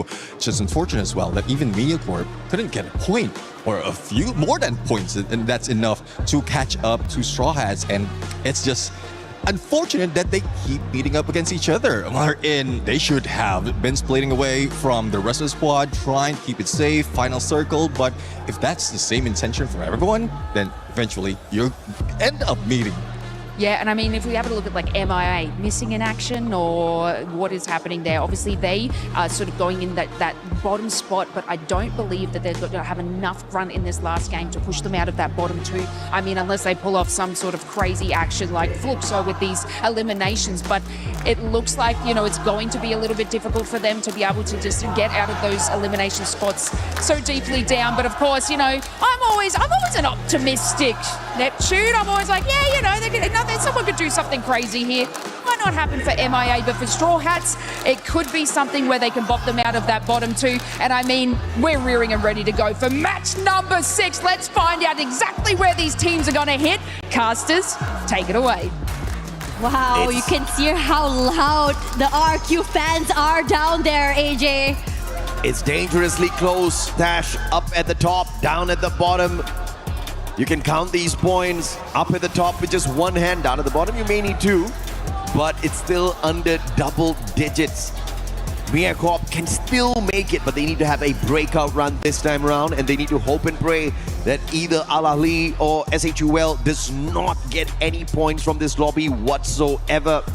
Straw Hats as well have that exact same opportunity. We saw an explosive start from them today, but in the first 5 games, it was mainly recovery from their inability to pick up those massive points yesterday, and they've done well. Recovery has been perfect, and now it's all equal down at the bottom. 4 teams fighting to not end up down at the very bottom. You're talking about SHUL from India, you're talking about Al Ahly, you're talking about Straw Hats, you're talking about MediaCorp, and up at the top, it's still a question whether or not we're gonna get 3 Southeast Asian teams find the early qualifier out of Group B, because MIBR lost. Obviously, they've guaranteed a spot here for Brazil, but Fluxo slowly but surely bringing out the beast mode within them. 98 eliminations so far in their group stage run, and I don't think they're done just yet. No, they are definitely a team that really wants to ride off that high as well. But I have to say, looking at Twisted Minds and how they've been able to really activate throughout the second half of the day is just really, really scary. I mean, these are teams that just not only super aggressive early, but also active, moving around the map, and it's always intentional how they're rotating, how they want to take these fights, and most importantly, the timing on when they enter these fights as well. There's so many fights that between these 2 teams are happening, any 2 teams are happening, that somehow a third party comes in and just completely dominate as well, and they get so much of the rewards from the weakened teams. Absolutely. Can see all of the comments coming on through. Everybody setting their wishes to the teams out there, and let's check this out. Group B is more diverse. I mean, Lucky is even here on the EWC stage being highlighted. This guy is a super fan for sure in the world of Free Fire esports. But of course, Mircorp, they showed us a lot out of FFWS USA, but here they just haven't shown us what we have been looking out for their side. They have always been very proficient at finding that final circle, but this time, somehow their rotations just keep getting cut off. It's really hard to really pinpoint where exactly the rotation is going to be happening since everyone is just so proactive and moving around the map as well. And I think in this situation, I'm thinking just now, Lace talked a little bit about the middle side of the brackets, right? I mean, we talked a little bit about the Lions that I think had a great start to the day, but start to struggle toward the end. Vitality start off really, really hot, and they just weren't able to really secure some fights as well to really be able to secure, their positioning on the top side of that ladder. And as things get super interesting here, top two, maybe we might have an answer as well, but at the same time, it's getting more and more aggressive, more and more competitive between many of these teams. If anything as well, we had a bit, we heard Des talk a little bit about Team Secret, but they weren't able to have the most stable of fights, even recoveries as well, despite their best efforts. Yeah, I think it's safe to say Team Secret is not going to find the early access to the grand finals. They're going to have to play survival. And I just pity the rest of the teams because Team Secret is savage when you really push them to the edge. But they've got their backs to the wall. They don't have any other way out of it. They'll fight you for it. And they most probably will walk away with a victory as well, knowing them. Let's not forget, they became the kings of Southeast Asia recently with 4 magnificent back-to-back Booyahs. Nobody saw that coming. Everybody was shocked. But for them, they were cool, calm, collected. They saw that all the way. They knew exactly what they could do. But for me, it's not about what's happening around the mid part of the bracket. It's all about who gets the early access into our grand finals and who survives the crushing blow. Down at the bottom 2 spots will get taken out of the equation. Is it going to be Mircorp, Straw Hats, or will Al Ahly as well as SHUL Esports get pushed down to the bottom? This one game, the final match of Group B, will tell us exactly what their fates are going to be like. Here comes the drop, and things are getting interesting. The crowd definitely has their breath baited right now to see who makes it all the way to the grand finals and who will be going home right now. We start to see an early drop coming in from Fluxo. And as for the rest of the teams here just dropping through, TG as well as Lions dropping side by side. These early fights are going to be super excited to see who makes it out alive. Man, this is not the kind of hot drop you want if you are IQ Total Gaming. But then again, how much of risk do they run here? Even if they do get eliminated early, I feel like they have started off the day fairly fine. They've done enough to stay in the competition to make sure relegation is not a danger. They'll have to see. But the super hot drop between the two teams down at the bottom, it's not going to be helping their cases at all. I cannot take a pick. I love them both equally. Mircorp, Straw Hats, who survives this deadly encounter? It's Mircorp with the big advantage here off of that vending machine. Yeah, SH with who knocked down as well. They do not have numbers advantage, and Shock really hoping to equalize. The sprays are there, but only chip damage is around as the rest of Mia looks to collapse. Not able to get close enough quite yet here as Shock still tries to buy some time. But as for the rest of the team, not happening. Shock will be the next one to fall. His teammate tries to follow through. Nil able to find one in exchange, but not able to secure that point. And it's looking very, very terrifying for SH. SHUL hearing the gunshots. They want a piece of this. Can they rip away the lives of the side of Mircorp? That was a valiant effort there from the players on the side of Straw Hats because they kept one guy in there, 2 people in there to just hold Mircorp back, distract them. There's one final survivor left the compound to play those revivals. And Mircorp, they look for those points on Straw Hats, but it looks like Karma is going to catch up fairly quick here as SHUL dawns upon them. And India's definitely good with the Karma game as they rip away the points. Mircorp, the sacrificial lamb in that sequence. And Troll, can he stop Kappa? Kappa, does he have coins? Kappa does not have coins, but he doesn't need to. He's already gotten the deed done off of that vending machine. Those revivals will keep Mircorp in the run. Spots Nor out here, but not able to really take this 1v1. Forced to move away, isolate these fights there. Nor barely alive, but it's Kappa that falls. Another point in the back for SAUL. That's 4 eliminations so quickly in this early game. SAUL, Straw Hats, Smear Corp, we just highlighted them before we stepped into this match. They're down in the bottom 4. Any way those points go, they're going to be crucial points. To dare shoot that horse, I tell you, Vitality. There you go. Good job. They quickly disengage. Shocked is going to get run over here. No. A tad bit shocked that he was run at, but Dix will be able to lay him out with the Drogon, and they continue their journey. Yeah, Vitality really taking this step by step in this situation, but Remind also getting one more pickoff while everything is going on here. The rotation from Vitality will cross paths against SH, who is back into the game, steals away one more to his aim. Dix falls, immediately brought to the game, and even taking down Kyong. This guy, you do not mess with him. So proficient is going to be one and one more to the bag. As Biflix also will join in onto his elimination count. Their backs up against the wall, but Straw Hats not giving up just yet.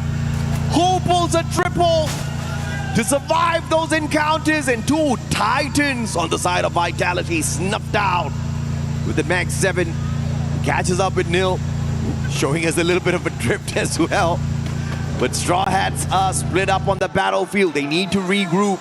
Al Ahly, on the other hand, spotting out the Lions out. And it looks like they want to hunt themselves some predators. Mind waiting here, being pressured somewhat, but very undeterred, being able to just really get a rendezvous once again with his teammates. As the rest of Lions weren't able to get any pickups from there, they too decide to just move away from the area, perhaps looking for a better area to just really hold on to as the circle shifts. MIBR Lost just pulled in a triple revival. I wonder what happened to them. Who bumped into the monstrous Brazilians who are currently topping the leaderboard of Group B to bring them down to such state? But either way, they survived. They're right back in it on those revivals. Straw Hats now, high ground advantage. Eagle has to be abandoned. No sniper in the hands of Nil. They miss an opportunity of getting an extra elimination off of the squad. Now 4 on their side. Straw Hats definitely looking confident this time round. With 90 points on the leaderboard, 4 points behind Al Ahly. They'll need to stay alive, they'll need to pull away a lot more if they want to make sure their totems and dreams don't get crushed.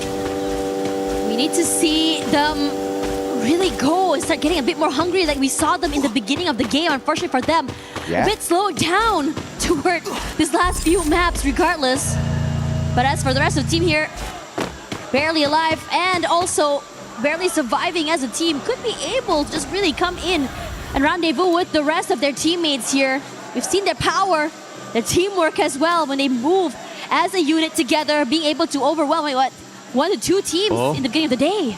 Who would have thought that it would be Straw Hats to potentially ruin the chances of Southeast Asia getting 3 teams in the grand finals early out of Group B, bumping into Vitality early, snuffing them out. And because of that, Vitality is at a massive disadvantage up against Twisted Minds now, who have been cool, calm, collected, picking up all of that loot. And now they bump into them. There is a vending machine at Ski Lodge, but it is not camped upon by the Vitality player. As I say that, they do manage to snuff out the aggressor from the side of Twisted Minds, and you see Twisted Minds quickly retreating from the compound. Straw Hats, on the other hand, a full squad recovery as they spend their time outside the zone. They've all gathered right back up. There we go. More importantly, this is that play where we saw Who shine earlier. Yeah, really good coming in from Who as well. And I feel like in so many of these, I would say, rounds as well, I mean, Who has been such a big standout for Straw Hats, just really kind of rally the team and just get them super aggressive into today. Multiple, I think, multi-frags he was able to pick off. Team Secret, do you pop off in this game, or do you just chill and not show up strong at all and keep whatever you can show for the survival stage? Regardless of how you slice it, Team Secret is not going to find that early access, and they're not going to get relegated too far away from the bottom, too far away from the top. Team Secret in limbo right now, but I think that is intentional from the Vietnamese squad. They really just take their time. Nice shot coming in there. A lot of damage onto Rahone. But for the rest of the team here, they're just really being super cautious. They don't want to go into this full fight quite yet. Made in Brazil lost, decides to just really find a different angle, a different area into the zone. They're on the hunt though. Total Gaming with a survivor outside the circle, trying to see if he can survive the whole Brazilian squad from annihilating him and causing the squad a little bit more points or coins. Shanky brings Aztec back in. The play's looking solid, but S8UL cannot rest on their laurels just yet. As you can see, if Straw Hats catch up, if Al Ali gets to that final circle with decent eliminations, S8UL, they'll be on the chopping block. Oh yeah. This circle shift toward the southern side, it doesn't make it easier for many of these northern side teams either. TG still very far out there in the wild. A lot of late rotations coming in. There's a lot of caution. But at the same time, when you are coming into the zone this late, you just have to be so wary when you're rotating. We saw so many long-range snipes from teams that are already so comfortable having these areas, these zones, these high grounds fully in their control. MD7 with some wild snipes, and this is definitely one of the slower games of the day, and it's courtesy of Purgatory. You've got a lot of compounds to rotate around, to focus on the loot, avoid engagements. Those vehicles are littered all around for you to quickly reposition. And that has resulted in many of these teams still surviving, but if you have too many survive to the next circle, all of chaos will break loose. As regardless of whoever you focus on, you can sure as hell bet either your knocks are going to get stolen away or somebody else is going to end up shooting at you. Because as we approach the 11-minute mark, we have a full stacked lobby. Starting to feel very reminiscent of that previous map as well, right? With the only team, 5, where only one player had been knocked out here. Now these rotations come through as well, as Twisted Minds should be able to come through, and this full 4-on-4 is happening. The Lions taking a lot of damage. Mia on the side that was winning for a second there, but will turn the tides around. Yeah. Game King knocked out Hacks as well. Oh no! Al-Ali spoiling the party here for Mircorp from afar. But the Lions, one final survivor. Joker has to abandon mission. He will not continue to pressure Mircorp. But Al-Ali with the sneaky shots from across, calling out the lightning zone as well on Mircorp. And Mia almost got annihilated there. Barely alive right now, but still able to prolong that run. Lions are just running for their lives, and once again, it's Joker all alone. Hasn't been spotted quite yet, but still taking some chip damage from so many different angles. Vitality out here on the hunt. And finally taken away by the Twisted Minds players. Joker wasn't laughing in that situation, but he'll definitely go down smiling. Valiant effort by the Lions. They will not get the early access into our grand finals, and we will see them play that survival stage. Twisted Minds, on the other hand, geared up to rest tomorrow after hustling all throughout the day. But out of the 11 games played so far, Twisted Minds have only gotten one Booyah. Do they want to end their run with a 2-0 on their side, or will they just drop the efforts right here, right now? They're going to take the fight straight up to Vitality. Vitality, if they can get a massive game off of this, perhaps they stand a chance to make the early access. But Twisted Mind says, not for you. And one Southeast Asian squad made sure another does not get that early access, which means 2 Brazilian teams will stand a big chance to do so. And the crowd goes wild right now as we all look at Fluxo taking this fight up against teammates. But Yago will be knocked down here as well as MT7 doing the most. Movement is just so good and so proficient with the weapon. But RQ is here to stop the party as Brunzin should be going down next to Abe. And MT7 stolen away, but Huang Am, Team Secret somewhere close here as well. It's always a party when Southeast Asia gets involved in a battle. And RRQ the biggest winner. Then Miyako out way too early. They were down at the very bottom. And I think we can confirm that Totem is not gonna survive that crusher. Pops for the desperate revival. RRQ on fire. Oh, knocked down by the circle. Al-Ali!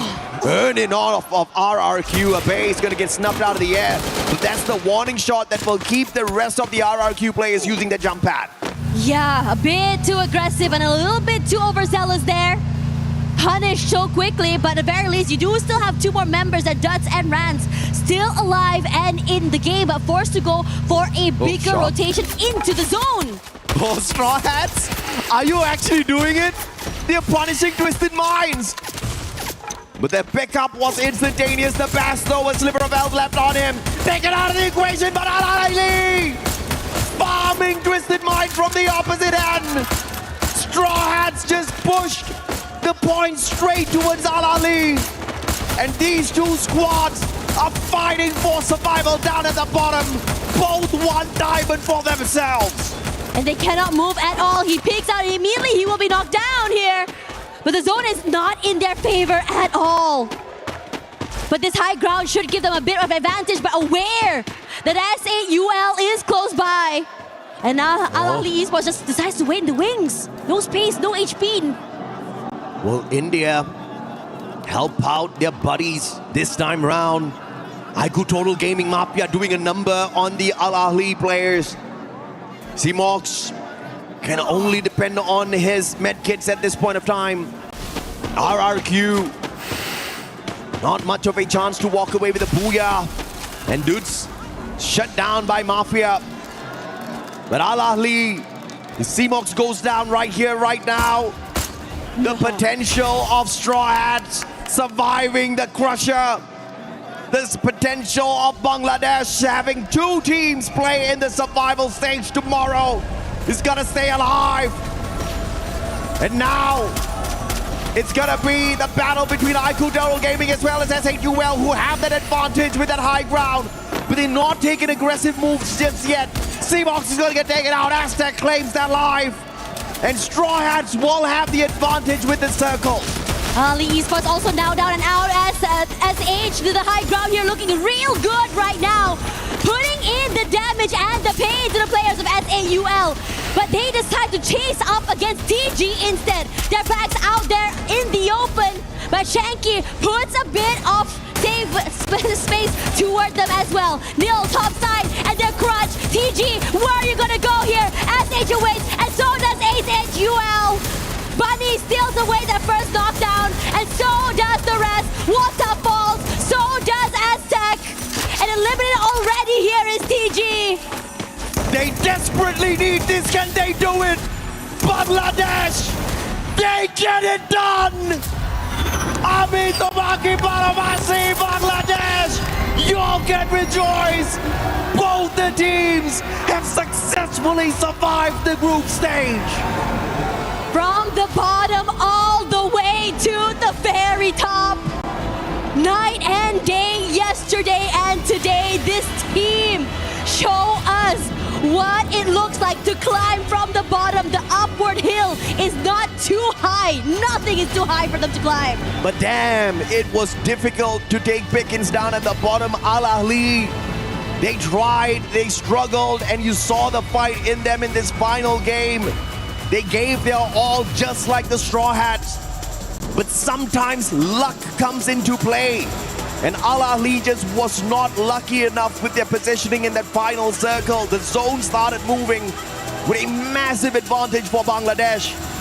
But I also have to say they took their own proactive moves to focus their pressure on the Indian squad to make sure Al-Ali as well does not get away too far. But this final run was just so beautiful. Unfortunate though for Al Ahly, they will not be making it through to our survival stage.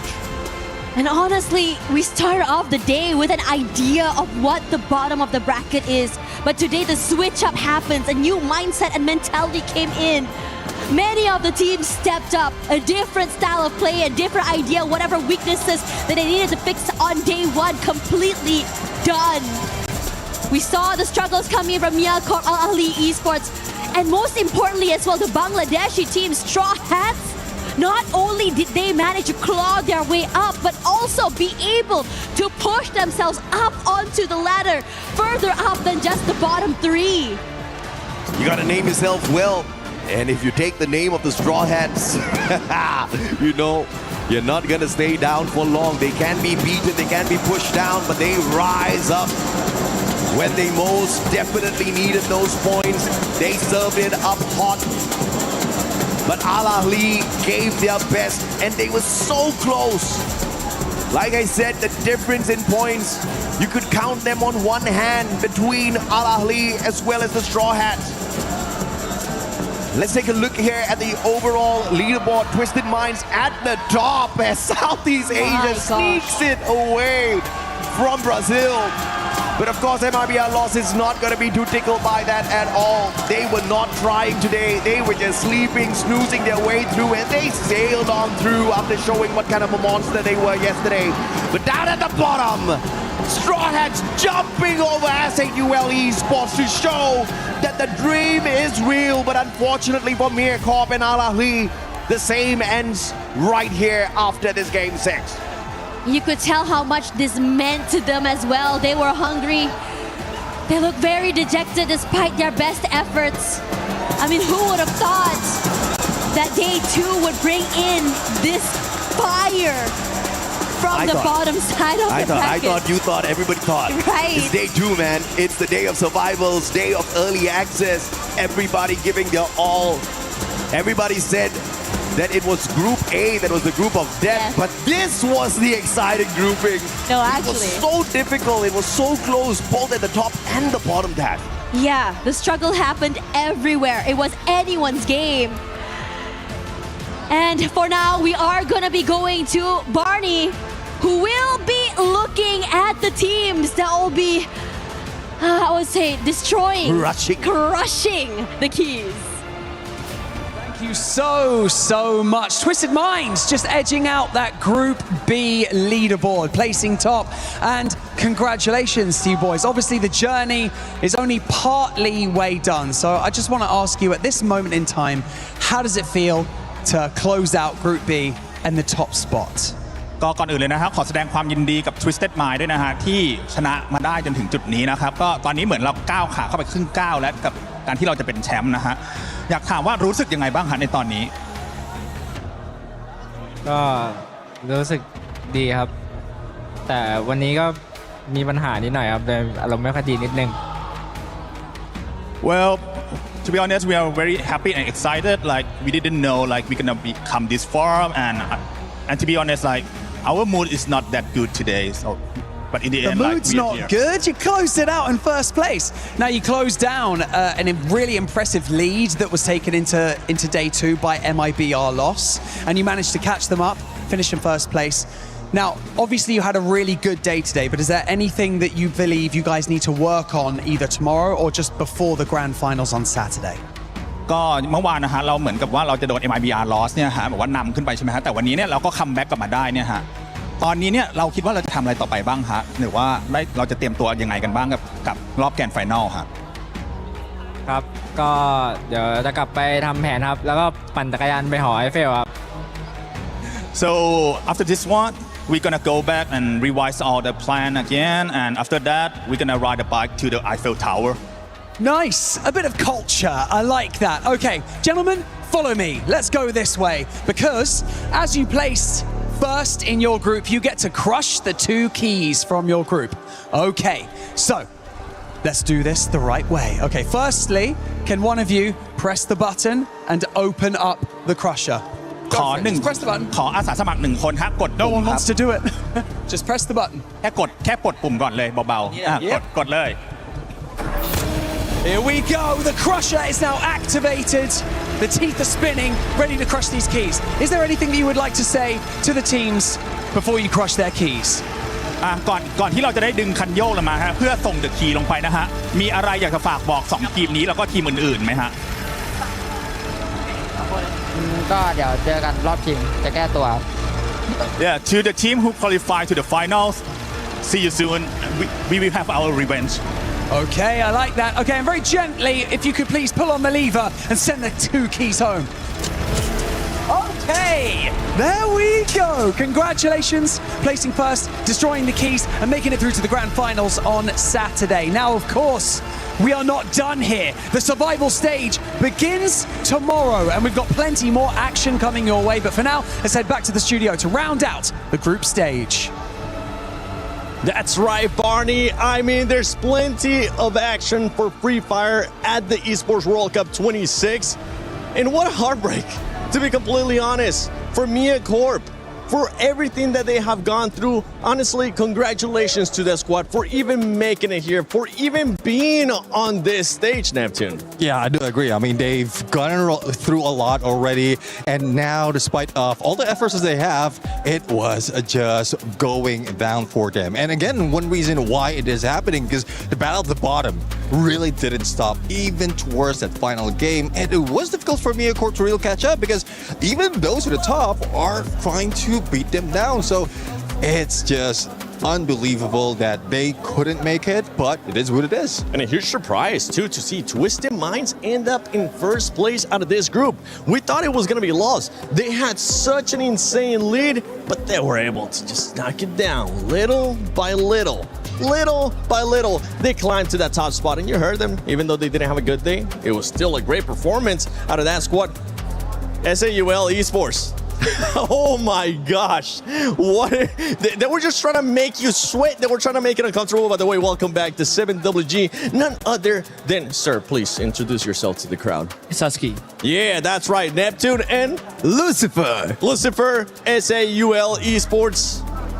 It was sketchy. I mean, I was scared of that teeth when the button was pressed. It almost looked like there was an opportunity that key could have been crushed. It got so close, especially because of Straw Hats.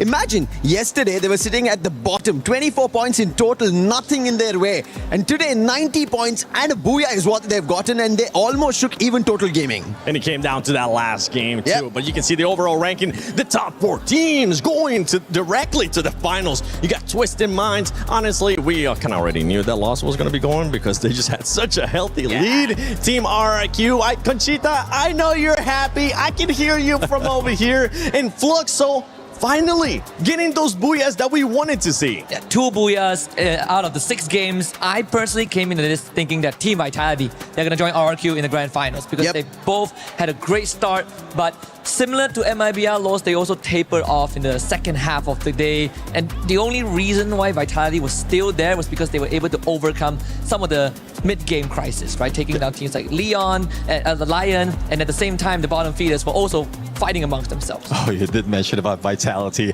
They were crushed. The angle that they took on that launch pad, I think that is something that they would regret up until tomorrow.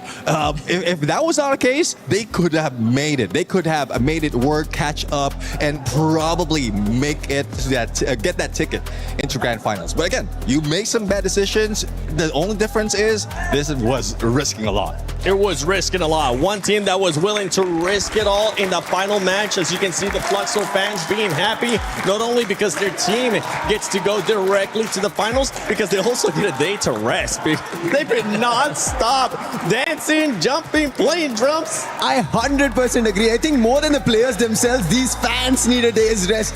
We had around 3 to 4 hours of broadcast for Group B itself. These guys were continuously on the drums, cheering their fans, and it looked so brilliant. We in the backstage couldn't stop jumping to the beats. Yeah, we were surviving purely on the vibes. Yes, exactly. The vibes were feeding us. Well, one thing I would say though, I mean, it is true. The energy that is being brought in from Brazil to EWC 26 right now is just phenomenal. And the fans is the winner at this point. Not just Fluxo, but the fans out there. It is true, the storyline that we have back home, if you have that energy, they are winning the fights. And it is evident right now now.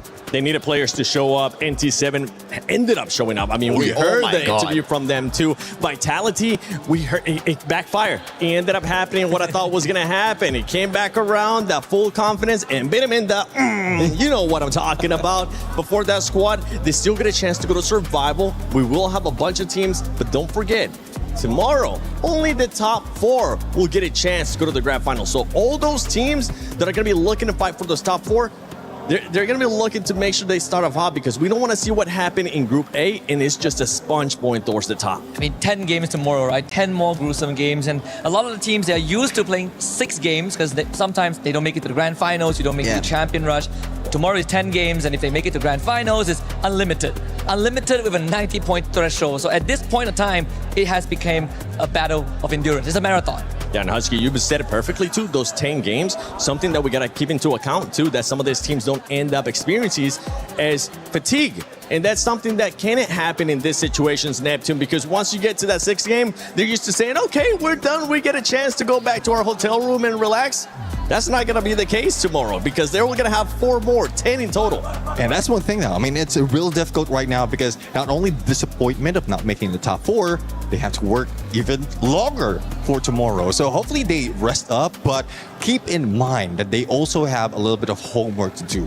They still have a lot of study that needs to be done. So it's a balance of both. Balancing everything similar to what we've seen in game, like balancing placement point elimination, same works outside the game. Lucifer, what is one team or a couple teams that tomorrow in survival you're going to be keeping an eye on how they start? I remember what you told me about tag. One, it was going to be slow. Day 2, completely different. But tomorrow, survival is just one day, 10 games. One day, 10 games. As he mentioned, it is a battle of endurance tomorrow. And I think keeping up to that is going to be very difficult, and a team that I am looking forward to is Ganda Nasty. Towards the end of the day, they managed to pick it up, and I hope tomorrow they manage to do as well to start off well. Benel's in form. And when we talk about the players in Sniper, I think there's been a lot of big names who have not yet fired as well as we wanted. MT7 did it. On the other end, I think one more team to look out for is going to be Lion. They pumped today.